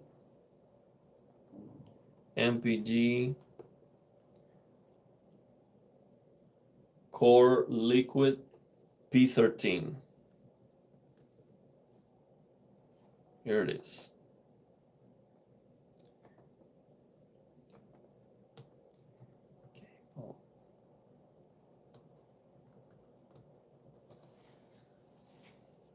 Okay, let's see. To install the MPG CORELIQUID P13 360, connect the pump's 3-pin power cable to the CPU fan header on the motherboard. Connect the fan's daisy chain cable or EC-COM cable to the sys fan or CPU fan header. So that's a daisy chain.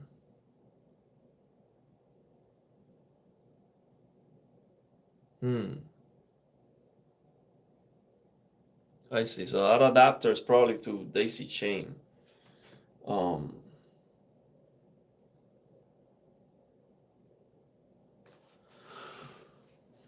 Plug the J USB cable into the motherboard's J USB header and connect the power cable to the power supply.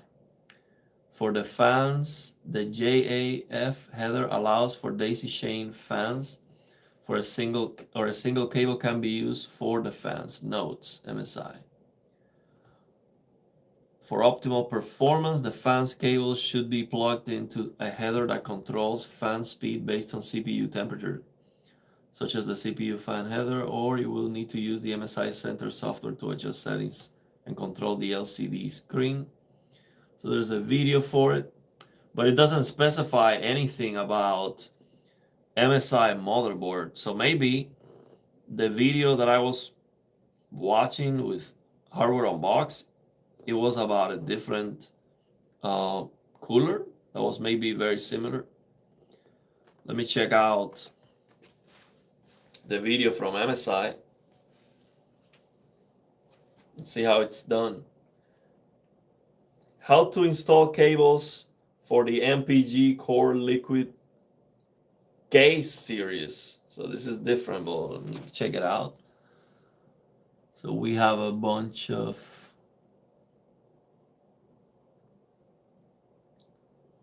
connect all the addressable RGB. No, this is not the one. The one that I have is more sophisticated.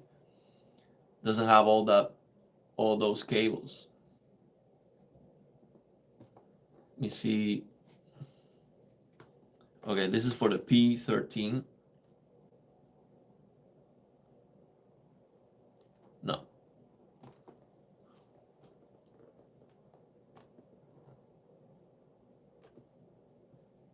So P13 for Intel. How to install MPG CORELIQUID P13 series for AMD. Okay, let me check this one out. This is from MSI. We got this.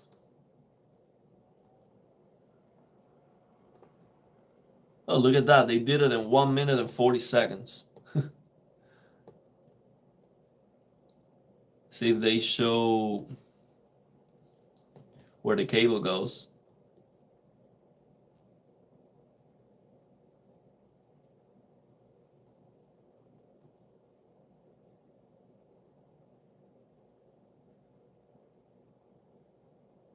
Well, they don't show where the cable goes on the motherboard. They didn't show where the cables go on the motherboard.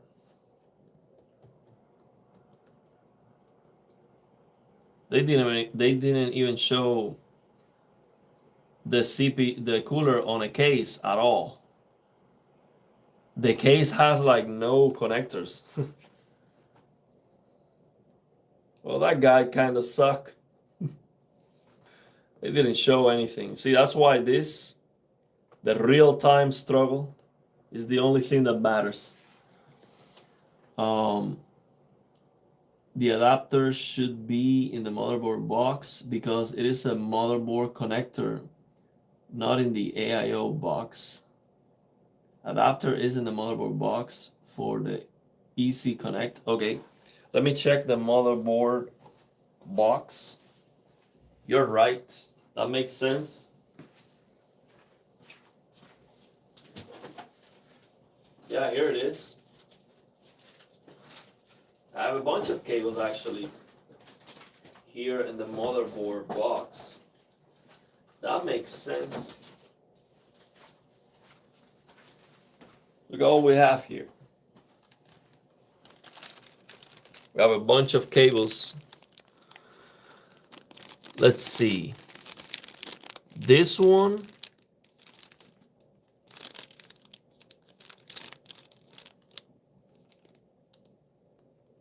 This looks like the one for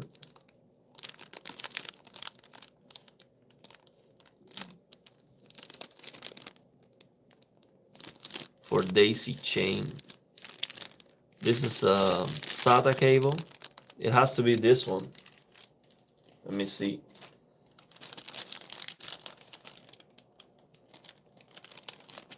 I have to break the bag. Let me be very careful. Because as you know, we recycle. We don't recycle, we just keep it. That's the ultimate recycle. We just keep everything. All the bags, I save them in their proper boxes. Okay, let's see. Yeah, this is it.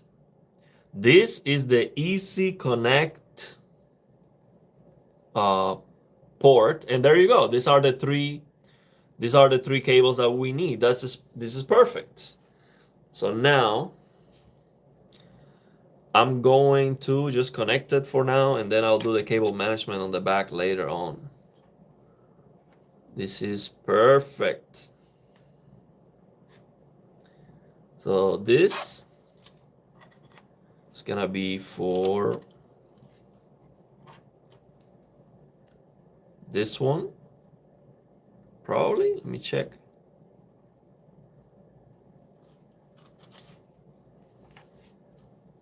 Yeah, this is definitely for this one. Go like this. Yeah, it has to be like this. Yeah, this has to work like this, I hope. I hope so. I don't see any other possibility. This? Oh, no, I did it wrong. I did it wrong. This is definitely the one. This is definitely the one for this. Yeah, definitely. It fits perfectly.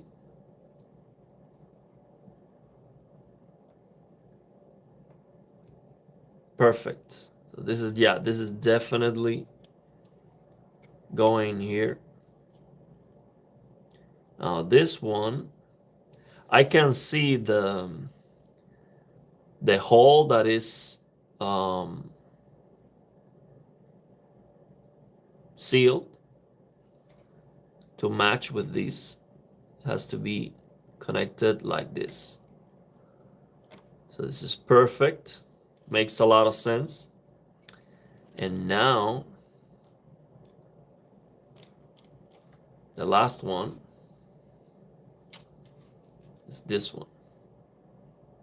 Oh no, that doesn't work.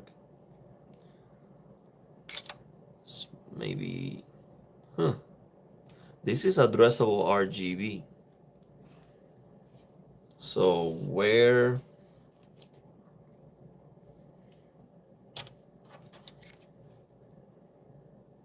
This is not going here.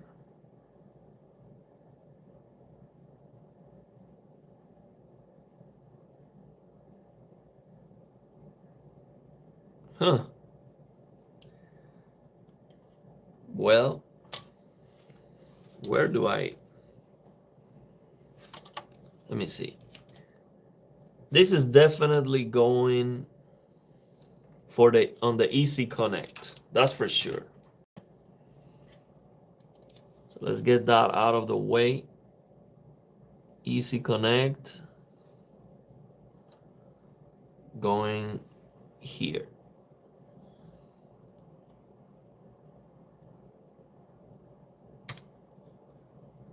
This seems to be like an MSI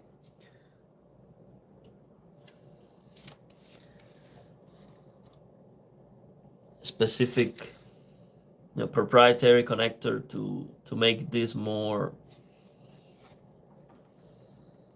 beautiful.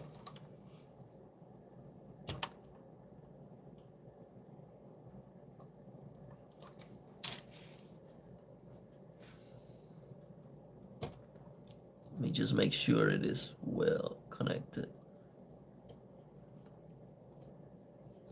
Now I am missing one. These two, that's for sure. But I am missing one. Addressable. Oh, this is to daisy chain. The addressable RGB. But this looks like a... This looks exactly the same as the ones on the motherboard. So maybe what I have to do is to connect this addressable RGB directly here instead of using the motherboard to connect addressable RGB. Maybe I should connect it here. That's what makes sense.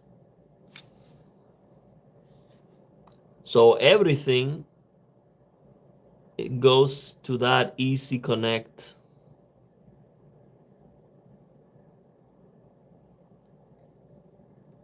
Everything goes to that easy connect port on the motherboard.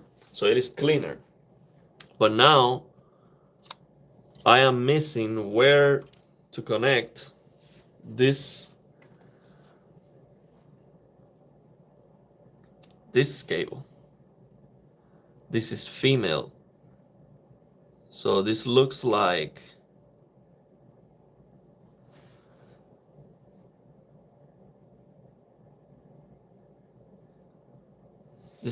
something else to daisy chain. I don't know.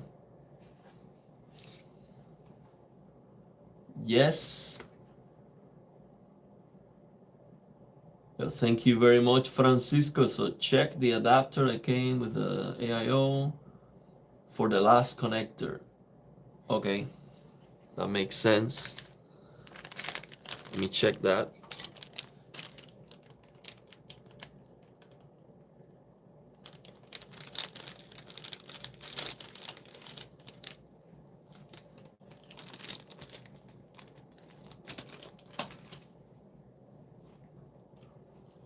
Let's see. This small connector. No. Well, actually, yeah, this goes in here. Yeah, this goes in here for sure. But I don't need this.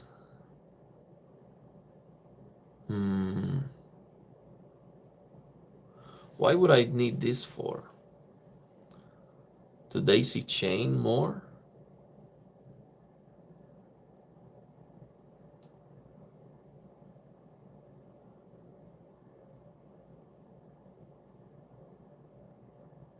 Why would I need to connect this? I mean, it makes sense. This goes perfectly in here. This is addressable RGB and this is PWM. But this AIO is going to work just by using this cable. This is perfect. Why would I need this for?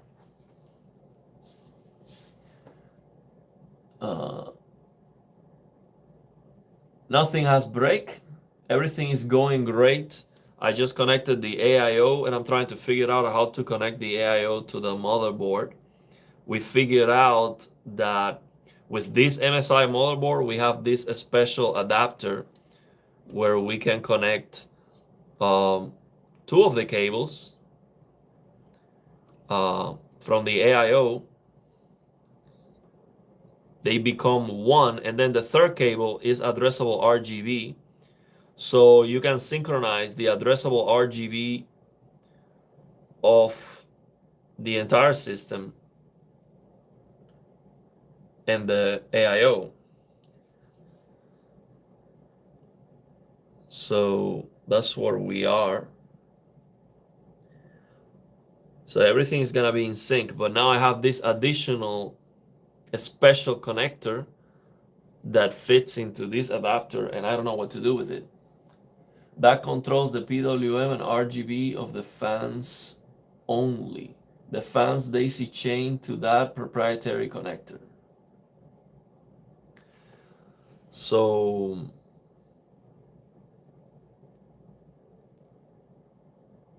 but why would I need that? Daisy chain this.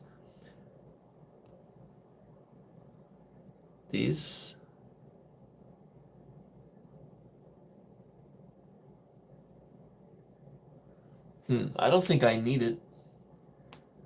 The Easy Connect is for the USB pump RPM now. You need the adapter to control the fans. The Easy Connector is for the USB pump RPM. You need the adapter to control the fans.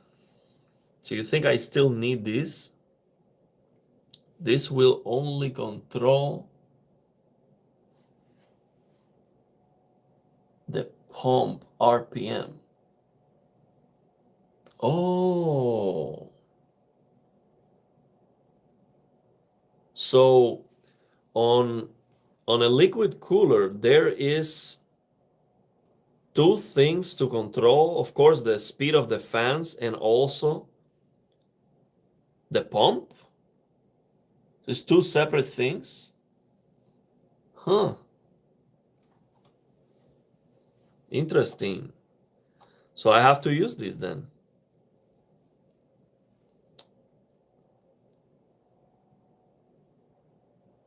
Oh, I see. So no, I see now. So instead of connecting the addressable RGB here, what I have to do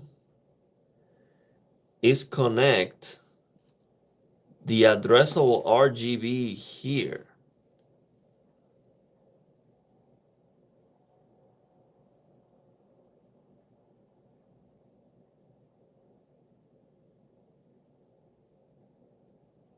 But why would I do that? And by the way, this proprietary connector is not fitting super snug in here. It's going out.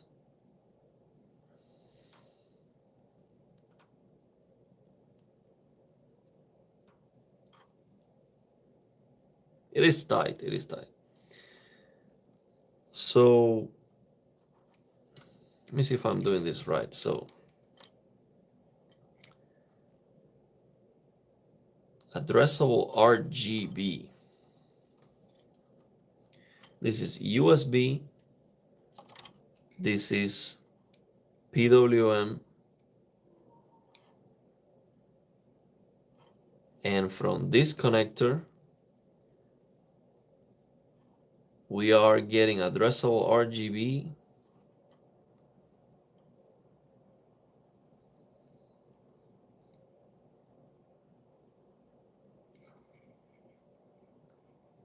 Let's see if that's right.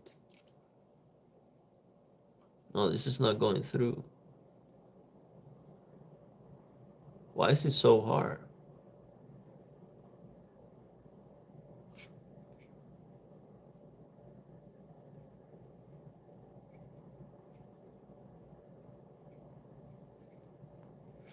No, this doesn't look right.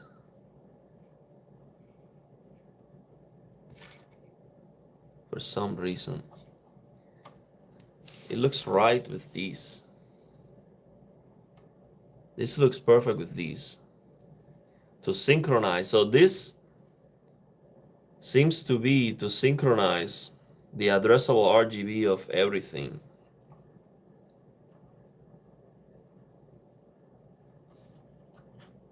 So the addressable RGB of the fans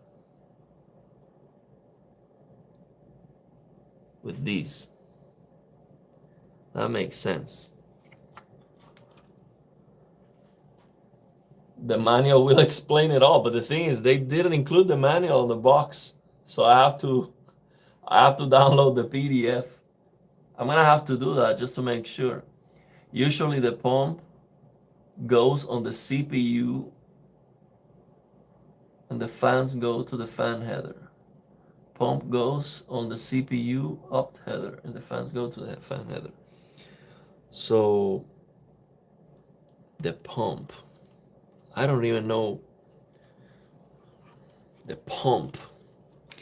I don't understand that the pump needs something extra. But yeah, they did recommend it to connect this to the CPU fan header. So maybe what I should do is connect this to the CPU fan.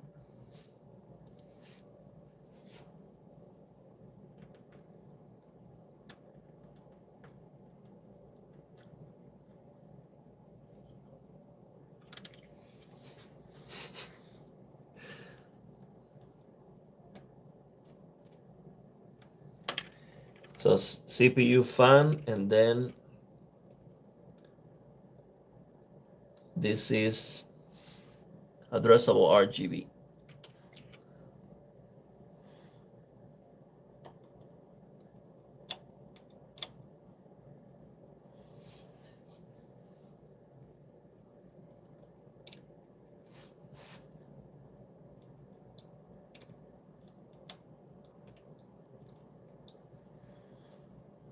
No, it's on this one.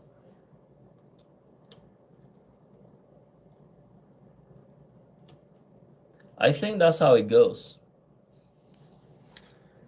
Let's see what you think. So this liquid cooler has 3 cables. One is clearly the usual fan cable that we see everywhere.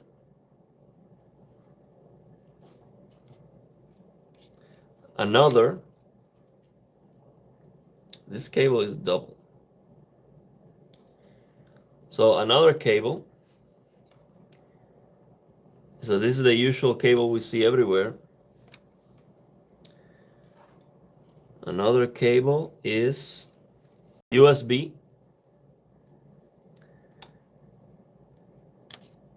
And the third cable is a proprietary cable. Now that proprietary cable goes to an adapter that splits into fan, regular fan cable, and addressable RGB. That makes sense. With that proprietary cable, we have fan and addressable RGB control. And now the USB and fan cable are connected to another adapter that goes to an easy connect port on the motherboard. And this adapter has an addressable RGB female. a male actually, the same as the one that is on the motherboard. So I am connecting the addressable RGB from the fans on the case there. I think that should work, but it's kind of a mess. Yes, I have it correct. Okay. I mean, worst thing, it's not gonna work. Think that's the addressable RGB version 2 for the motherboard. The pump is what controls the flow of the liquid, kind of like a fan. It has RPMs, and that requires its own header on a regular AIO, but you have the easy connect to simplify it. So if I have the easy connect to simplify that, do I still need this adapter?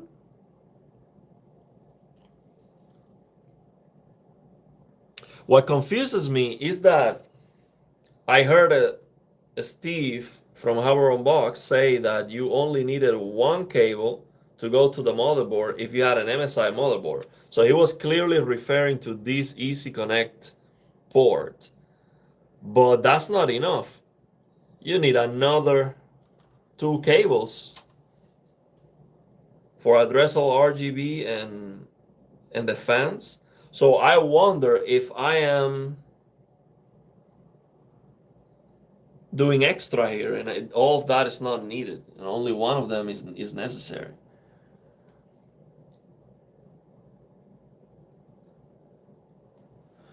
So the usual fan header, oh, because you know what? The USB information is probably for the LCD. Like this AIO has an LCD. So that makes sense. So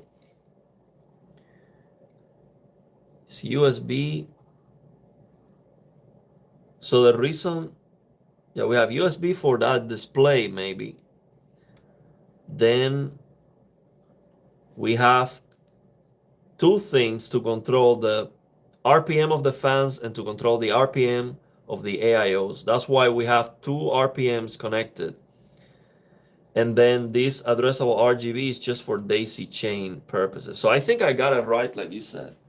Yes, the adapter is for the fans. Okay. The Easy Connect is for the pump and USB graphics. We got it then.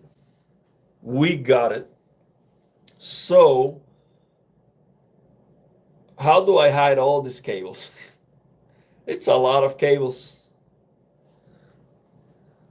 And I should be able to get it perfectly clean. So imagine, so think about this. This AIO doesn't have a cable for every single fan. It has all the cables hidden inside the tubing. And even then, we have all these cables. So I can only imagine a traditional AIO. It's so many cables to connect. It's just crazy. So this is supposed to be the easy, and it is not that hard in comparison with how hard it would be. But it's still a lot of cables. So I'm gonna have to hide this cable. So what I'm gonna do is I'm gonna have this cable going through here underneath this one, and I'm gonna have these 2 cables going down. Actually, I don't even need to do that. I can just, I'm gonna go through the back of the motherboard here. So this goes this way. This way. I know. So to do that, I just have to make sure this doesn't hit anything when I flip the motherboard. So let me see if I can rest this in here. So let's flip it, go for it.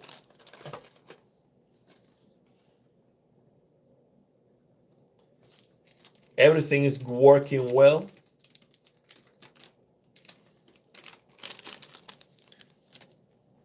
I don't even know what time it is. I think I'm gonna be finishing today at least one PC. This PC is almost done.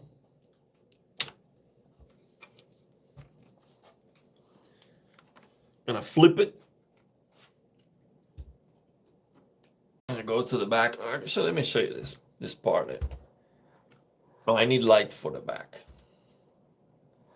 I need light for the back, so I'm gonna flip it this way. I need good lighting for the back. We are so close, man. I'm gonna finish this PC for sure. Now, I'm done with this top, so I'm gonna put the top back. Get this.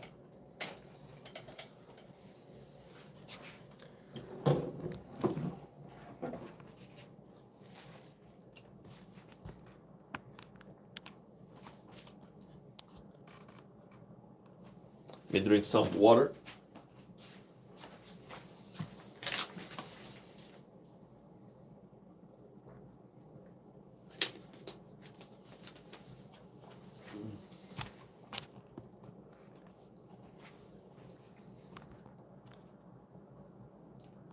Okay. I'm gonna put the top of the case because I don't need to do anything else here.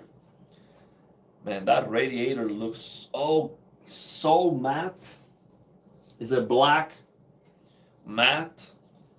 The paint on the radiator looks so premium. I love it. See how this goes. Just like that. We have 2 screws for that top.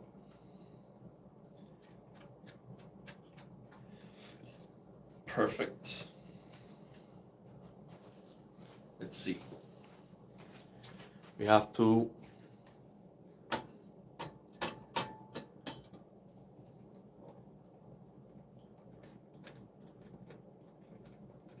man, I love this case, man. I have to tell you.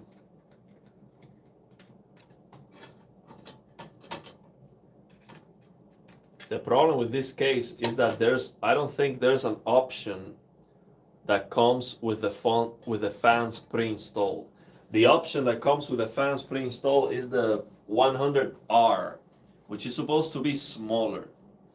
So if you get the L, the large one, it doesn't come with the fans, so you have to spend a fortune on the fans. So it makes it double the price as the other case. But other than that, I love it. So let me get all these cables back. So I'm gonna go this one.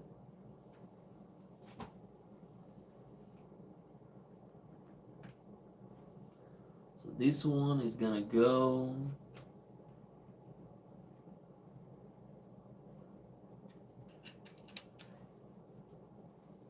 how can I hide this? Oh, okay. I'm gonna get these through here.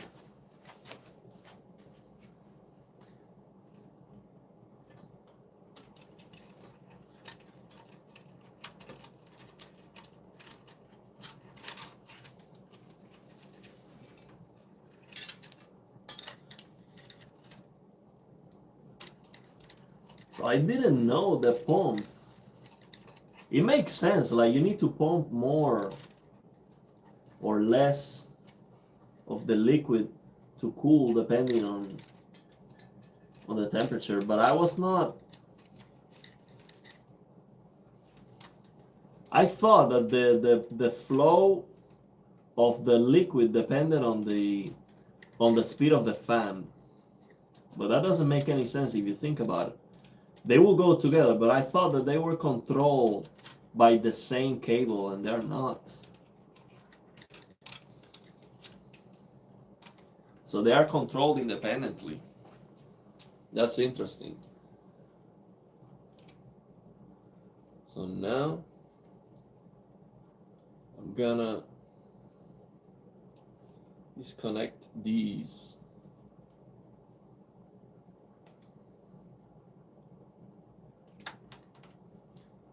This EC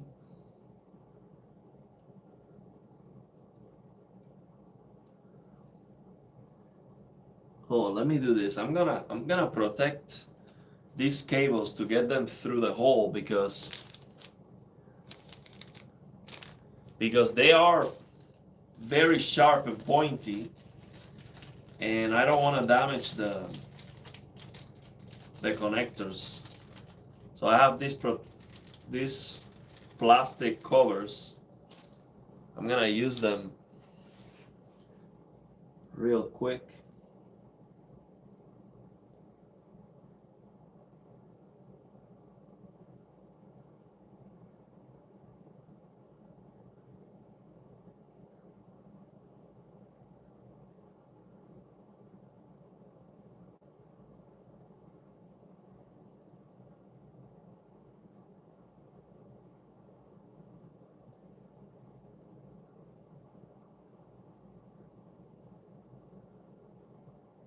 These plastic covers.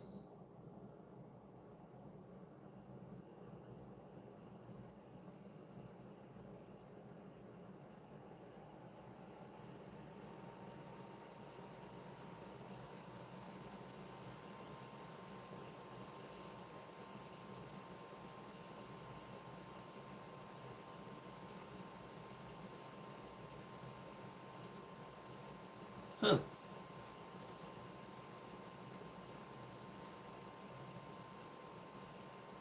Just trying to make sure I get this plastic cover right. So it looks like it doesn't fit.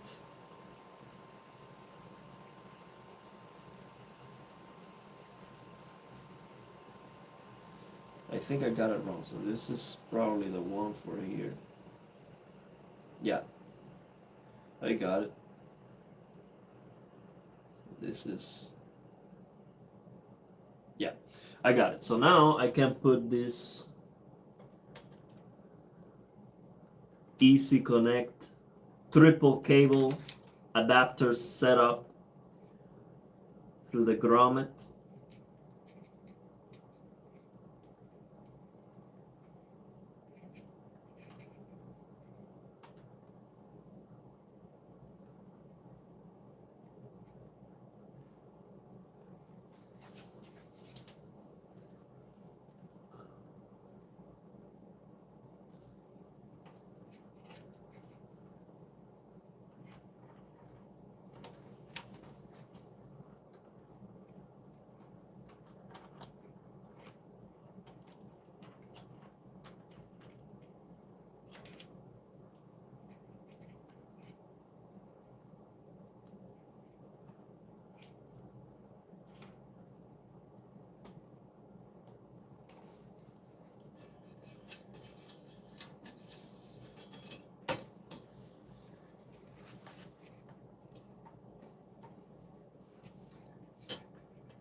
Good. So now this addressable RGB can go to the back because I don't need to connected directly to the motherboard anymore. Let's see where it is.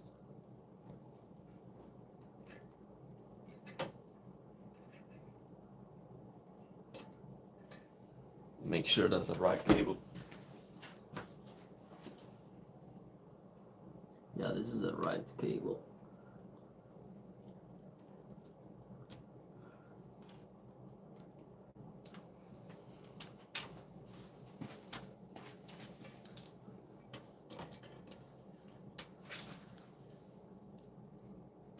So this addressable RGB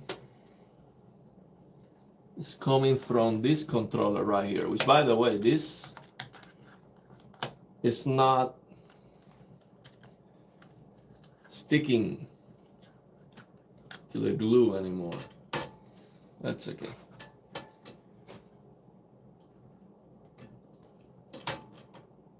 I can fix it later. Okay. Now we have all the cables here.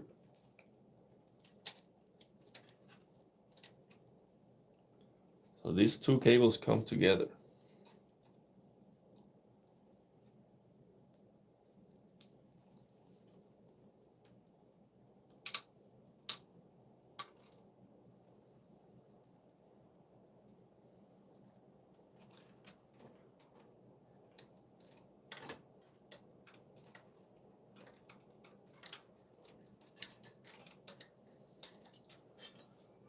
So these are gonna come this way. Now let me make all the connections that I did.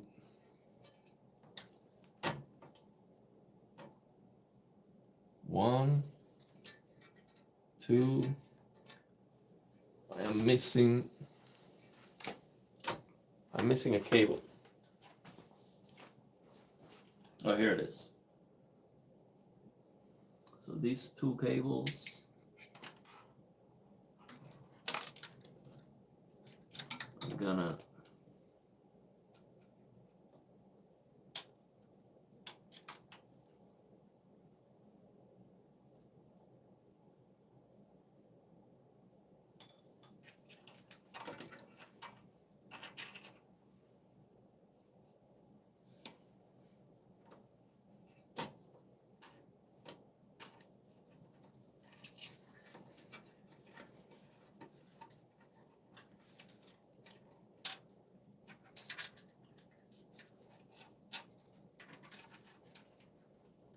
You bought 9 Phantom P13 fans.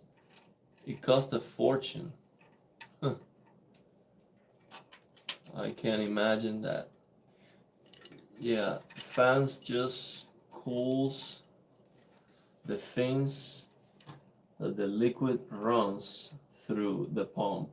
RPM changes with temperature. I see.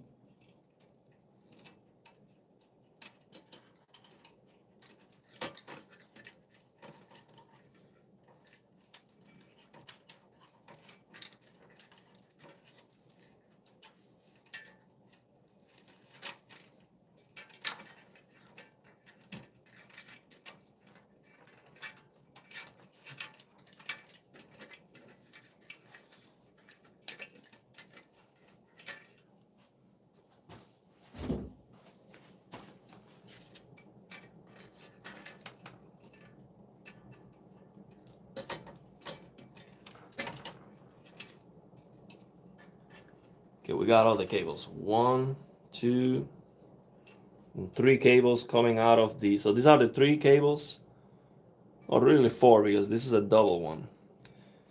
3 cables coming out of the AIO, and we need 2 adapters.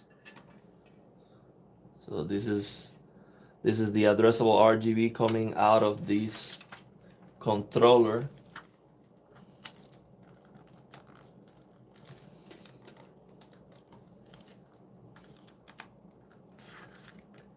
And this is USB. So now where are the, okay, here it is. So I got it. So now first, let me put this underneath. Get a nice cable management later. I'm not gonna go crazy with the cable management here, just gonna connect them.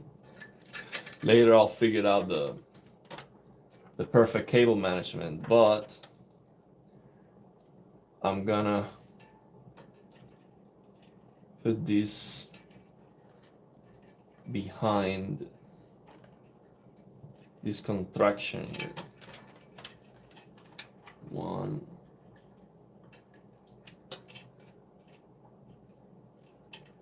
2,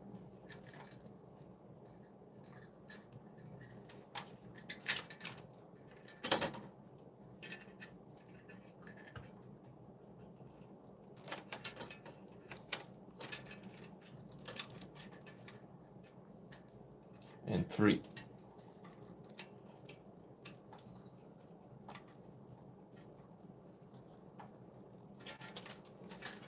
Good.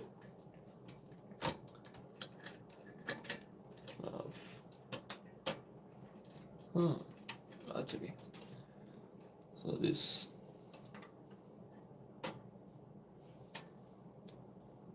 So these 3.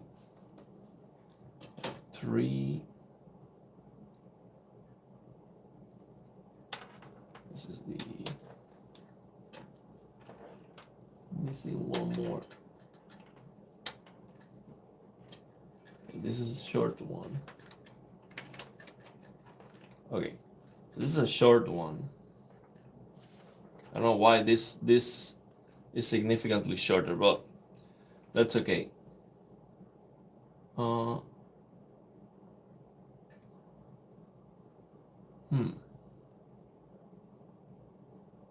So this one needs to go. Okay, let me see.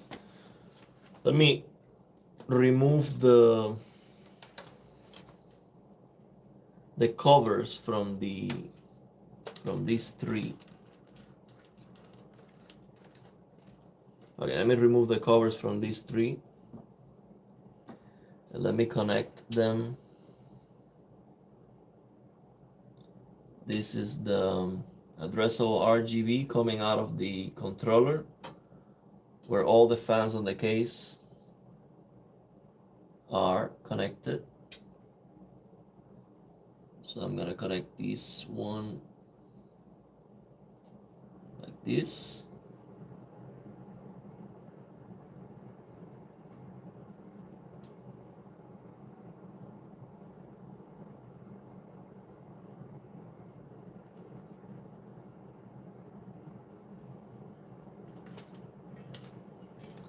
This one is USB.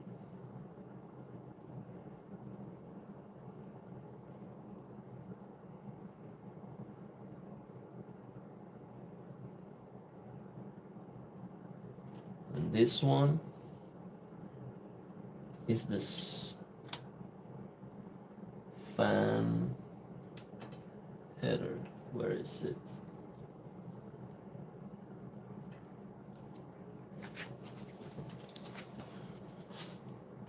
Where is the fan?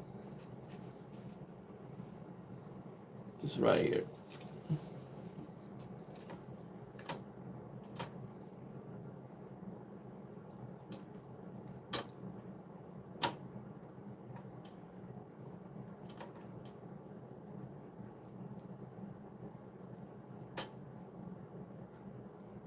Okay, so now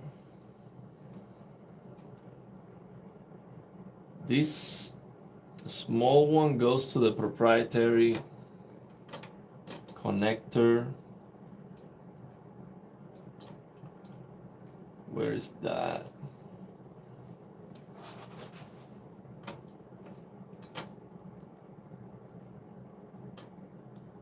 Huh.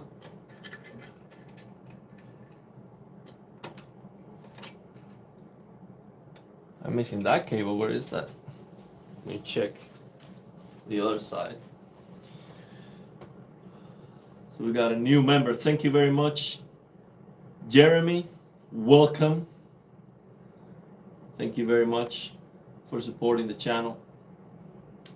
Jeremy, Jason. So YouTube said the stream started 9 hours ago. That's dedication. Yeah, 9 hours. We still have a long way to go. We're not even get started yet. We need to turn on the PC.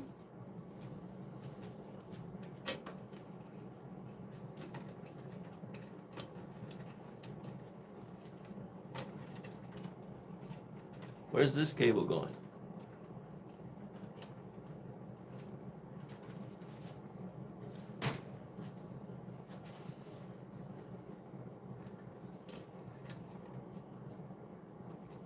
It's this one.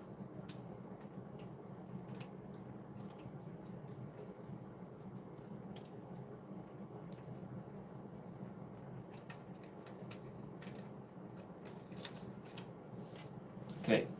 So I don't see the proprietary. Oh, here it is. So this one is what I was looking for.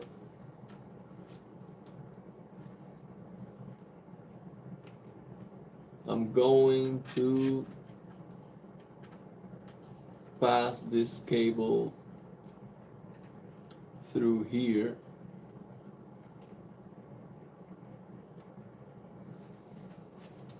And that's where I connect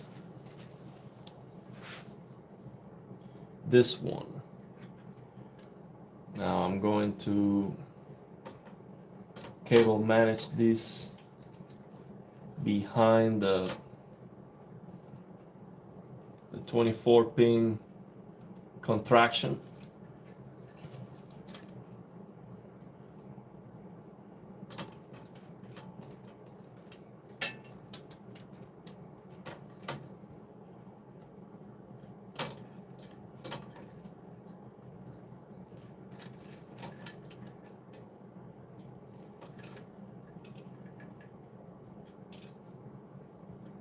Got that.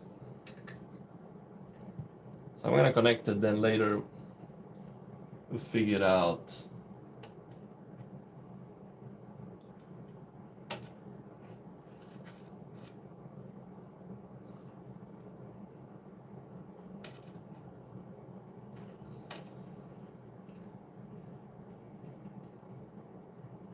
Okay. So now I think I did everything right. Now I just need to cable manage this cables. I'll do that later. I'm not gonna put you through that pain and suffering. To cable manage this 4 cable, it's gonna take me like another 6 hours. So I'm gonna leave it there for now. I'm gonna hide it behind this 24 pin contraction.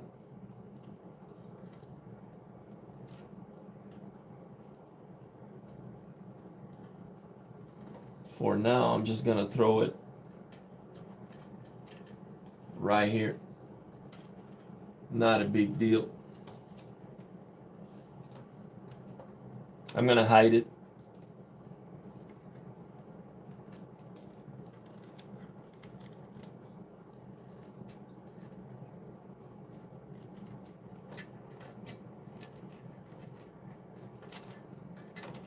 So I think I can use these for now.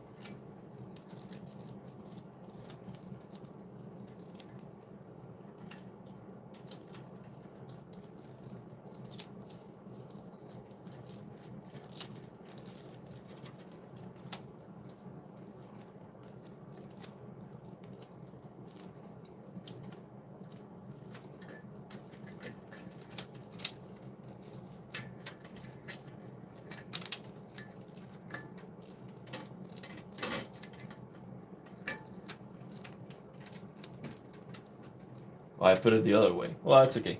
I'll fix it later. It's fine for now. So that should work. CPU cooler is ready to go.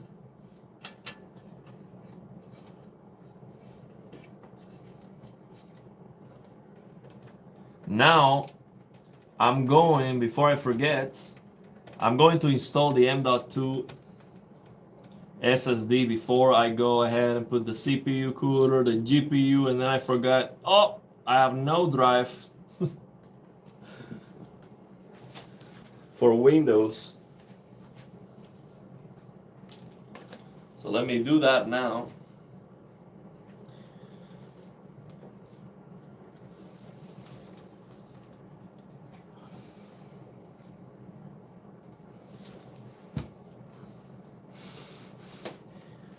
Man, it's looking pretty good already.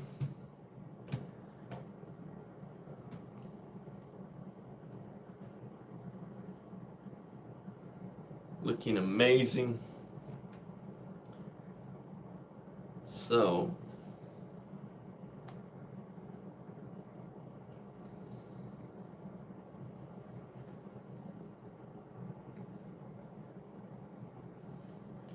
and this cable crossing here doesn't look pretty good.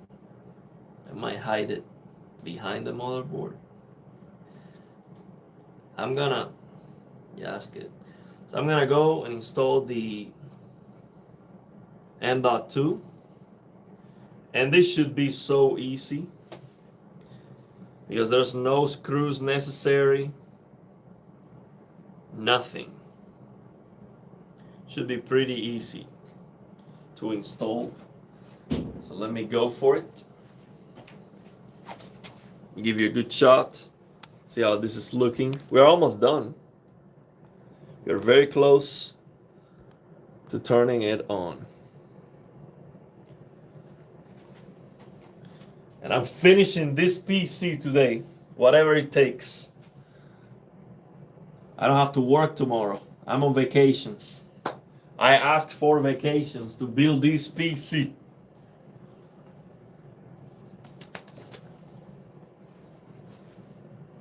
So the second PC, I'm gonna do that tomorrow because I have to install the power supply and all that. It's gonna take me a very long time. Now, trying to remember where I put that M.2. Where did I?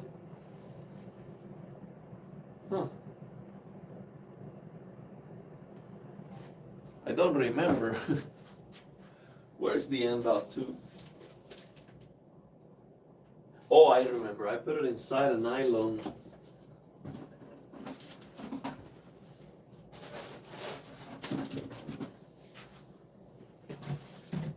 Here it is. Here it is.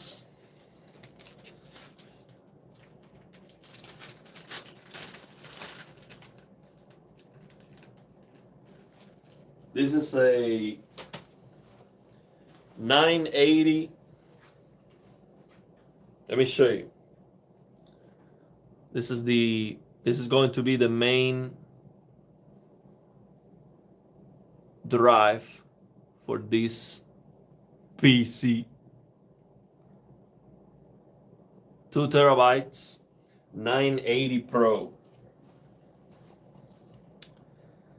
Let's go. Now let me clean this a little bit.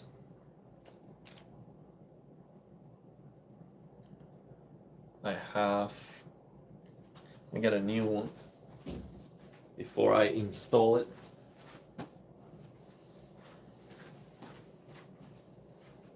Get this box.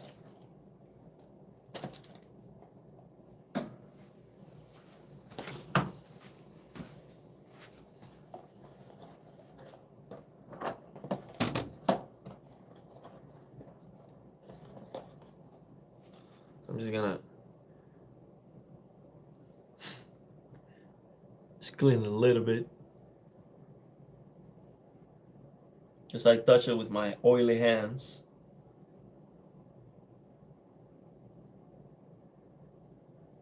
That's good. So this should be the easiest M.2 installation ever. I need one hand to pull this off right here.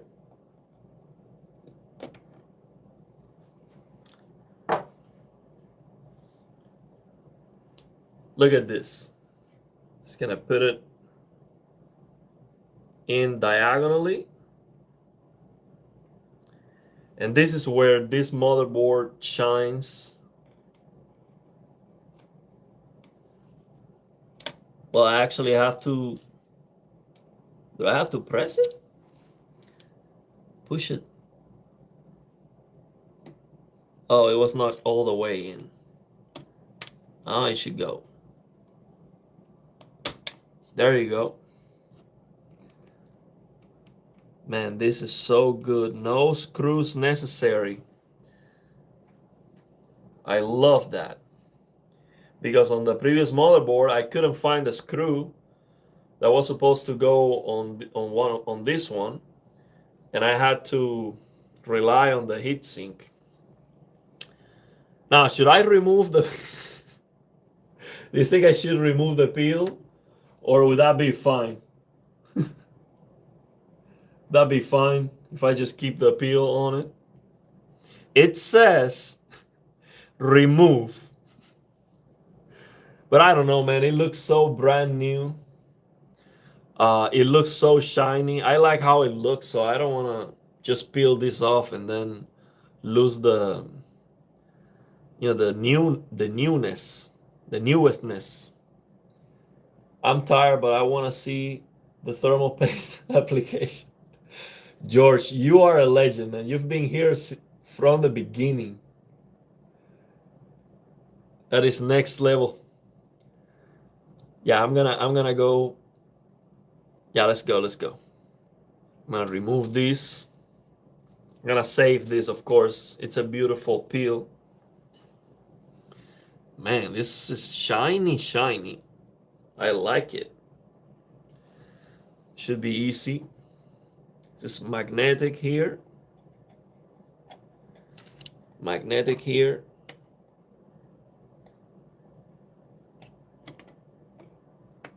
And it clips.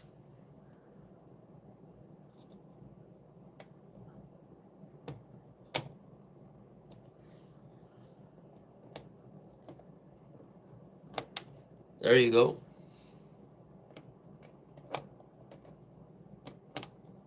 That's it. No, I didn't do it right. Let me see. Let me double check.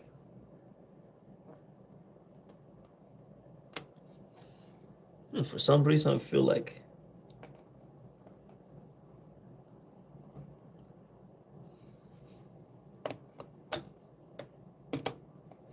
that's it.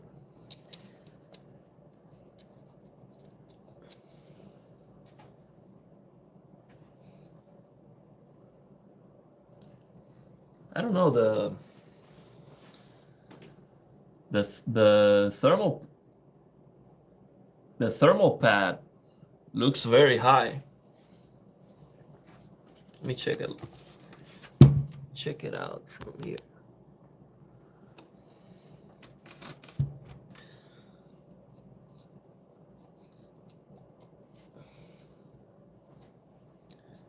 Just one more time.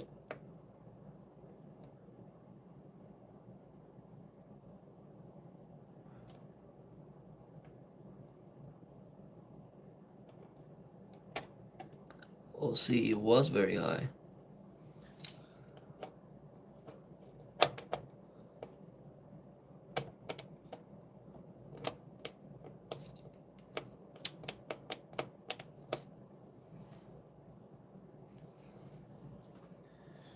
Huh.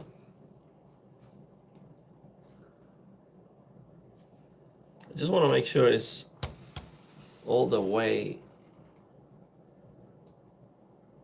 No, it's not right. It's not right. I have to. Oh, I see what I did wrong. I have to. Let's see.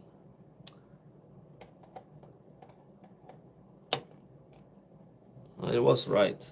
I don't know, but the thermal paste is not touching. I feel like it's not touching the SSD. Well, maybe it is. It's just not sticking to it. Let me show you here close so you see what I'm saying.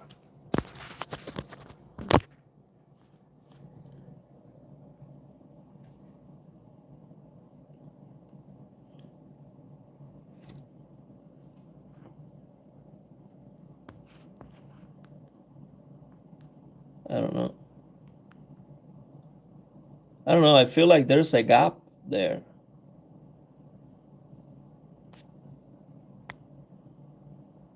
So let me know what you think about that.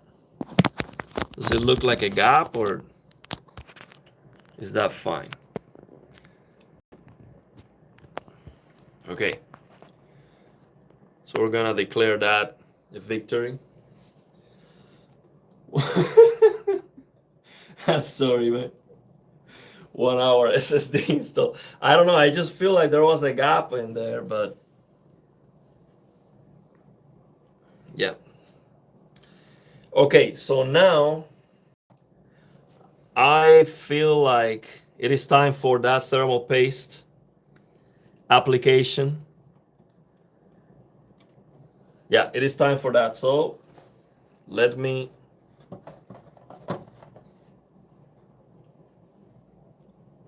dust this off.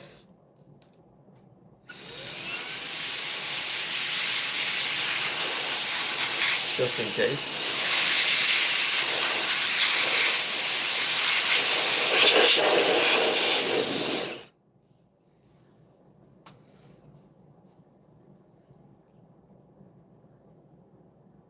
Yeah, it's super clean, so I'm not gonna even bother with it. So let's go. I'm gonna use the thermal paste.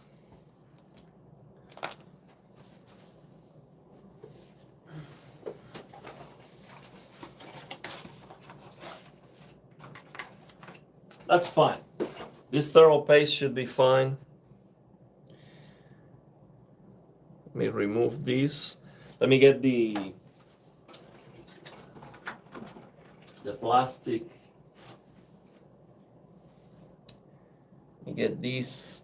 This is old and kind of dirty. I have a paper towel here that's clean. To clean it up.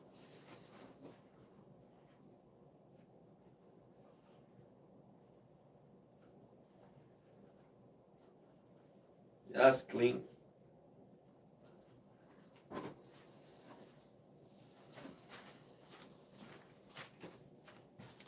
Let's go with the thermal paste application. I think everything is ready for that. I'm gonna remove these and hopefully this thermal paste is still good. Gonna go with a cross. Let's see if it's coming out good. Yeah, it's coming out. Looking good.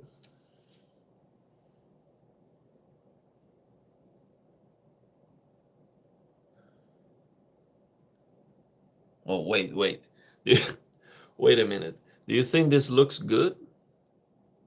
It looks hard. This thermal paste is supposed to be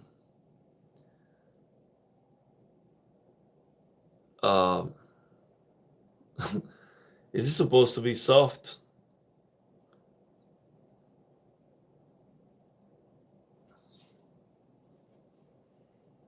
I'm not sure, man. What do you think? Maybe use the other one, yeah.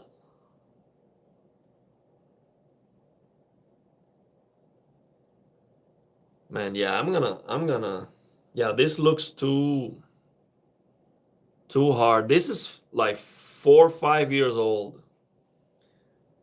Hard to say. Man, this is let me Let me get rid of this little bit.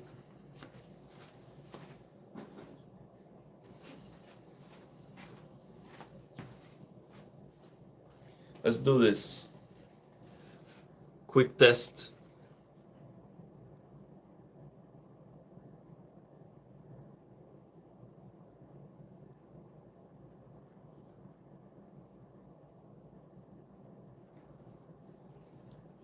Now what I'm gonna do is I'm gonna close this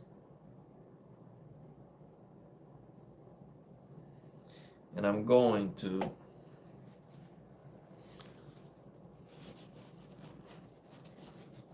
test how hard it is. It's not looking good, man, let me tell you. Maybe it works fine, but it's looking kind of dry. So I'm not gonna risk it. No, this is dry, man. This is looking dry. Look at this. It's looking dry, like I don't think it was like that.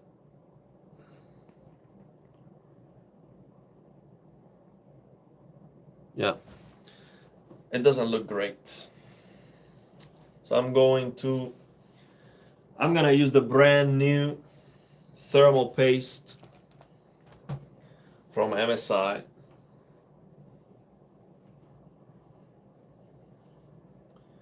I'm gonna use this one. Woo! See this one, see the viscosity of this one? It's already so much more.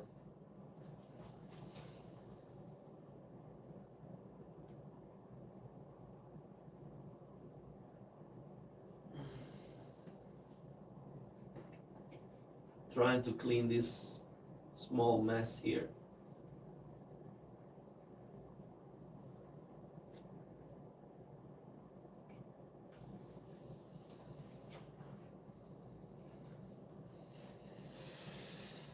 Okay. See if you can see this. Gonna zoom in even more so you can see this in detail.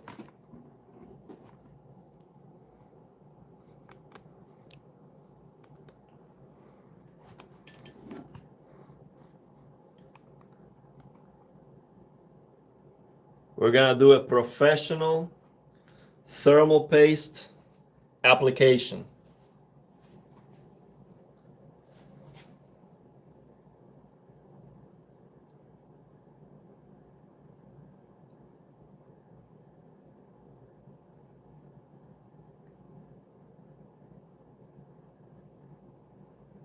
Right there.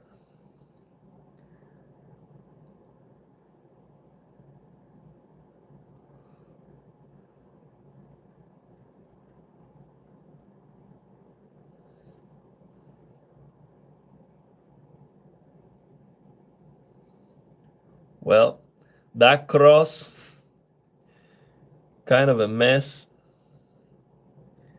but I'm gonna spread it out now.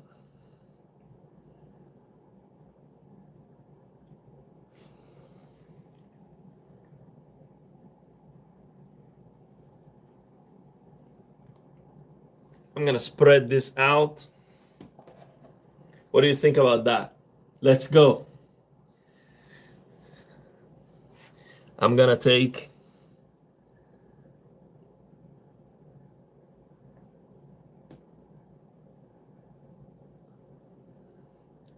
and I use all my skills. Actually, let me tell you, this thermal paste looks very, very, very sticky, thick. It looks very thick. Not liquid at all. It's like cement, almost. I'm gonna need more. Let me try with what I have. See if I can spread it as much as possible.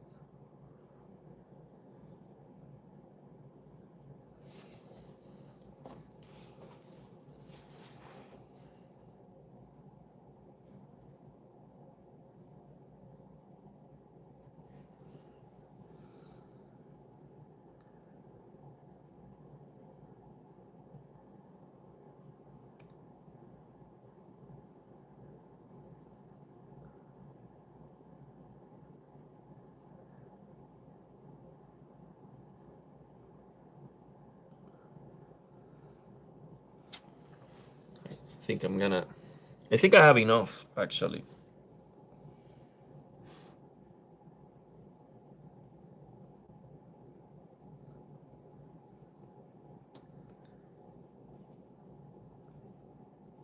And honestly, with this monster cooler, it doesn't really matter.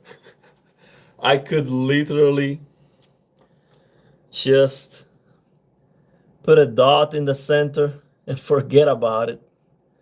It will never go like 70 Celsius. I don't think it will ever happen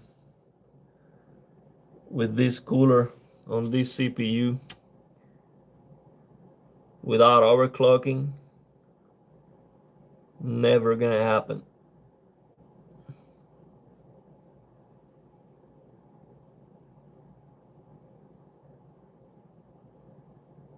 I might try some overclocking if I see it's worth it. This is looking good, but the question is, should I try to also cover the outside, these things right here, or that's not necessary? I'll try to get it perfect. It's like a painting, like an oil painting. Just get the sides. Don't be afraid to make a mess on the secure frame. Yeah, that's what it's for. Get RTX 4080 Super when it launches. Okay, let's see. I'm getting ready to do a 4K high-end build. What CPU and RAM GPU combo? Well, I think 7800 X3D, 5070 Ti, or wait for the Super. That should be enough. Otherwise, go for the 5080 Super like George is saying. 5080 Super, 24 gigabytes. That's gonna be great. But yeah, for 4K, man, you have to get the best you can get your hands on, because 4K nowadays is next to impossible.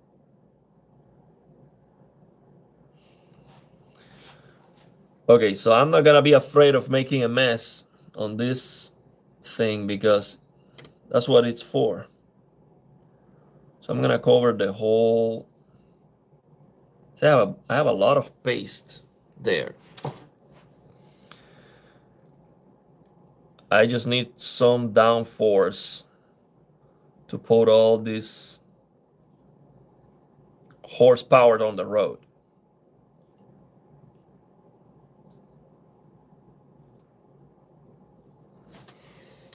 I feel like I'm gonna need more to cover everything. I'm gonna need more. So I'm gonna put a little bit more.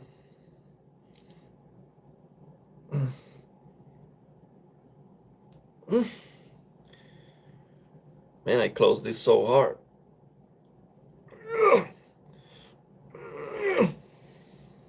Yo, I closed this so hard, I damaged my skin trying to open it again.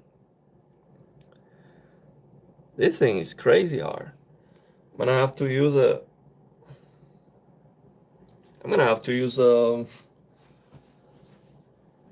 tool for that.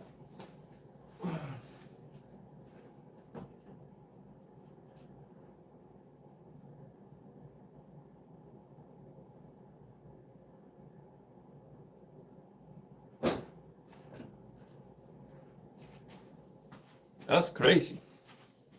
Look at that, I'm bleeding. Just trying to get this thing out. I'm bleeding. That's pain and suffering. We're going through pain and suffering.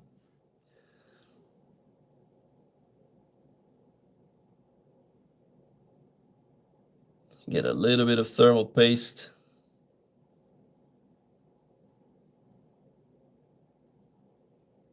Don't be afraid of making a mess. That's what we have these for.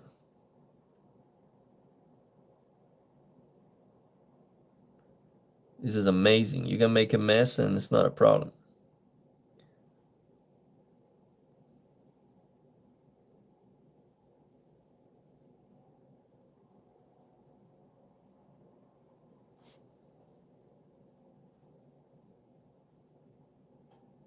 Oof, that was too much.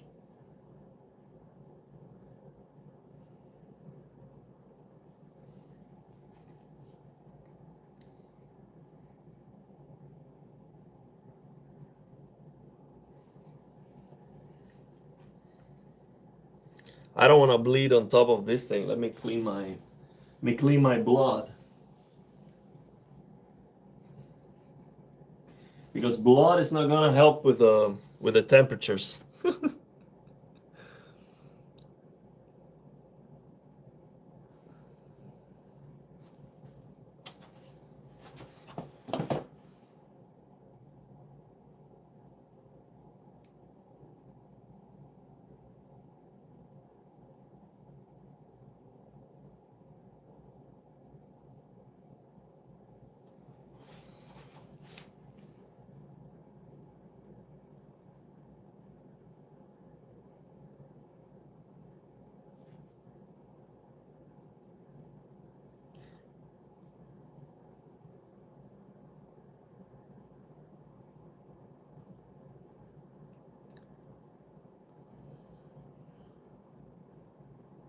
This thermal paste is kind of hard to get an even spread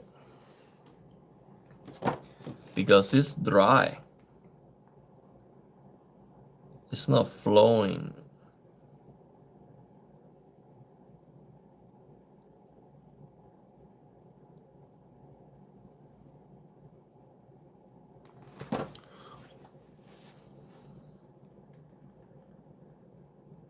Or maybe the thing is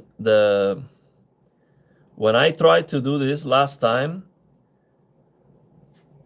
it was like summer and the room was hot. So maybe because this room is cold, the thermal paste looks like that. So maybe that Noctua paste was fine.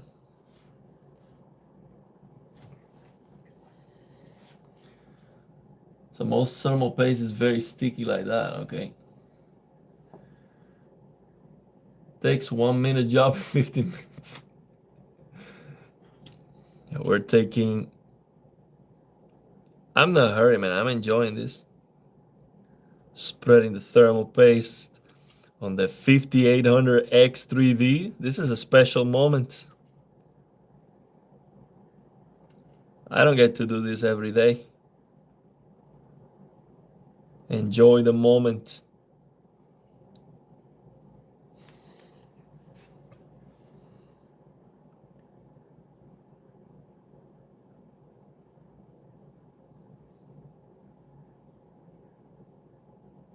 And I'm gonna do it with the same detail on my 5800 X3D too.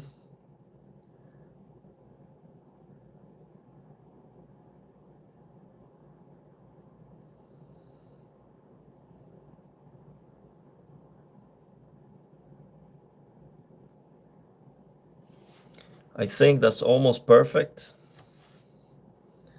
But almost perfect is not good enough.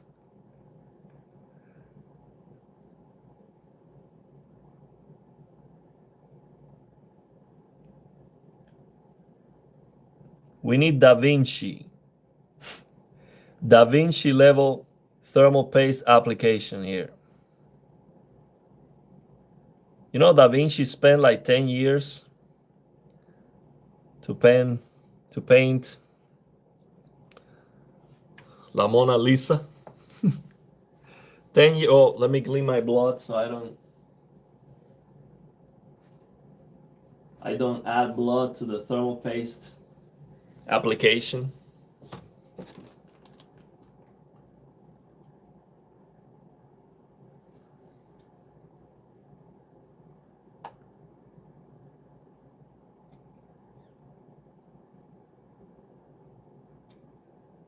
Hmm.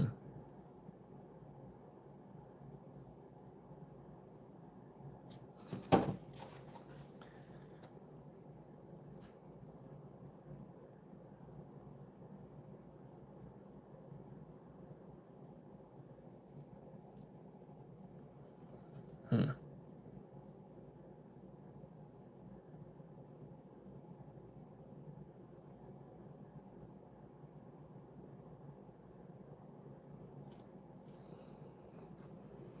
I think that should be good.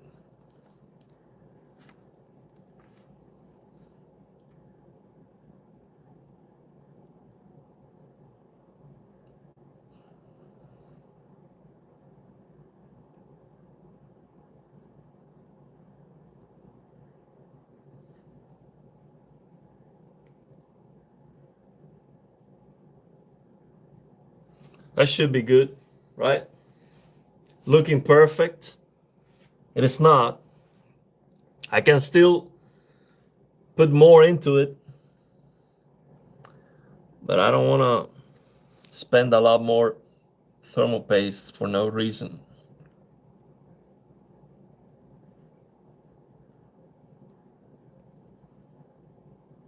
This is good here.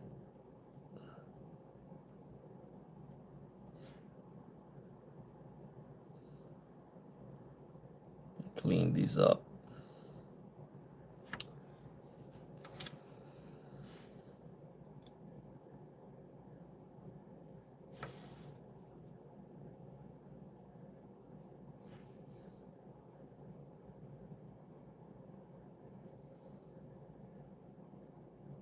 So next time you see one of these videos where the guy just puts a dot in the center and closes that,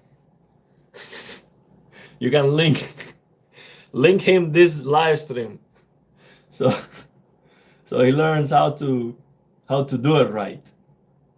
Secure frame coming in clutch. Okay, let me see. So let's see. I like the secure frame. The secure frame looks amazing, man. It's a shame I'm not gonna see that once I put the CPU cooler on top. But yeah, I would definitely get this. I mean, there's no way I'm building another PC without that secure frame. Yeah, it is just a big deal. It makes the thermal paste application so, like, it's a peace of mind. Doesn't matter if you make a mess.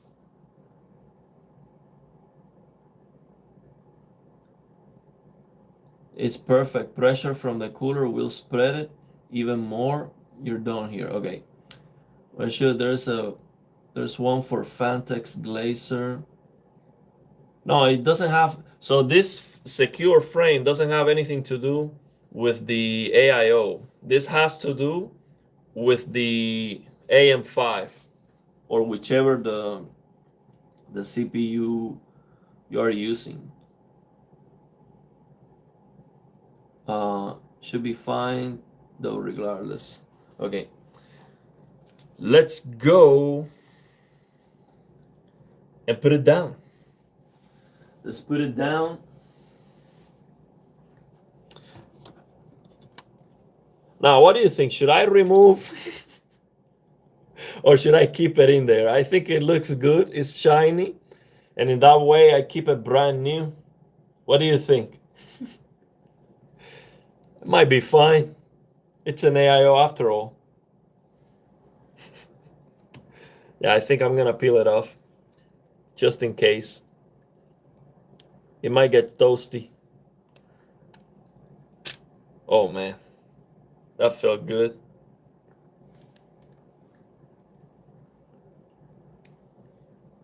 So now, that is perfectly clean.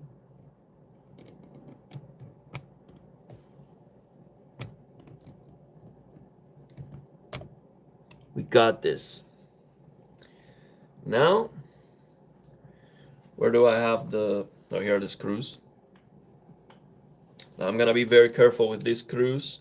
I'm going to tighten them diagonally. Make sure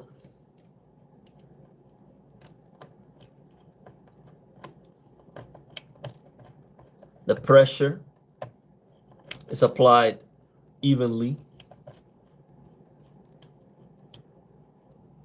That's good. Go with the next one.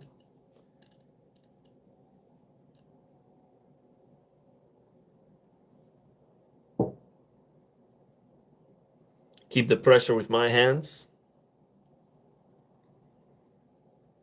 Gonna go, oops, that's not good. This is very heavy. I guess I could try. Let's put it in with my hands and then try the screwdriver.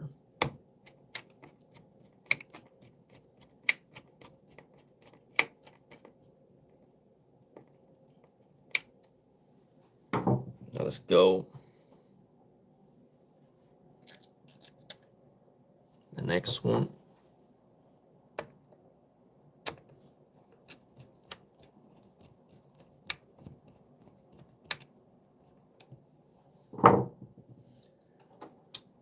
Finally.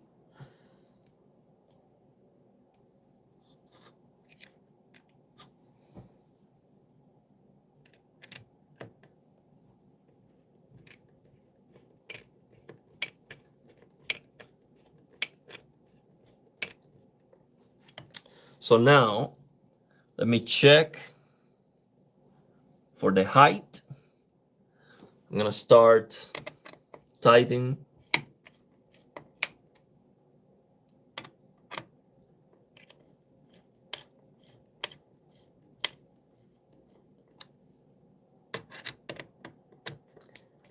I'm doing it diagonally to make it evenly tight.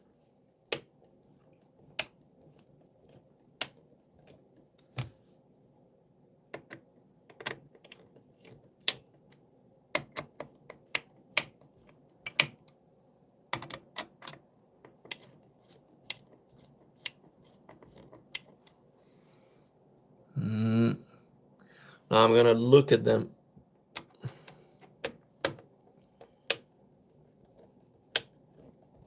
To make sure they are not going, one is not going a lot deeper than the other.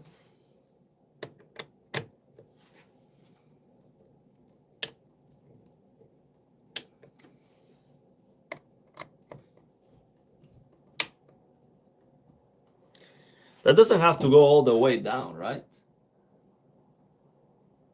Let's see.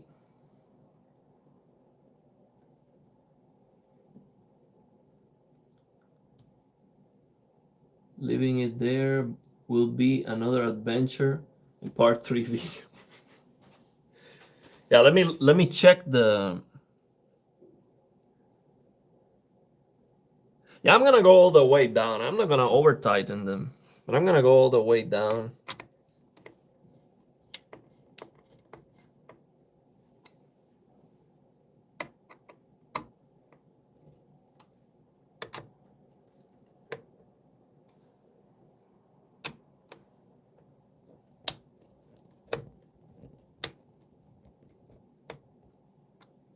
That's it.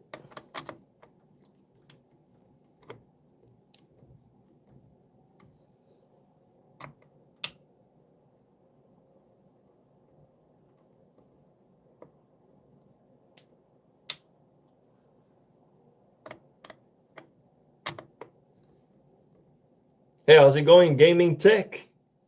We're building a $10,000 command center PC entertainment. Actually, we're building two $10,000 command center. A 5800X3D 3080 and a 9800X3D 5090 PC. So now I'm gonna have a PC for streaming, for reviewing the game's performance without losing performance. So a second PC with an Elgato card is gonna be more content for the channel.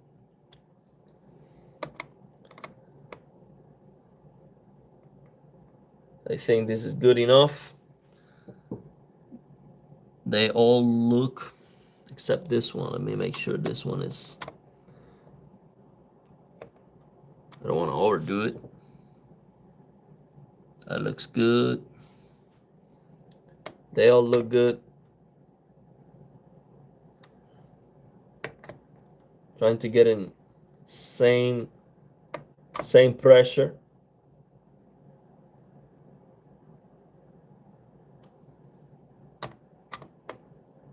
That should be good.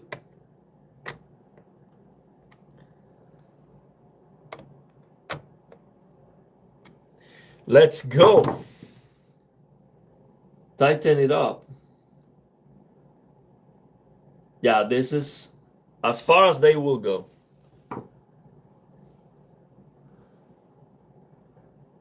That would be cool, and the second PC could be used for frame generation. The entire PC for frame gen.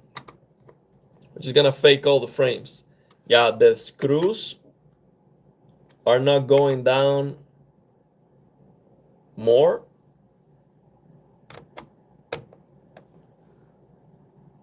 That's the limit. So I think that's it. Now we have a beauty cover.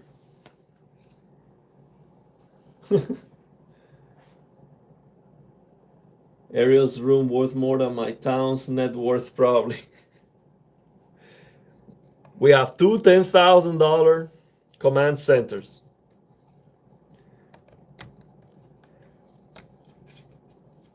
But you know what make your PC $10,000 command center?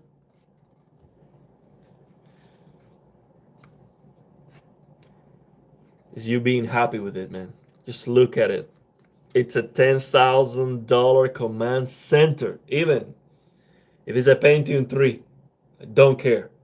Still $10,000 if you really appreciate it. There are some people out there with a 5090 and they are unhappy. They think that's not good enough. It's never good enough.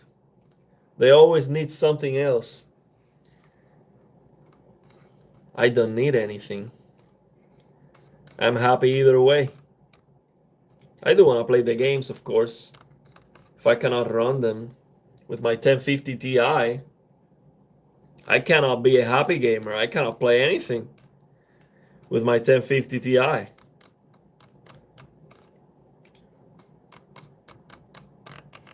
Oh, look at that beauty cover.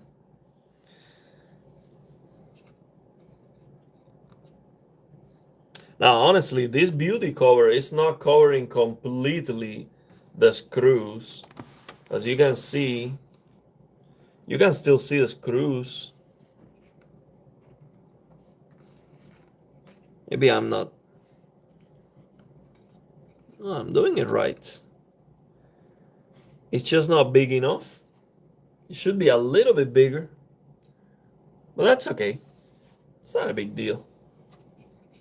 That beauty cover is magnetic, so no screws necessary. And should I peel off the LCD screen or wait? I'm gonna wait until it's on. When I turn it on. Now, time for the GPU, man. Time for the GPU. This looks so, man. I love this thing. Time for the GPU. Let me make some space because the GPU is just a beast. The GPU is just a beast. You take it home to your $10,000 PC command center. Isn't that right?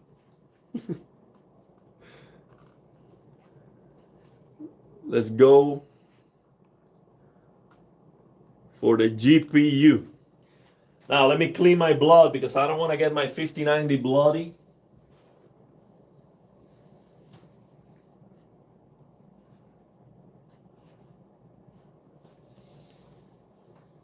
This was a bloody work. Let me see if I'm missing something. Cables here look good. Have to be careful. I have to be very careful with this GPU anti-sag supporting bracket. I don't want to damage the 5090 with this. But it is time. It's time. So I got the M.2 right there. I am not missing. What is? I wonder what is underneath this two M.2s. It says August 1986 2F SP plus 3X. I have no idea what that means. But here we go. Let me get the 5090 ready out of the box.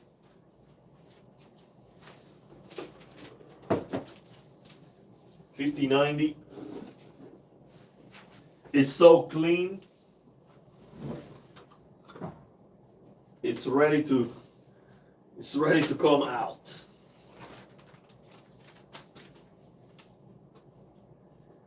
GPU is just a beast.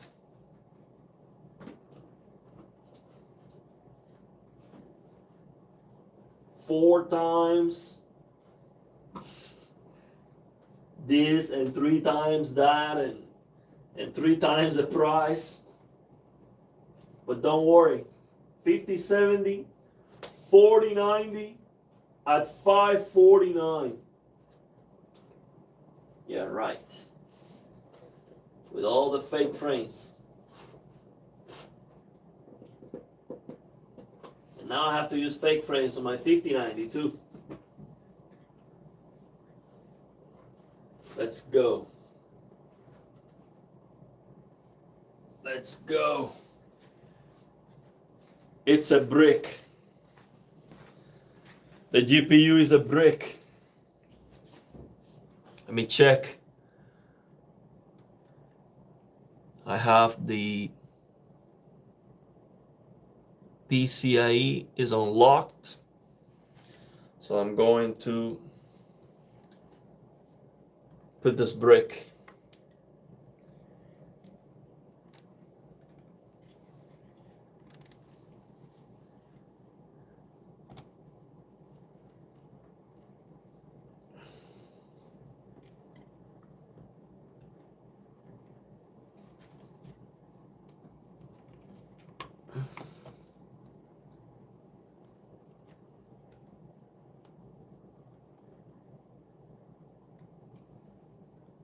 Oh, wait. I see. Wait. I see a particle.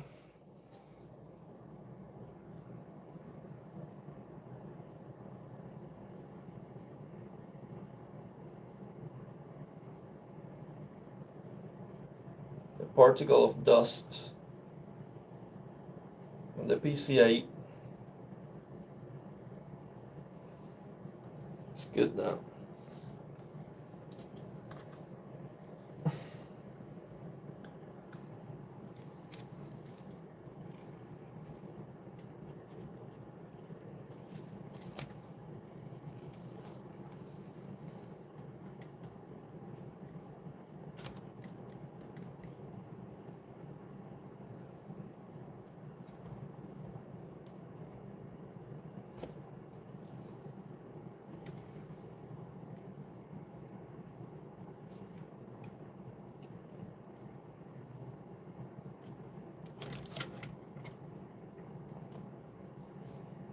It is lined up.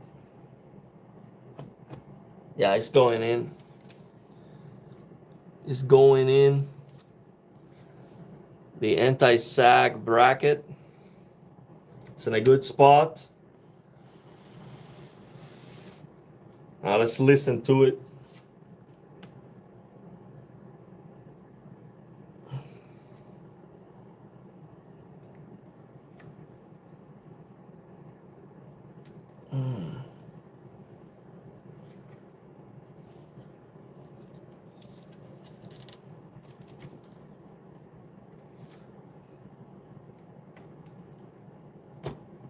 There you go. Whew.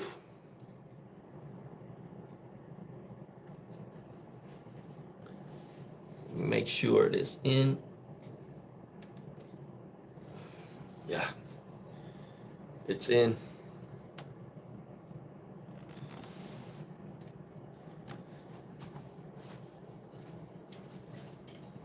Should have even more light.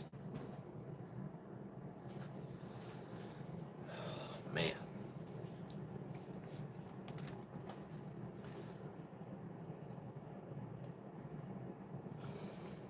So, but the GPU, this button for the PCIe still says it's open.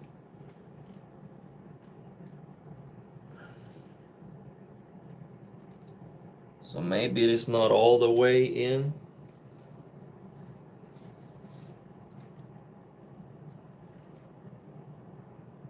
It's in.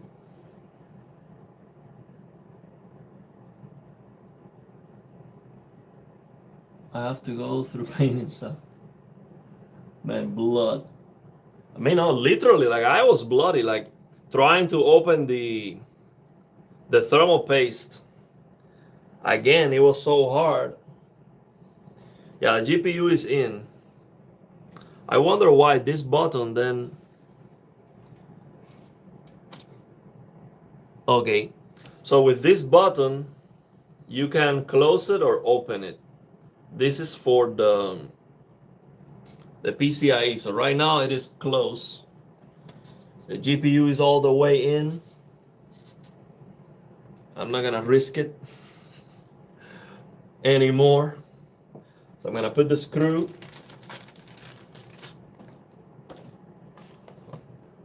Here I have the screws. Have 2 screws.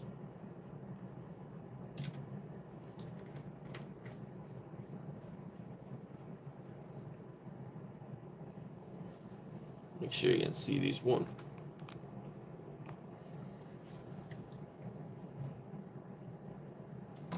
Under the screws.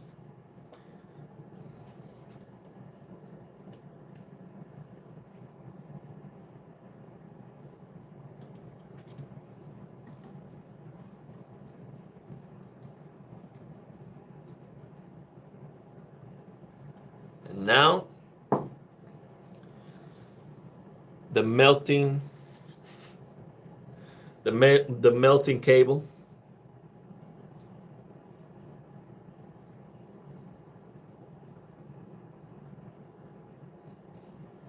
Let's make sure it clicks in.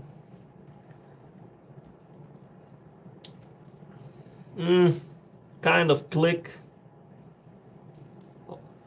I'm gonna leave it there. Not gonna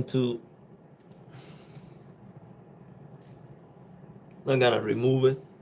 I don't see any yellow anywhere. The click was not very clear.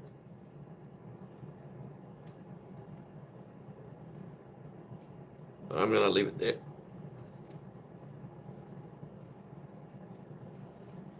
Okay. Now, I think we're ready to fire this up. Fingers crossed. Will it turn on? That's the question. You need to pray to the computer god before you boot this. Yes, we need to make a prayer before we boot it. Man, George, Mubashar, C, Kestri, Gaming Tech, everyone, let's make a pray. I think I am not missing any cable. I'm not missing any components. Everything should work. Let's fire this on. Let's fire this on.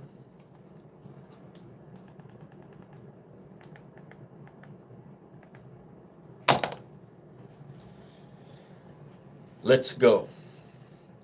Gonna connect it to power. And it gets, man. Oh man. Whew. Where's the power? Let's get it some power.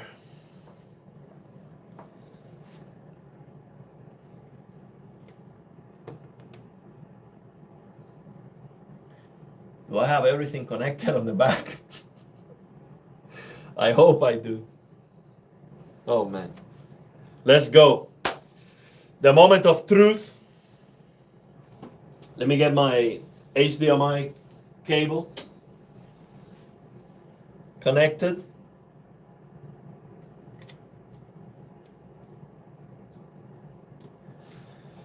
Oh man. First time ever. Oh wait, let me peel off the fans for the, I'll do that later. Let's go, man. I'm gonna turn on the power supply.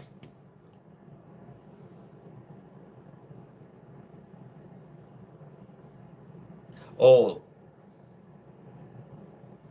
why the oh, so maybe this motherboard doesn't have the color, any RGB signs or anything. Okay, I'm gonna turn it on. Let me show you. Let me move it to a better angle. I'm gonna turn it on. Make sure you can see that power button. I'm about to press the power button.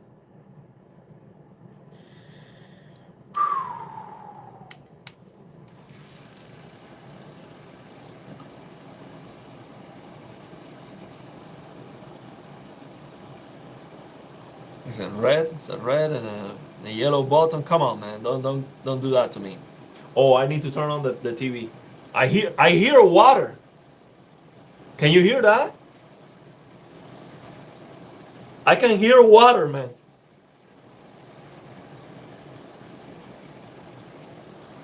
Oh my God, my PC is on the water. It's under the water. Let me turn on the TV. Come on, man. Give me some video output. Give me video. Oh man. Give me video. Come on. Samsung. Oh man, Samsung doesn't recognize anything. Check the connection, connected devices and all that stuff. Come on, man. What do I have to do for you to work properly? Samsung, come on. Let's go. Let me show you in real time. We have no signal right now. Oh, we got some. We got something. We got something. Oh, let's go. Woo! It's working. Oh man, it's working. Getting devices ready, man. It is working. I think we can already celebrate victory. Come on, Samsung, what are you doing? Just spinning for no reason? Come on. Detecting the devices again. Come on, man. I should have used the monitor for this. This TV's it's just too much stress. You don't know if the PC is broken or if it's just Samsung again. See, detecting the device. What's going on? I should have used the monitor for this. Just to have a solid experience. I hear water. Is that normal? It's a water cooler. See, unknown. It doesn't recognize anything. So let me You go with later. Let's go, man. We are into Windows. That's it. It just works. Let me get the password. Where's my keyboard? Where's my keyboard? So I can type in the password. Oh yeah, right here.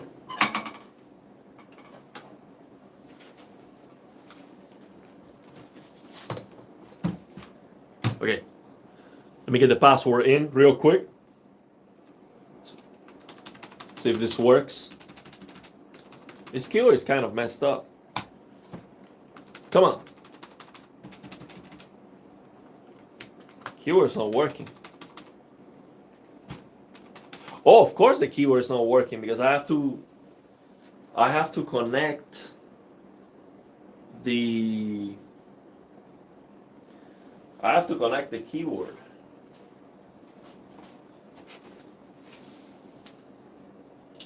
I have the keyboard connected to the other PC. So let me do that. I'm gonna connect the keyboard. Let's go, man.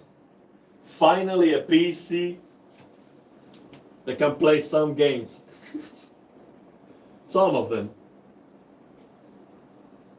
Not all of them. Some of them. Let's see if we can play finally Black Myth Wukong. Not confident about it.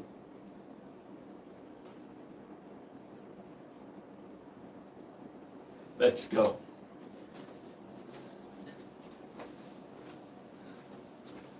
And I know you have to install some drivers, but I don't care. I'm gonna fire up a game. Let me enter my, so it doesn't recognize. It doesn't recognize anything. Okay, let me figure this out. Let me figure this out first. Okay, I'm gonna open a game. It's asking me for password stuff for some reason. I'm gonna leave you with this view right here. See if I can open a game. It's asking me to set up a pin. It's telling me that the pin is no longer available due to the change in security settings on this device. So I have to set up my pin again.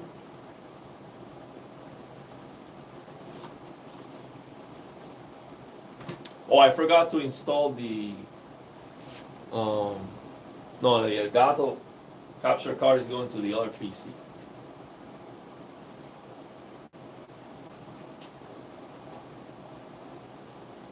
Look at the RGB. So it's taking some time to, let me read the comments. It's taking some time setting it up. Okay, let's see. I'm gonna open Rise of the Ronin just to see the temperatures because that's the game that runs like a virus.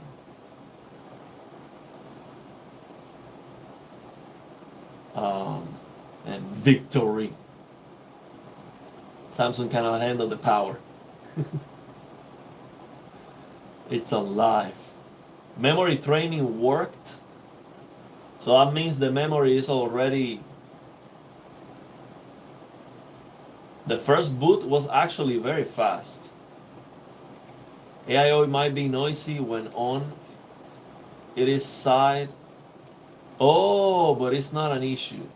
All right, because it is important if it is, you know, if the PC is vertical or horizontal for the AIO, it is definitely noisy. So it might be struggling like that. It is noisy. I can hear the water.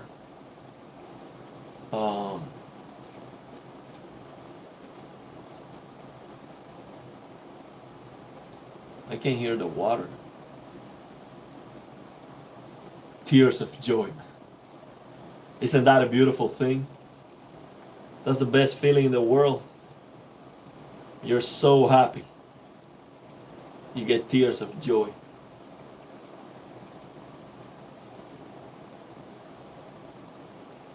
It will get better and less noisy when it stands up, okay? We need a CPU bound game, The Witcher 3 classic version. I'd have that. I have that. But I can get like 360 frames on that, so I'll try it with the monitor. I'm gonna try the crypto mining game, the Rise of the Ronin. I think that's gonna be the best benchmark. Okay, so he's asking me to connect to the internet. I need internet. Okay, so I need to connect to the internet first. And it is not detecting the Wi-Fi.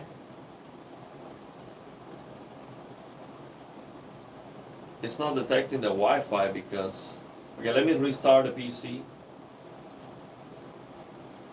It's asking me to connect to the internet, but it's not recognizing the Wi-Fi of the motherboard. Probably because it needs the drivers. Well, how can I install the drivers if I cannot get into Windows? Let me... I have to also go to the BIOS and enable Expo for the RAM to be running the best. Man, I love how that's looking.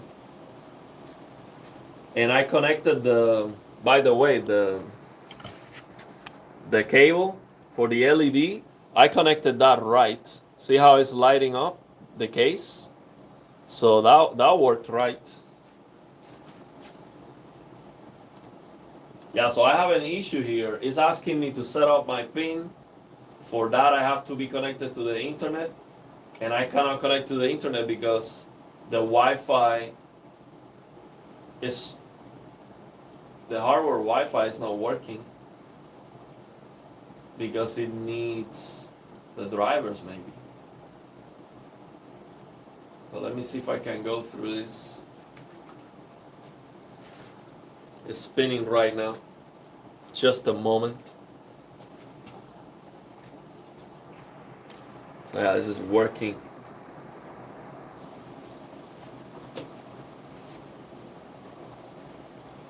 So yeah, I don't know how to pass this screen.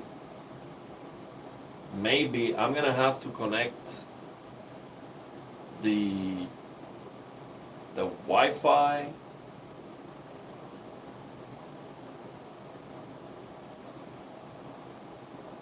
Oh, I remember what that white cable was for. It was for this, for the Wi-Fi card that I was using on the other PC for Bluetooth and Wi-Fi. That white cable that I couldn't find in the back is for this. So maybe if I use this, I'll be able to connect to the internet to install the drivers and all of that. Let me try to go into the BIOS to enable Expo. I'm going to show you that. Let me press Del here. Should be Del to get into the BIOS. I don't know the MSI BIOS though. I'm going to show you as soon as I get into the BIOS. Okay, here it is. So let's check out the BIOS. The floor is full of stuff. So I can show you this closer because the chassis of the PC is right here. So let's see. I'm gonna go to memory. So memory isn't standard right now. Expo 1, XMP 1, standard, Expo 1. So I'm just gonna change it to Expo. That is the best for AMD. Here's the CPU, Ryzen 7 9800X 3D The CPU is just a beast, man. Thank you so much, Bobby. Thank you so much, man. Such an amazing gift. Just the dream CPU for gaming right now. Can you believe someone gifted this to me? Absolutely incredible. So here's the memory info.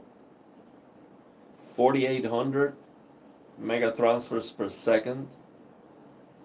We got 32 and 32, so the memory is being recognized. We got the M.2 drive is recognized. CPU fan, 1000 RPM. Pump system fan. Well, maybe I connected the fan wrong. Why it's not recognizing the pump system fan? Because I'm using the EC connect, maybe? EC LED control is on. FTPM 2.0. Is that for booting fast? Fan fail warning notification. Yeah, so what else should I do this? What else should I do in here? Just save. Let's see what else.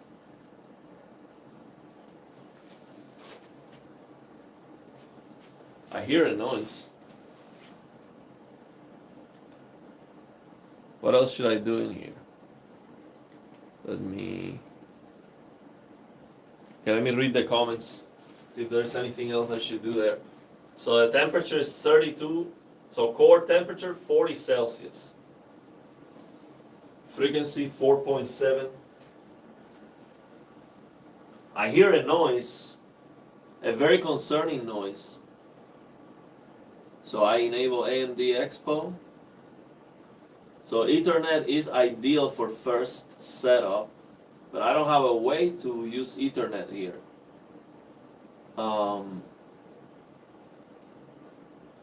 Enable AMD Expo to get, so pump connector isn't the radiator, not the pump.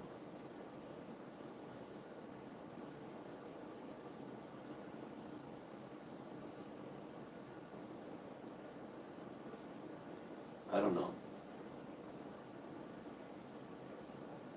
Okay, so I'm going to save and restart and see if it restarts with the speed. So I'm gonna go exit, save configuration, yes.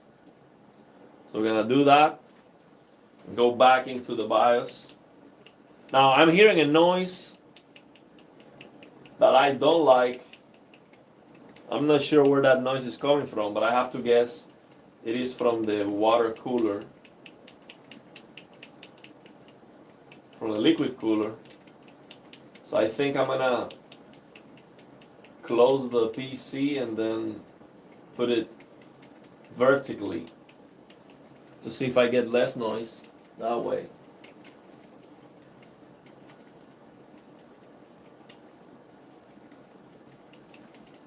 Now it's not giving me image. But that might be Samsung taking time to recognize, or maybe that memory. Okay, here we go. Maybe the memory was taking a time to get it. Okay, here we go. Yeah, we got it. RAM speed 6000. It's right here. So that worked. We got 65. So more than 64 gigabytes. 65,500. Everything looks good. System temperature 31 Celsius. That's the motherboard. The CPU core temperature 42 Celsius. 4.7. It is recognizing the M.2, the 2 terabyte mechanical drive, and the 1 terabyte SSD. Everything looks good. So now let me address the noise. See if you can hear this noise. It's actually very loud. Not very loud, I mean, I can clearly hear that noise. If you can hear this.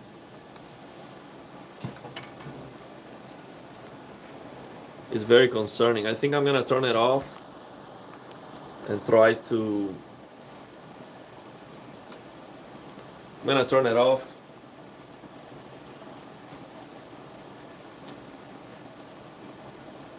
And try to put it vertically to see if it doesn't have that noise anymore.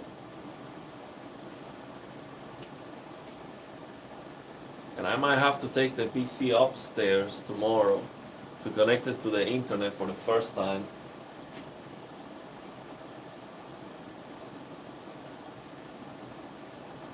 To see if I can boot into Windows.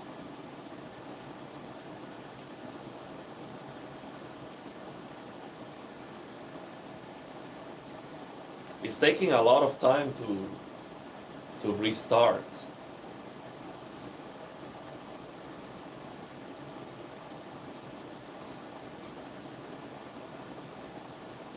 Still waiting. Let me read the comments. We're waiting for it.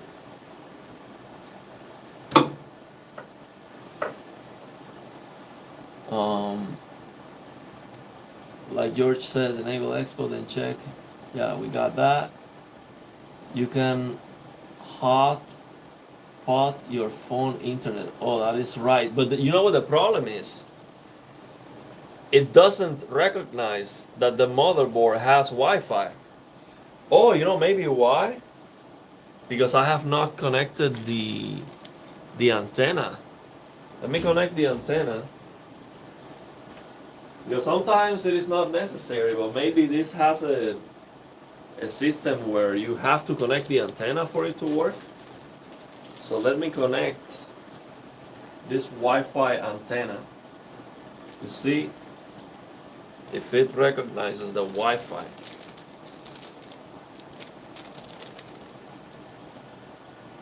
So let me be careful here so I can save the plastic. As always. So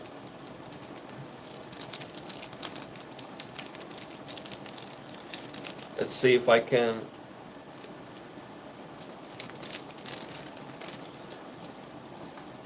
Wi-Fi 7.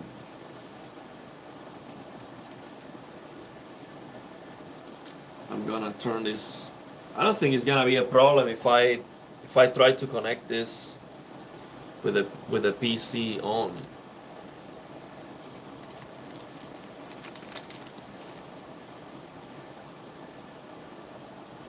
So I'm just gonna connect this Wi-Fi antenna and maybe it's gonna work.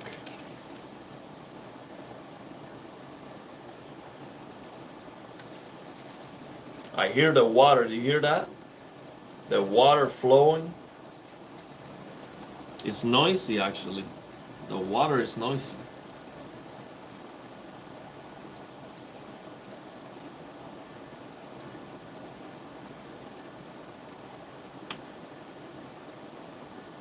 Wi-Fi antenna doesn't have to screw in. You just push it and that's it. So now let's see if I have to check for signal. Wi-Fi 7, you have to check for the signal. Let's see if the PC recognizes Wi-Fi now. Get the mouse.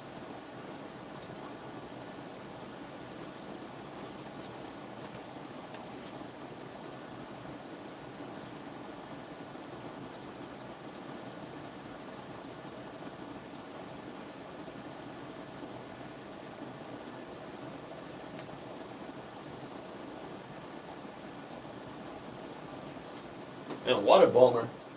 If this doesn't work, And I have to take it upstairs tomorrow. I wanted to open again right now. Let me see. It's not recognizing Wi-Fi.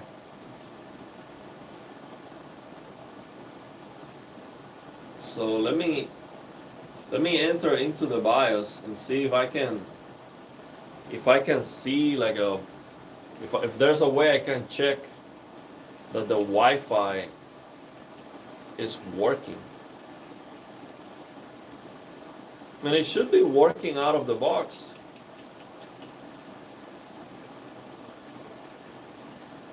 Why not? I mean, the first time you try to install Windows and everything, you have no drivers. The Wi-Fi has to work. Let me see. Okay, let's check this together. I'm gonna try to find if there's a Wi-Fi option here in the BIOS to turn it on, maybe. I don't know. Why it would be off by default? I don't know. Let's see. We have hard drive, hard disk. Let's go to advanced. Hardware monitor. MSI performance preset. BIOS log. Hardware monitor. M flash. Let's see, advanced.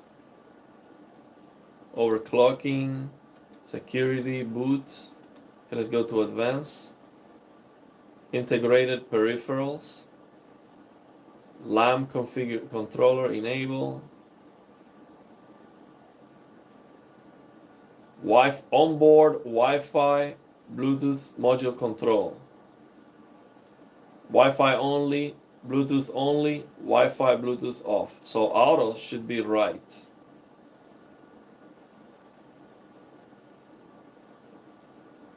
So this has to be enabled because the only options we have is to Wi-Fi only, Bluetooth only, or Wi-Fi and Bluetooth off. So auto has to be both on. So there's no reason to not connect to the internet. It's not giving me an option to connect to the internet. Okay, so let me turn it off for a moment. Close the case, and then you go off, close the case, and then put it vertically so I don't hear that noise from the pump. It's a little bit noisy. Kind of scary.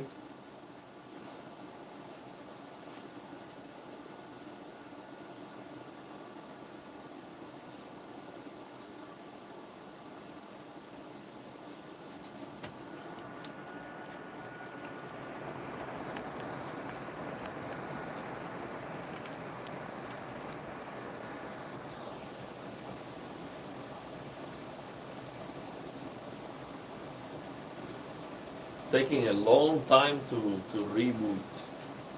Very long time. Just want to turn it off. Is to reboot to turn it off. So it's now rebooting. Boot times take a while on AM5 until memory training is done. If it keeps taking forever, you need to disable memory context restore. Okay. And choose USB tethering. USB tethering works just like Ethernet. USB tethering. Okay, let me read.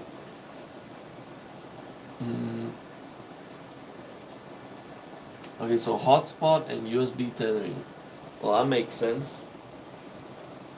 That makes sense. But the thing is, I'm using my phone for the stream. So I cannot do that while I'm streaming. It's gonna kill the stream. So let me...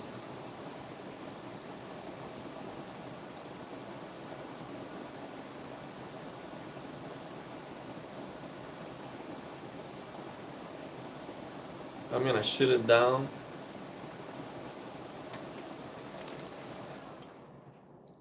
See, a lot of noise. Okay, so let me stand this up.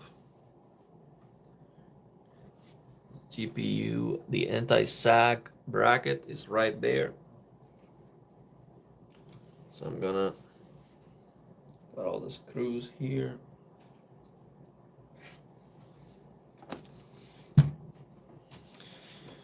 Oh, yeah. This is super heavy, man. Super heavy. That's the downside of this case. It is a tank. It is a tank. It's a fish tank. But I love it. I absolutely love this case.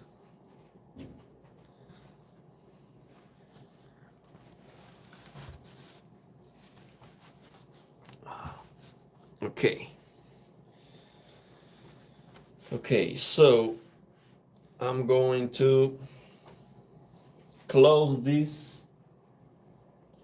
I'm gonna try to turn it on again, try to do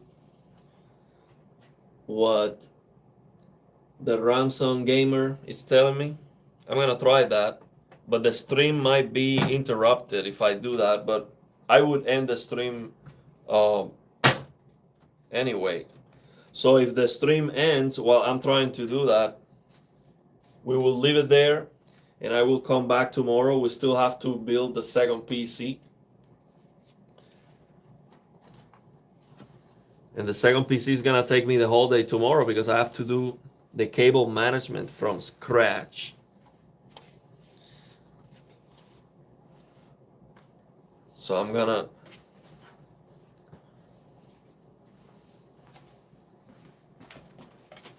let me give you a view of this beauty right here. What a beauty, man.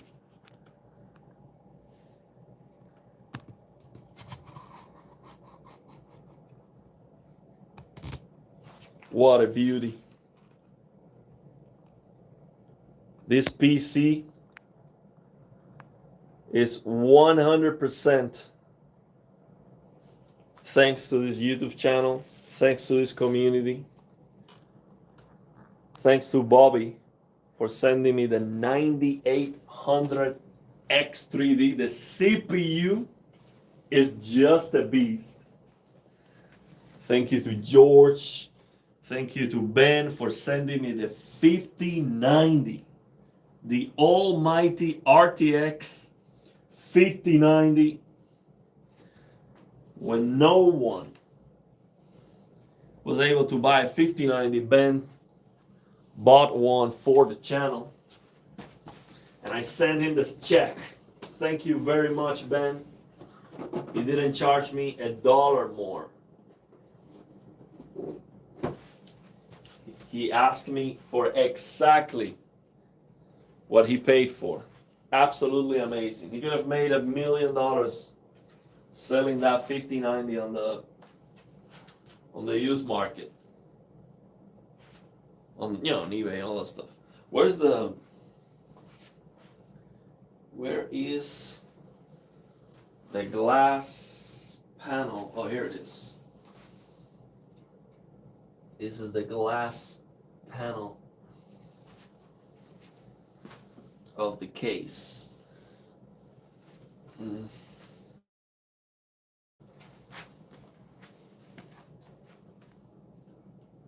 put this back.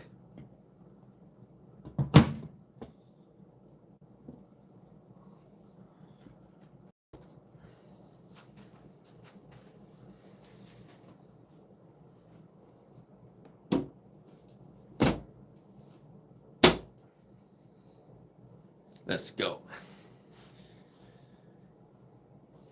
So we have case is ready. I'm gonna fire this up. again. I'm gonna turn it on again, and I'm gonna try to do the USB tethering. Oh, I can still hear the noise. You can hear the noise from the. Let's see if I turn this off.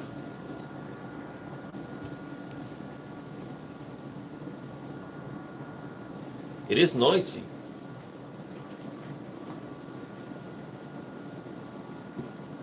That pump is noisy. I wonder if that's normal.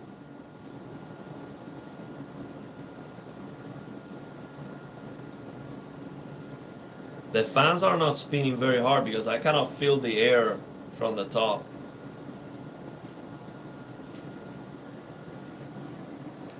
You can hear the noise.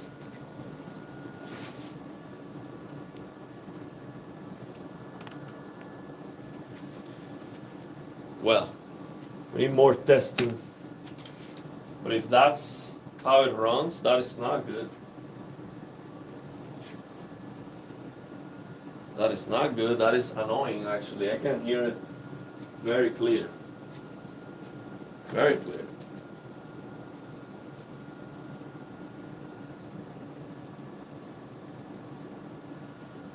Okay. Let's see if I can connect the PC to the internet to go and pass the security thing.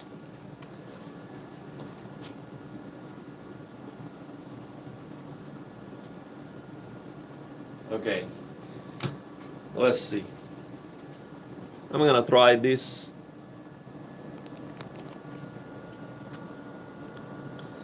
So the stream might go off.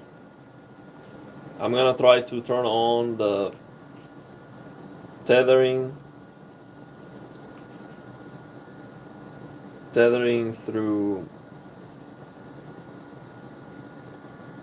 cable, mobile hotspot, and then I'm gonna try to supposed to be working now. So I have USB tethering,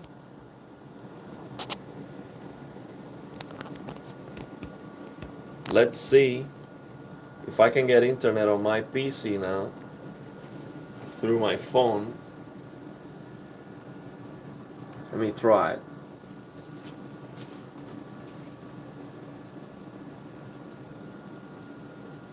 It's not working. Maybe this USB-C is not working. Let me try one of these USB-Cs in the back of the motherboard.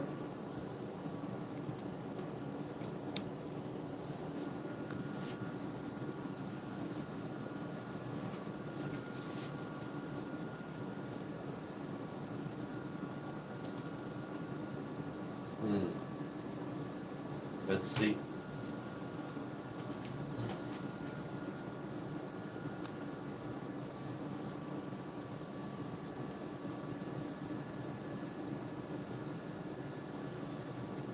It's working on it.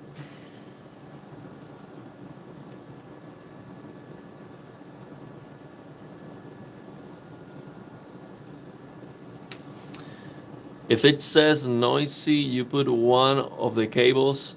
If it stays noisy, I put one of the cables in the wrong place. Let it get rid of the bubbles. Okay. Should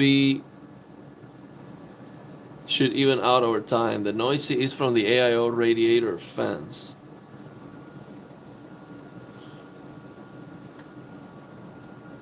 Bro, I went to sleep 8 hours ago, just woke up and you're still streaming. I told you.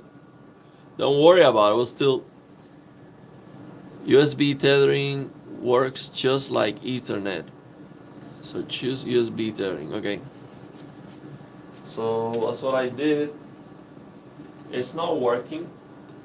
Let me check the phone settings again. It's gonna go black for a moment. Checking the phone settings. It's tethered. So it should be working now. Oh, I got it. I got it. It's working now. It's working now. I see. Oh no. I got a different. Yeah, it's working now. It is connected to the internet. So it should let me set up a pin now. Okay, so they're gonna send me a verification code to my email. So I have to check my email on my phone. So the screen's gonna go black again. We are still live. So let me. I'm gonna find the password. See if I can connect manually. So password should be here somewhere in a piece of paper.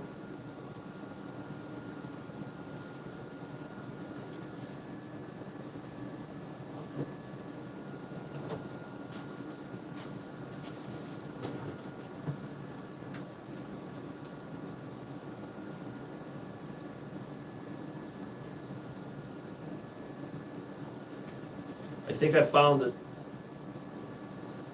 I found the password.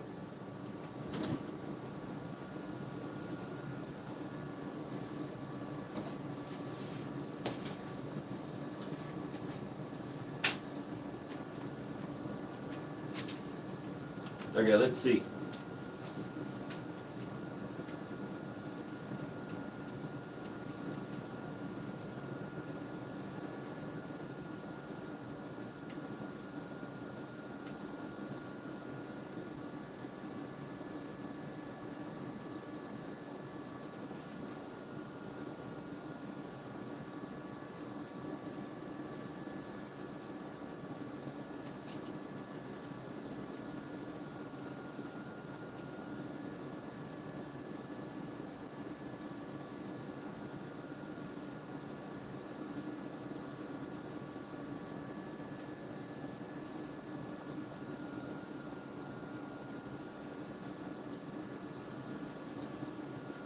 Okay, it's not working for some reason.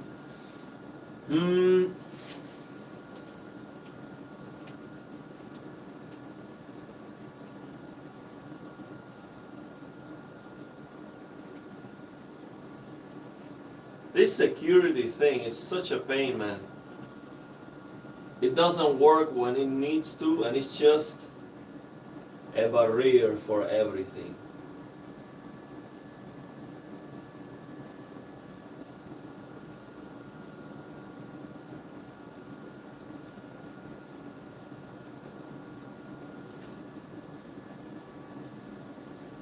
Okay, let me try. Let me try the code again.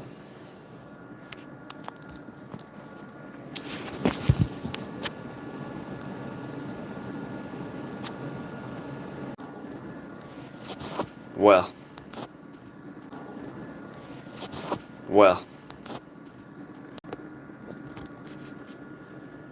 Let me try again.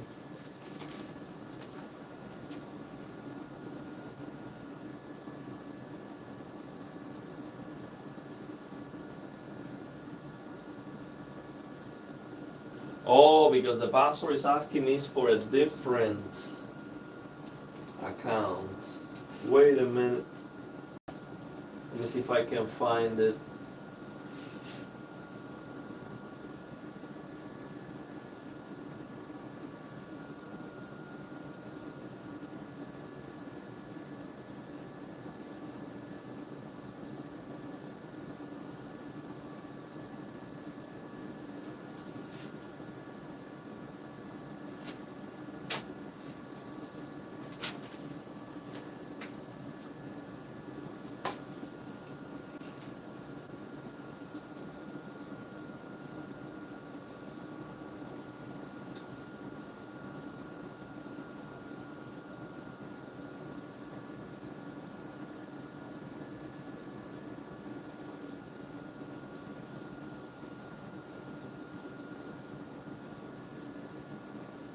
I don't remember, man. I don't know where the password is.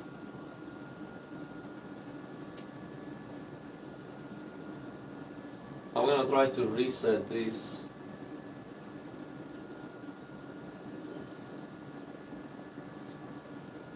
Hit the code.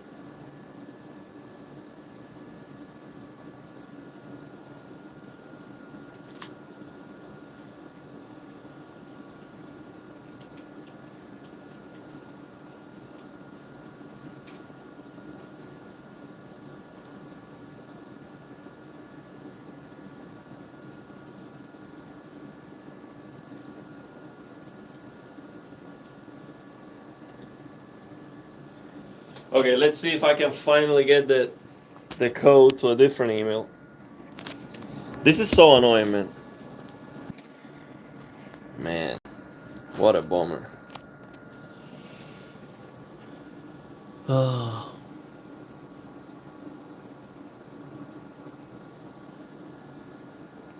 gonna name the PC. So for the pump to have the temperatures displayed and all of that, I have to install the MSI app and all of that. But maybe it is supposed to be working. It's not working because I messed up the cables. I'll find out once I can get into Windows.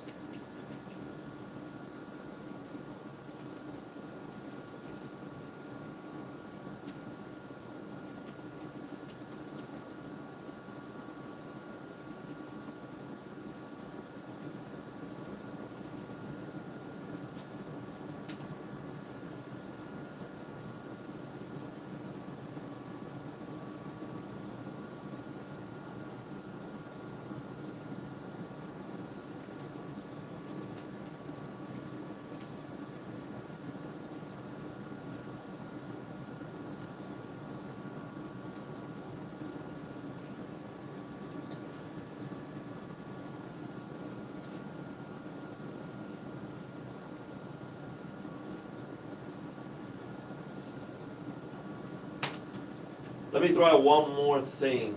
The password for this, I might have this upstairs on a piece of paper somewhere. Okay, let me see if it's this one. Oh yeah, here it is. I found it.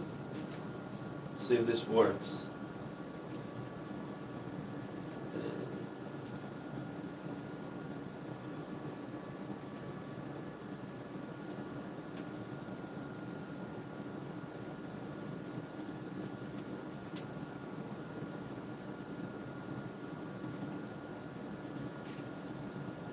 Oh, finally, man. This worked. Come on. Verify my identity.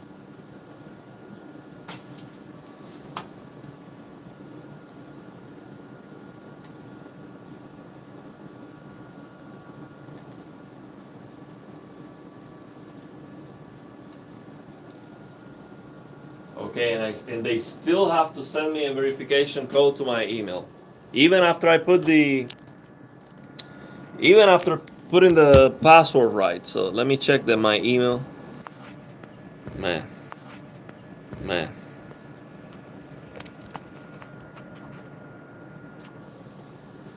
It's almost 6 a.m. I have not slept today to get this working.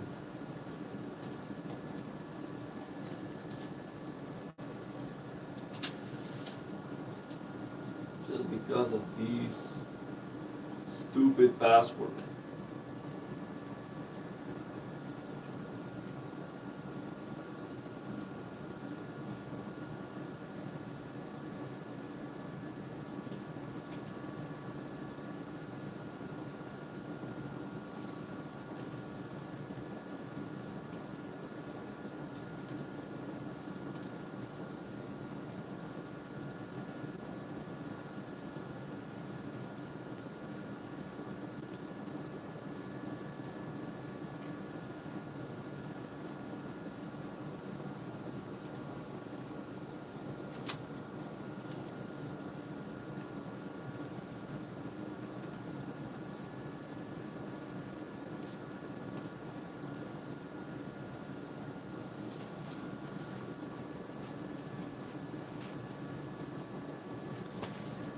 Okay, man, I'm gonna try last time. I feel like I'm doing the same work. It doesn't want to work, man. Okay. Man, we're gonna have to leave it here. It just doesn't want to. There's a there's a there's a security thing that I'm trying to pass, and it's not letting me because it's trying to send me a code to email, and I'm not getting any emails for some reason. So I'm gonna have to end the stream here. Thank you very much for stopping by. This is the longest stream I've done for sure. And yeah, I'm gonna have to do a clean install of Windows. It is, I mean, but it's just a security thing. It's just a security thing. It should be working. So I mean, thank you very much, George. You stay here the whole time, man. Thank you very much. Thank you to everybody, man. We're coming back tomorrow strong. I'm gonna get some sleep. And tomorrow we're going back at it again. So yeah, and final look. This thing is very noisy though, I have to say. If that noise doesn't go away, it's unbearable. I can hear it all the time right now. That noise is not, there's something has to be wrong. From the installation, from the cables, I don't know. But yeah, let's leave it there, man. We will fix the noise, don't even worry, okay? Okay. Well, let's leave it there, man. Thank you very much. Take care. And tomorrow we'll go back at it. We'll build the second PC, we'll figure this out. And we're gonna open some games.